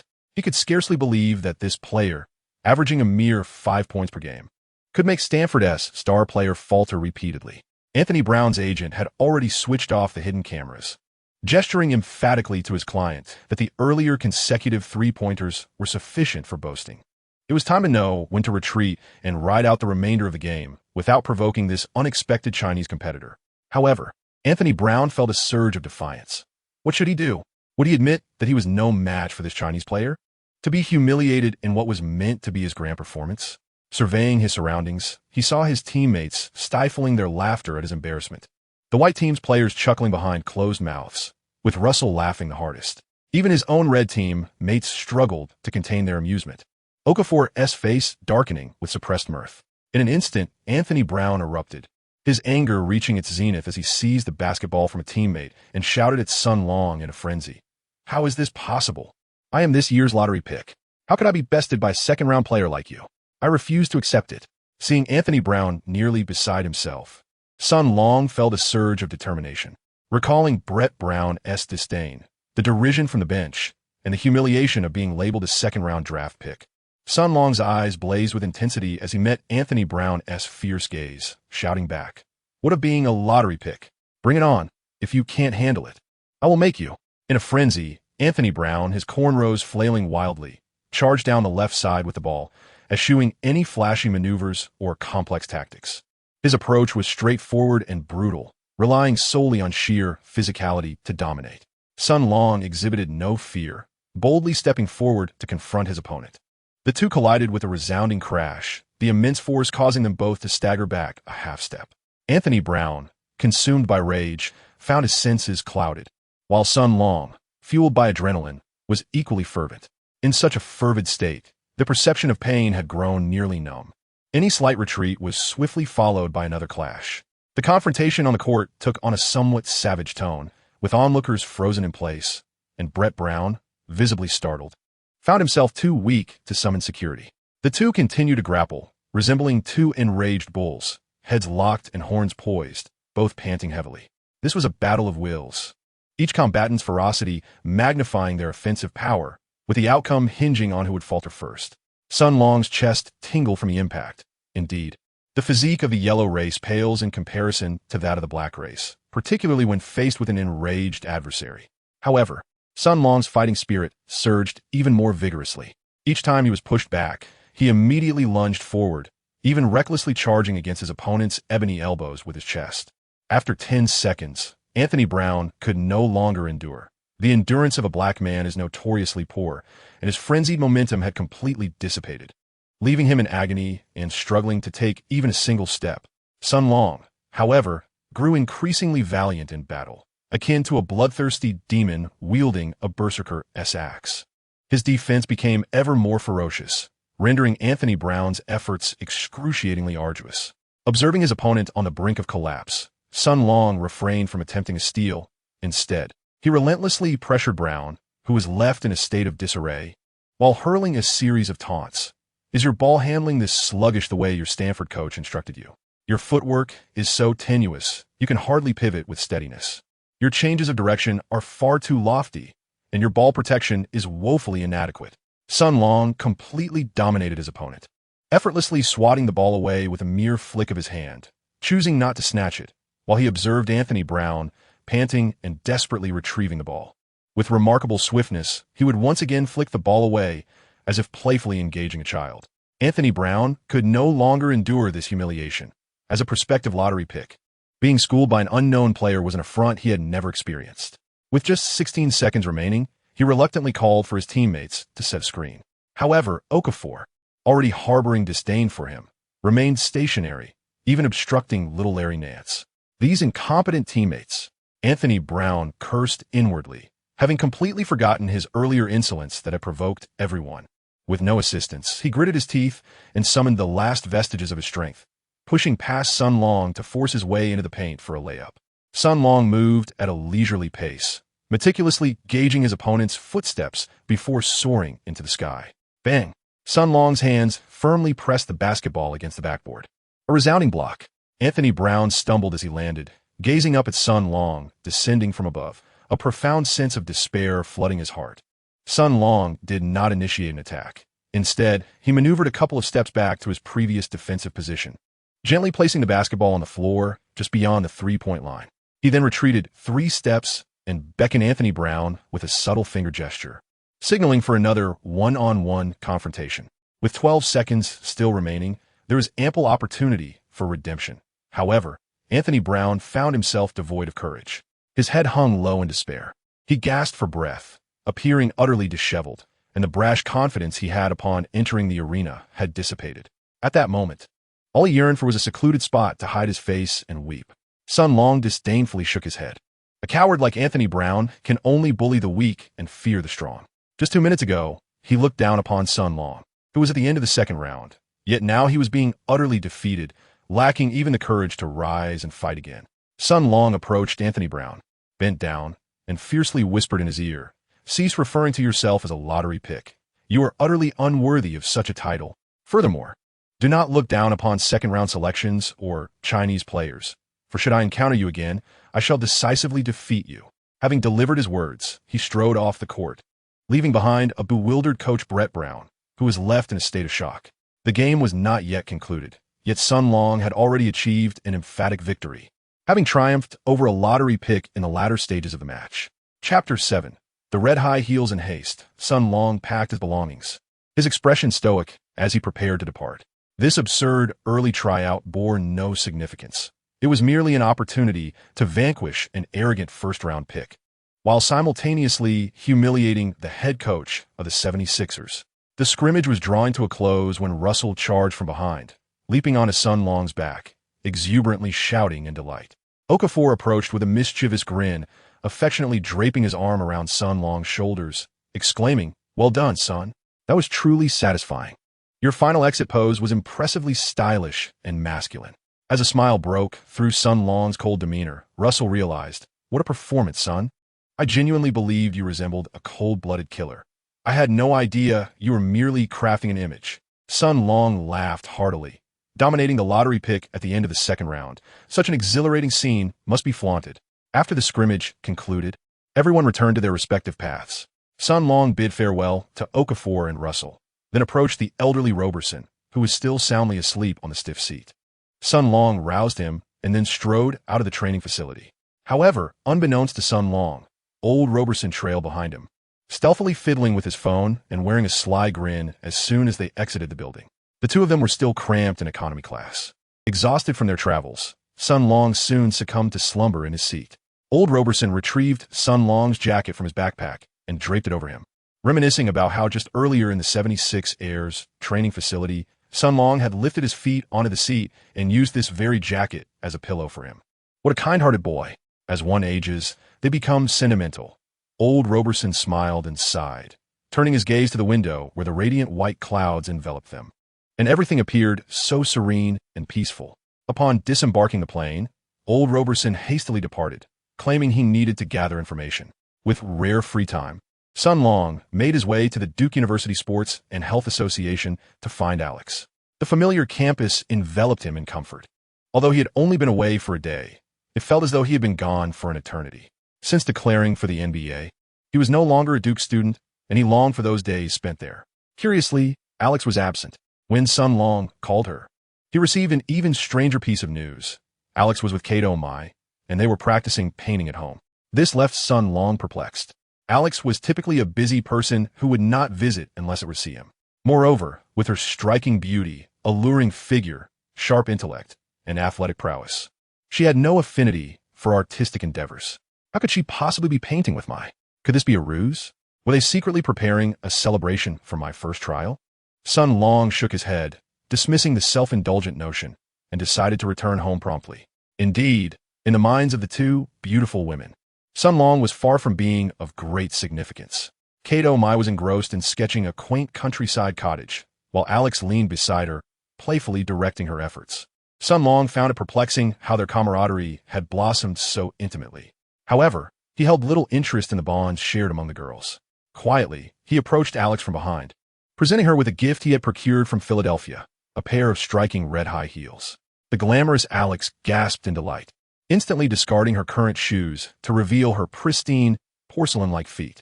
After donning the high heels, she coyly lifted her skirt and twirled, reveling in her newfound elegance. The vibrant red shoes, coupled with her fiery locks, accentuated Alex's already statuesque figure, rendering her even more alluring. Meanwhile, Kato Mai pouted sulkily, her lips jutting out in a manner almost comical as she expressed her discontent towards Sun Long. In response, he offered her a box of lollipops. Infuriated, Mai exclaimed, "I'm not a child anymore. I want beautiful shoes too. I wish to adorn myself splendidly." Yet, her protests went unheeded. As Alex posed in front of the mirror, she suddenly encountered a pressing dilemma. Oh dear, such exquisite shoes. Yet regrettably, my dress is too pale to compliment them at all. Alas, it seems my top is ill-fitting as well. Furthermore, to step out in such fiery red heels, one must undoubtedly carry a matching crimson handbag for a truly stunning appearance. Sun Long, with fervor, rekindled his rapport with Alex, resulting in a delightful resurgence of their relationship. Their dinner was spent amidst their affectionate displays and the comical antics of Kato, who continually shielded her eyes. Naturally, the evening was not devoid of intimate escapades, and for the sake of fostering a harmonious society, we shall refrain from elaborating on the events that transpired, leaving much to the imagination. Following the farce of the 76 Airs tryouts, Sun Long resumed his solitary training regimen. On Thursday, Trainer Hyde made an appearance to offer guidance. Life meandered along in a tranquil manner. On May 13th, the NBA Draft Combine commenced in Chicago, gathering all prospective rookies who prepared for the physical assessments and subsequent individual workouts. As customary before the physical tests, reporters seized the opportunity for interviews with a multitude of striking blondes armed with cameras, bombarding the lottery picks with questions, particularly focusing on Towns, Okafor, and Russell. Sun Long was not afforded such treatment. He remained positioned at the 60th overall pick in the second round, according to the latest draft predictions from Draft Express. At that moment, he awkwardly stood beside the seasoned Roberson, both of them largely ignored by the crowd. Roberson, despite his age, retained a youthful spirit, his keen eyes surveying the long, slender legs of the women around them. Amidst a throng of golden-haired beauties, Sun Long suddenly spotted a Chinese girl. She stood approximately 170 centimeters tall, her lustrous black hair tied into a simple ponytail. At that moment, she was surrounded by a group of foreign women, unable to escape their encroaching presence. Her petite frame swaying unsteadily, a pained expression adorning her delicate features. Witnessing her plight stirred a surge of protective instinct within Sun Long. He stepped forward, grasping her wrist gently yet firmly, liberating her from the oppressive throng. The poor girl, having been nearly suffocated by the boisterous foreign women, finally regained her freedom. Bending slightly as she coughed, her right hand pointing at Sun Long, exclaiming, "You." Sun Long smiled faintly, exuding an air of charm. No need for pleasantries. It is an honor to rescue a damsel in distress. Honor my foot. After much effort, I finally squeezed at the front row, only to be yanked away by you. How am I supposed to conduct my interview now? The young woman regained her breath, straightened her posture, and unleashed a torrent of invective upon Sun Long. Chapter 8. The comical fairy, having just finished her tirade, The young woman suddenly realized that the man before her was speaking Chinese and appeared to be an athlete. Rather youthful at that. Could it be? In an instant, she was frozen in disbelief, her eyes wide with astonishment, her slender finger pointing at Sun Long. Her mouth agape in shock. Sun Long was utterly taken aback. On one hand, he was astonished that such a young and beautiful girl would refer to herself as I so boldly. On the other hand, with a mere half-meter separating them, he was struck dumb by her appearance upon seeing her clearly. The girl, likely around 20, possessed a round, youthful face still touched by the innocence of youth, with a hint of baby fat. Her complexion was fair and pristine, accentuated by naturally double-folded eyelids and long, fluttering eyelashes that resembled a pair of exquisite butterflies spreading their vibrant wings. Her dark, sparkling eyes shone like two radiant crystals. Her petite nose was slightly upturned, complemented by delicate ears and plump earlobes. Her rosy lips parted to reveal a row of neat, pearly white teeth. With an impeccable visage, coupled with her slender figure and the invincible aura of youthful vitality, she was reminiscent of Liu Yifei from the classic game The Legend of Sword and Fairy. Sun Long was utterly mesmerized, as if he had stepped into a realm akin to a celestial sword fantasy. Before him, a delicate fairy was bathing gracefully in the lake, while Sun Long, embodying the essence of Hugo, lay concealed in the nearby grass, indulging in the act of voyeurism. You are Sun Long from Duke University, are you not? The young lady finally came to her senses, abruptly interrupting Sun Long's reverie. At this moment, Sun Long also noticed the microphone grasped by the young lady, adorned with the emblem of CCTV5. It turned out she was a reporter from the sports channel of China Central Television. Sun Long felt an overwhelming sense of gratitude towards the station's leadership for sending such a stunning beauty to conduct the interview. However, he was not easily swayed by mere charm. He reminded himself to tread carefully in the presence of a journalist, for a single misstep could render him a subject of ridicule. Thus, rather than providing a direct response, he cleverly turned the conversation around, asking, "You are truly beautiful. How do you achieve such long eyelashes? What brand of mascara do you use?" The reporter, caught off guard and straying from the expected script, fell into a state of bewilderment and stammered, I go barefaced. Cut out, I don't believe that, he thought. This seemingly innocent girl, who often referred to herself in a playful manner, was clearly someone with a sense of humor. Sun Long suddenly felt the urge to tease her further. The young lady finally erupted, exclaiming, "Believe it or not, it's up to you. If you don't believe me, feel for yourself." What a delightful turn of events. Sun Long swallowed hard, fiercely pinching his trembling arm as he extended his sinful hand. I truly touched it, he thought. Come on, don't dawdle. The young lady was quite resolute. A little lower, just a bit more down. Yes, that's right, a little deeper. Be gentle, it hurts. Amidst the captivating sounds of her coy protests, Sun Long's purple golden dragon had already soared into the air, displaying its claws and fangs. Sun Long's large hand began its descent from the maiden's forehead, gliding down to her eyes. Indeed, her skin was as smooth as satin, delicate and radiant, with a rosy glow that seemed almost ethereal. Her long eyelashes were genuine and flawless. Such natural beauty was nothing short of exquisite. The maiden eventually regained her senses and inquired, "You've gazed and touched. Now it is time for you to answer me. Are you truly Sun Long?" With a casual toss of his head, Sun Long declared, "Indeed, I am the epitome of elegance." Before he could finish his sentence, a young lady seized his arm, exclaiming loudly, "Oh my, it truly is Sun Long. You cannot escape, dear. Xiao Chui, where on earth are you? Hurry and catch Sun Long. Do not let him flee."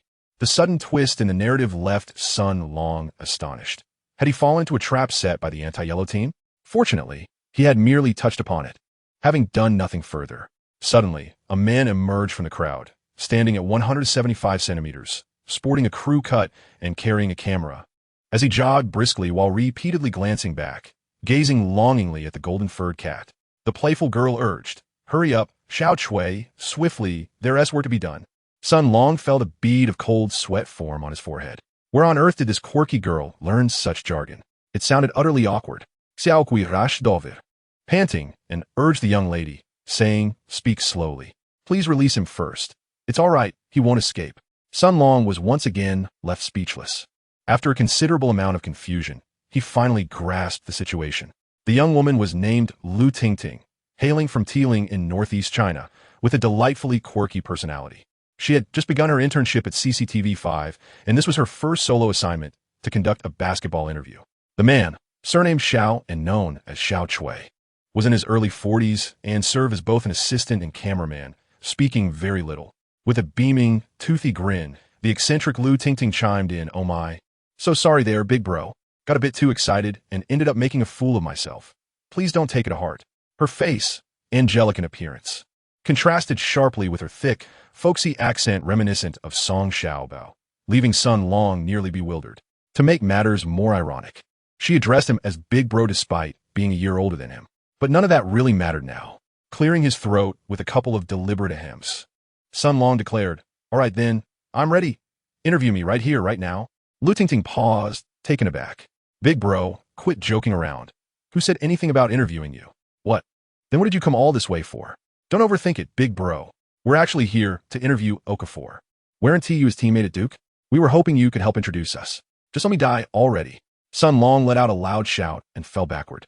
However, he promptly rose to his feet with steadfast determination, embodying the essence of a true man. Casting a glance at the crowd, he noticed Okafor, Winslow, and Russell still grappling with a throng of reporters. He pointed towards Lu Tingting and remarked, "Look, they're still quite occupied, and it will take some time before they finish. I can introduce you later. For now, why not interview me? Just give me 2 minutes. I have my lines memorized." Lu Tingting turned her head, furrowing her brow as she exchanged glances with Xiao Chui. Swiftly, she settled cross-legged and produced a deck of playing cards, beckoning Sun Long with enthusiasm. "All right, big brother. Let's play a couple of rounds while we wait for them to conclude." Sun Long found himself utterly at a loss and sought assistance from the elderly Mr. Roberson. To his surprise, the old fellow had been engrossed in watching the voluptuous beauty for an extended period and, evidently famished, had vanished to some supermarket for milk. After engaging in a couple of rounds of double ascent and several hands of landlord, the extensive interviews concluded and the trio simultaneously pounced on Okafor, Winslow, and Russell. Under Sun Long's introduction, the 3 lottery picks partook in a brief interview with CCTV, each greeting the camera and casually conversing for a few moments.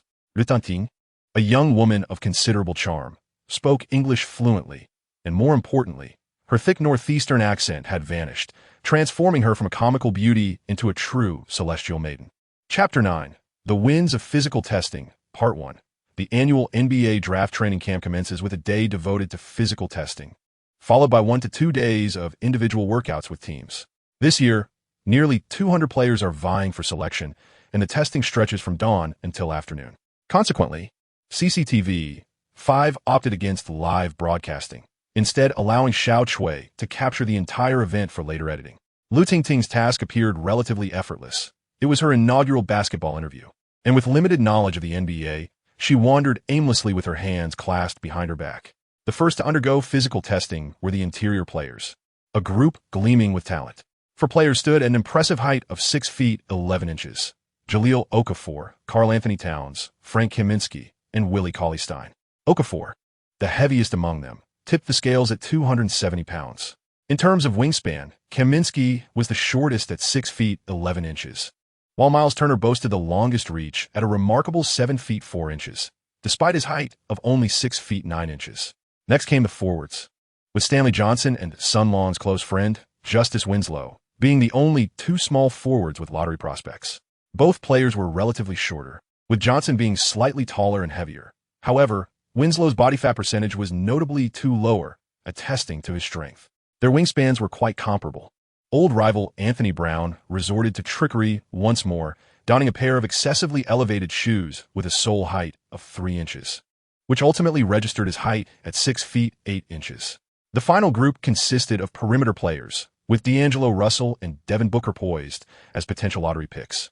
While Sun Long was assigned to the guard group, D'Angelo Russell enjoyed immense popularity, prompting Lakers general manager Kupchak to attend in person, bestowing him with due respect.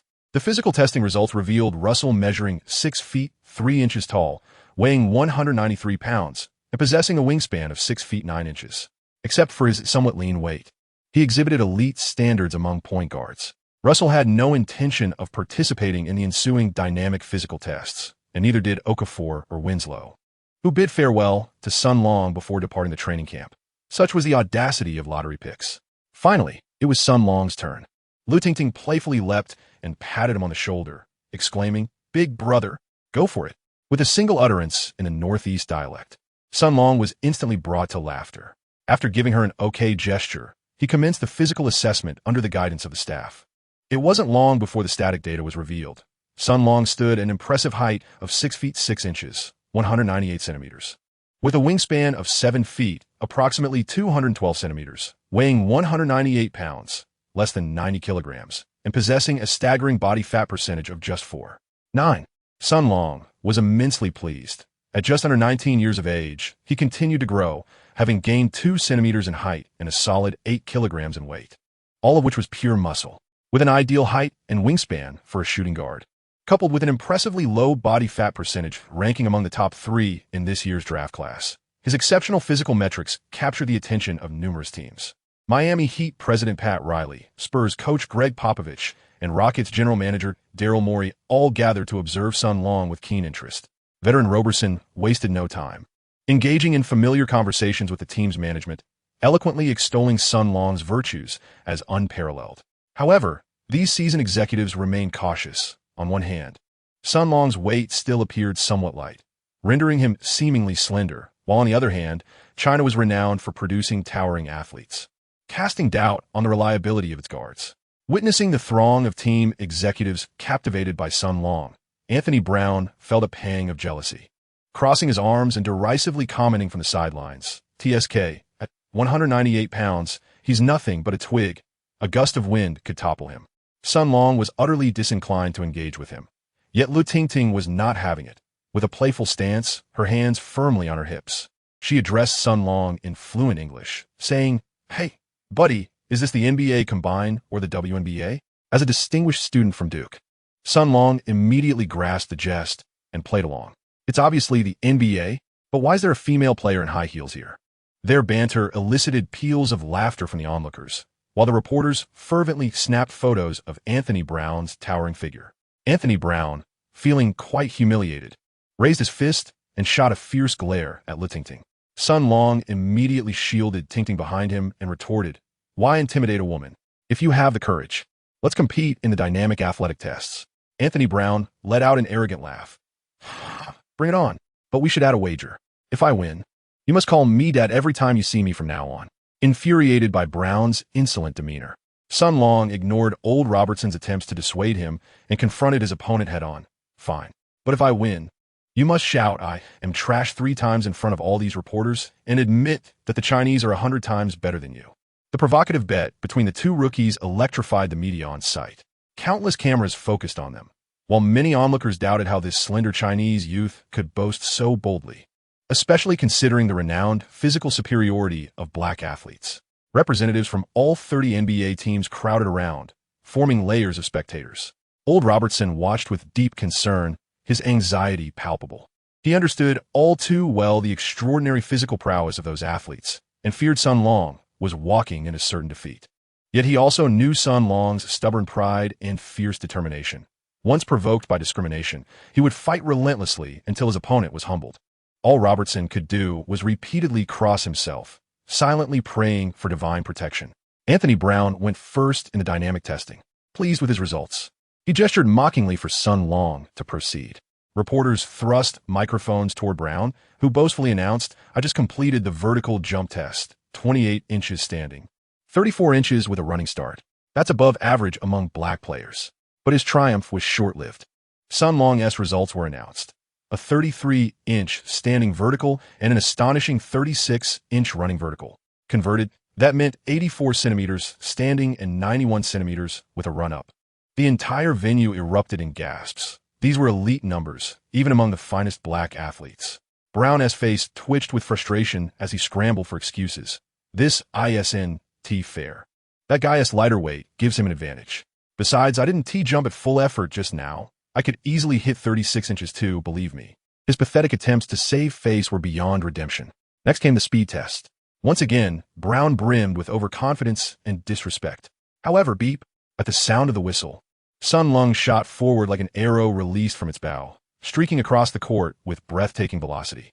It happened so fast that photographers rubbed their eyes, unsure whether they captured a blur or a phantom in their lenses.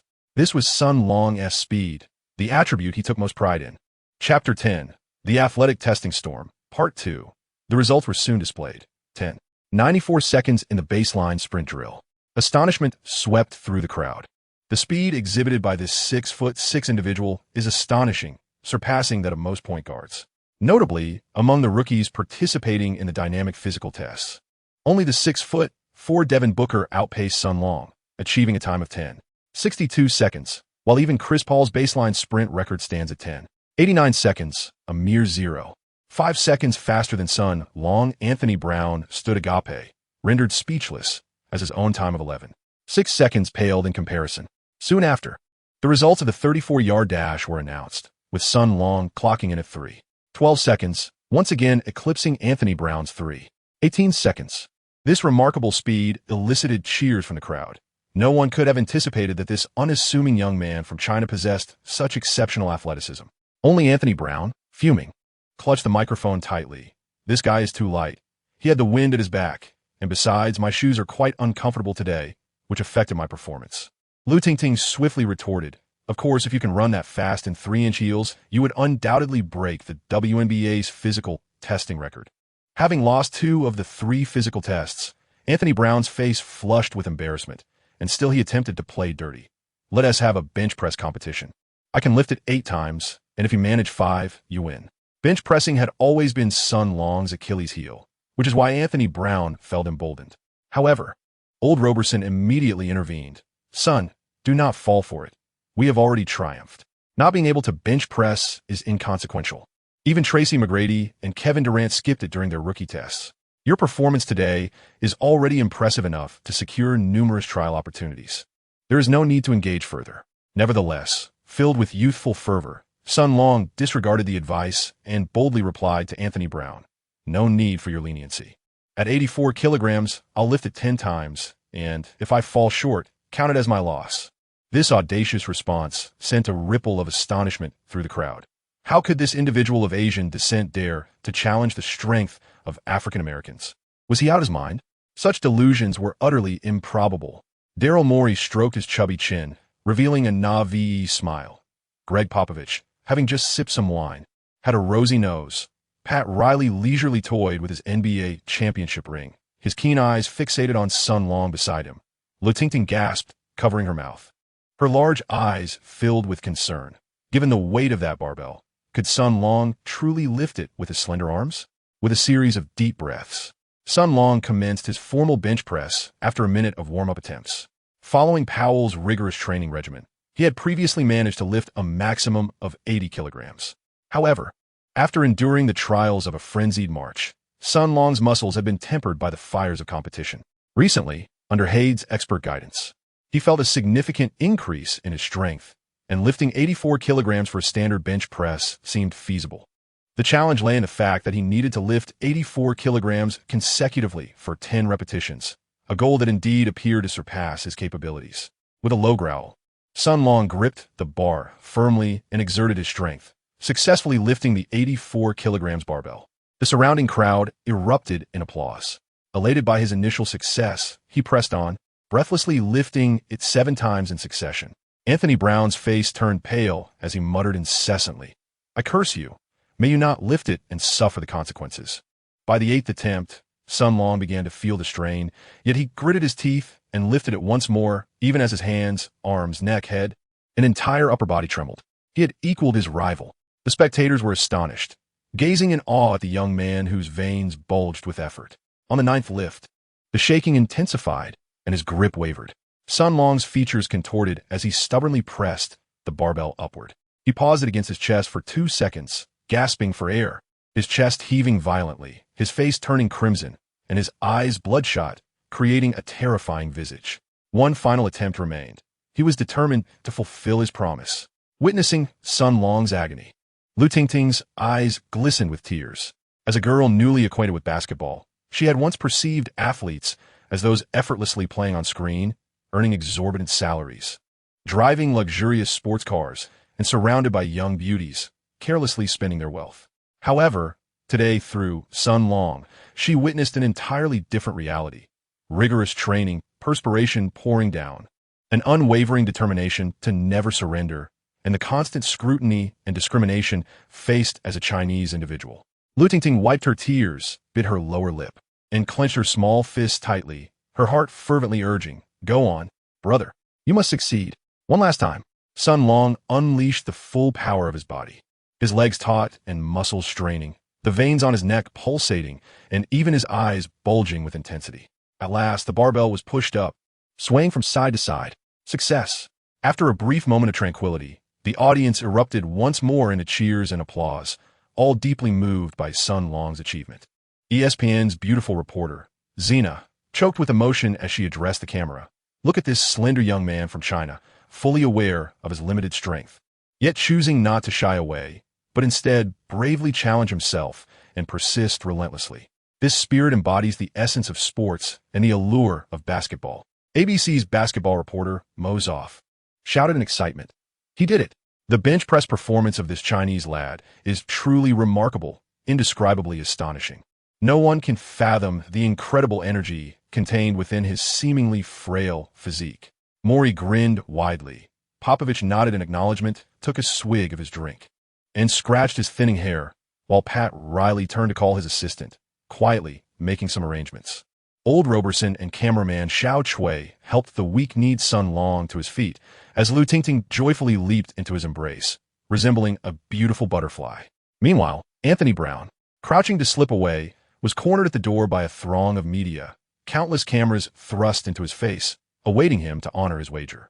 Reluctantly, Anthony Brown began to relent, desperately forcing a smile and bowing to Sun Long, pleading, Son, good brother, I was wrong, I truly concede.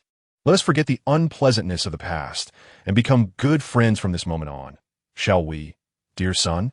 At that moment, Sun Long reclined comfortably in his chair, with the lovely Lu Tingting attentively massaging his thigh. In response to Anthony Brown's sycophantic gaze, Sun Long leisurely raised a finger, then arrogantly shook it back and forth. Chapter 11. A Pair of Sisters. Sun Long exaggeratedly waved his finger and said mercilessly, "A person of your caliber is utterly unworthy of being my friend. Fulfill your wager immediately. Do you intend to go back on your word?" Anthony Brown's expression changed dramatically. The obsequious smile vanished in an instant, replaced by a fierce, predatory glare. He coldly fixed his gaze on Sun Long, the muscles at the corners of his mouth twitching. "I am waste Chinese are strong. Ultimately, he could not articulate his thoughts, forcefully pushing aside the journalist in front of him, and with a furious roar, Anthony Brown stormed out of the venue. Observing the disloyal Anthony Brown, Sun Long disdainfully shook his head. Those who dare not confront failure are the true cowards. The first day of physical testing had concluded, and Sun Long's results were announced. Age, 18 years and 230 days. Height, 6 feet 6 inches, 198 centimeters. Weight, 198 pounds, nearly 90 kilograms. Wingspan, 7 feet, approximately 213 centimeters. Body fat percentage, 4.9, ranked third. Standing reach, 8 feet 10 inches. Vertical leap, 33 inches. Maximum reach, 11 feet 10 inches. Running jump, 36 inches. Baseline shuttle run, 10. 94 seconds, ranked second. 34-yard sprints, 3.12 seconds, ranked fourth. Bench press, 10 repetitions. This impressive report card left both Sun Long and Old Roberson exceedingly satisfied, although many players declined to participate in the dynamic physical tests, leading to some of Sun Long's metrics being artificially inflated. Overall, his height, wingspan, body fat, vertical leap, and speed represented elite attributes for a shooting guard. Coupled with his youth, there remains ample potential for development. The only shortcomings lie in his weight and strength. Sun Long introduced Old Roberson and Lu Tingting and Xiao Chui. Upon recognizing them, exchanged greetings and engaged in a brief conversation. In a hurried manner, Old Roberson departed, leaving behind a mysterious admonition for Sun Long to refrain from excessive revelry that evening, for a delightful surprise awaited him the following day. After a long day of arduous filming, Xiao Chui found himself unencumbered, having completed the tasks assigned by the studio. He returned to his seasoned, carefree self and hailed a taxi to embark on an adventure in Chicago's renowned red light district. Lu Tingting, in her playful manner, insisted on accompanying Sun Long, claiming that he had taken advantage of her earlier that afternoon and thus should join her in exploring the wonders of Chicago. Sun Long had long harbored this intention. With ample time remaining in the afternoon, the two ventured to Chicago's famed Magnificent Mile. Lu Tingting, in a frenzy, embarked on a shopping spree, acquiring an array of perfumes, high-heeled shoes, designer handbags, and exquisite clothing and jewelry. Emerging from the shopping district, Sun Long found himself adorned with shopping bags, resembling an oversized mobile luggage piece from Hermes. It seemed evident to him that this whimsical goddess must hail from a wealthy family. Dinner was a casual affair at a small Sichuan restaurant on the street. True to her reputation, Dubi Ting, as Lu Tingting had tacitly allowed Sun Long to address her, favored intensely spicy flavors. Every dish was laden with extra pepper and heat, and even the soup bore a floating layer of crimson chili.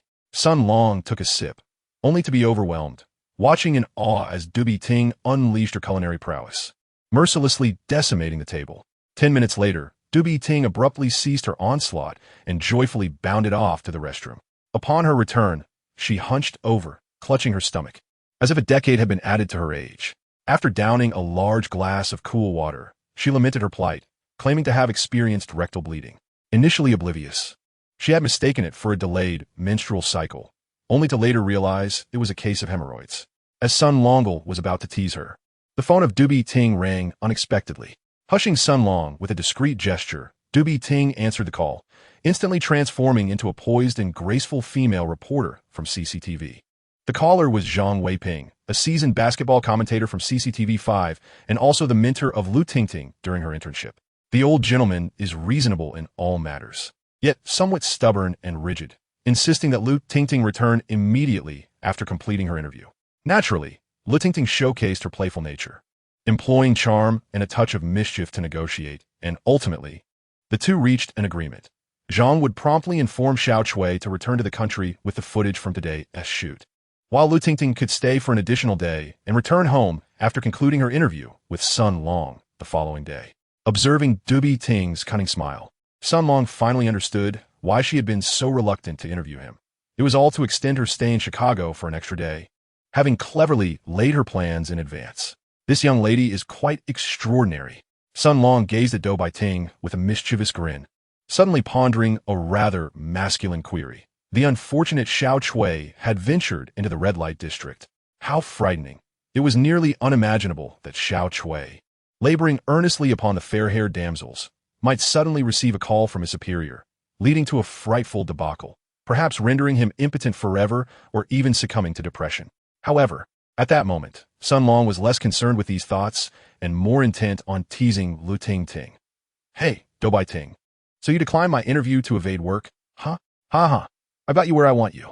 Once I divulge this to, oh please don't. I shall find a way to compensate you. He chuckled slyly. Well then, I shall not hold back. Sun Long feigned a lewd demeanor. No need to pretend.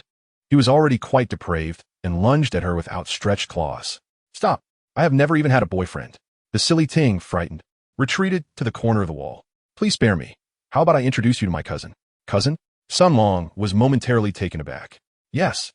She is 28 this year, a prime example of a single woman, exceptionally beautiful, and comes from a wealthy family. She would be a perfect match for you, big brother. Sun Long spat out a mouthful of old blood.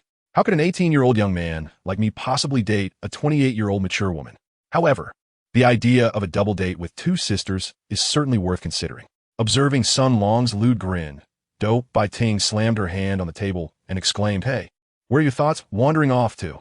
I merely intended to ask my cousin for a favor, to repay you. That's all. Repay? Sun Long inhaled sharply, filled with excitement. Could it be a form of reciprocation that involves offering oneself? The playful Ting playfully tapped Sun Long on the head. Oh, you silly person. Why do you have such lewd thoughts? To be honest, my uncle is the owner of Huai Brothers, and my cousin has established her own media company. With her assistance and promotion, your reputation in China will significantly soar, which will greatly benefit your chances in the talent competition. Sun Long was momentarily taken aback. You are the niece of the boss of Huai Brothers? What is your mother's surname? Of course, it's Wang. Observing Sun Long still in a state of confusion, the whimsical Ting sighed and promptly called her cousin. The voice on the other end was soft and gentle, devoid of any semblance of a strong woman's demeanor. The two women chattered animatedly for a while before Ting hung up, assuring Sun Long that everything was settled. They were to wait for news at home, in the best-case scenario, within a day or two, or at most a week. 4 billion Chinese people would collectively witness the emergence of a basketball superstar. Chapter 12. interview and coverage after escorting the fatigued Ting to the hotel entrance. Sun Long turned back, his mind still lingering on the earlier events. Ting's cousin, the daughter of the Hawaii director, awaiting news at home, the entire nation poised to witness the rise of an extraordinary basketball talent. Sun Long struck himself sharply across the face, the stinging pain confirming his belief that he had indeed encountered a female reporter from CCTV, rather than a captivating beauty from a pyramid scheme. The following morning, Old Roberson accompanied Sun Long to a private workout with an NBA team. His outstanding performance in the physical assessments the previous day had piqued the interest of numerous teams. Under Old Roberson's guidance, Sun Long completed individual workouts with 6 teams, including the Rockets, Spurs, and Heat. The process of the private workouts was relatively straightforward. In addition to demonstrating fundamental skills such as dribbling, shooting, and layups, a crucial aspect involved brief meetings with the team management, each lasting no longer than 30 minutes.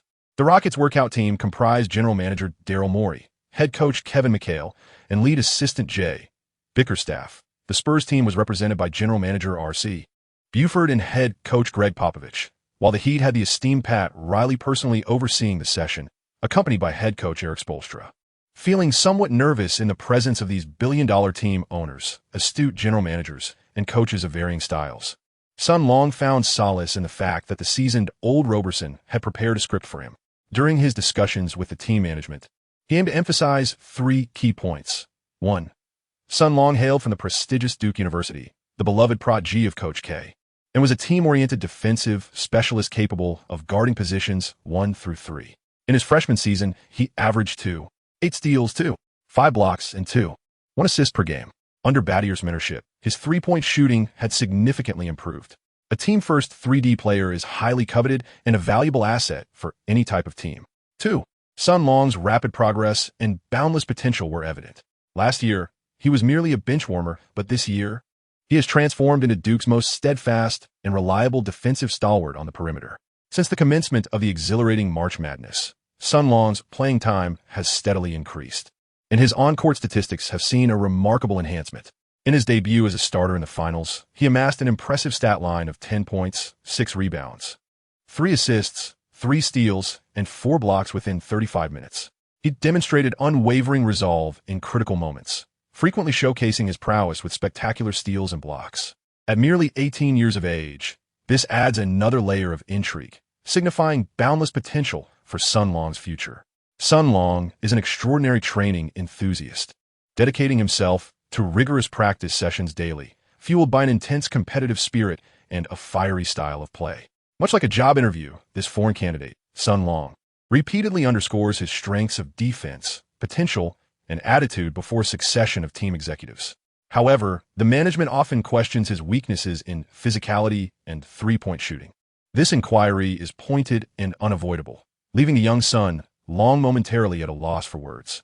Fortunately, the astute coach, Roberson, interjects at the opportune moment, highlighting that since arriving at Duke less than a year ago, Sun Long has gained a solid 20 pounds of pure muscle, maintaining such a trajectory of progress. He will soon adapt to the rigors of NBA-level competition. As for his three-point shooting, his consecutive critical shots in the finals have already attested to Sun Long's remarkable composure under pressure, not to mention his significant improvement in this area. Coach Roberson, animated and fervent, passionately gestures, his words punctuated with fervor as he emphasizes Sun Long's strength, playfully patting him on the chest and shoulders to illustrate his robust physique. Regardless of the team's management's belief, this dramatic display has silenced their skepticism. With Coach Roberson's assistance, Sun Long successfully navigated the individual tryout, leaving a favorable impression on the executives. Many praised this humble yet fiery young talent, leading to preliminary discussions that culminated in mutual satisfaction. At 5:00 p.m., the journey at the Chicago Draft Training Camp concluded on a high note. For Sun Long, these 2 days were immensely fruitful. He was no longer the overlooked, solitary boy of days past.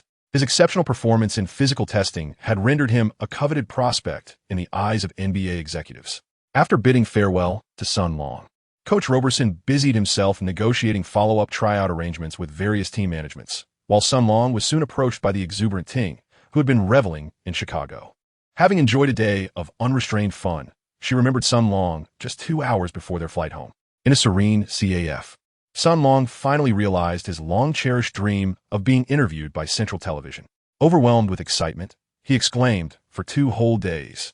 I thought my country had completely forgotten about me. How could that be? Even a piece of underwear or a roll of toilet paper has its value." The interview lasted for half an hour. Sun Long began with a self-introduction, extending greetings to his compatriots and all basketball enthusiasts, before transitioning into the question-and-answer segment. As this was her first basketball interview, the quirky Ting quickly revealed her lack of knowledge about the sport. Her inquiries were peculiar, bizarre, and nonsensical, leaving Sun Long somewhat speechless.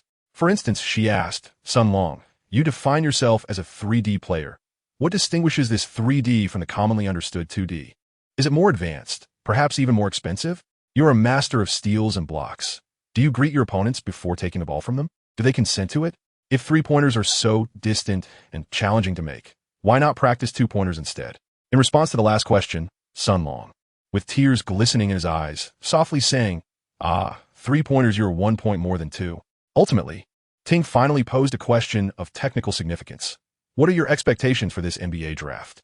Sun Long asserted without hesitation, "I believe I am a first-round caliber rookie, and I undoubtedly deserve a first-round pick."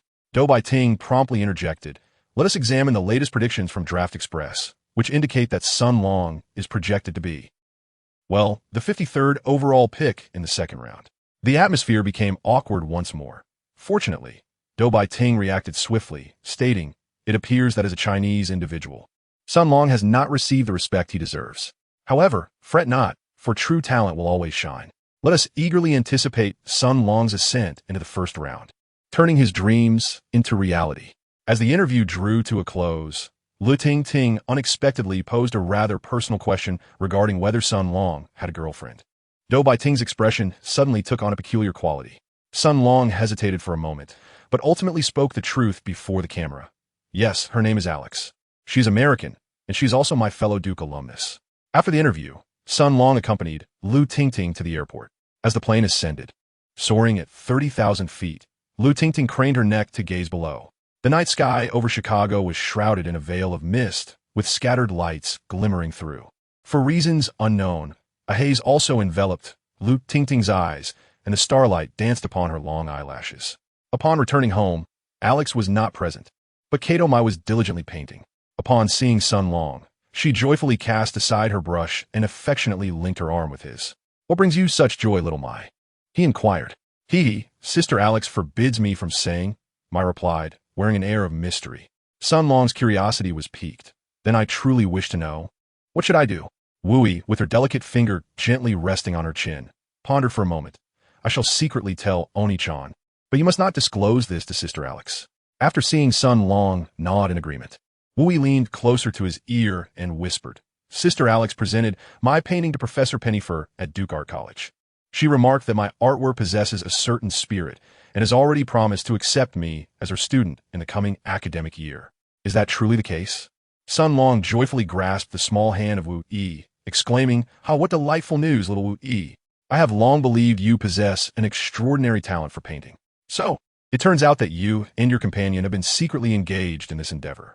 As Sun Long's large hand enveloped Wu-Yi's petite one, an overwhelming warmth radiated through, causing her cheeks to flush a deep crimson. "Well, do you agree, Oni-chan?" "Of course." Sun Long affectionately ruffled the head of the dance attire, saying, "Your passion for painting is truly commendable, and I shall undoubtedly support you.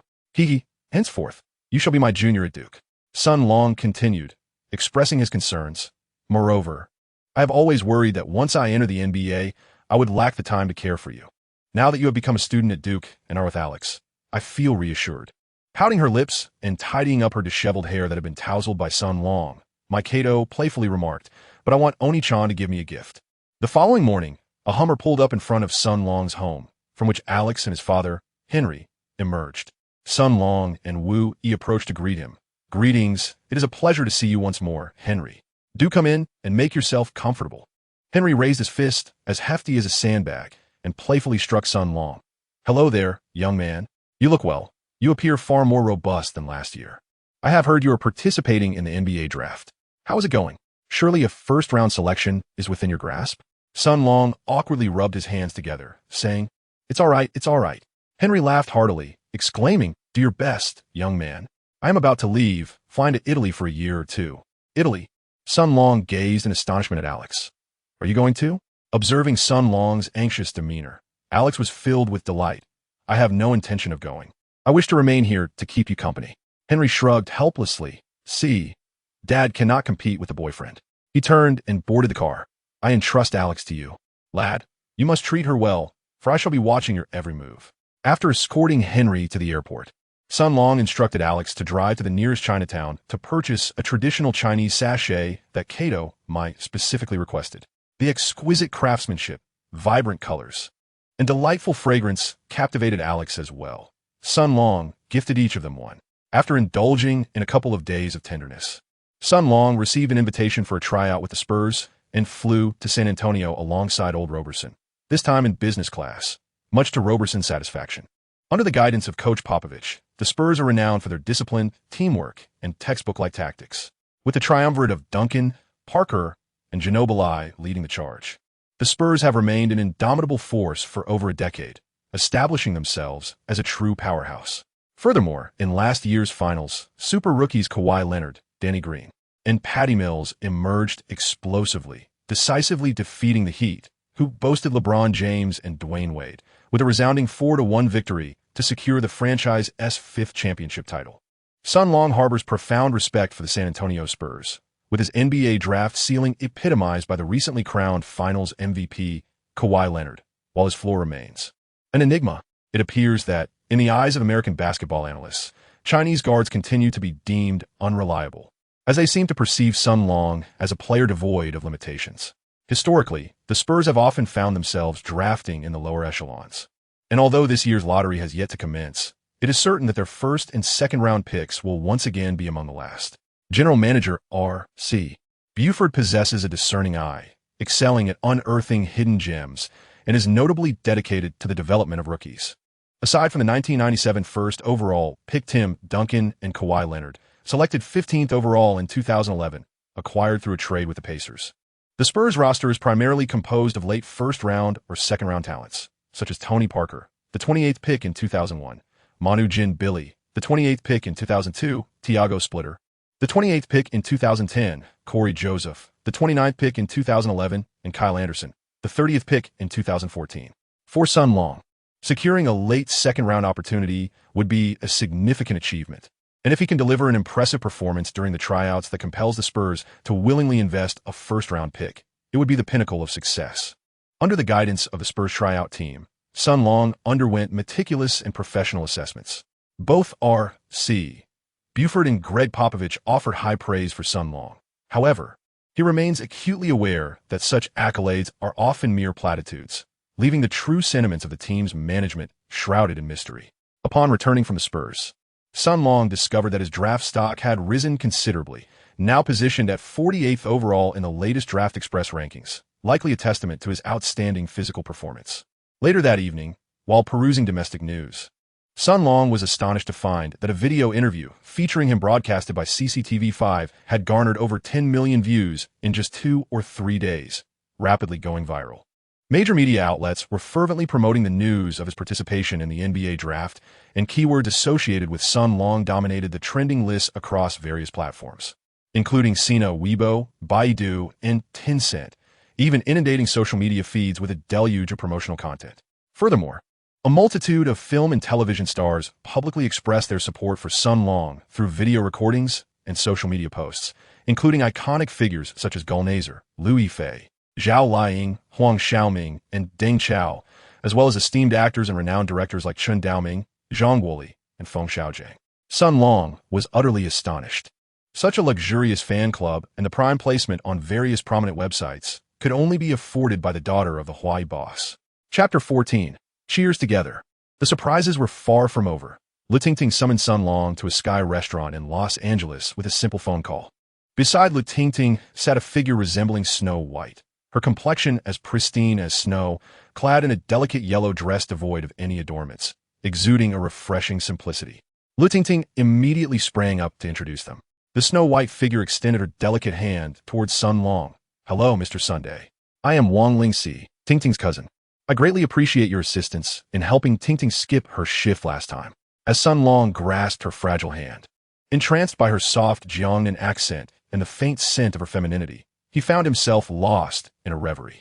Lu Tingting, feeling exasperated, pinched and twisted Sun Long's arm, jolting him from his daydream. Awkwardly rubbing his hands together, he stammered, Sister Shi, you are too kind. It was merely a trivial matter. You are the one who truly helped me. You big lecher. Is that how you address Sister Shi? Lu Tingting exclaimed, her large eyes flashing with indignation, her chest heaving with emotion. Wang Lingxi, amused by Sun Long's foolishness, covered her mouth and giggled, tacitly accepting the moniker.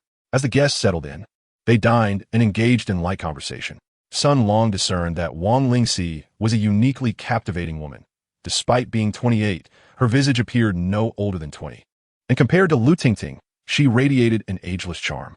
Remarkably, as the daughter of the Hawaii chairman, she bore none of the typical traits of a strong woman, instead exuding a serene and gentle demeanor. She spoke little, often smiling quietly, while Lu Tingting and Sun Long exchanged playful banter. Lu Tingting, unable to restrain herself at the sight of delicious food, revealed her playful nature, while the table was laden with spicy dishes. Wang Lingxi frowned slightly, hardly touching her chopsticks. Observing this, Sun Long took the initiative to order 2 milder dishes. Wang Lingxi cast a grateful glance at him, and she finally sampled some vegetarian options. With Lu Tingting interjecting humor, it wasn't long before Sun Long and Wang Lingxi became quite familiar. He regaled her with a collection of jokes, some of which were rather risque, causing the goddess to laugh heartily. Once they were satiated, Lu Tingting clapped her hands on the table, declaring it was time to discuss serious matters. Serious matters? Sun Long was left bewildered, having assumed that dining and drinking constituted the main event. What nonsense! Did you think we flew all this way just to entertain you for an evening?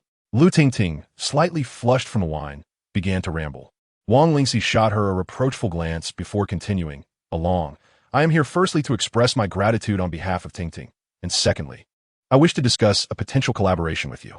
Lu Tingting interjected immediately. "My cousin has established a massive media company and is expected to go public very soon." "Don't speak nonsense." Sister, she gently patted the head of the playful Ting, stating, "I am not a formidable entrepreneur. The company merely belongs to Hawaii's assets. I am merely fulfilling my father's arrangement as a nominal general manager. Moreover, the company has just embarked on its journey, setting a modest goal of earning 100 million this year."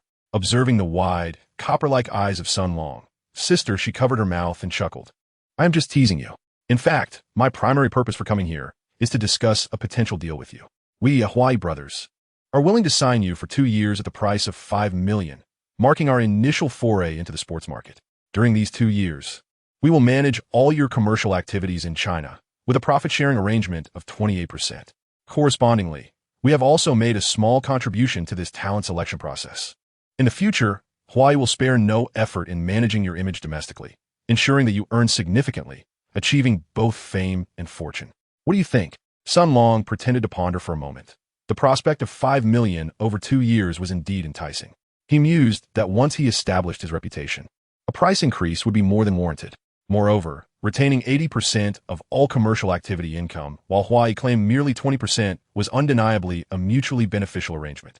After all, he was not yet an NBA player, and his future remained uncertain. Hawaii's decision to sign him was fraught with considerable risk. Yet it was evident that Sister Shi held great confidence in Sun Long. Furthermore, Sun Long had always been somewhat oblivious to the nuances of investment and finance, valuing camaraderie in his partnerships above all. Observing Sun Long's lingering hesitation, Sister Shi chuckled, playfully patting the snoozing Lu Tingting, who lay sprawled on the table. "As long as we collaborate, Tingting is on the house. That's true friendship." Sun Long laughed heartily, sealing the deal. Sister Shi, ever prepared, clapped her hands, and a waiter promptly arrived with a thick contract. Sun Long scrutinized the document meticulously, even as a distinguished student from Duke. The plethora of intricate clauses proved overwhelming. Nevertheless, his unwavering trust in friends led him to seize the pen and sign his name with fervor. At the prompting of Sister Shi, Sun Long, alongside her, proudly presented the contract, welcoming the prearranged photographers and journalists for their coverage and interviews. Almost immediately, news of Sun Long's collaboration with Hawaii graced the front pages of major domestic websites, further igniting his burgeoning fame. For this inaugural partnership, Sister Shi had also prepared a generous gift for Sun Long, an endorsement deal with a prominent domestic company. Sun Long's career is just beginning, and he must exercise great caution in the realm of advertising. Certain toxic industries are strictly off-limits, such as infant formula, health supplements, and financial products. The most lucrative sneaker endorsements are currently not on the table, as only domestic brands like Step and 361 have made offers. Once he enters the NBA, however, renowned international sneaker manufacturers such as Nike and Adidas will inevitably join the competition. Today, a fortunate company emerged victorious from a pool of 13 competitors, boasting a suitable industry standing, brand reputation, credibility, product quality, and an endorsement fee that was quite reasonable. This opportunity was further validated by Sister She's personal inspection, assuring that Sun Long's first endorsement would be a secure venture. Huai Brothers is known for their swift and decisive actions, promptly inviting advertisers to await Sun Long's availability for a shoot. However, upon discovering the brand he was endorsing, Sun Long exclaimed in disbelief. It was Harbin Beer? The advertising concept featured a dramatic scene where, with just 5 seconds remaining in the game, Sun Long executed a steal and made a swift, game-winning shot. The scene then transitioned to a group enjoying Harbin Beer while savoring hot pot, where Sun Long raised his beer bottle for a sip and delivered the iconic line. Brothers sweat together on the court, and off the court, we share a Harbin. After a long day of shooting, filled with numerous retakes and an overwhelming urge to vomit from drinking beer, Sun Long gained a newfound appreciation for the difficulties faced by actors and vowed to refrain from disparaging those who rely solely on their looks to attract fans. With the collaboration established, aboard the return flight, the quirky Ting inquired with confusion. Cousin, this guy is just a rookie. Is $5 million over 2 years too steep? Moreover, we only receive 20 of the profits, which seems to unfairly benefit him. Wang Lingxi smiled slightly, responding, $5 million is nothing to us. Casting a long line to catch a big fish is indeed a wise strategy. On May 20th, the lottery drawing ceremony was officially held at the Barclays Center in Brooklyn, New York, home of the Nets. To everyone's surprise, the Timberwolves secured the first overall pick for the 3rd consecutive year, much to the exuberance of owner Glenn Taylor. The Lakers also fared well, drawing the 2nd pick, and Kobe remarked, "The only correct thing we did this season was securing the 2nd pick." The Philadelphia 76ers secured the 3rd overall pick, causing Sam Hinkie to beam with excitement as he inched closer to assembling his envisioned quirky quintet. Meanwhile, the New York Knicks found themselves in unfortunate circumstances, finishing at the bottom of the Eastern Conference with a dismal regular season record, resulting in only the 4th pick in the first round. Following the determination of the draft order, the schedule for workouts became increasingly frenetic, with Sun Long receiving invitations from approximately 10 teams, filling his itinerary to the brim. Chapter 15. Dream Chasers. After the lottery ceremony, Sun Long became increasingly occupied. With just over a month remaining until the draft, he entrusted all domestic matters to Sister She, buoyed by the substantial backing of Huai Brothers, which propelled Sun Long's popularity to new heights, establishing him as the most sought-after sports sensation in the country. NBA team owners, eager to establish rapport with Sun Long, sought to carve out a slice of the vast Chinese market. Consequently, predictions for Sun Long's draft position surged once again, with the latest edition of Draft Express indicating that he would be selected by the Boston Celtics as the 33rd overall pick in the 2nd round. A mere step away from the 1st round, Old Robertson felt a twinge of jealousy towards Sister Chi, as this seasoned fellow secured invitations for trial sessions from a remarkable 16 teams, eager to prove his worth in front of Sun Long. For he was indeed the rightful agent. Thus commenced a month-long odyssey of trials, during which Sun Long, a dreamer at heart, traversed more than half of the league's teams. Notably, several teams exhibited no intention of signing Sun Long. They merely sought to leverage his popularity to bolster their own recognition within China. However, many others expressed genuine interest, promising to keep a watchful eye on Sun Long's prospects, assuring that should the circumstances align favorably, they would certainly consider selecting him. On May 30th, he participated in a trial with the Timberwolves. The team's owner, Glenn Taylor, was in high spirits, buoyed by the presence of 2013's first overall pick, Bennett, and 2014's first pick, Wiggins, alongside this year's coveted top draft choice. The Timberwolves indeed boasted exceptional potential, enhanced by 2 commendable 2nd-round picks, specifically the 1st and the 6th. Glenn Taylor, with keen interest in the lucrative Chinese market behind Sun Long, expressed his admiration for the young athlete's capabilities after witnessing his agility and shooting drills. He confidently pledged to secure Sun Long with the 1st pick of the 2nd round. although this did not align with Sun Long's aspirations of a first-round selection. He felt a surge of joy at the prospect of playing alongside 3 top draft picks and the newly crowned dunk champion, Zach LaVine. The synergy among such a talented cohort of young players promised to spark magnificent brilliance. More importantly, the Timberwolves featured Kevin Garnett, a player whom Sun Long deeply admired. Garnett, a versatile power forward, dedicated 12 years of his youth to the Timberwolves and, after a successful stint with the Celtics in 2007, returned to mentor a new generation of promising talents. On June 3rd, Sun Long attended a trial with the Lakers, who not only held the second overall pick, but also possessed the 27th pick in the first round, a goal Sun Long was determined to achieve.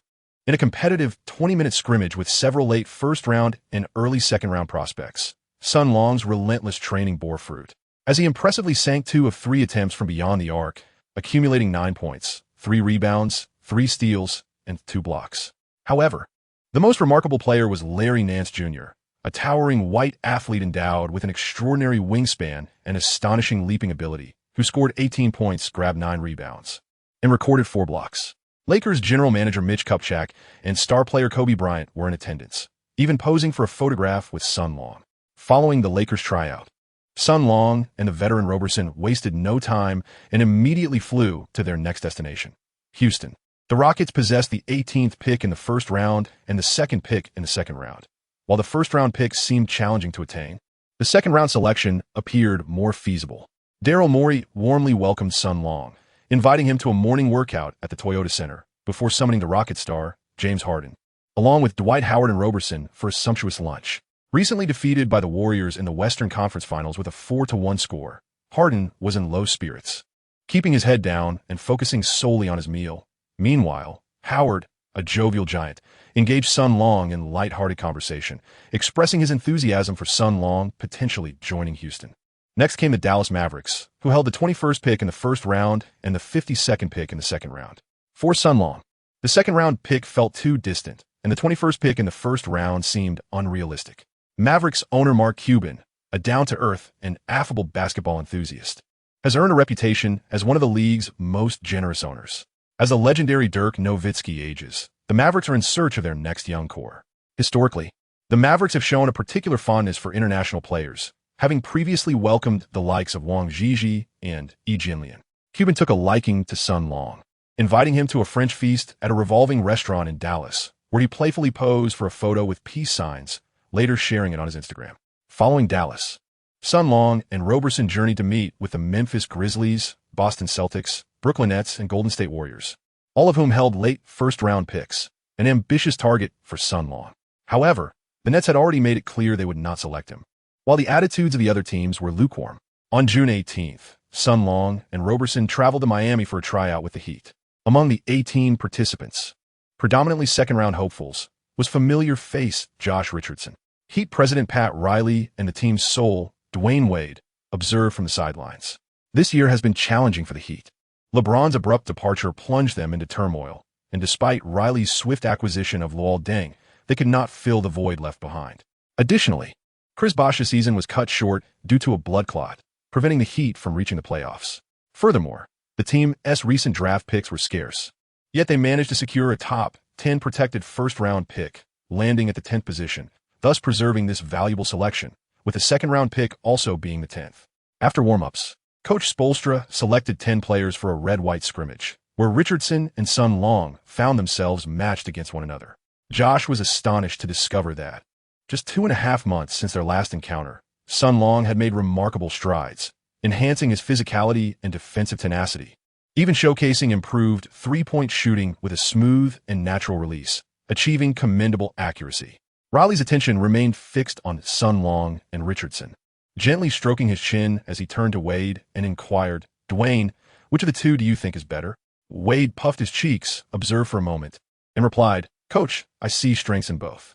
Although Pat Riley is the president of the Heat and no longer coaches directly, in Wade's eyes, he remains the coach who guided him to a championship in 2006. Of course, Wade holds the current Heat coach, Spoelstra, in high regard as well. Pointing to the court, Wade analyzed, "That tall, slender young man possesses a remarkably stable three-point shot, demonstrating a balanced offensive and defensive prowess. His performance on the court is notably mature, fitting the archetype of an immediate contributor. As for that Chinese lad, it is evident he has a particular passion for defense. The opposing team struggles to contend with him on the perimeter. His three-point shooting is decent, though he rarely initiates offense.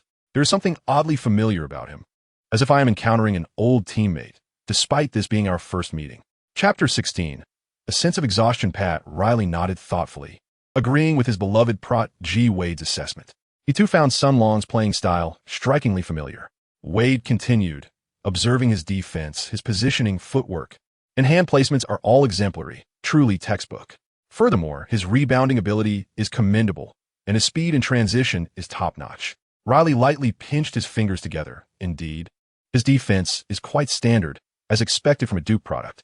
Suddenly, Riley paused, and both Mentor and Minty realized in unison, exclaiming the name, Sean Battier. Wade chuckled. Oh, my coach, I nearly forgot about that guy. Riley smiled, his eyes shimmering with excitement. Precisely, Battier. Oh, dang, Sun Long. All products of Duke. Their defensive skills are certainly reliable. Moreover, Battier played alongside Yao Ming during his time at the Rockets, and Yao is Sun Long's compatriot and predecessor, which makes perfect sense. Wade shook his head with a smile. Yet, this kid is still a bit green. His defense relies heavily on sheer effort. He cannot compare to Battier's cunning. However, their three-point shooting is remarkably similar. Just look at the way he shoots. That arch form resembles a second-generation Battier. On the court, Sun Long executed a three-point shot, his form graceful as it swished through the net like a rainbow. Meanwhile, far away, Battier suddenly sneezed twice, feeling an ache in his back. Unfortunately, his offensive capabilities mirror Battier's, primarily reliant on catch-and-shoot opportunities. If he could develop his ball-handling skills, he might very well enter the lottery. Wade felt a tinge of regret for Sun Long. Riley patted his shoulder. No, Dwayne, we should count ourselves fortunate. If this kid had ball-handling skills, given our draft position, acquiring him would be utterly hopeless. Riley winked at Wade and added, besides, he is only 18, you understand. The master and apprentice exchanged a knowing smile, having silently reached a consensus regarding the choice between Sun Long and Josh Richardson. After returning from Miami, their nearly month-long trial journey had finally come to an end. Throughout this month, Sun Long and the seasoned Robertson had traversed the vast expanse of the United States, shuttling back and forth. The toll on Robertson's body had begun to show, and Sun Long had shed 3 pounds. However, the fruits of their labor were indeed promising. Sun Long's draft predictions have ascended to the 27th pick in the first round, with the Los Angeles Lakers selecting him. With merely a week remaining until the draft, he took the rare opportunity to rest, granting the unfortunate old colleague, Robertson, 2 days off to return home and enjoy some time with his wife. Sun Long himself went home to reunite with Alex and Kato Mai. Alex, reclining with her alluring long legs crossed on the sofa, was engrossed in the television, while Kato Mai busily prepared dinner in the kitchen. Upon seeing Sun Long's return, both of them simultaneously squealed and rushed towards him. Embraced from both sides, Sun Long reveled in the bliss of companionship. After a sumptuous dinner, Mai, ever considerate, retreated to her room, covering her ears and cocooning herself in the blankets. Sun Long tenderly lifted Alex into his arms, and the two engaged in a romantic bath. Alex, the enchanting vixen, had deliberately donned a striking crimson lingerie set, her body adorned with nothing but 2 delicate strips of fabric, exuding an indescribable allure.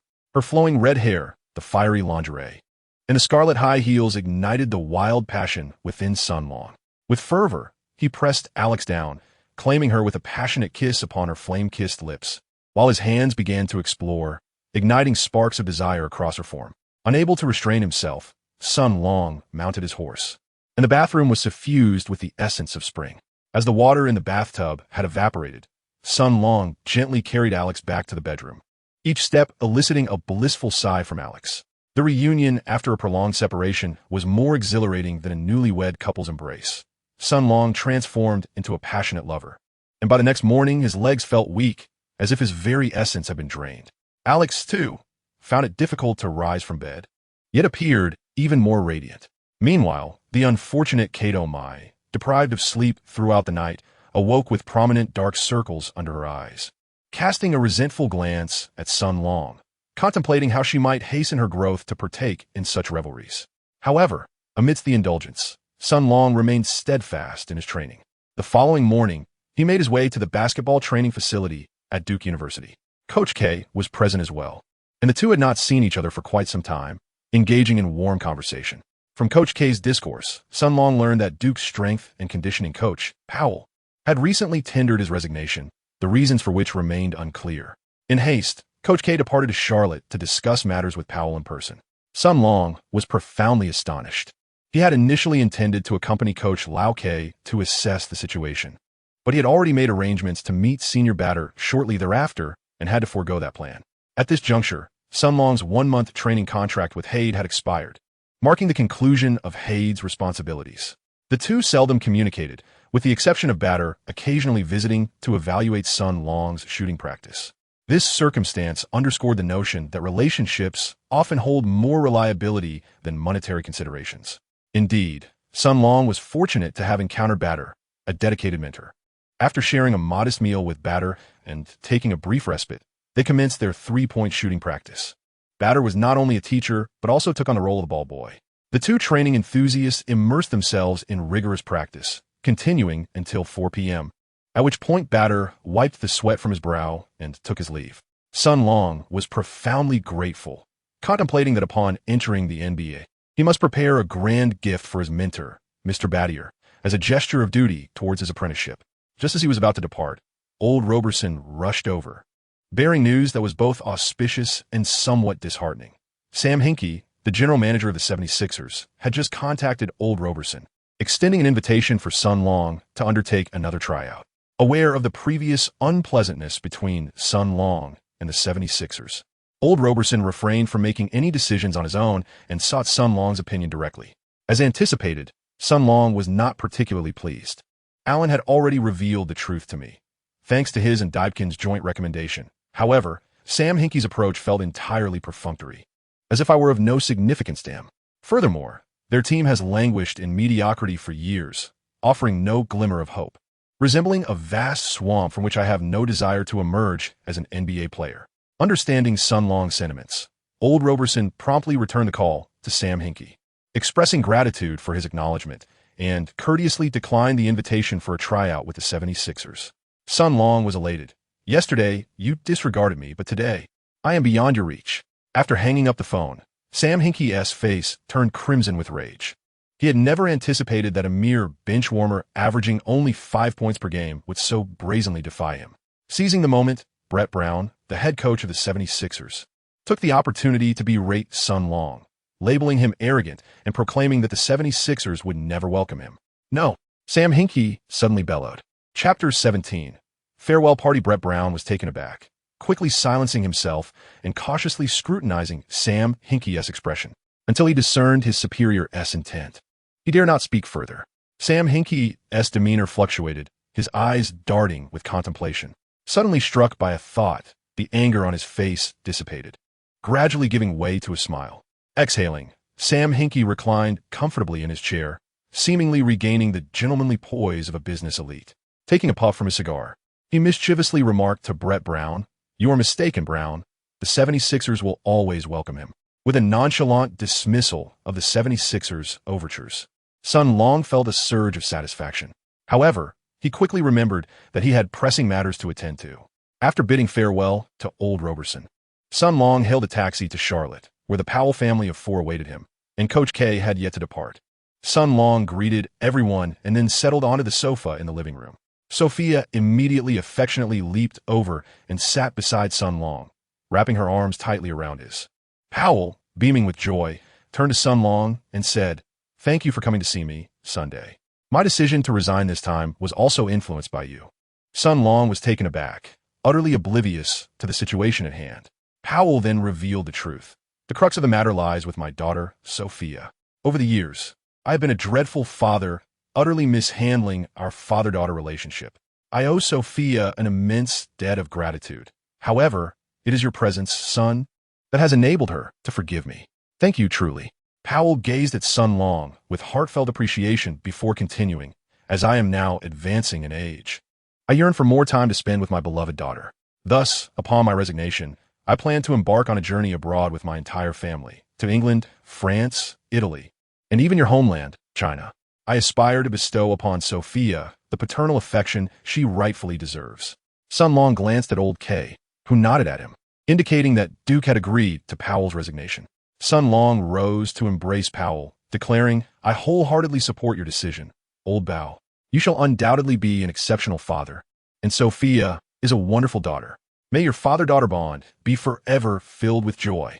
Sophia leaped forth, exuberantly exclaiming, "Tomorrow morning, our family embarks on our journey. Why not host a farewell party tonight?" This proposal was met with unanimous approval.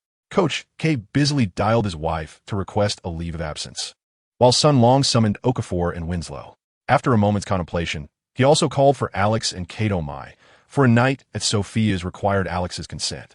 Soon, the gathering was complete, and Powell's home buzzed with excitement. Old Bao contacted a party service, while Kato Mai and Mrs. Jennifer Powell prepared delectable food and beverages. Okafor, Winslow, and Sun Long busied themselves with arranging tables and chairs, setting up the sound system, and laying out a red carpet. Alex hung fairy lights, while Sophia inflated balloons, and Coach K remained preoccupied with his request to his wife. At 8 p.m., the farewell party commenced in earnest. Amidst the melodious strains of a violin, everyone joined in a lively opening dance. Alex seized the opportunity to dance with Sun Long, leaving Sophia to partner with Kato Mai. The Powells danced as a couple. Coach K and Little Tabby formed another pair, while Winslow sighed and tenderly took Okafor's arm. As the first song concluded, guests indulged in the sumptuous food and wine, engaging in animated conversation. After a few drinks, Coach K grasped the microphone, publicly expressing his gratitude and sorrow towards Powell. As he spoke from the heart, tears welled in his eyes, rendering words insufficient to convey his emotions. He could only belt out a rendition of Seasons in the Sun by the Westlife Boys. Having collaborated for many years, he and Powell had become as close as brothers.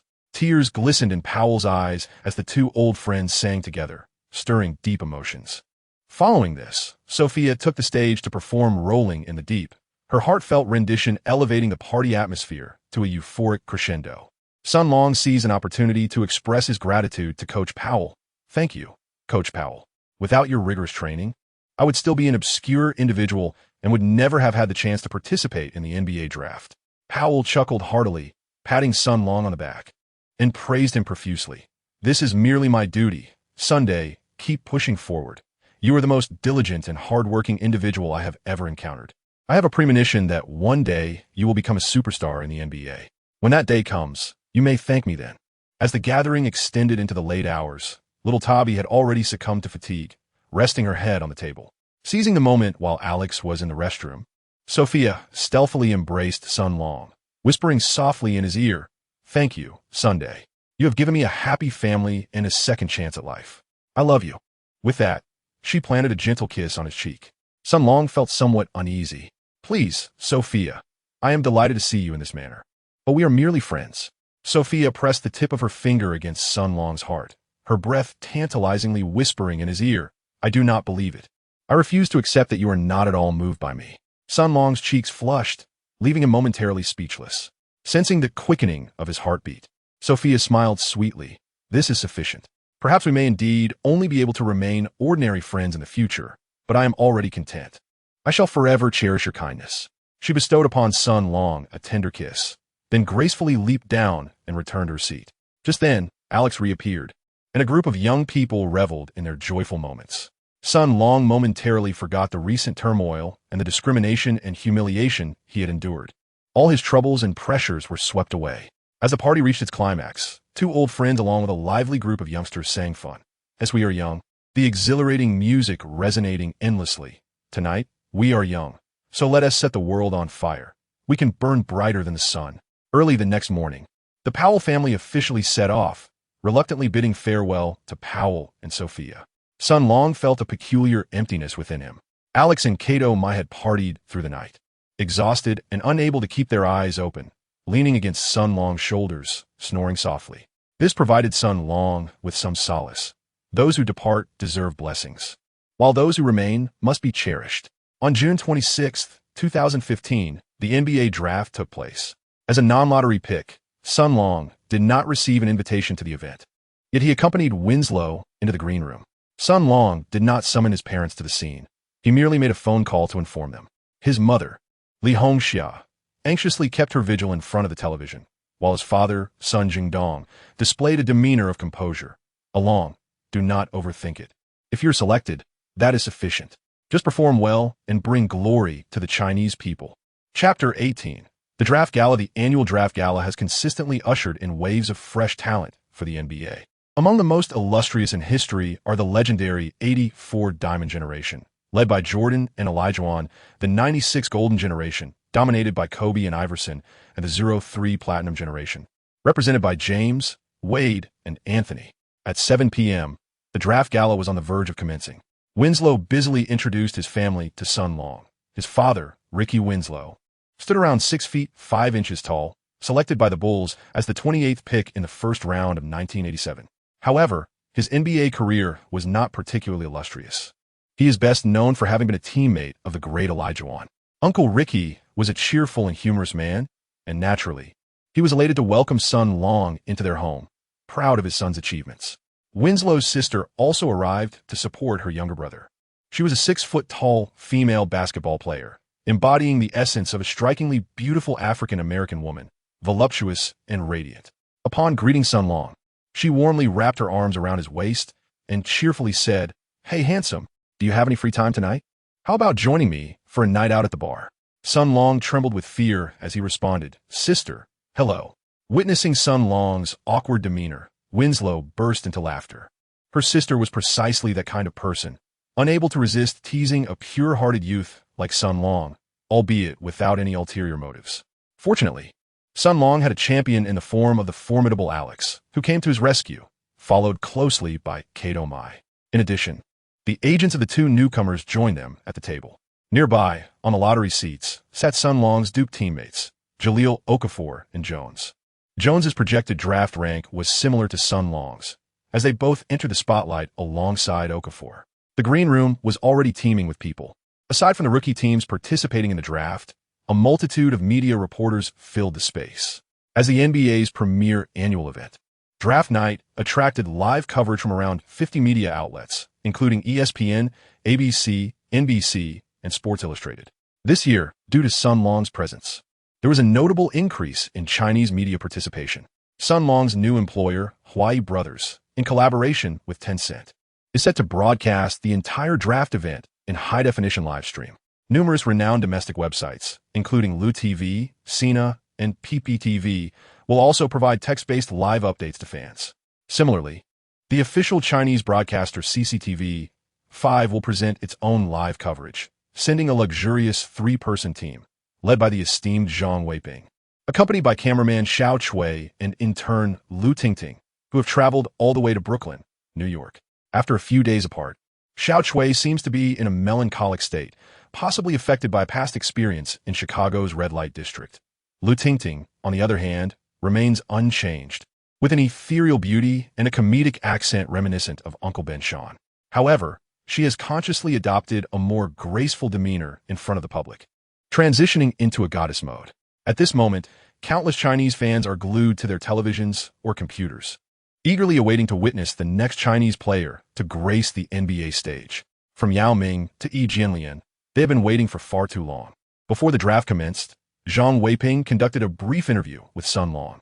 Despite being well into his 60s, the venerable elder appeared remarkably youthful and spirited. After greeting the camera and fans, Mr. Zhang posed the first question: "What expectations does Sun Long have for tonight?" Though slightly anxious, Sun Long confidently replied, "I believe I will be selected in the first round. I deserve a first-round pick. Perhaps it will be the Mavericks, perhaps the Lakers, or another team. However, the outcome of the draft can be influenced by many factors, making it unpredictable. I can only say that anything is possible, and I am prepared for the second round, or even to go undrafted." Mr. Zhang nodded in agreement and proceeded to ask the second question. Having left China after middle school, does Sun Long still hold Chinese nationality? Is he willing to represent his country in the future?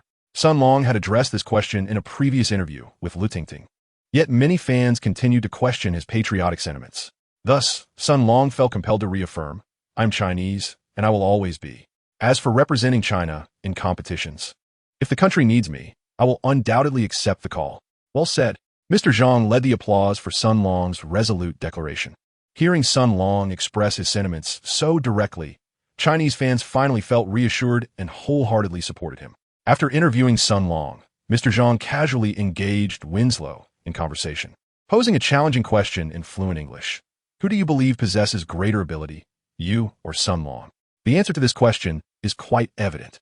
Winslow is widely known as a lottery pick, while Sun Long remains apprehensive about his position at the tail end of the first round. The distinction between the two is clear. The purpose of Old Master Zhang is to evaluate Winslow's emotional intelligence, observing how this young man of color responds to the media's deliberate provocations. When confronted with the Chinese media, Winslow graciously offered Sun Long his due respect, initially lavishing praise upon him, then emphasizing their close friendship, highlighting their shared experiences at Duke, and expressing his eagerness to join the same NBA team as Sun Long to continue their camaraderie. After a lengthy preamble, Winslow returned to the crux of the matter, asserting that while Sun Long excels in defending perimeter players, he himself possesses superior skills in guarding interior players and is also more proficient offensively, with their three-point shooting abilities being relatively comparable. In closing, Winslow expressed his deep affection for China, particularly his fondness for Chinese cuisine, and expressed a desire to visit the country one day, thanking the Chinese fans for their support. This eloquent response was rich in substance, neither diminishing Sun Long nor belittling himself, while simultaneously appealing to the Chinese audience. Teacher Zhang was greatly pleased with Winslow's performance, offering him compliments before returning with the cameraman, Xiao Chui, to the media area to await the interviews with the selected rookies. Lu Tingting remained by Sun Long's side, with Teacher Zhang assigning her the task of closely engaging with Sun Long to later write a heartfelt gossip piece. However, the light-hearted Tingting felt her own skills were lacking, fearing she might embarrass herself under Zhang's guidance. Upon meeting, Alex and Lu Tingting exchanged glances for a few minutes, maintaining a facade of composure while internally marveling at each other's beauty. Alex, sitting to Sun Long's right, deliberately wrapped her arm around his, asserting her role as his girlfriend. Having just encountered Sophia, another equally stunning individual and Sun Long's compatriot, Alex felt a considerable sense of rivalry. Lu Tingting quickly discerned their relationship, realizing that this striking beauty with fiery red hair was indeed Sun Long's girlfriend. Although a twinge of disappointment flickered within her, her inherently optimistic nature soon prevailed, allowing her to revert to her playful demeanor. Surrounded by two stunning beauties, with the adorable Karumiya by his side, and even his own sister drawing closer to Sun Long, the single and lonely Winslow felt as though 1,000 arrows had pierced his heart. The draft officially commenced. Following David Stern's departure last year, the newly appointed commissioner, Adam Silver, took over to announce the NBA team's draft selections. Tall and slender, Silver proclaimed it as sharp, distinct voice the name of the new first overall pick. Chapter 19, The Sleepless Night, Karl Anthony Towns. Overwhelmed with excitement, Towns leaped to his feet. Being selected as the top pick by the Timberwolves was the realization of his lifelong dream. The young giant shared warm embraces with his family and friends before stepping onto the stage to shake hands and take photos with Silver. Jahlil Okafor's expression dimmed slightly. It was clear that being overshadowed by Towns left him somewhat discontent. Sun Long and Winslow approached, gently patting his head and offering quiet words of comfort. The seasoned Zhang Weiping grew busy, competing with a crowd of international media to secure an interview with Towns. Shortly after, the second overall pick was revealed. The Lakers selected D'Angelo Russell, fulfilling Kobe Bryant's final wish before Steve Nash's retirement. Before heading to the stage, Russell made a point to embrace Sun Long, saying, "I'll go ahead first, brother. Waiting for you in the NBA?" Sun Long responded with a smile, "Rest assured, my brother. I shall be there shortly." The Philadelphia 76ers selected Okafor with the third overall pick. Sam Hinkie was exceedingly pleased, as the 76ers had assembled a roster featuring Okafor, Noel, and Embiid, bringing him one step closer to his envisioned ensemble of quirky talents. Okafor, however, appeared markedly disheartened. It was common knowledge that the 76ers had long been notorious for their lackluster performance. Hinkie's obsession with accumulating future lottery picks had led him to hastily part with promising guard Evan Turner and the recently crowned Rookie of the Year, Michael Carter-Williams. To be chosen by such a struggling franchise left Okafor in a state of despair. Yet, when confronted by reporters, he mustered a forced smile and, against his better judgment, proclaimed his excitement about joining Philadelphia, asserting that he would contribute to the team's victories. Sun Long and Winslow exchanged a glance, their silence speaking volumes. Such is the nature of the NBA's regulations. Even a talent as formidable as a top draft pick lacks the liberty to choose his team. Moreover, first-round rookie contracts typically span 4 years, evoking a sense of sympathy for Okafor. As the moments passed, Winslow grew increasingly anxious. With the fourth pick, the New York Knicks opted for the young Latvian big man, Porzingis. Despite skepticism from many fans, the new president of the Knicks, Phil Jackson, remained steadfast in his judgment. Selecting this promising athlete, capable of running, jumping, and shooting, to partner with the renowned Carmelo Anthony. The fifth pick saw the Magic choose the versatile forward, Hazanja. At the sixth pick, the Kings selected center Cauley Stein to complement their star big man, Cousins. The seventh pick was claimed by the Denver Nuggets, who chose guard Mudiay. The young man had just concluded a season with the Guangdong team in the CBA and expressed profound gratitude to Chinese fans, even taking the initiative to embrace and pose for a picture with Sun Long. With the eighth pick, the Detroit Pistons selected small forward Stanley Johnson, causing Winslow's expression to darken. The media had portrayed both Winslow and Johnson as the only two super small forwards in this draft class, yet the Pistons chose his rival, leaving Winslow feeling wounded. The ninth pick went to the Hornets, who selected Kaminsky. Finally, with the 10th pick, the Heat chose Winslow. Overwhelmed with joy, Winslow leaped up, embracing everyone around him. The Heat is a commendable team, and this outcome was nothing short of splendid for Winslow. Next, it was Tyus Jones's turn to feel the tension, as the diminutive Duke guard remained uncertain about his chances of making it into the first round. Sun Long and Jones awaited in anticipation as name after name was called. With the 21st pick in the first round, the Mavericks selected Justin Anderson. Sun Long felt a heavy weight in his heart. It seemed that the hope of joining the Bulls was dwindling, a pity for such a splendid owner as Cuban. At last, the Timberwolves selected Jones with the 24th pick in the first round, and the unfortunate fellow was moved to tears, offering Sun Long a heartfelt embrace before stepping out to face the media.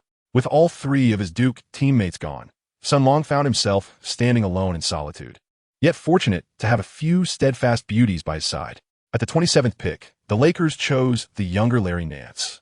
Sun Long helplessly spread his hands. Having anticipated this moment, he knew that little Larry Nance had performed better than him during the tryouts, and the Lakers indeed required young big men.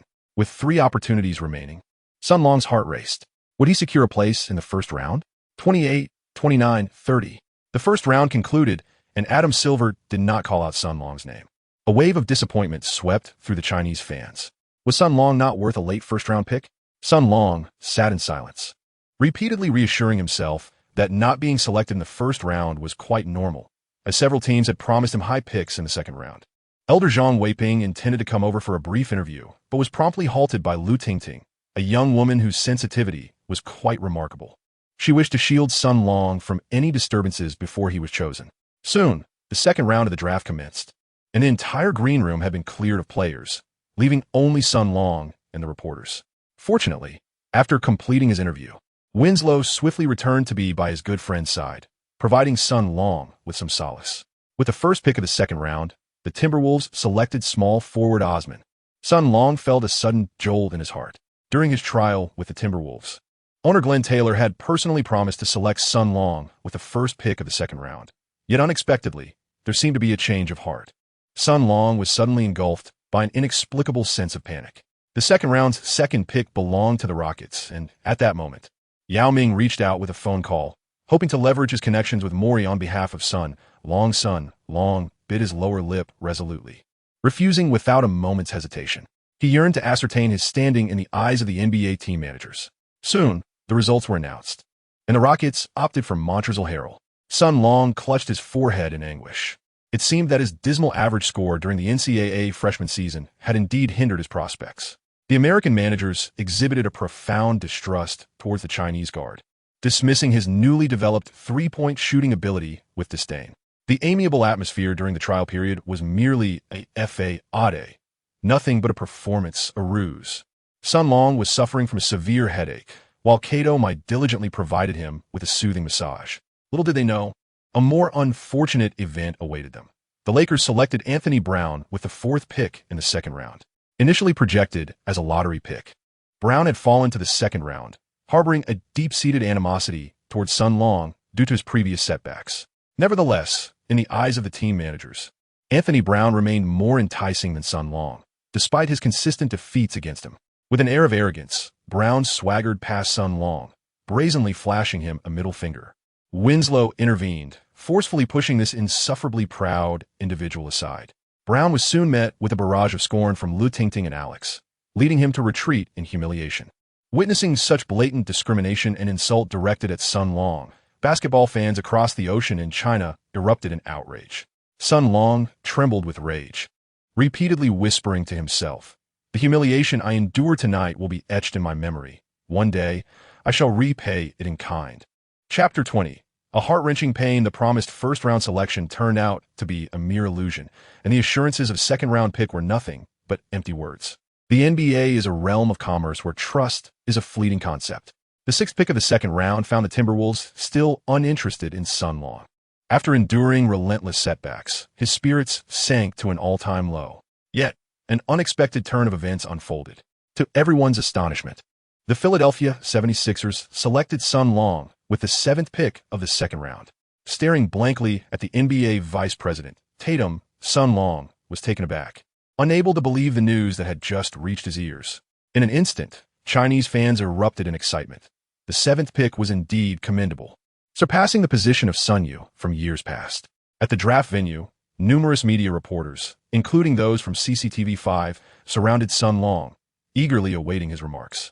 However, amidst the throng, Sun Long buried his head deep in his chest, remaining silent.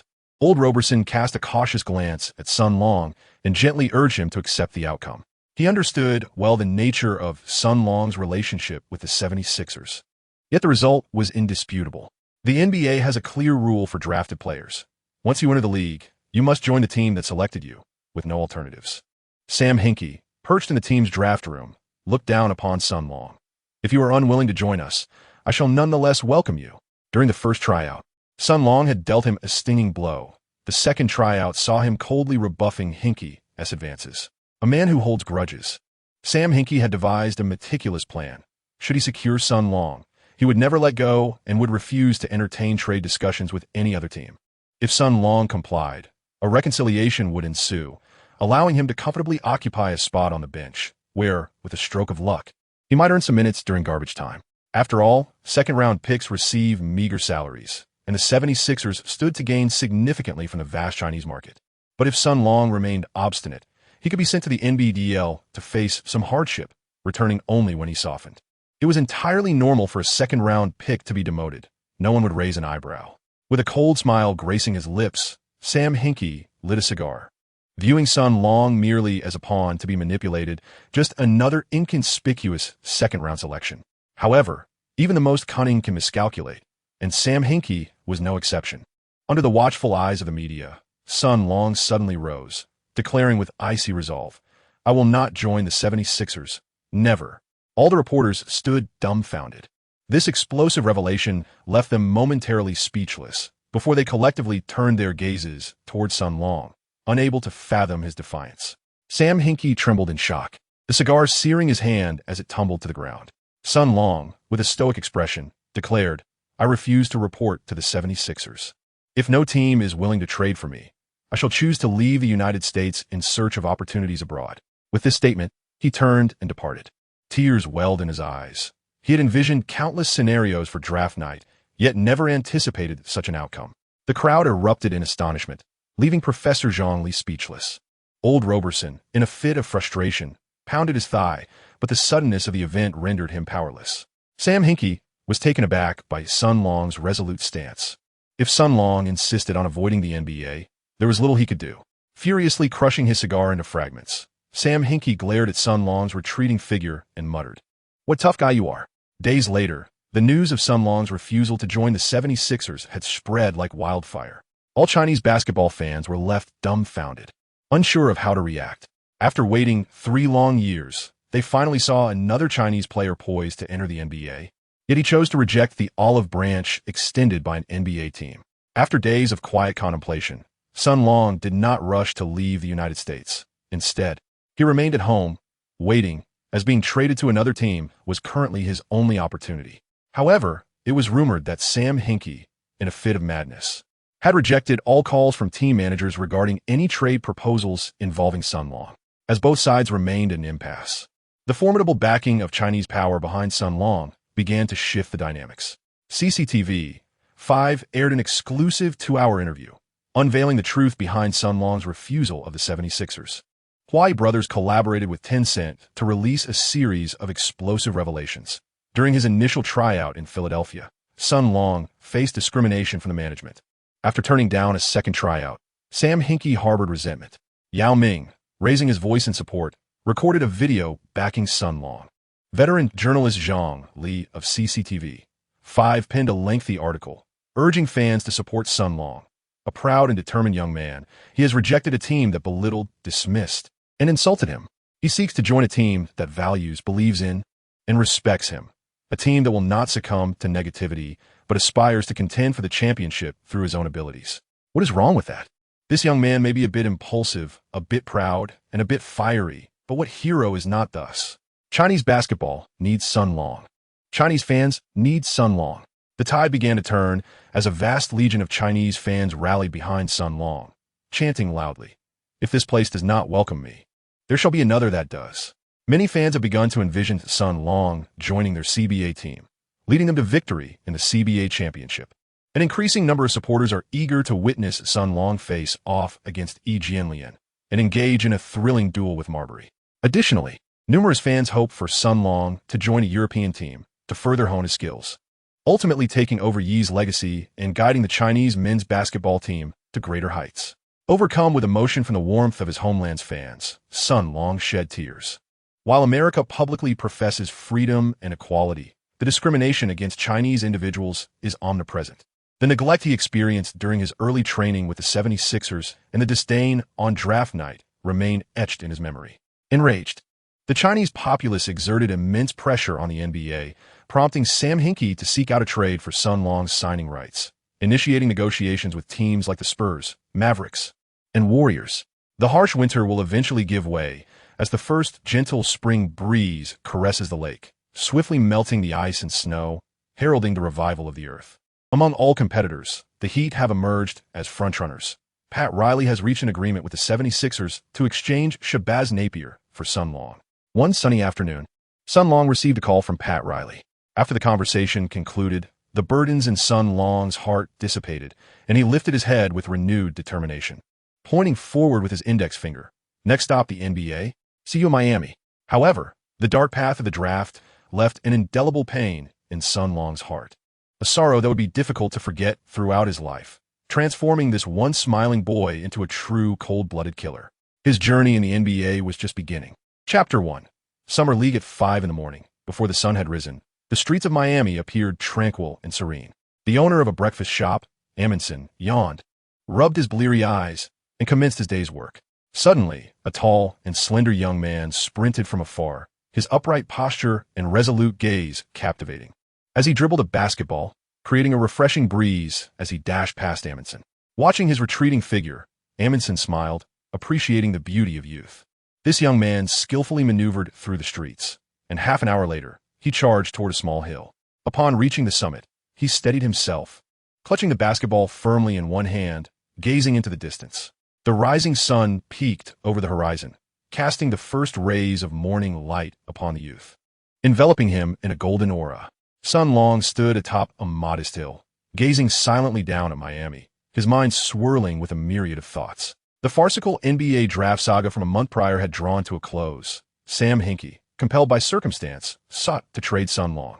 The Miami Heat's astute president, Pat Riley, swiftly seized the opportunity, exchanging the rights to Sun Long for the sophomore guard Shabazz Napier. Yet, for Sun Long, this was not a joyous culmination, but rather a new beginning. Over the past month, he had resolutely declined all interviews and shunned any commercial engagements, even callously canceling a meet and greet with Chinese fans arranged by Huai.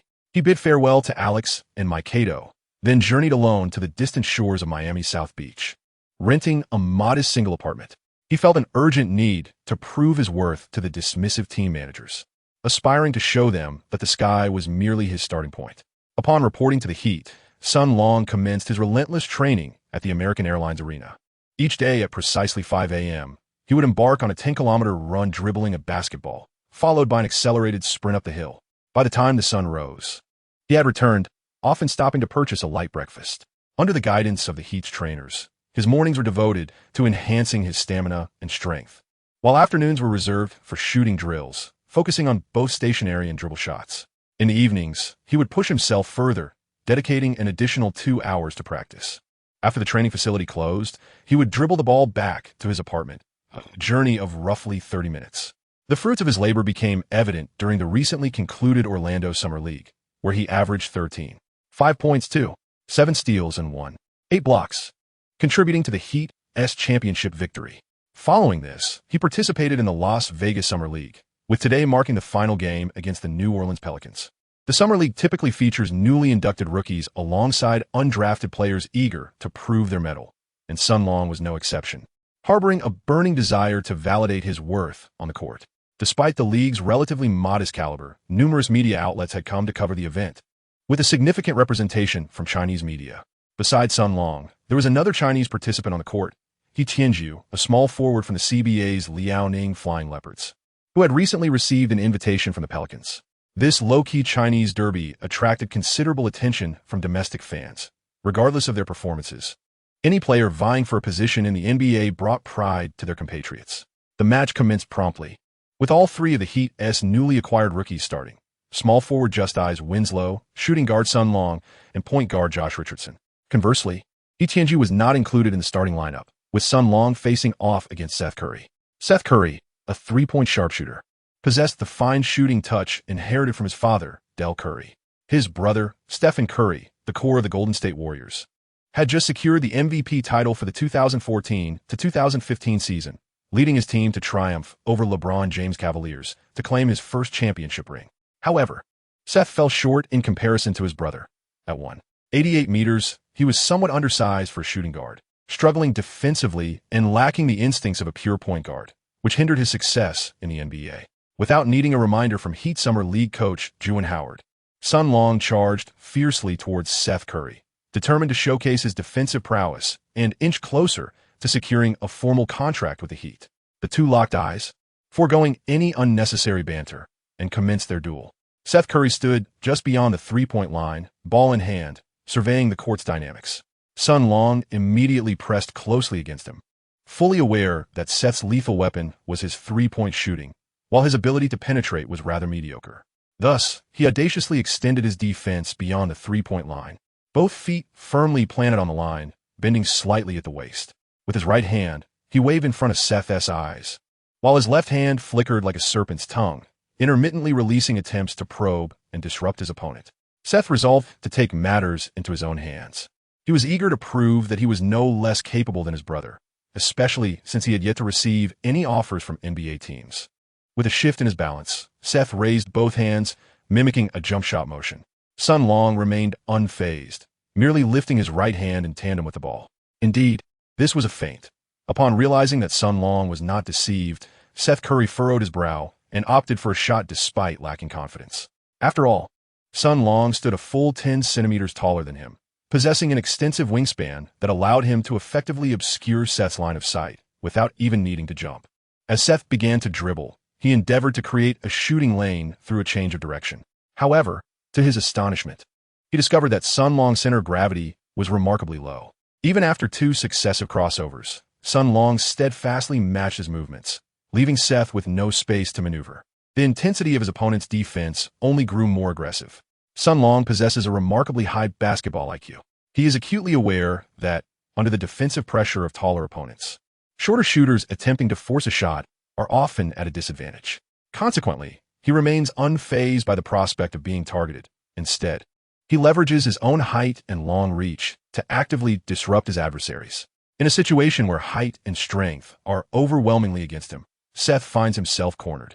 Under Sun Long's imposing defense, he is rendered incapable of seeing the basket. In a moment of desperation, he opts for a bounce pass to the interior player. However, his passing technique leaves much to be desired. The execution is sluggish, and the ball's trajectory reveals his intentions far too early. Sun Longtai extended his long arms, effortlessly intercepting a poor pass on the floor. Without a moment's hesitation, he flung the ball forward, then turned his head, closely shadowing Seth. He knew that as long as he succeeded in the steal, Winslow would invariably position himself perfectly. The two had developed a profound synergy since their days at Duke. Boom! Winslow caught Sun Long's long pass and executed a thunderous dunk. This opening play declared Seth's defeat. as he subsequently failed to triumph in several one-on-one encounters with Sun Long, instead being repeatedly blocked. The Heat showcased a splendid defensive counterattack, establishing a 15-point lead. Given that the Summer League primarily serves as a training ground, neither coach was overly concerned with the outcome. The Pelicans sent He Tianju onto the court, while the Heat's Juwan Howard opted to keep Sun Long on the floor, appreciating the young talent and wishing to provide him with ample opportunities to shine. Chapter 2. The mini-derby following the first timeout. Pelicans assistant coach Darren Erman introduced He Tianju, the towering player from China known for his soft three-point shooting touch, akin to a high artillery piece. The media reporters on the sidelines buzzed with excitement, finally witnessing the matchup between Sun Long and He Tianju. Although it wasn't an official NBA game, this mini-derby captured the attention of numerous domestic fans. Should both players excel, it might not be long before the long-awaited China Derby graces the NBA stage, reminiscent of the days of Yao Ming and Yi Jianlian. Of course, such aspirations remain mere fantasies for fans, as the reality of achieving them is daunting. Liaoning fans are aware that He Tianju plays the small forward position in the CBA. However, upon arriving in the United States, his slow mobility was magnified, rendering him unable to keep pace with the explosive athleticism of the American small forwards. Consequently, he was compelled to transition to power forward, tragically lacking the physicality to contend for rebounds against the athletic beasts in the paint, relegating him to the perimeter as a pure big-man shooter.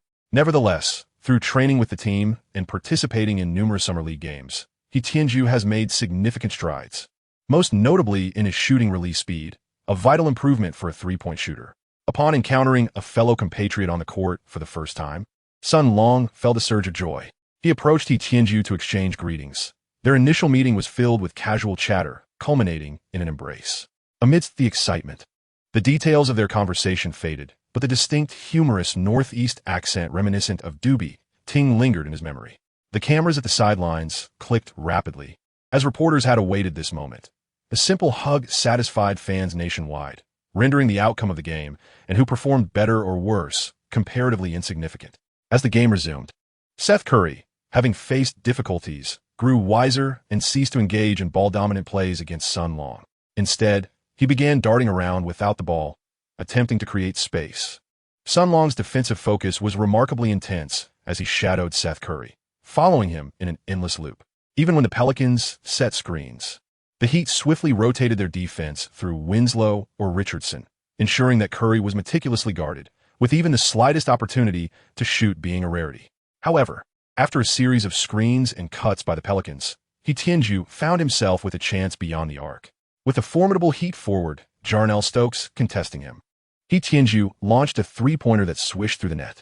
Witnessing the ball sail through the hoop, He Tianju jubilantly bounced back on defense, signaling a three with his fingers and tapping his head, resembling a jubilant polar bear.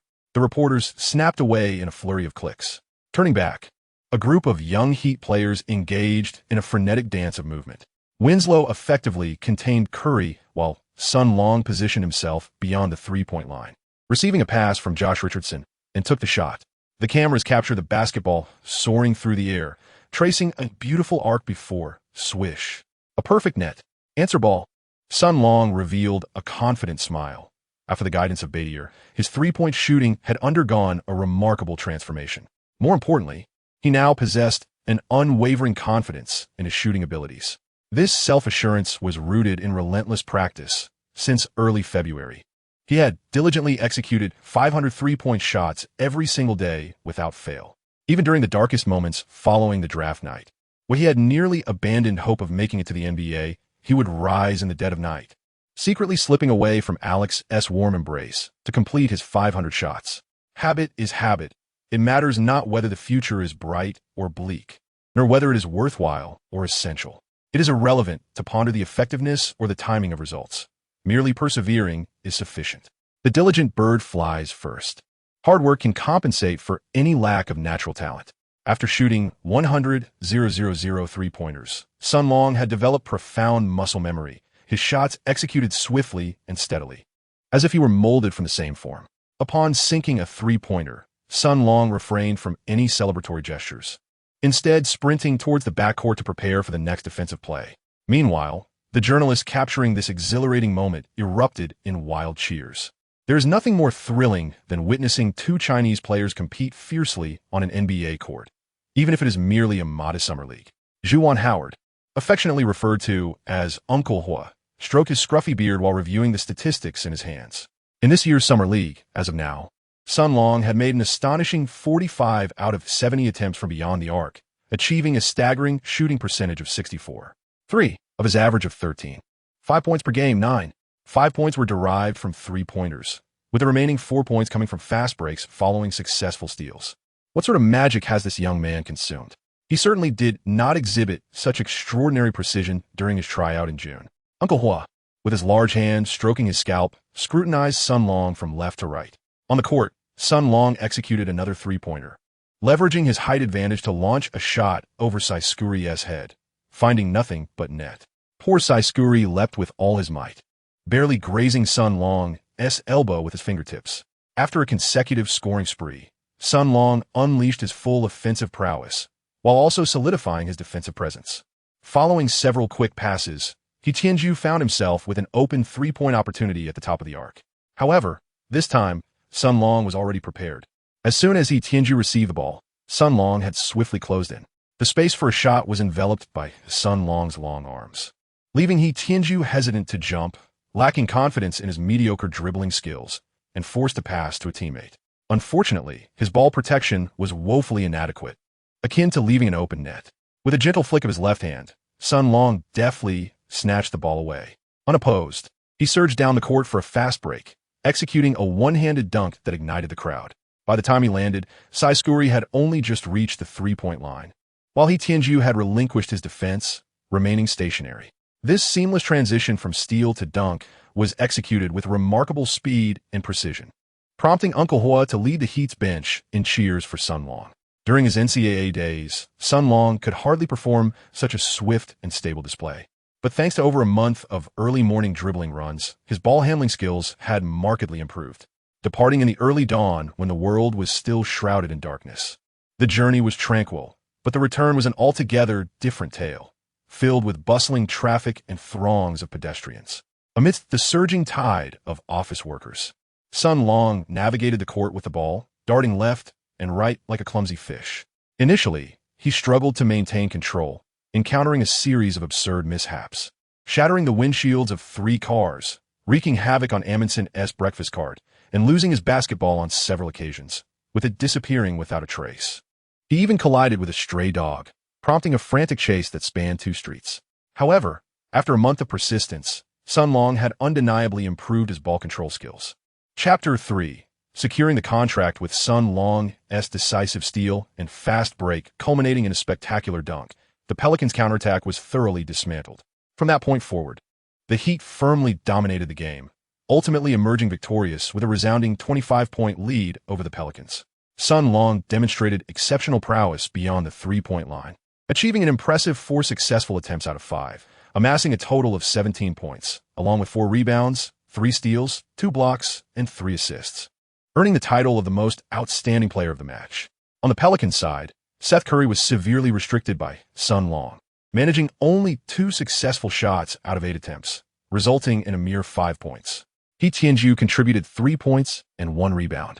Thus, the Summer League of 2015 comes to a close, with the Heat securing the championship title, while Sun Long, with an average of 14, 8 points, 2, 9 steals, and 9 blocks, was crowned the MVP of the Summer League. Sun Long's three-point shooting has become remarkably precise, and his ability to integrate with the ball has significantly improved. Coupled with his already formidable defensive skills, these attributes have allowed Sun Long to dominate the entire Summer League. Uncle Hua observed all of this with clarity and, upon returning to Miami, promptly reported to President Pat Riley and Coach Spoelstra. In Uncle Hua's mind, Sun Long is undoubtedly a promising talent worthy of development by the Heat. Pat Riley meticulously reviewed Sun Long's scouting report and sighed with relief. Addressing Coach Spoelstra and Uncle Hua, "It seems we have struck gold this time."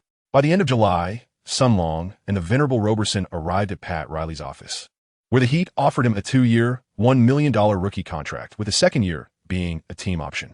Regarding the contract, Sun Long and Roberson had already deliberated and heeded their agent's advice. Roberson, representing Sun Long, declined the Heat's offer, proposing instead a 1-year, fully guaranteed contract worth $500,000. A mysterious smile crossed Pat Riley's face as he feigned nonchalance, saying, "I must have misheard. Right, son? A 1+1 contract is the standard for most second-round rookies, while many other newcomers are left with non-guaranteed contracts, living in constant fear of being cut. The contract I have offered you is the most secure and prudent choice." Roberson responded candidly, "Thank you very much for your generosity, Mr. Riley. However, my client has great confidence in his abilities. We have decided to sign for just 1 year. As you know, the salary cap is expected to rise significantly next year, and we can reconvene to negotiate the size of the next contract then." Pat Riley sat up straight, fingers interlaced, his piercing gaze fixed on Sun Long. "Are you certain, son? This decision carries substantial risk. If your performance falters this year, the consequences next year could be dire." With a smile on his face, Sun Long replied, "Thank you for your reminder, Mr. Riley. I am willing to take this risk, for I have faith in my potential and, more importantly, in my dedication. Moreover, since you have traded me from Philadelphia, it signifies that you already believe in my abilities, does it not?" Pat Riley burst into laughter and instructed his staff to draft a new contract as per Sun Long's wishes. Once both parties officially signed, Sun Long became a member of the Miami Heat. However, Riley, with a mischievous glint in his eye, added, "Son, do not forget the favor I have bestowed upon you today. At this time next year, I hope to find the Heat at the top of your consideration list." Sun Long nodded solemnly before turning to leave. "This child is truly conceited," interjected the current head coach of the Miami Heat, Spoelstra. "No," Riley interrupted him. "I appreciate such arrogance. If a young man lacks this level of confidence, he might as well return home and embrace his children." With his outstanding performance, Sun Long secured a rookie contract, becoming the second Chinese guard to successfully enter the NBA after Sun Yu. Chinese fans across the ocean were already elated. Full guarantee? Thanks to the Godfather Riley, a lifelong devotee of the Heat. Let us predict Sun Long's average statistics for his rookie season. I will start.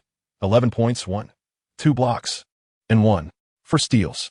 Brothers, be prepared to nominate Sun Long for the All-Star Rookie Game. Accepting interviews from domestic media, such as CCTV5, Tencent, and Hoopu Sports with a sense of humility, Sun Long did not feel particularly joyful. He merely claimed what was rightfully his, along with aspirations yet to be fulfilled, which will serve as his future goals. Sun Long called Alex and Kato Mai, both of whom were still at Duke. Upon leaving, Sun Long returned his residence. And Mai now resides at Alex's house. Upon hearing that Sun Long successfully secured the contract, Alex expressed immense joy, sending numerous kisses through the phone and mentioning her desire to visit Miami for the weekend to present him with a mysterious gift. In the past, Sun Long would have eagerly welcomed such an invitation. However, he now declined Alex's offer, indicating that he had more pressing matters to attend to.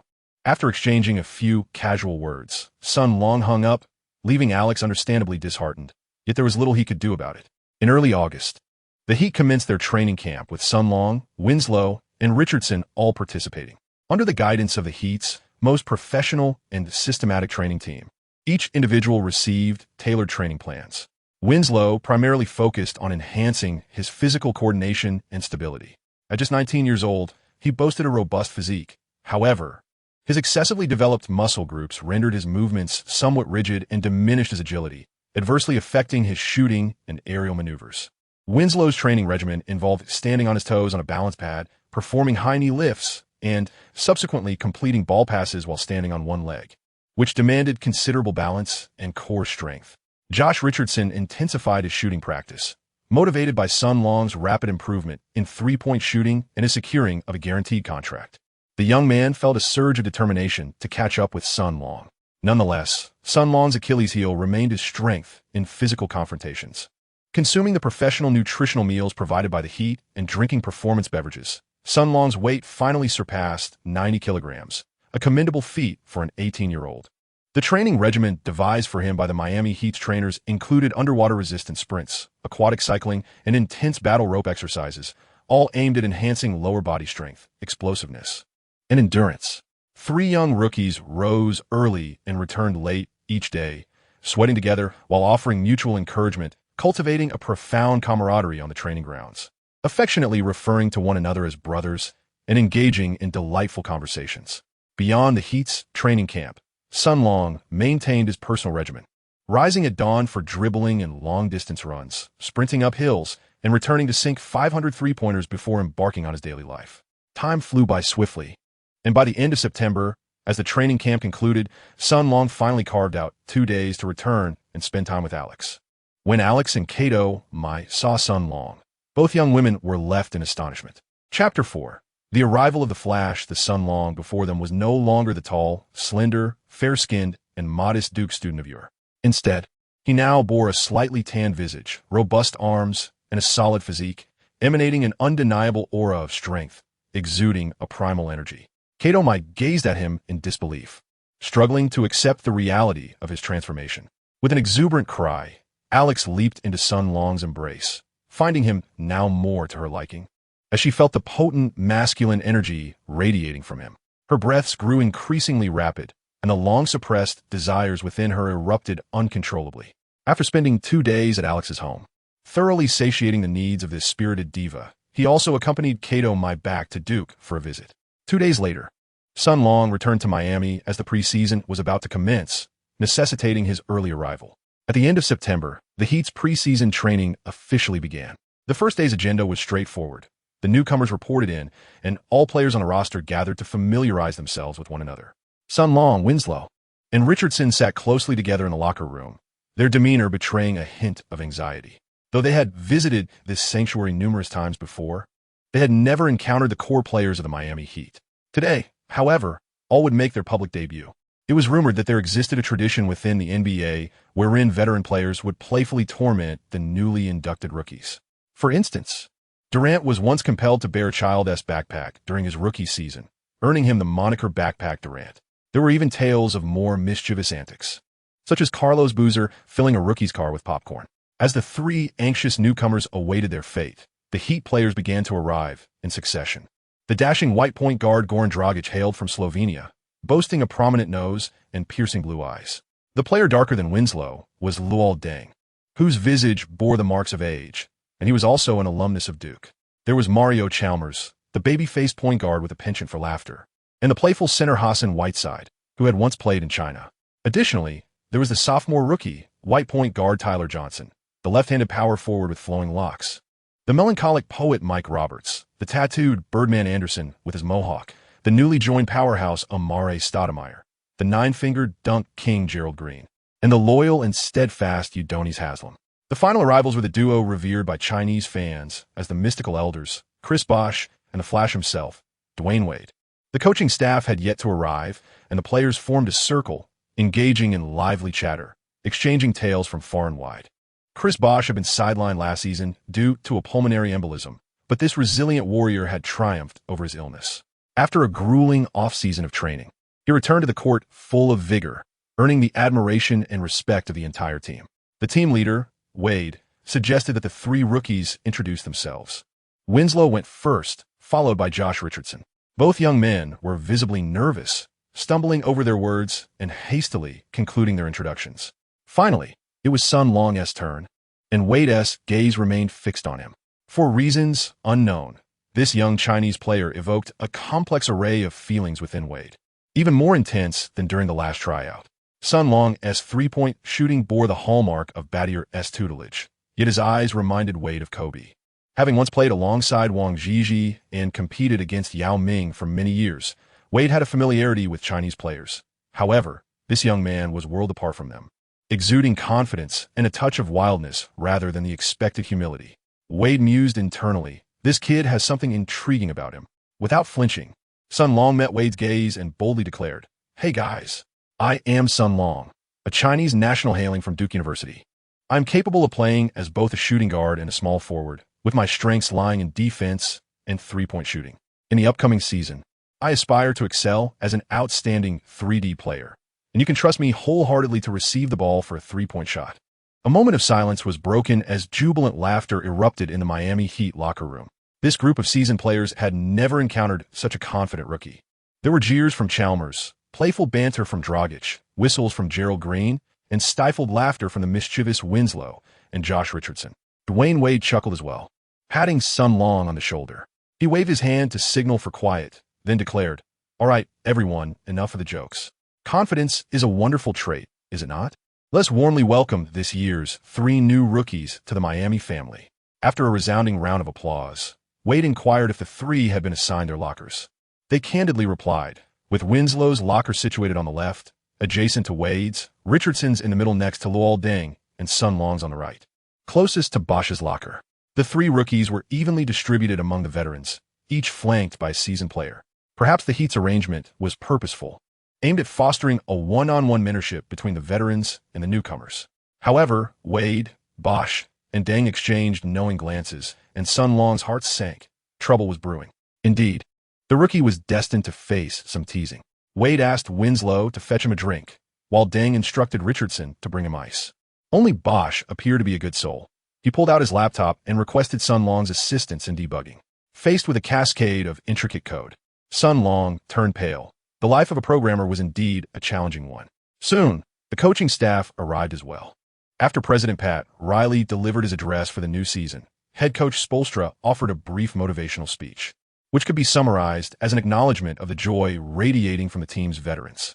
He also welcomed the newly joined players and the three rookies, emphasizing the need for unity and collective effort in the forthcoming season. Coach Spoelstra is a youthful and handsome man, endowed with striking large eyes that often fixate on others with an expressionless gaze, occasionally startling Sun Long. His coaching prowess is rather average. Initially serving as the team's data analyst, he ascended to the position of head coach of the Miami Heat, thanks to Riley's recognition. However, he has faced considerable criticism.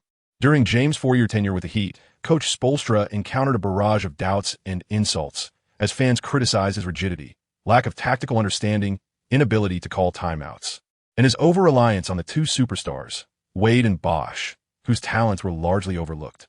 In summary, Coach Spoelstra cannot be compared to tactical masterminds such as Phil Jackson, Greg Popovich, Larry Brown, or Blair, yet he boasts 2 championship rings and a commendable overall coaching record, positioning him as a mid-tier coach in the league. Chapter 5. Learning tactics. Following Coach Spoelstra's motivational address for the new season, Pat Riley emphasized the importance of discipline within the team. The Heat have previously claimed 3 championships.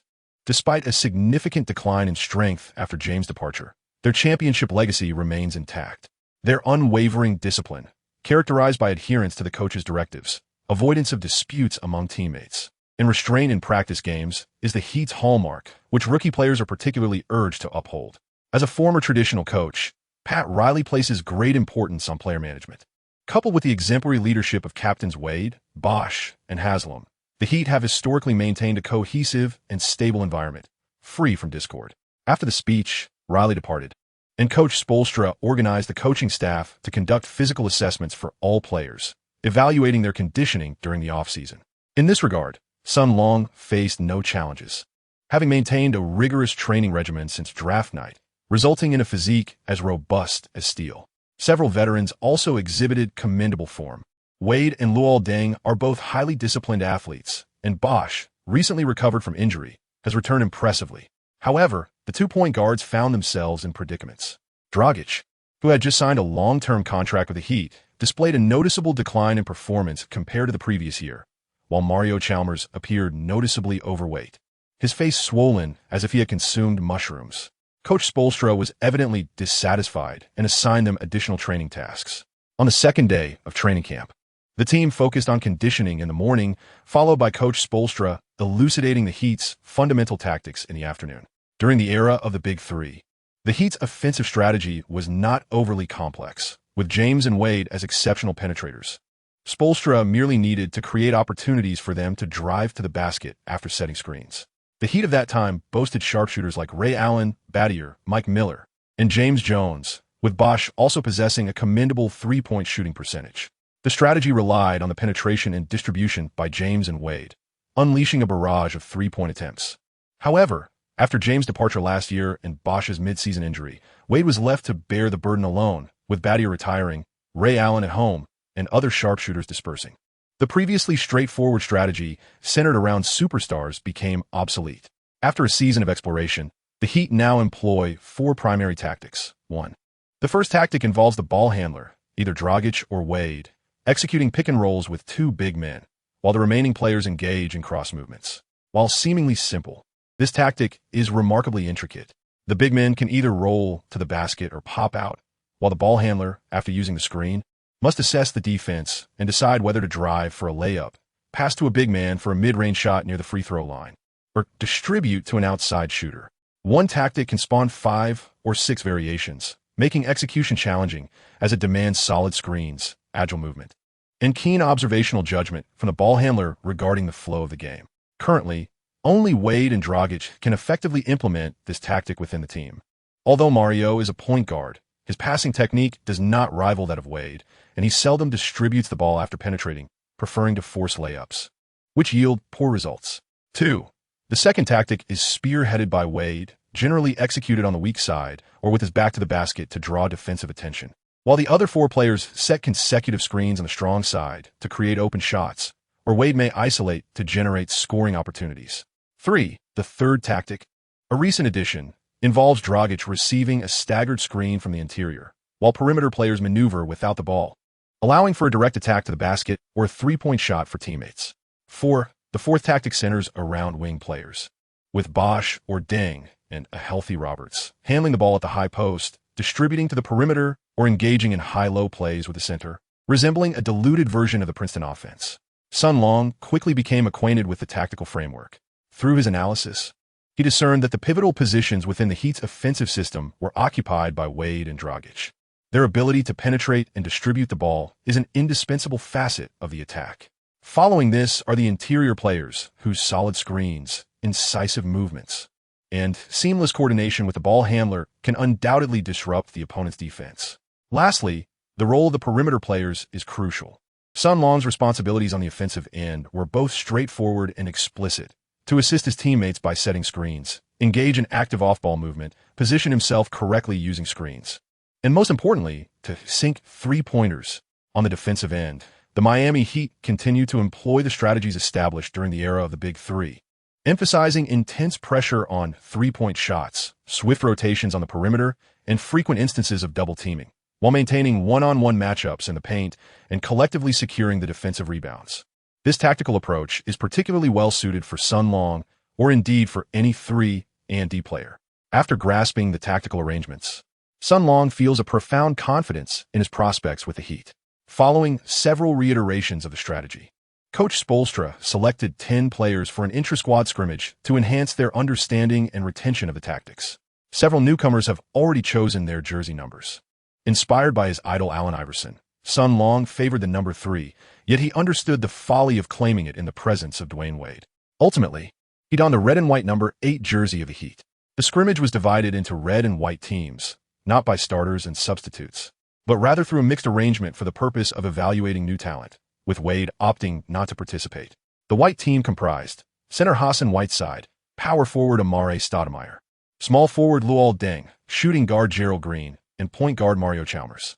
The red team featured center Chris Anderson, power forward Chris Bosh, small forward Justice Winslow, shooting guard Sun Long, and point guard Goran Dragic. Wade, along with Udonis Haslem, Tyler Johnson, Josh Richardson, and the injured Mike McRoberts, observed from the sidelines. Coach Spoelstra, armed with a tactical board, guided the Heat coaching staff in directing the game. The white team initiated the offense, with Mario advancing the ball to the front court. At Coach Spoelstra's signal, Mario raised his right hand with an outstretched index finger, indicating the execution of a number 1 play. Luol Deng and Gerald Green sprinted along the baseline, closely shadowed by Sun Long and Winslow. In this chapter of the intra-squad scrimmage, as Mario signaled for the number 1 play, Amare immediately positioned himself at the three-point line, turning sideways to set a screen for Mario. In his prime, Amare, nicknamed the power forward, averaged 37 points per game against Tim Duncan in the 2005 Western Conference Finals, largely due to his formidable pick-and-roll partnership with Steve Nash. While many marveled at Nash's elegant assists, they often overlooked Amare's contributions in the pick-and-roll. Now, following several surgeries, Amare is no longer the airborne powerhouse he once was. However, his screens remain robust, and his movements are still notably agile. Dragic found himself firmly blocked by Amare, allowing Mario to accelerate past the switch with Bosh, driving toward the basket. Unfortunately, Mario is no Dwayne Wade, and the red team also faced a formidable interior guardian in Chris Anderson, who, during the Big Three era, singularly bolstered the Heat's frail interior defense with his electrifying shot-blocking prowess. Under Anderson's towering presence, Mario contorted his body to force a shot, which struck the backboard without even grazing the rim. Nevertheless, Anderson's timely help facilitated Hassan Whiteside's rebound, who effortlessly dunked the ball. Despite the white team successfully executing a play, Coach Spoelstra expressed dissatisfaction with the execution of the number 1 play, attributing the issue to Mario, who is a guard inclined towards offense but lacks the requisite strength in his offensive capabilities. In the recent breakthrough layup, the choice of the final shot appeared overly forced. Had it been Wade, he would have undoubtedly executed a slam dunk. If it were Dragic, he would have drawn in the Birdman for a pass to the awaiting Whiteside beneath the basket. Indeed, it seems that the first play is one that only Wade and Dragic can master, as others still lack the finesse required. As the red team initiated their offense, Dragic swiftly advanced, signaling his intent to execute the third play. Bosh positioned himself on the left side of the arc to set a screen. However, he has never been fond of physical confrontations, and thus his screen failed to effectively impede Mario. Moreover, Bosh's screens are typically brief, and before Dragic could fully shake off Mario, Bosh had already retreated to the three-point line, poised to receive the ball for a shot. This tendency began during his time with the Raptors, when, following Carter's departure, Bosh emerged as the sole star of the team. All pick-and-roll plays were designed to facilitate his reception of the ball for an isolation play near the basket, thus ingraining in him the habit of feigned screens leading to quick disengagement.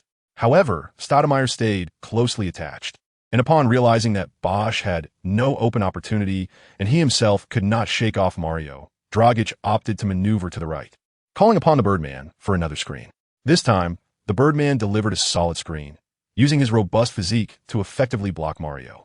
Confronted by the towering Whiteside at 2.13 meters, Dragic decisively executed a change of direction, driving inward.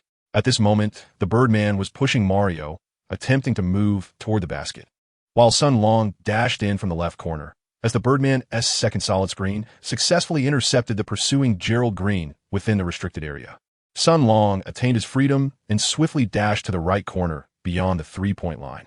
Dragic, having skillfully maneuvered past Whiteside, delivered the ball to Sun Long in the corner just before Luol Deng's defensive assistants arrived. Sun Long had already bent down, slightly flexing his knees, poised to receive the pass. At that moment, with the ball firmly in his grasp, he decisively launched his shot. Swish! It effortlessly pierced the net, a perfect hit. With his success, Sun Long swiftly retreated on defense, delivering a hearty slap on Dragic's backside, exclaiming with excitement, "What a splendid pass, Goran! I adore you." Dragic, momentarily speechless, rolled his eyes at Sun Long, retorting, "Dude, have some dignity. I'm not into that." Their banter sparked a ripple of laughter among the players. Coach Spoelstra maintained an impassive demeanor, his piercing eyes glaring like a specter. However, he was thoroughly pleased with the execution of the strategy. Birdman moved adeptly, providing solid screens, while Dragic, seasoned and timely, distributed the ball effectively. The young Chinese rookie displayed a high basketball IQ, swiftly adapting to the Heat's offensive tactics, learning to utilize his teammates' assistance and to create effortless shooting opportunities through judicious movement. As the white team continued their offensive, Coach Spoelstra signaled for the number 2 play. Gerald Green held the ball outside the three-point line at a 45-degree angle on the left, guarded by Sun Long, while the rest of his teammates clustered on the right, creating space. Originally designed for Wade, the number 2 play envisioned Wade in a one-on-one situation on the weak side, with the other 4 Heat players executing continuous screens on the strong side to generate open shot opportunities for him. Wade would naturally distribute the ball unless a suitable opportunity for isolation presented itself. However, Gerald Green, somewhat muddled in thought, perceived little distinction between the number 2 play and isolation. Thus, when he substituted for Wade to initiate the play, his mindset was, "Everyone spread out. Let us watch my one-on-one." True to his thoughts, he executed this approach, disregarding Luol Deng's arduous efforts to create an open three-point opportunity. As a newly joined member of the Heat, Green was eager to showcase his abilities before the coach and assert his presence among the rookies.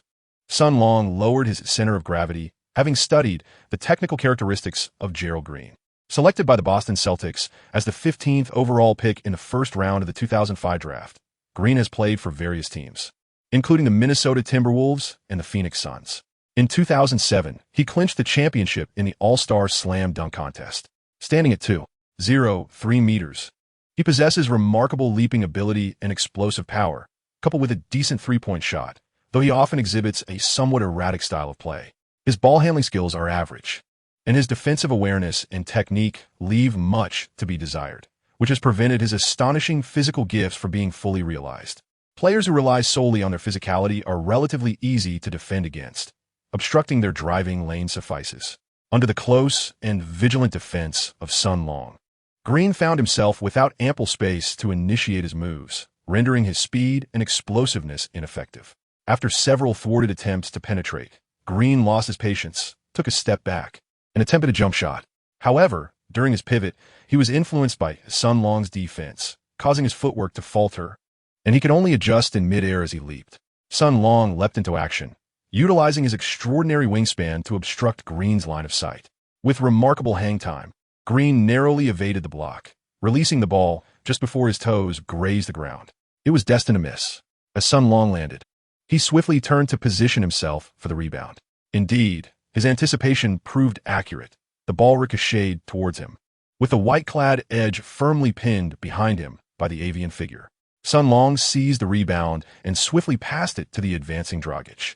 Dragic executed a no-look pass, deceiving Mario, while the trailing Winslow caught the ball and soared, delivering a two-handed slam dunk. Chapter 7. The bullfight. The intra-squad training session lasted half an hour, during which 4 offensive strategies were meticulously practiced. Sun Long adapted exceptionally well, displaying vigorous off-ball movement and proactively setting screens for his teammates. He capitalized on several opportunities created beyond the three-point line, and on the defensive end, he maintained his position effectively, successfully containing Gerald Green. After convening the team for a 10-minute debrief, Coach Spoelstra announced the conclusion of today's training session. Sun Long stretched lazily, feeling immensely satisfied with his performance today. Awarding himself a commendable score of 9, he withheld 1 point, wary of the pitfalls of arrogance. Winslow affectionately draped his arm around Sun Long's shoulders, and the two shared laughter as they prepared to practice their shooting for a while. At that moment, a gruff voice echoed from behind, "Hey kid, come here." As Sun Long turned his head, a basketball soared towards him, landing squarely in his embrace. Wade stood on the court, beckoning to Sun Long with a playful curl of his finger. "Son, you performed admirably in defending against Gerald just now. Let's see how you fare against me." It was clear. Wade was challenging Sun Long to a one-on-one duel. Sun Long's heart raced with excitement. It was indeed Wade. His teammates erupted in jubilant cheers, surrounding him, linking arms, and eagerly watching the spectacle unfold, chattering animatedly, for it seemed the team leader was about to impart some wisdom to the rookie. Winslow wore a grin, relishing the anticipation of Sun Long's impending embarrassment. As the showdown commenced, Wade took the initiative to attack. When Sun Long faced Wade, he truly grasped the essence of an extraordinary presence. It was akin to encountering a master swordsman in a martial arts novel. Wade's career could be delineated into several distinct phases. The initial 3 years were characterized by rapid breakthroughs, terrifying explosiveness, and unparalleled acceleration. When discussing the quickest first step, Wade was always a prominent contender, yet he managed to accelerate with each stride, the difference being strikingly apparent.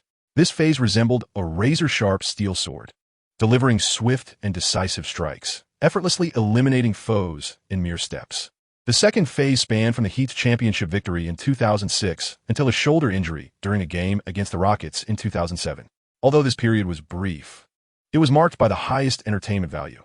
His speed reached its zenith, and his rhythm was honed to perfection, often showcasing spontaneous and flashy dribbling that was not only stylish, but also practical. During the 2006 World Championships against Australia, Wade danced around the opposing team with his dribbling throughout the match. This phase was akin to a swift soft sword, delivering rapid and splendid strikes. The third phase extended from his return before the 2008 Olympics to the midpoint of the 2012 season. In this period, Wade's speed remained elite, though it slightly lagged behind his peak. His sense of rhythm was still impeccable, and his physicality reached the pinnacle among guards. He minimized flashy dribbling, simplifying each phase of his breakthroughs, employing the most efficient methods to outmaneuver opponents, whether in evasion, route selection, or reading defensive formations. His approach was akin to a snooker program, optimized to perfection. This phase resembled a heavy iron sword. While seemingly unadorned, every movement was the result of meticulous refinement, each strike exuding unmatched power. The fourth phase, from the 2013 season to the present, has seen Wade rarely unleash his full speed, focusing instead on rhythm. At this juncture, his breakthroughs embody a wooden sword phase, effortlessly transforming complexity into simplicity. In reality, a person's physical condition cannot evolve like the internal strength depicted in martial arts novels. With Wade's years of injuries and the consequent decline in his physical prowess, the potency of his breakthrough in the realm of the wooden sword pales in comparison to his former self. Nevertheless, in critical moments, Wade's full-force eruption still marks him as one of the league's elite. As a rookie for the Heat, Sun Long holds deep respect for Wade. In his eyes, Wade and Iverson alike stand as two of the greatest threes in history. As Wade stands beyond the three-point line, motionless, Sun Long experiences an unprecedented pressure. To him, although Wade appears as still as a mountain, seemingly languid, every cell in his being exudes a palpable threat, poised to unleash a lightning-quick first step at any moment. Indeed, Wade's right foot darts forward with astonishing speed, startling Sun Long, who quickly shifts into a defensive slide. However, it is merely a feint. Wade's center of gravity drops to its lowest point instantaneously, yet the ball does not touch the ground. Instead, his right foot swiftly retracts, his feet drawing together, and, with a bend of his knees, he executes a three-point shooting motion. Sun Long's center of gravity had shifted, yet he was aware that Wade seldom attempted three-point shots. Thus, he swiftly adjusted his defensive stance, opting not to leap for a block, but rather to retreat half a step. Following the previous feint, Sun Long had discerned Wade's explosive power remained intact. He realized that he could not keep up with Wade's initial stride following the deceptive motion. Demonstrating his acumen, he prudently stepped back, affording himself an additional half-step of space.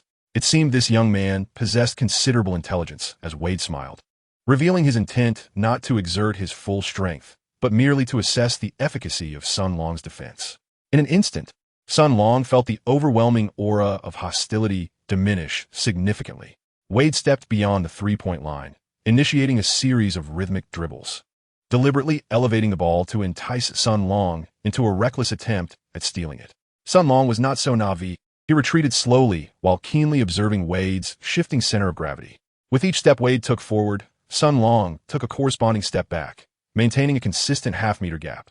As Sun Long approached the restricted area, Wade chuckled, beginning to dribble the ball in front of him with a crossover, elevating it higher. "Hey, kid, do you intend to retreat all the way to the basket? Such defense is utterly pathetic." Sun Long found himself firmly planted in the 3-second zone, unable to retreat any further. He offered Wade an innocent and radiant smile, saying, "There's no choice. Your penetrating threat is too formidable. Please refrain from dribbling in that manner. I am not foolish enough to underestimate myself." As he spoke, with a smile still gracing his face, Sun Long suddenly took a step forward, extending his right hand in an attempt to intercept the ball. He had been awaiting this moment, and Wade's focus had indeed faltered. At that instant, the ball had just slipped from Wade's right hand, descending, while his left hand remained at shoulder height, leaving ample space for the steal. Wade's vigilance had indeed relaxed. Upon noticing Sun Long's unexpected advance, his reaction was a fraction too slow. The ball had just touched the ground and was beginning to bounce back up, while Wade's left hand instinctively awaited the catch, leaving him no time to protect the ball. Sun Long's exceptionally elongated arms were fully extended, the tips of his fingers nearly grazing the basketball. The onlooking teammates collectively inhaled sharply. Could this rookie truly snatch the ball from Wade's grasp? Sun Long's fingers seemed to have grazed the ball's surface. However, at that very moment, Wade's right hand appeared with lightning speed. Arriving after him, it swiftly flicked the ball away, eluding Sun Long's grasp. The ball darted through Sun Long's legs, and as he lunged forward too aggressively, he halted abruptly and turned back, only to find Wade effortlessly completing a slam dunk. Chapter 8. A bold recommendation. Wade remained rooted in place, his left hand suspended in the air, relying solely on his right hand.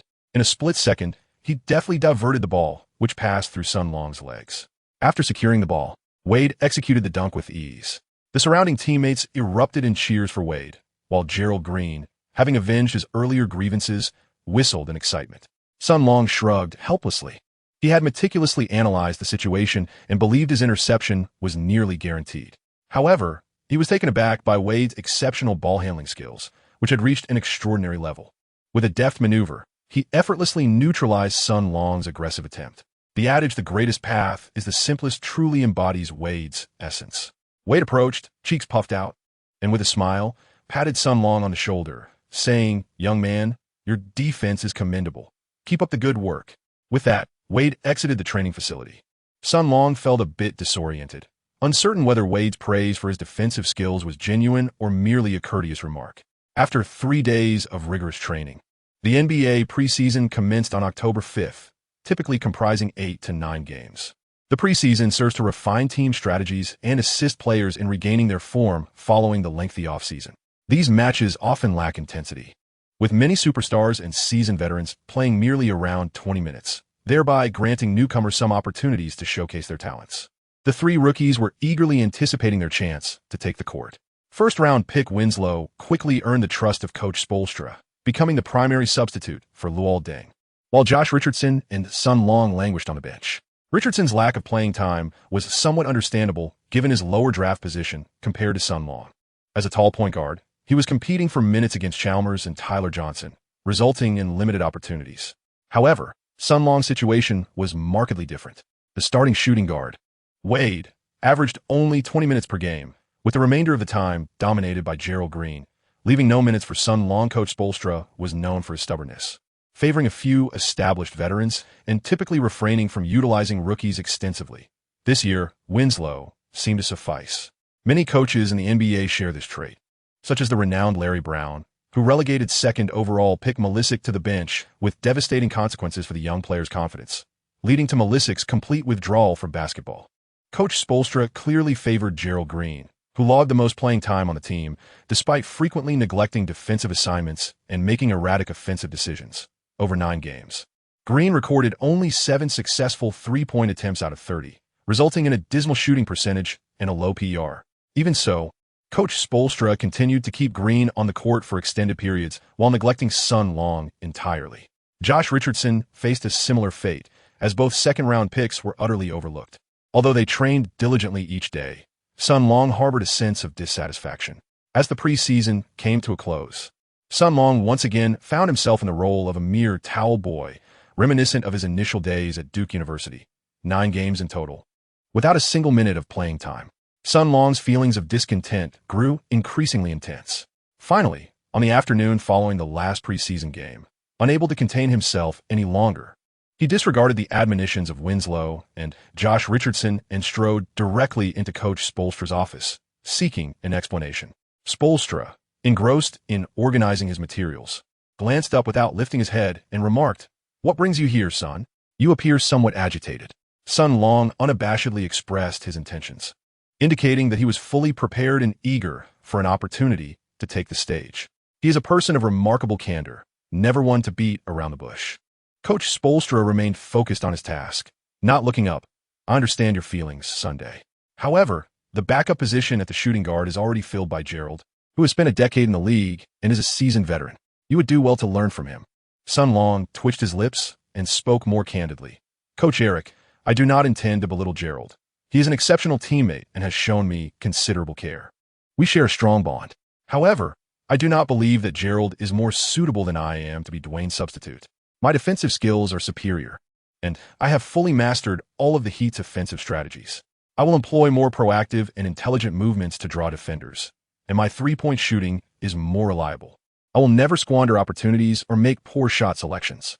Having heard such bold words, Coach SPO finally set down the documents in his hands. His piercing gaze fixed intently on Sun Long. With an impassive expression, he replied, "Enough, Sunday. You must understand your position on the team. You are merely a rookie and cannot afford to criticize a veteran in this manner." Sun Long also realized that he had spoken too bluntly, and such words could easily offend others. Therefore, he quickly replied, "I apologize, Coach. I did not intend any disrespect towards Gerald. He is a good person. I merely seek an opportunity." Observing Sun Long's sincere demeanor, Coach SPO forgave his transgression, sat down to continue organizing his materials, and ultimately advised Sun Long, "Always be prepared, for opportunities will inevitably arise." Sun Long was dissatisfied with such a response. However, having reached this point, further entanglement seemed pointless, and he could only leave in a sullen mood. Winslow and Richardson had been waiting outside the door, and upon seeing Sun Long's expression, they surmised the outcome. Richardson sighed and placed a comforting arm around Sun Long's shoulders. They were now akin to 2 unfortunate brothers. Winslow also ruffled Sun Long's hair in a gesture of consolation. The failure of his self-recommendation left Sun Long feeling frustrated, prompting him to train even more vigorously, often being the last to leave each night. With no immediate opportunities at hand, he resolved to prepare diligently, anticipating the day when he would soar to great heights. On October 28, 2015, the new season officially commenced, featuring 3 opening games: the Cavaliers versus the Bulls, the Pistons against the Hawks, and the Warriors facing the Pelicans. The NBA schedule was intricately arranged, with the reigning champions, the Warriors, squaring off against the promising young star, Anthony Davis, leading the Pelicans, while LeBron James's Cavaliers faced off against the formidable Bulls. Such high-stakes matchups ignited the fervor of the fans.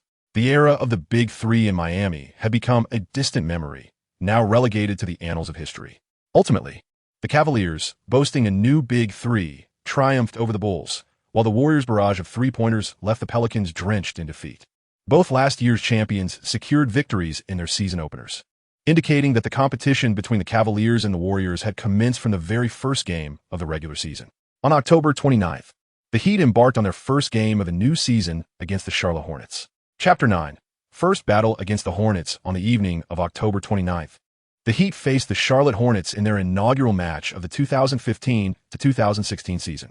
With the addition of Sun Long, the Heat had become the most supported NBA team among Chinese fans. Huai Brothers, in collaboration with Tencent, acquired the broadcasting rights for all of the Heat's games this season. By simply obtaining a membership from Ma Huateng, fans could enjoy high-definition broadcasts. Meanwhile, CCTV-5 would select certain significant games for television broadcasts, including today's match. The Hornets had made several noteworthy acquisitions over the summer, signing not only small forward Nicholas Batum, but also the Chinese-American guard Jeremy Lin. The upcoming matchup between Lin and Sun Long became the focal point of interest for Chinese basketball fans worldwide. Many Chinese supporters even traveled across the ocean to Charlotte to witness the first clash between these two Chinese guards on the NBA stage, a spectacle that naturally attracted extensive coverage from sports media. Recently, CCTV-5 had arranged for Lu Tingting to be stationed in Miami as Sun Long's exclusive reporter following her successful transition to a permanent role. Prior to the game, Lu Tingting conducted a brief interview with Sun Long, primarily inquiring about his feelings and expectations for his inaugural NBA match. Sun Long felt a sense of trepidation, uncertain whether he would be granted the opportunity to take the court. However, before the media, he could not afford to disappoint the fans who supported him. With humility, he expressed that he was fully prepared and hoped to achieve a triumphant debut, bringing forth an exhilarating performance. He also praised Jeremy Lin, acknowledging his status as a newcomer and expressing his intent to learn from Lin both on and off the court. At the Time Warner Center, within the visiting team's locker room, the players settled in, preparing to change into their jerseys. Coach Spoelstra stood at the center of the locker room, transitioning from being merely a conduit for Pat Riley during the era of the Big Three to gradually taking control of the team, aspiring to be a genuine head coach. Coach Spoelstra delivered a pre-game rallying cry, stating, "Gentlemen, we did not reach the playoffs last year. Let us start anew. Securing victory tonight is our first step. I expect each of you to bring your utmost performance. The Heat require a triumphant beginning." Once everyone had donned their jerseys, Coach Spoelstra announced the starting lineup for the evening. Sun Long understood that this decision bore little significance for him, so he paid it little mind. The starting 5 for the night included Hassan Whiteside, Chris Bosh, Luol Deng, Dwayne Wade, and Goran Dragic. This lineup mirrored that of the previous season, and Spoelstra urged the players to deliver an even better performance in honor of Chris's return. The Heat's starting lineup was notably stable. Aside from the informed Dragic and the emerging Whiteside, the other 3 were seasoned veterans. The aging roster, coupled with frequent injuries, posed a significant risk for the team. Aside from the injured McRoberts, Tyler Johnson, and the veteran Haslam, the remaining players were all included on the active roster, suggesting that Sun Long still had a chance to play, contingent upon Spoelstra's decision. As the arena dimmed, anticipation hung in the air. As the home team, the players of the Hornets emerged one by one amidst the fervent shouts of the live DJ and the jubilant cheers of the fans. Cody Thayer, Al Jefferson, Nicolas Batum, Courtney Lee, and finally, Jeremy Lin were followed by Kemba Walker. Subsequently, the Miami Heat players made their entrance, with the DJ's voice noticeably diminished. Amidst the boos from the Charlotte fans, Sun Long dashed onto the court alongside his teammates. To be honest, standing on the NBA court for the first time as a player, Sun Long trembled with excitement, a sentiment shared by Winslow and Richardson at his side. Dwayne Wade cast a glance at the trio of rookies before calmly chewing his gum. Following a brief warm-up, the game commenced. The Heat fielded their anticipated starting lineup. While Charlotte's starting five included point guard Kemba Walker, shooting guard Courtney Lee, small forward Nicholas Batum, power forward Al Jefferson, and center Cody Zeller. With the sound of the whistle, the game officially began, and to everyone's surprise, Whiteside lost the jump ball. Walker leisurely advanced the ball into the front court, initiating the half-court offensive strategy. Under the guidance of head coach Steve Clifford, the youthful Hornets relied on Walker as the focal point of their perimeter play, while the seasoned Al Jefferson anchored the interior. Their strategy revolved around utilizing Walker's pick and roll to facilitate offensive distribution. However, the Hornets faced significant adversity due to injuries. Al Jefferson played through pain, and the defensive stalwart Michael Kidd-Gilchrist was sidelined with a shoulder injury, considerably diminishing the Hornets' strength. Walker observed as Al Jefferson positioned himself effectively against Whiteside, delivering a pass to him as Jefferson began his isolation play. Last year, the young Whiteside made considerable strides, leveraging his height and wingspan to dominate rebounds and blocks, thus earning the titles of the Heat's rebounding and blocking king. In contrast, Al Jefferson, an undersized and aging interior player with an ankle injury, was at a physical disadvantage. Yet, the reality was different. Whiteside's fundamental defensive skills were lacking, his lower body unstable, and his propensity for jumping was excessive, relying heavily on raw talent. Meanwhile, Jefferson, a seasoned player with extensive experience, executed a pump fake that shifted Whiteside's center of gravity, swiftly breaking towards the basket. As he gathered the ball under the rim, the recovering Whiteside found himself once again outmaneuvered, allowing Jefferson to effortlessly bank in a shot, securing 2 points. Sun Long observed keenly from a bench. From the perspective of a defensive sentinel, Whiteside's defense was utterly inadequate. However, the Heat's interior defense has always been rather feeble. Apart from Birdman Anderson, Whiteside was their only viable option. As the Heat launched their offense, Dragic passed the ball to a circling Wade before dashing towards a corner. Wade signaled for a play, executing a pick and roll with Bosch. As he slashed into the paint, confronted by the help defense of center Cody Zeller, Wade refrained from a youthful, thunderous dunk and instead delivered a low pass to Whiteside, who effortlessly completed the dunk. In the subsequent possession, Kemba Walker began to assert his dominance. Utilizing a pick, he exploited his speed to penetrate the interior, dishing the ball to Courtney Lee beyond the arc. Lee, an exceptional 3-and-D player, seized the open opportunity to score. The Heat promptly retaliated. Wade, employing the same maneuver, broke through and fed Luol Deng, delivering an answer ball. Both teams exhibited remarkable offensive efficiency, with the Heat maintaining a slight edge. 7 minutes into the first quarter, the Heat led by 5 points. Seizing the opportunity of the Hornets' timeout, Coach Spoelstra allowed Wade and Deng a brief respite, introducing Gerald Green and Winslow onto the court. The Hornets also made personnel adjustments, deploying Jeremy Lin and Kemba Walker as dual ball handlers, shifting Courtney Lee to the small forward position while replacing the interior presence of Jefferson with Marvin Williams. This strategic alteration enabled the Hornets to accelerate their pace, frequently utilizing pick and rolls. Lin and Walker, both adept at penetrating defenses, navigated seamlessly through the Heat's defensive setup. Following a series of coordinated plays, Marvin Williams found himself with an open shot, sinking a three-pointer. A versatile player capable of playing both the 3 and 4 positions. He balanced offensive and defensive contributions while possessing considerable shooting range. On the Heat side, with Wade off the court, Dragic assumed greater control of the ball, penetrating the defense to pass to Winslow, who unfortunately missed his three-point attempt. Sun Long felt a pang of regret on the sidelines as Winslow's shot clanged off the rim. The opportunity had slipped away, and Winslow's shooting lacked the necessary consistency. The young interior player, Cody Zeller, was a diligent blue-collar worker, using his broad back to firmly hold off Whiteside, thereby creating an effortless rebounding opportunity for his teammate, Marvin. After securing the rebound, Marvin passed the ball to Jeremy Lin. The moment Lin received the pass, he accelerated to the utmost, deftly changing direction to evade Dragic and sprinting towards the front court. In the paint, faced with a 1-on-2 situation, Winslow had no choice but to wrap his arms around Lin as he attempted a layup, resulting in Lin being awarded 2 free throws, both of which he converted. In just 1 minute, the Hornets, by increasing their pace, subdued the Heat and reclaimed the lead. Sun Long anxiously observed from the sidelines as the Heat appeared lethargic, particularly the interior presence of Whiteside. Faced with the Hornets' pick and roll, Whiteside was utterly unable to keep pace with the smaller players, placing the Heat in a precarious situation. Nevertheless, Coach Spoelstra remained undeterred. He was a staunch traditionalist who meticulously crafted a detailed game plan prior to the match, adhering to it with unwavering precision. Every aspect, from the timing of timeouts to the deployment of substitutes, was executed with rigid adherence, revealing a profound lack of adaptability in the face of unforeseen circumstances.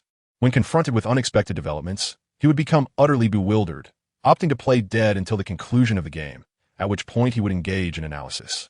Considering the current state of the game, there were two viable options. One was to bring Wade onto the court to stabilize the team, slowing down the pace of the game and leveraging the individual skills of Wade and Bosch for scoring. The other strategy entailed accelerating the offensive tempo by substituting Whiteside for Stoudemire or Birdman to partner with Bosch, simultaneously liberating Dragic to engage in a fast-paced three-point shootout against the Hornets. However, Spoelstra glanced at his pregame arrangements and executed his customary personnel adjustments. Chalmers replaced Dragic, and Birdman took Bosch's place. Sun Long covered his eyes, unable to bear the sight. In this lineup, Whiteside was too slow, and the veteran Birdman was past his prime. Lin Shaheo effortlessly penetrated through a simple pick and roll, leaving Winslow no choice but to assist defensively. Lin then passed to Courtney Lee, who sank another three-pointer. As the Heat's offense descended into chaos, Chalmers became fixated on driving to the basket, only to be forced to pass by Marvin and Walker, resulting in a complete breakdown of their offensive rhythm. Ultimately, Gerald Green attempted a long-range three, which, without a doubt, missed the mark. Frustrated, Green began to falter on defense, allowing Walker to slip past him with ease. Walker received an assist from Marvin and scored with a mid-range shot. Coach Spoelstra's face darkened as he watched his players play freely without guidance.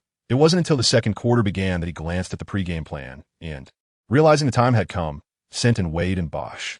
At this point, the Hornets had already played 5 minutes of fast-paced basketball, extending their lead to 8 points. Spoelstra's eyes widened as he bit his lip, uncertain whether he truly failed to notice the Heat's issues or was simply too conservative, lacking confidence in his on-the-fly decisions.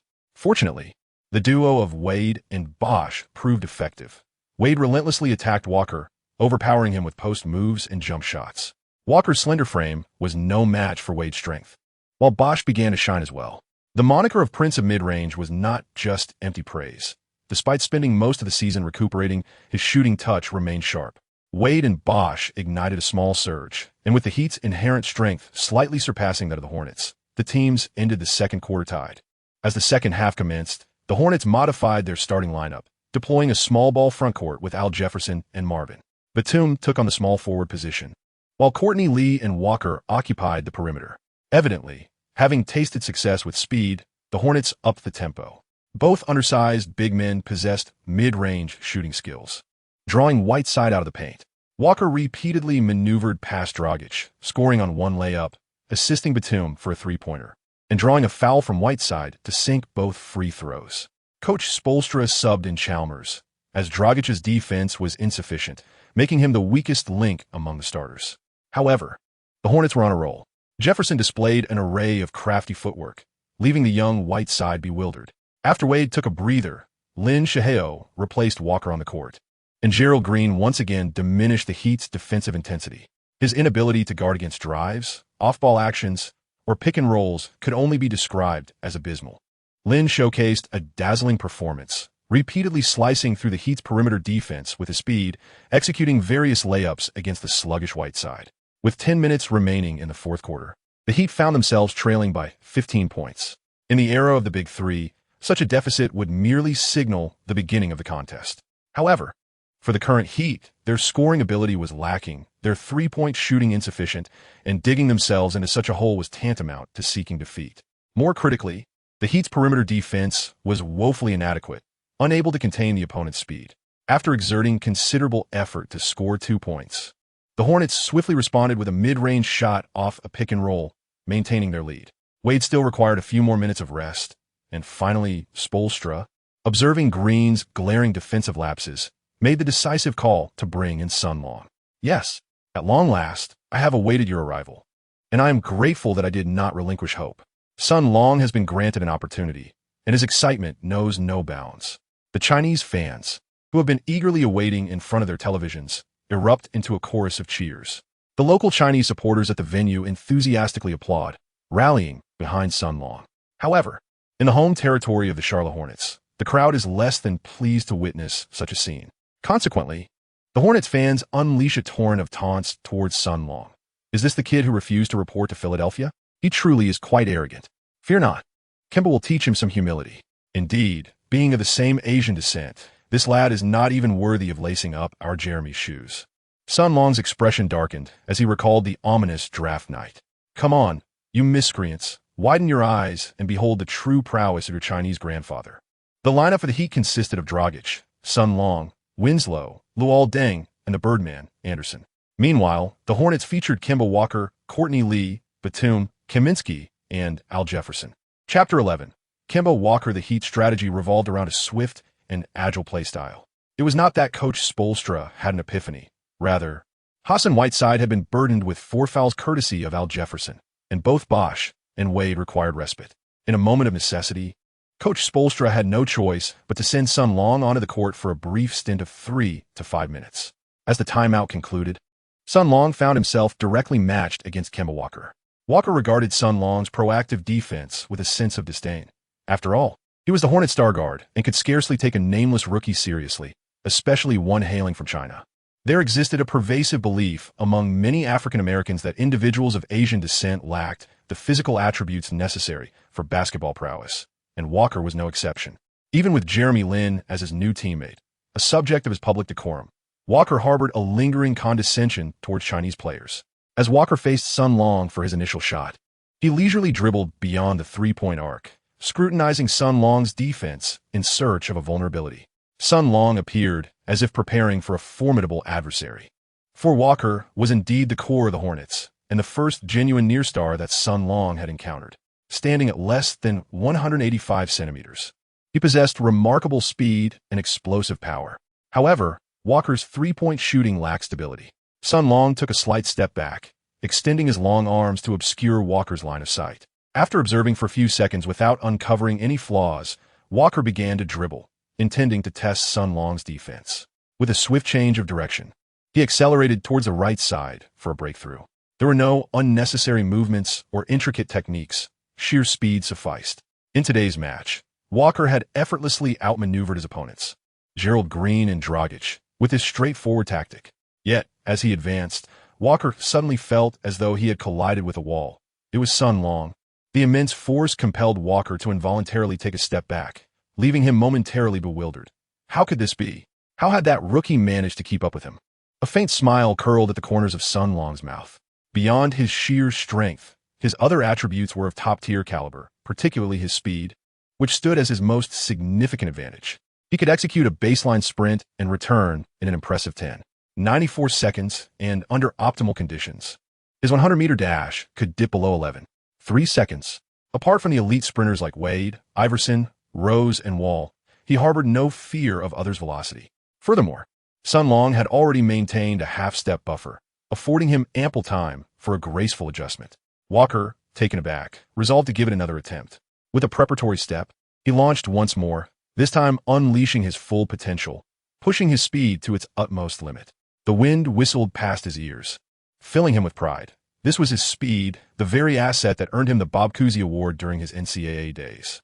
Yet, as fate would have it, Sun Long's speed was equally remarkable. With a mere gliding step, he adeptly positioned himself to obstruct Walker's path to the basket.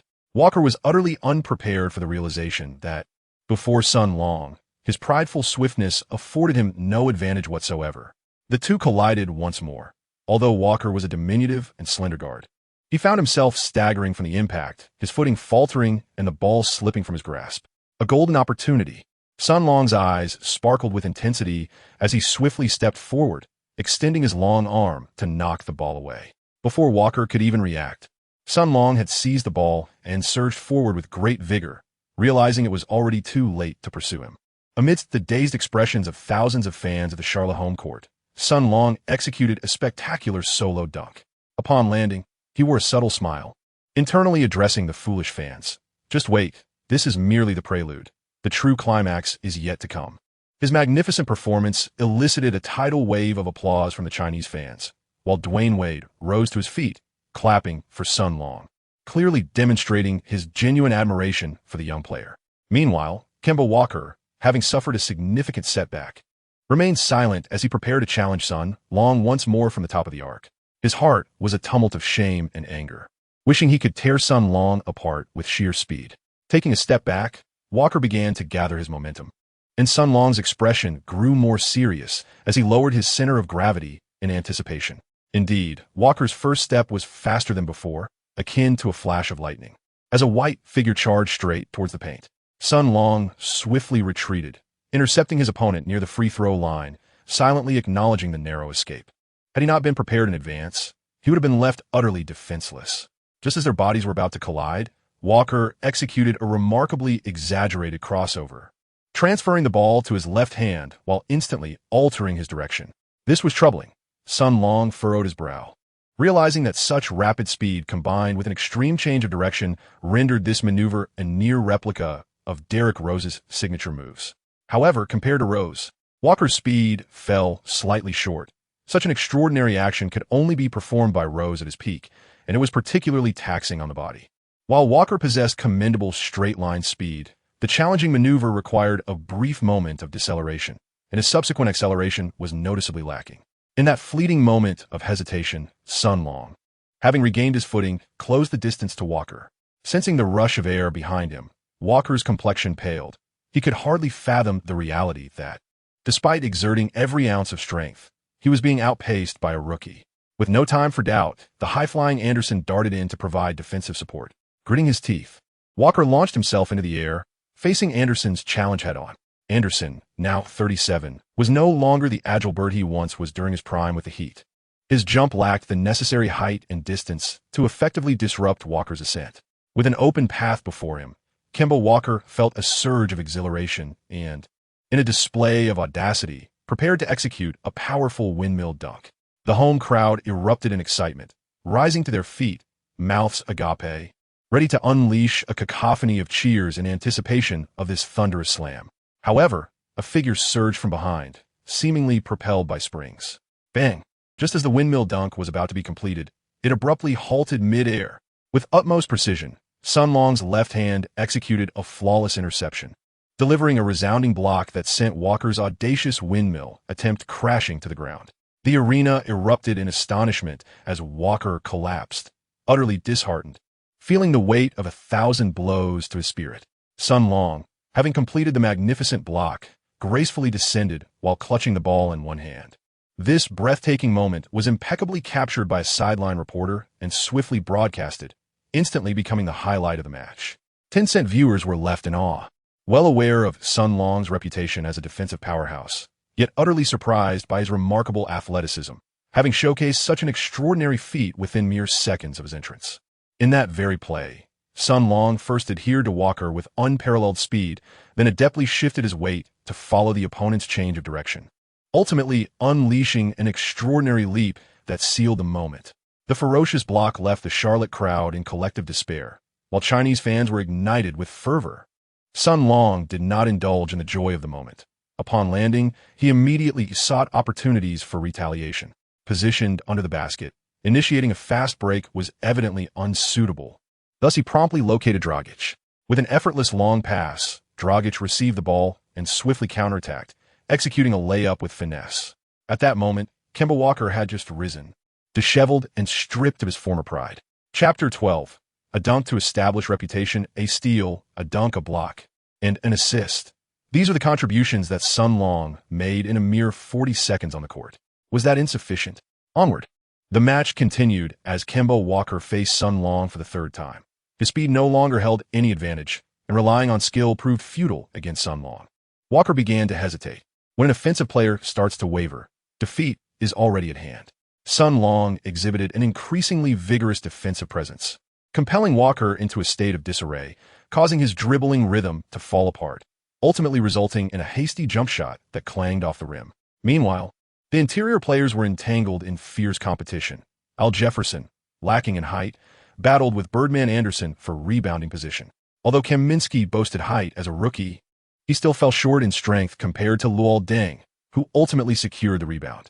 Dragic swiftly received the ball and raised his hand to signal play. Both Birdman Anderson and Luol Deng executed screens for one another, then simultaneously engaged in a staggered pick and roll, allowing Dragic to penetrate through the defense. However, the Hornets' interior defense faltered. Kaminsky's speed was inadequate, and Jefferson was even slower, relying solely on Courtney Lee from the perimeter for support. In this ensuing chaos, Sun Long sees an opportunity in the corner. Dragic, with remarkable synergy, delivered a precise pass, and without hesitation, Sun Long unleashed a powerful shot. Swish! With pinpoint accuracy, he struck true. Following his three-point success, Sun Long's confidence soared. He clenched his right fist and struck his chest emphatically, eager to demonstrate to his doubters what true prowess truly encompasses. Walker fell silent. The home crowd was rendered speechless, while across the ocean in China, fans erupted in excitement. Steals, blocks, and three-pointers. The first perfect domestic 3D player had emerged. The Heat scored 7 consecutive points, narrowing the deficit to 8. In a moment of urgency, Hornets head coach Steve Clifford called for a timeout. On the Heat side, Dwayne Wade and Chris Bosh approached to greet Sun Long, with Hassan Whiteside also embracing him warmly. Even coach Eric Spoelstra, usually reserved, displayed a rare smile, contemplating whether to grant this young Chinese player a few more minutes on the court. With less than 8 minutes remaining, both teams fielded their starting lineups, ready for a fierce showdown. For the Heat, Sun Long's exceptional defense had won over coach Spoelstra, who benched Whiteside in favor of a smaller lineup featuring Bosh, Deng, Wade, Sun Long, and Dragic, aiming to match the Hornets' pace. The Hornets, on the other hand, deployed their full starting roster, with Jeremy Lin facing the same predicament as Sun Long. As an Asian player, he found himself sidelined during critical moments, despite the pairing of him and Kemba Walker being the optimal strategy against the Heat. Kemba Walker, lacking confidence to take on Sun Long one-on-one, signaled for a pick. Nicholas Batum, a slender and tall small forward, came over to set the screen, managing to momentarily impede Sun Long. Wade's experience shone through as he anticipated the pick, stepping up to position himself perfectly, effectively blocking Walker's driving lane. In just a few seconds, Sun Long maneuvered around Batum, re-establishing his presence in front of Walker. With time running out, Walker was left with no choice but to take the initiative. Suddenly accelerating, he broke to the left, with Sun Long closely trailing him, rendering any attempt to break through his defense futile. Then, Walker unexpectedly paused, slowing his dribble with his left hand, executing a front crossover before accelerating again with his right hand. It was evident that his speed was faltering, prompting him to shift to a rhythm-based approach. This intricate maneuver, accelerating, decelerating, and changing direction, was designed to throw off the defender's balance. Walker possessed top-tier speed and rhythm. However, his challenge lay in balancing both aspects. When his speed peaked, he could not effectively incorporate rhythm changes, resulting in a straightforward linear drive. Conversely, while rhythm-based moves were easier, they hindered his acceleration. This discrepancy in talent was a stark contrast between Kemba Walker and Allen Iverson, both of whom stood under 185 centimeters. Moreover, Sun Long's defense was not easily bypassed. Despite Walker's efforts, Sun Long remained steadfastly positioned before him. Ultimately, Kemba Walker conceded defeat, recognizing that this Chinese rookie's physical attributes surpassed those of his teammate Jeremy Lin, compounded by his formidable defensive prowess. With no alternatives left, Walker forced a contested shot, instinctively sensing it would clang off the rim, and shouted mid-air rebound. Regrettably, the Hornets' rebounding prowess leaves much to be desired, as they ranked a mere 25th in the league last season, reflecting a level akin to that of the Heat. Securing offensive rebounds proved to be an arduous task. Luol Deng seized the rebound and passed it to Dragic. Surprisingly, Cody Zeller, who possessed a distinct height advantage, failed to capture this crucial offensive rebound. Walker cast a frustrated glare in his direction. However, he was oblivious to the fact that, from the moment Deng leaped, Sun Long had discreetly slipped away. Dragic, true to his nickname as Little Nash, astutely detected the opportunity and executed a precise long pass. As Sun Long received the ball near the three-point line, he found himself unchallenged, yet a mere layup could not quench his fervent ambition. He yearned to create a sensational moment. With determination, he smashed the ball against the backboard and surged toward the free throw line, preparing to take flight. The crowd's eyes widened in astonishment. Even those who had jeered at him moments before found themselves standing in eager anticipation, eager to witness Sun Long's display of athleticism. The cameras of the reporters on the sidelines were all trained on the airborne spectacle. With a resounding thud, the basketball struck the backboard and rebounded with a fierce velocity. At that instant, a figure clad in red and white darted into the frame, moving with such blinding speed that the cameraman blinked in disbelief, questioning their own perception. The young number 8 from the Heat ascended like a rocket, catching the ball and seemingly harnessing an extra burst of energy mid-air, spinning with an extraordinary grace. Like the eye of a hurricane, Sun Long spun faster and faster, astonishingly continuing to rise. The audience, thousands strong, collectively held their breath, instinctively rising to their toes in anticipation of his flight. As the sensation of exhilaration coursed through them, Sun Long reached the apex of his ascent, his head nearly parallel with the rim of the basket. Clutching the ball with both hands, he summoned every ounce of strength to slam it through the hoop. The resounding impact reverberated, causing the entire rim to creak ominously. Upon landing, Sun Long strode forward with an air of dominance, fiercely glaring at the crowd, his breaths heavy with exertion. In that thunderous moment, all the humiliation and discrimination he had endured in America dissipated like mist. The explosive sound of his dunk jolted the audience from their stupor. Thousands of incredulous gazes converged on Sun Long. They understood, with clarity, that from this moment forward, no one in Charlotte would dare underestimate that Chinese prodigy. Chapter 13. The Descent of the Thunder God. Sun Long's self-propelled slam dunk, executed with a remarkable 180-degree spin, astonished countless basketball enthusiasts across China through live broadcasts on CCTV, 5 and 10 cent. My goodness, the height of that rim and the terrifying speed of his bounce. Could he truly be of Asian descent? Unbelievable. He is akin to alien, both appearing as individuals of African descent cloaked in yellow skin. As one fan remarked, it was strikingly similar. From this moment onward, Sun Long has won my unwavering admiration. Meanwhile, the cameramen on the sidelines engaged in animated discussions. Bobby, I didn't capture it clearly. How many rotations did he perform in midair? I'm not certain either, Stewart. It seems our equipment is woefully outdated, unable to keep pace with that fellow's bounce. After releasing the pent-up frustrations in his heart, Sun Long felt an invigorating lightness, galloping back to defense like a jubilant young colt. The Miami Heat erupted in excitement at Sun Long's dunk, with the bench erupting in fervor as Winslow and Josh Richardson leaped with enthusiasm. Wade approached and playfully smacked Sun Long on the backside. Well done, little Thor. Thor? Sun Long gazed at the flash with a look of bewilderment. Wade chuckled heartily and replied, Indeed, the dark-haired little Thor. Sun Long was utterly perplexed, unable to comprehend Wade's words. As the match progressed, the Heat surged with momentum. Wade and Bosch executed a series of seamless plays, leveling the score, while Dragic delivered multiple assists, and both Luol Deng and Sun Long contributed with three-pointers. Meanwhile, the Hornets found themselves ensnared in a quagmire, as Kemba Walker struggled against Sun Long's tenacious defense, and Bosch effectively contained Al Jefferson. The Heat firmly maintained control of the game's tempo. 5 minutes later, the contest concluded with the Heat triumphing over the Hornets 86-79, marking a successful season opener. Wade and Bosch each scored 23 points, while Sun Long, in his 10 minutes on the court, achieved a flawless shooting performance. 2 three-pointers, 2 dunks, totaling 10 points with a 100 shooting accuracy, alongside 2 rebounds, 1 assist, 1 steal, and 1 block. On the Hornets side, Kemba Walker, facing Sun Long's defense, faltered, accumulating 18 points for assists and 3 turnovers.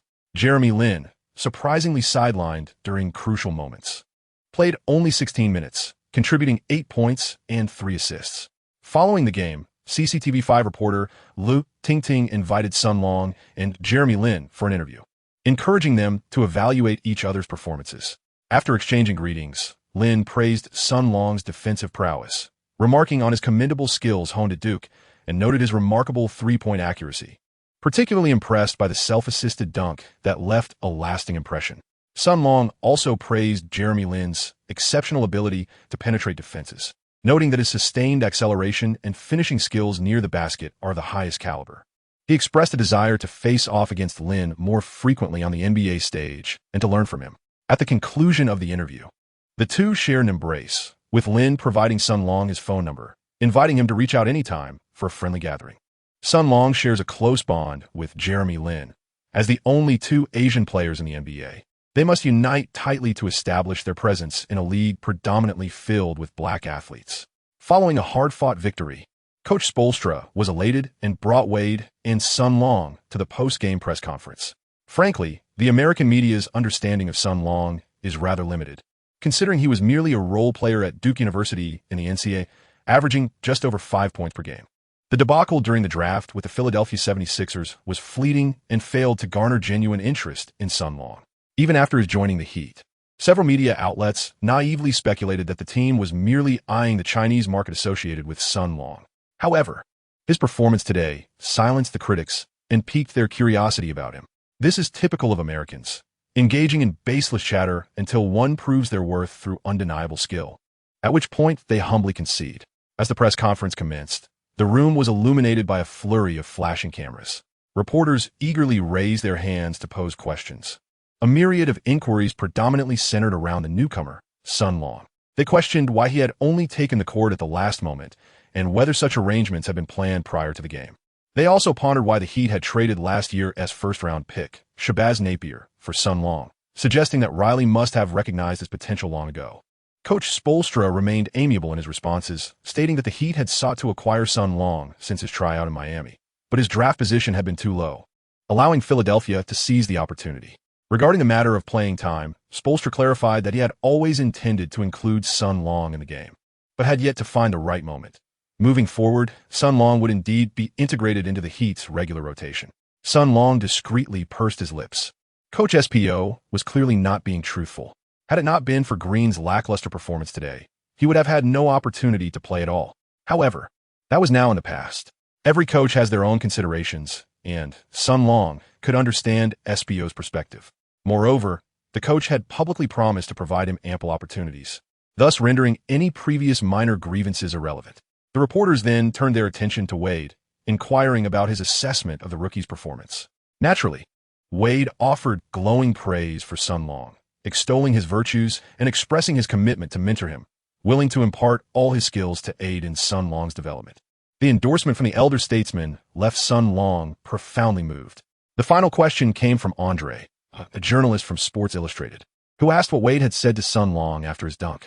With the spotlight of so many media outlets upon him for the first time, Sun Long shyly smiled and softly replied, "Thor." The reporters, unable to catch his words, exchanged bewildered glances, prompting Wade to clarify, "Indeed, Thor, the god of thunder. I witnessed that dunk up close, and it was astonishing. I saw Sun whirl like a tempest, and suddenly a bolt of lightning struck from above. In that moment, a word resonated in my mind. Mjolnir, the hammer of Thor. Only Thor possesses such power." Sun Long was struck by lightning, leaving him charred on the outside, yet tender within. Henceforth, Thor became his official moniker, and gradually, basketball enthusiasts across the globe came to know of a young god of thunder hailing from China. Charlotte is in close proximity to Duke University. After the game, Sun Long seized the opportunity to return to campus, where he sought out Alex and Kato Mai. Having not seen each other for some time, Kato seemed to have matured, her development evident in all the right places. She had adapted well to life with Alex, spending her days immersed in her artistic pursuits. Alex was also preoccupied with recruiting new members for the association, asserting herself as a formidable president. When Sun Long made his appearance, the two lovely ladies were overjoyed, embracing him on either side.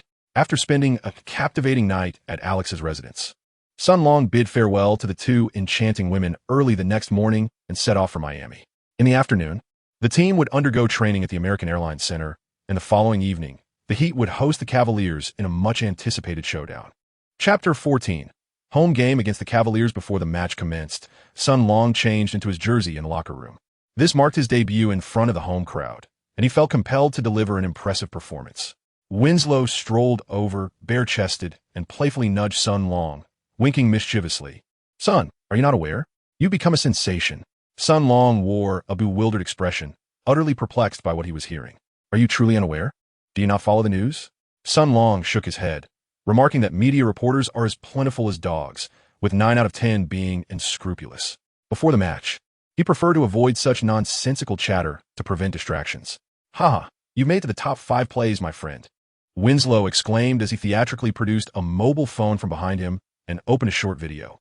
Instantly, the familiar voiceover echoed, "Welcome to the NBA's top 5 plays of the day." Sun Long's spirit was instantly invigorated, and many teammates gathered around to take a look. The video commenced with the NBA logo, followed by a highlight from October 29, 2015, showcasing the 5th best play. The Miami Heat rookie Sun Long relentlessly pursuing Kemba Walker, delivering a devastating block. The fourth highlight featured an alley-oop from the Clippers' Paul to Griffin. The third was a relentless defense by the Spurs' new sensation Leonard against Paul. The second spot was claimed by Kevin Durant, who executed a soaring dunk over Wizards center Gortat. Astonishingly, the top play was once again Sun Long, an exhilarating self-alley-oop followed by a breathtaking 360-degree slam dunk. The exhilarating slam dunk by Sun Long was replayed from various angles, while his Miami teammates joyfully cheered, their hands enthusiastically patting and rubbing his back, rear, and head. Sun Long was equally exhilarated. Previously, he was always thrilled by the spectacular top plays featuring legends like Kobe, Iverson, O'Neal, and McGrady. Now, for the first time, he found himself among the official highlights, occupying two coveted spots. The sensation was utterly bewildering, an indescribable feeling of delight that was simply gratifying. Little did he know that the highlights video had already amassed millions of views in China, and through these two clips, Sun Long successfully broadened his fame and attracted a multitude of female fans. After all, with his tall stature, handsome looks, superb physique, and youthful age, who wouldn't admire him? Following the viewing, Wade feigned nonchalance and remarked, "Don't get too cocky, kid. I was a regular in the top plays back in the day. If I wanted to, I could dominate every highlight of the day." The seasoned veteran was ready to impart wisdom, prompting an exchange of disdainful glances between Sun Long, Winslow, and Josh Richardson directed at Wade. What a blowhard. Who believes that? As the Cavaliers players began to enter, LeBron was the last to emerge from the locker room. Last summer, he made the pivotal decision to leave Miami, returning to Cleveland with his immense talent, swiftly forming a youthful trio that propelled the team to the finals. The Heat were caught off guard by LeBron's abrupt departure, losing all their perimeter shooters, and with Bosh sidelined mid-season due to a pulmonary embolism and Wade battling injuries. Miami failed to reach the playoffs last season.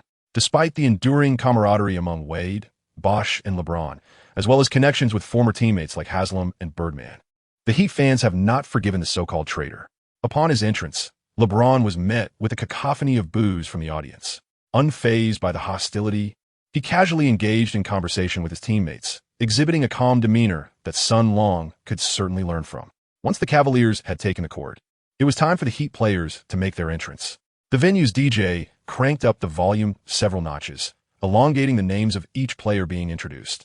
Mario Chalmers, Gerald Green, Sun Long, amidst the watchful eyes of the crowd, inhaled deeply and swiftly emerged from the locker room.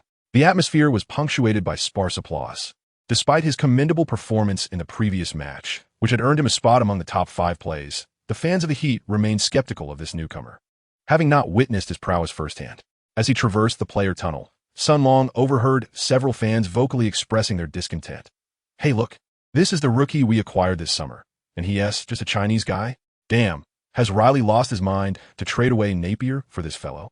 Napier was the NCAA's most outstanding player, and we merely received a second-round rookie in return. That rookie's agent must have employed unscrupulous tactics to deceive Riley. The management is a bunch of fools. Poor Heat. Surely they one team make it to the playoffs this year. Upon hearing such remarks, Sun Long's initial elation waned, for he was merely an 18-year-old rookie, lacking the mental fortitude of a LeBron. Sun Long entered the arena with a stern expression, silently vowing to make a name for himself and leave no room for doubt among the skeptics. As the match commenced, the Heat retained their starting lineup from the previous game, while the Cavaliers introduced their formidable 5, Mozgov, Kevin Love, LeBron James, Shumpert, and Kyrie Irving. Whiteside won the tip-off, and Dragic propelled the ball into the offensive zone. Wade, utilizing Bosh's screen, emerged to receive a pass and executed a precise mid-range jumper, scoring effortlessly. The home crowd erupted in enthusiastic applause for Wade, whose physical condition this season has been commendable, with his knee injury recovering well. A 70-foot Wade could undoubtedly rank among the top 3 shooting guards in the league. On the Cavaliers' side, Irving dribbled past half-court before passing to James. Regardless of which team he plays for, James enjoys assuming the role of a point guard. He refrained from initiating a personal scoring spree and instead drove in, distributing the ball to the corner where Kevin Love awaited, who promptly sank a 3-pointer. Once a dominant power forward for the Timberwolves, Love, armed with remarkable shooting skills and rebounding instincts, had frequently posted astonishing 2020 statistics. However, after joining the Cavaliers, he began to emulate his predecessor Bosh, shedding weight and abandoning his inside game to focus on long-range shooting, thus creating ample space for James to penetrate. The Heat's offensive efficiency was commendable. Wade showed no mercy against his former teammate James, alternating between driving and shooting, while Bosh also demonstrated his prowess with consecutive mid-range shots, proving the moniker mid-range prince is well-deserved. Nevertheless, the Cavaliers possessed a superior overall strength, and under James's orchestrated playmaking, they managed to maintain a firm grip on the score. Cavaliers coach David Blatt was the first to initiate substitutions, bringing in Dellavedova for Irving and J.R. Smith for Shumpert. Under the guidance of this European coach, the Cavaliers trio often staggered their playing times to ensure a continuous offensive threat. As James began to assert himself, he scored 6 consecutive points against Luol Deng's defense.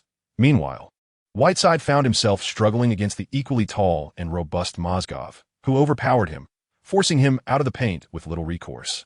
With 3 minutes remaining in the first quarter, the Cavaliers held a 5-point lead, prompting Coach Spoelstra to gradually introduce his bench players. Chapter 15. Locking down the wildcard, Coach Spoelstra called the first timeout, allowing veterans Wade and Bosh to rest. The lineup he deployed included Stoudemire, Luol Deng, Winslow, Sun Long, and Dragic.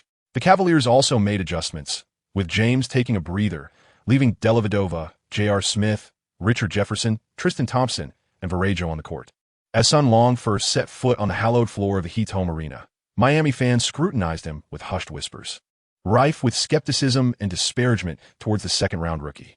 This, however, ignited within Sun Long a fierce determination. Upon entering the game, he astutely assessed the dynamics on the court. The Cavaliers' current lineup displayed a glaring deficiency in interior offensive prowess. Tristan Thompson was tasked with securing rebounds, while Anderson Varejao feigned contact, lacking both the lethal impact of a player like M.O. Williams and the shooting range of Kevin Love. On the perimeter, Richard Jefferson, a seasoned veteran, was deployed merely to afford LeBron James a brief respite, while Matthew Dellavedova leaned towards defensive duties. Meanwhile, J.R. Smith was granted the liberty to shoot at will. My apologies, J.R. Sun Long had meticulously devised a plan, as long as he could effectively neutralize J.R. for a while. The Heat would have the opportunity to unleash a surge of momentum, compelling LeBron to enter the game prematurely. As J.R. Smith received the ball beyond the three-point line, Sun Long swiftly closed in, applying pressure, his eyes gleaming with intensity. Sun Long's ferocious defense startled J.R., who pondered, "Who is this guy? I haven't wronged him." Nevertheless, J.R. displayed remarkable ball-handling skills. With a swift pull of the ball using his left hand, he executed a sudden crossover to his right hand, evading Sun Long's initial attempt to steal. As a former teammate of Allen Iverson during his tenure with the Nuggets, J.R. Smith had been thoroughly analyzed by Sun Long early on. In his youth, J.R. relied on his speed, explosiveness, and leaping ability, making him a master of penetrating drives, often showcasing spectacular dunks. His erratic three-point shooting, when on fire, was nearly unguardable, earning him the moniker the Wild Card. However, now at the age of 30 and neglecting his conditioning, J.R.'s physical prowess has significantly declined compared to his younger days. His drives have often become a struggle, leading to an increased reliance on fadeaway jump shots. Time spares no one. This is precisely why legends like Jordan, Kobe, and Wade reduced their driving as their careers progressed, developing back-to-the-basket techniques. Yet, J.R. Smith's smaller frame and lack of strength prevent him from transitioning as seamlessly as those three superstars. Sun Long lunged forward once more, closing in tightly, his long arms obstructing J.R.'s line of sight. It was imperative to thwart J.R.'s three-point attempts, should he find his rhythm. Even the Divine would struggle to contain him. The relentless defense left J.R. feeling suffocated, with scarcely a sliver of space to shoot.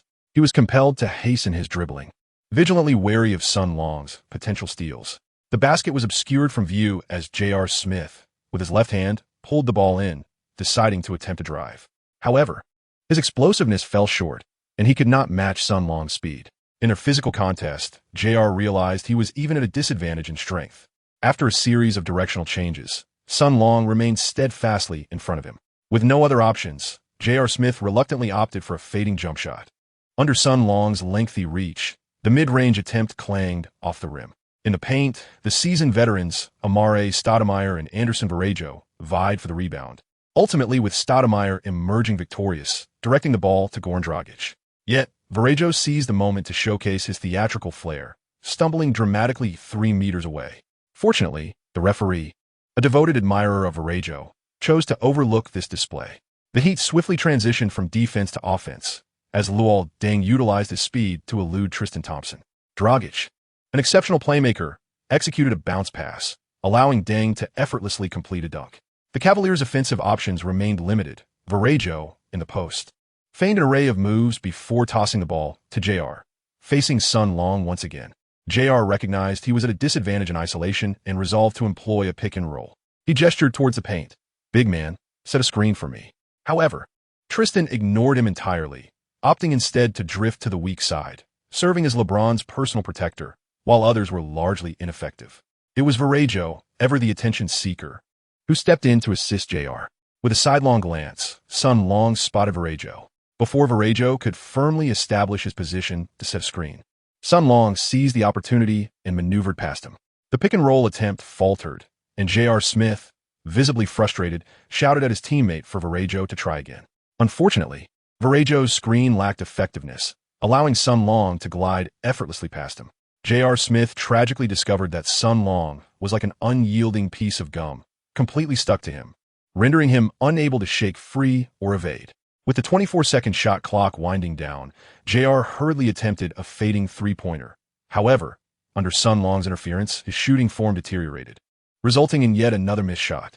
The relentless defense against J.R. Smith prompted Miami fans to begin embracing Sun Long, recognizing that the essence of the Heat's championship pedigree lay in formidable defense.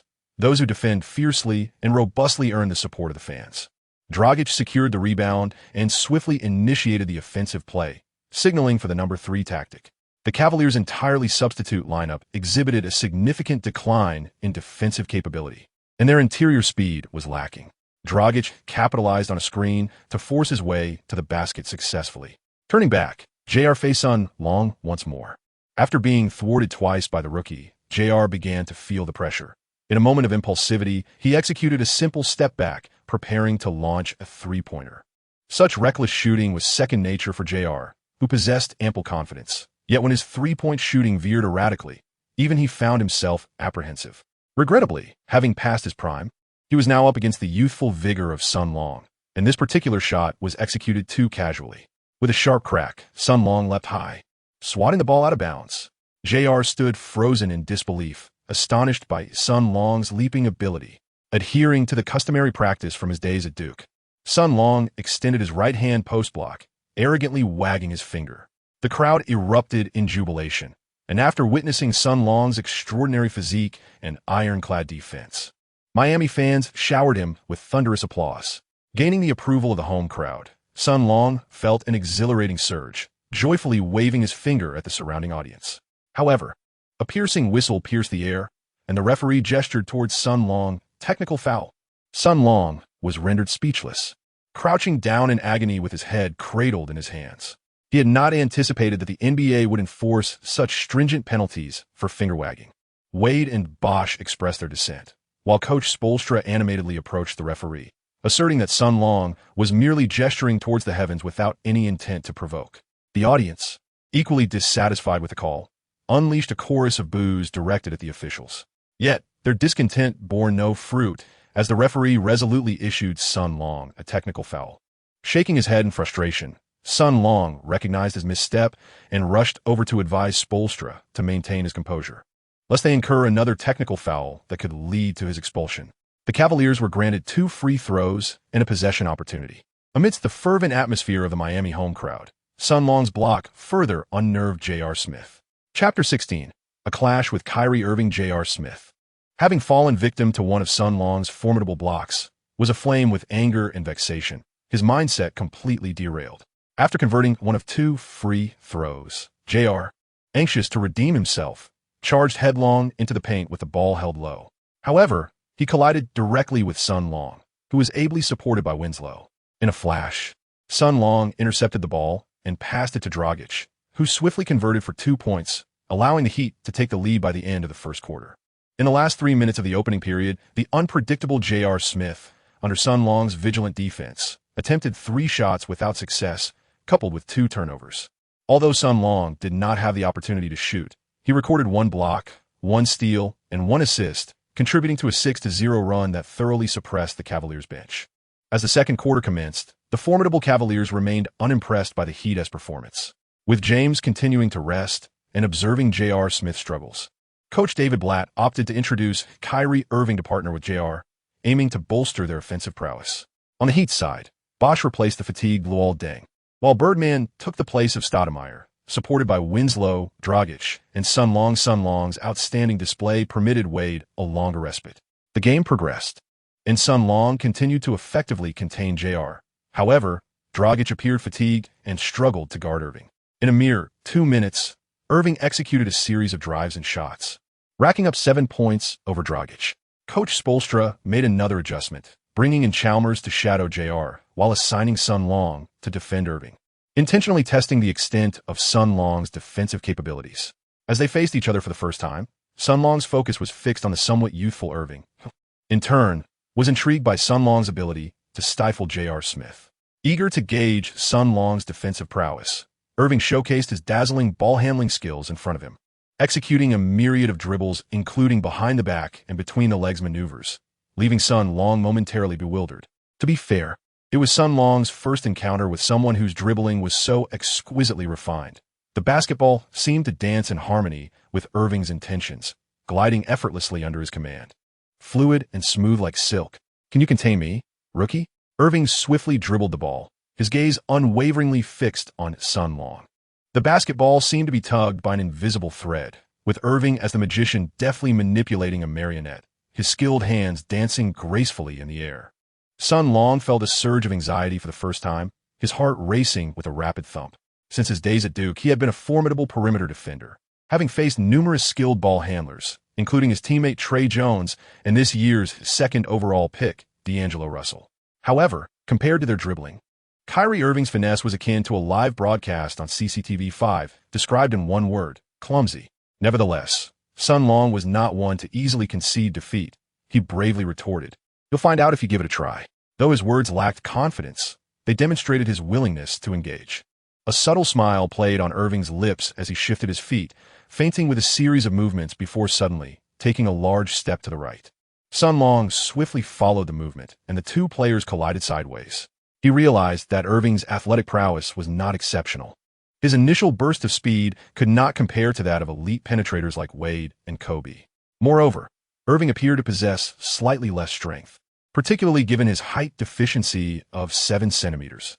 Under the physical pressure exerted by Sun Long, Irving's dribbling momentarily faltered. A surge of excitement coursed through Sun Long's mind as he swiftly unleashed a precise steal. He held unwavering confidence in both his speed and accuracy, having successfully intercepted Kemba Walker in the previous game and having employed the same technique to outsmart JR in the first quarter today. However, just as Sun Long was about to make contact with the ball, Irving swiftly executed a spin move, deftly evading Sun Long's grasp. This was unfortunate. Sun Long silently lamented his miscalculation. Before he could straighten his back, Irving swiftly executed a jump shot, the ball swishing through the net with remarkable fluidity. Coach Spoelstra shook his head at Sun Long. After all, the rookie lacked experience, naively believing that intercepting Irving would be a simple task. Once the gamble of steal failed, he immediately lost all defensive positioning. Frustrated and humiliated, Sun Long clenched his teeth in silence as the Heat initiated their offense. After several passes, Bosh maneuvered past Tristan and executed a powerful dunk. On defense once more, Sun Long was now more cautious, closely marking his opponent from the front court, though he refrained from attempting steals recklessly. The ball circulated, ultimately finding its way back into Irving's hands. Sun Long's mind raced with thoughts as he swiftly analyzed the technical attributes of the all-star point guard before him. From the previous play, it was evident that,